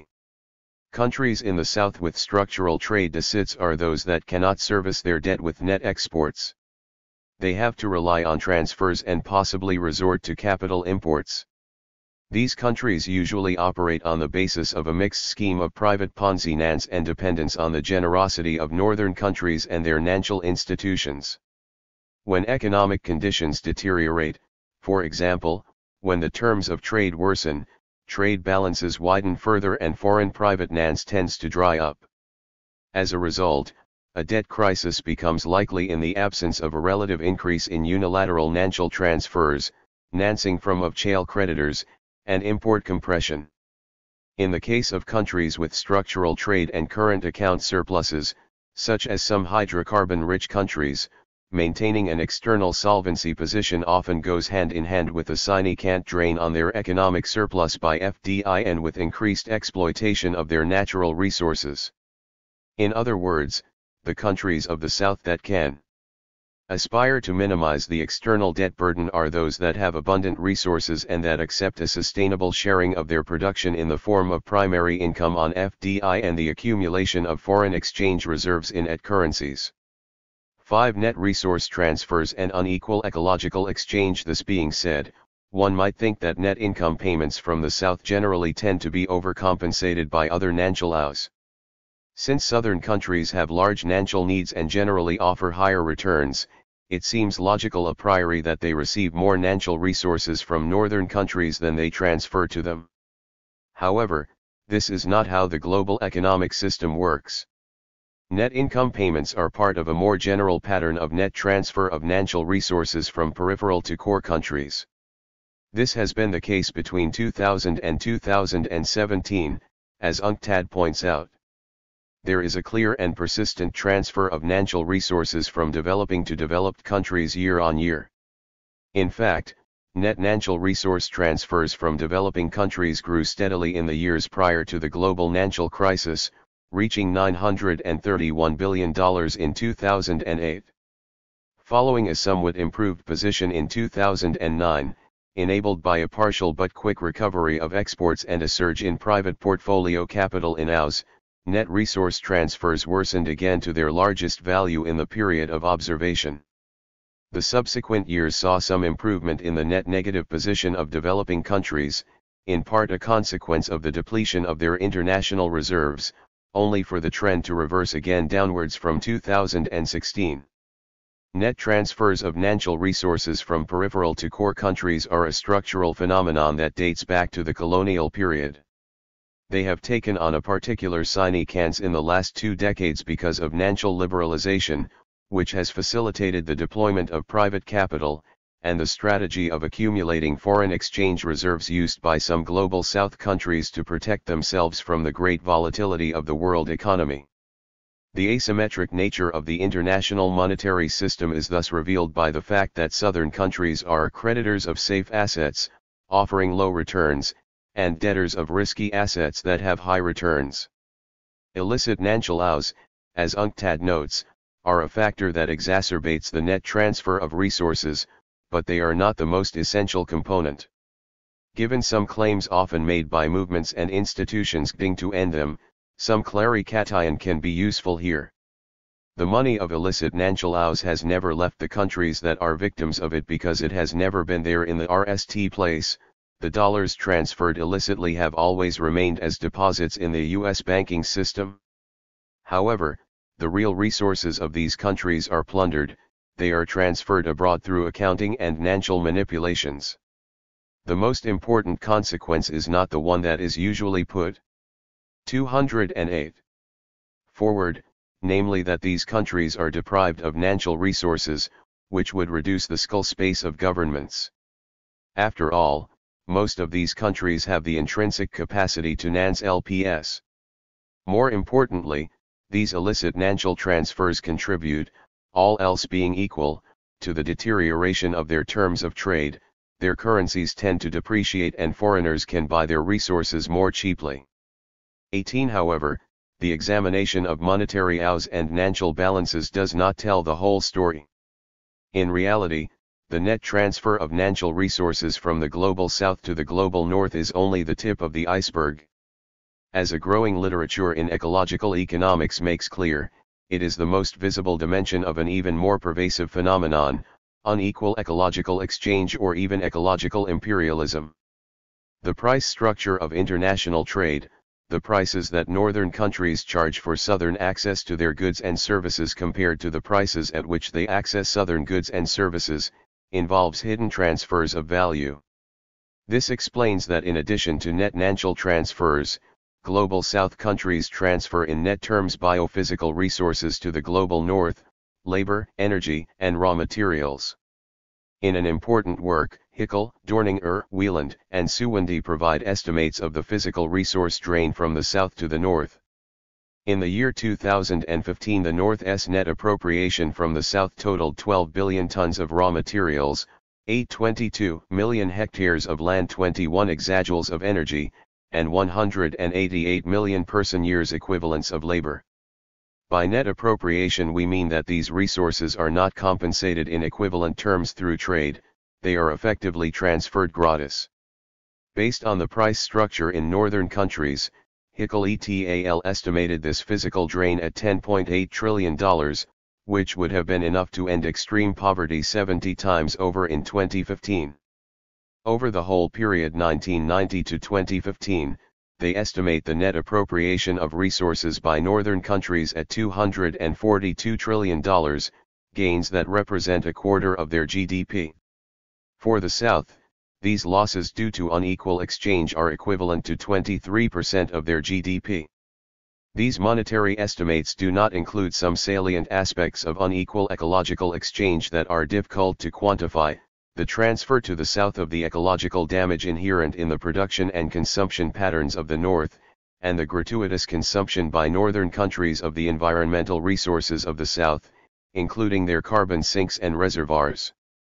One of the major conclusions of the literature on unequal ecological exchange, which is consistent with those formulated since the 1970s by Southern theorists, is the impossibility for people in the South to ever hope to catch up to the levels of consumption in the North. 5 or 6 Americas would be needed to catch up by imitation. The issue of the global South's external debt thus needs to be addressed in a more holistic framework. It is both a general manifestation of unequal ecological exchange and at the same time an instrument that has so far contributed to 209. Reproducing and amplifying this pattern. This observation underpins the demands for cancellation of the external debt of southern countries articulated around the critical concepts of unequal ecological exchange, ecological debt, and climate justice. 6. The NIEO illusion. There is no shortage of well-intentioned and progressive approaches to the question of global South's debt. Even if they sometimes recognize its structural character and its embedding in a global imperialist system, they are not always successful at elaborating proposals that are politically and economically coherent with the state of affairs. Thus, with the economic and social distress that the COVID-19 pandemic has caused in peripheral countries, there have been more and more calls to cancel the debt of the South or, at least, to establish transparent sovereign debt restructuring mechanisms that preserve the economic interests of the South and its populations. In the same vein, there have been some international campaigns on the need to have a waiver on the intellectual property rights on anti-COVID-19 vaccines so as to allow the countries of the South to produce them at prices more affordable to them. These demands are not new. They were at the heart of the NIEO agenda in the mid-1970s. Brought to the United Nations by the countries of the South, The NIEO had the merit of offering a uni-ed treatment of some of the economic problems they faced and of articulating solutions within the framework of a new global economic and financial system. The fact that this agenda did not have a real aftermath holds useful lessons for current struggles for climate justice, the global energy transition, etc. Of particular interest is the anti-imperialist critique of the NIEO, which was not very audible at the time, but whose diagnosis and conclusions are still valid. Marxist economists Samir Emin and Harry Magdoff separately produced in the pages of the monthly review the most penetrating critiques of what might be called the NIEO illusion, that is the belief in the practical possibility of meaningful reforms of the capitalist imperialist system with emancipatory potential for the countries of the South taken collectively. Amin and Magdoff had formulated two main objections to the NIEO. One concerns its realpolitik while the other is about its analysis of the political economy of underdevelopment. Amin, Magdoff's RST objection is that it is naive for southern countries and movements acting in their interests to think that their quite legitimate and reasonable demands with regard to the international system can be accepted by the core/imperialist countries. Next to their ambition of promoting more South-South cooperation and a self-reliant development, the NIEO proponents argued for stable and higher prices for the South's raw materials, better access to northern markets for its manufactured products, technology transfers, and debt relief. As Magdoff coolly observed, all these demands ultimately impinge on the 210 pro-TS accruing to the advanced capitalist nations. That is why the reaction of their governments has been a game of sabotage that takes one of the two forms: outright refusal to institute the proposed reforms and advocacy of counter-proposals that either are mere window dressing or are designed to meet their own needs, such as obtaining more secure outputs of raw materials from the Third World. This game of sabotage on the part of the northern countries has not aged much since. At the time, in the context of a deteriorating global economic environment, their practical response to the NIEO agenda was the imposition of structural adjustment programs on the South, which resulted in lost decades during the 1980s and the 1990s. Today, this game of sabotage is at work in the global management of the health and economic consequences of the COVID-19 pandemic. Faced with this global public health issue, the North had the opportunity to facilitate greater access to anti-COVID vaccines for people in the South through massive donations and/or a waiver on intellectual property rights on these vaccines. However, they have acted selfishly, preferring to stockpile doses of vaccine far in excess of their own needs, leading more and more people to speak of vaccine apartheid. In response to the urgent need of southern countries for access to external liquidity, the United States narrowly gave the green light to issue new special drawing rights after Donald Trump left the White House. Of the $650 billion in new SDRs, developing countries, excluding China, received $173 billion, or 12% of expected public external debt service for the period 2021 to 2025. This amount reflects the low quota/political weight of the South at the Bretton Woods institutions rather than its overall economic weight. Created in 1969, the SDR allocation system remains based on power and historical legacy rather than need. It benefits mainly the governments of core countries that do not really need this additional financing owing to their greater degree of monetary sovereignty. Therefore, the question in their case is how to recycle their SDRs to the South. The response of northern countries and their institutions has not been convincing either in the face of the objective decline in the capacity of most southern governments to service their external debt. In addition to the very super-chale debt relief provided by the IMF, the response has been mainly to provide of-chale loans, to postpone bilateral debt servicing, and to let them negotiate individually with China and private creditors. Many countries have chosen to not participate in the G20 debt service suspension initiative for fear of sending a negative signal that could impede their access to international financial markets. They preferred to continue servicing their foreign debt despite the exceptional health and economic emergency. Then, as now, the relentless efforts of southern countries to establish a functional mechanism for sovereign debt restructuring continue to 211. face the intransigence and uncooperative behavior of creditor nations. In fact, the cancellation of the external debt of the South has never been a question of affordability for the North because it is usually not significant in relation to its economic and financial possibilities. In 2020, the 133 LMICs had a stock of long-term public external debt valued at $2.6 trillion, an amount smaller than Canada's federal debt stock. The $276 billion they paid in public external debt service was relatively marginal compared to the amount of debts issued by OECD governments in the same year. Reasons other than affordability explain the North's reluctance to cancel the debt of the South. The most likely one is that the debt system is an instrument that keeps the South dependent on the North, even if some of the leaders of the South can also benefit from it through corruption. An eventual cancellation of the South's external public debt stock would greatly relieve its populations, at least in the short term, because they are always the ones who bear the brunt of austerity policies. However, this would not solve their fundamental challenges. Indeed, as Magdoff pointed out, the external debt is not the most important problem in the South. It is less the cause than the symptom of its underdevelopment. The South's external debt is an age-old burden which synthesizes the whole pattern of dependency. Unless the whole pattern of dependency is addressed, debt cancellation or restructuring in the South risks dealing only with surface phenomena and not with the conditions that create more or less permanent debt peonage. This brings us to Amin Magdoff's second objection: the demands of the countries of the South leave aside the need for them to transform the internal articulation of their economies and the class structure associated with it. In reality, these demands reveal a belief in the possibility of an autonomous capitalist development of the countries of the South taken collectively. Yet, as Amin pointed out, the classical conditions that have allowed a successful capitalist path of development in the North cannot be reproduced in the global South as a whole. Although the countries of the North benefited from colonial exploitation, including access to cheap raw materials and labor as well as captive markets, they based their economic development on expanding their domestic markets. Wage increases have evolved more or less in tandem with labor productivity. In their case, an agricultural revolution was an important step toward industrialization. The agricultural sector was able to generate food surpluses that helped reduce the reproductive costs of the urban proletariat. Industrialization was based on a functional integration between industries producing capital goods and those producing consumer goods.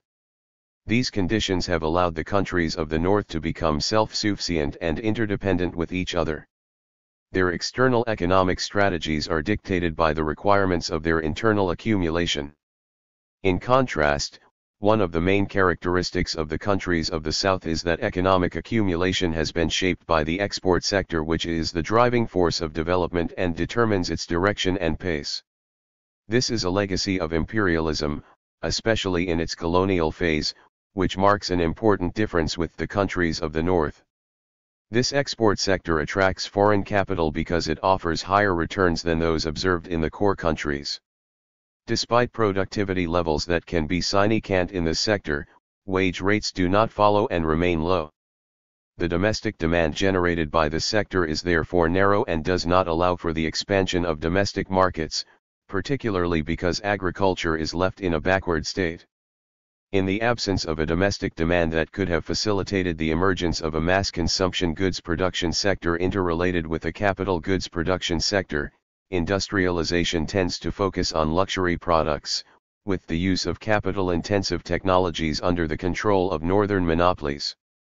Industrialization thus acquires a parasitic character that manifests itself in extortions from the rural world in real terms and financial terms without any counterpart provided in return to sustain the take-off of agriculture. The use of capitalist criteria of profitability in the choice of economic projects delays the development of nationally integrated economies and leads instead to investments for which there is a demand, especially from abroad. This type of development maintains in renewed forms the international division of labor inherited from the colonial period. It benefits mainly the upper classes. 213. and contributes to the marginalization of the peasant masses and the urban proletariat. To escape this dependent development, the countries of the South must, according to Amin, RSTDNE the internal objectives of a really self-reliant and popular development, and then considers the ways in which the world order must be acted on in order to promote the achievement of these objectives. However, this was not how the NIEO demands were derived. Hence their obvious theoretical limitations. Better prices for raw materials from the South? Why not?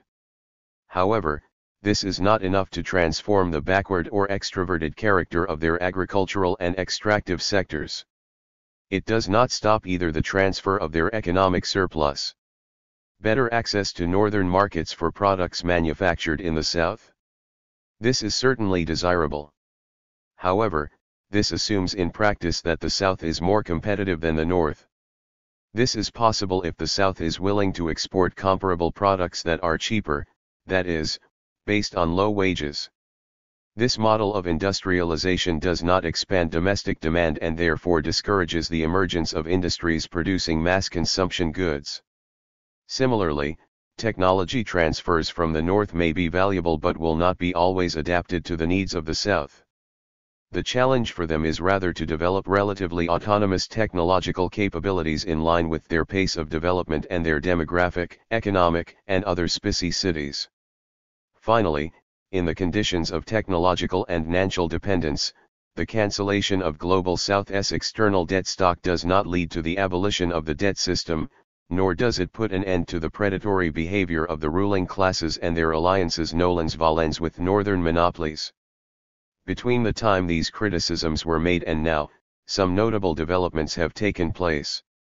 Financial flows to emerging markets have increased considerably, especially as a result of the liberalization of capital accounts. A new international division of labor has been constituted, where southern countries have become responsible for a significant share of global industrial production and exports, although the value added created along global value chains is captured mostly by northern transnational companies. However, rural-urban disparities, stagnant incomes of the working masses, lack of food self-sufficiency, dependence on primary commodity exports, etc., continue to prevail in most countries of the South. On the front of resistance to the global order, the Third World movements of yesteryear have given way to alter globalization movements, climate justice movements, etc. The objections raised by Amin and Magdoff do not imply that intellectuals and social movements should stop campaigning for the cancellation of the South's external debt, for the abolition of sovereign debtor prisons, for reparations, and similar points once raised by the NIEO agenda. These demands are legitimate and are arguably to be encouraged, as anything that can help reduce even temporary human suffering should be undertaken. The perspective of Amin and Magdoff was rather to make people aware that these are defensive demands, formulated within the framework of the imperialist system. They do not. 214.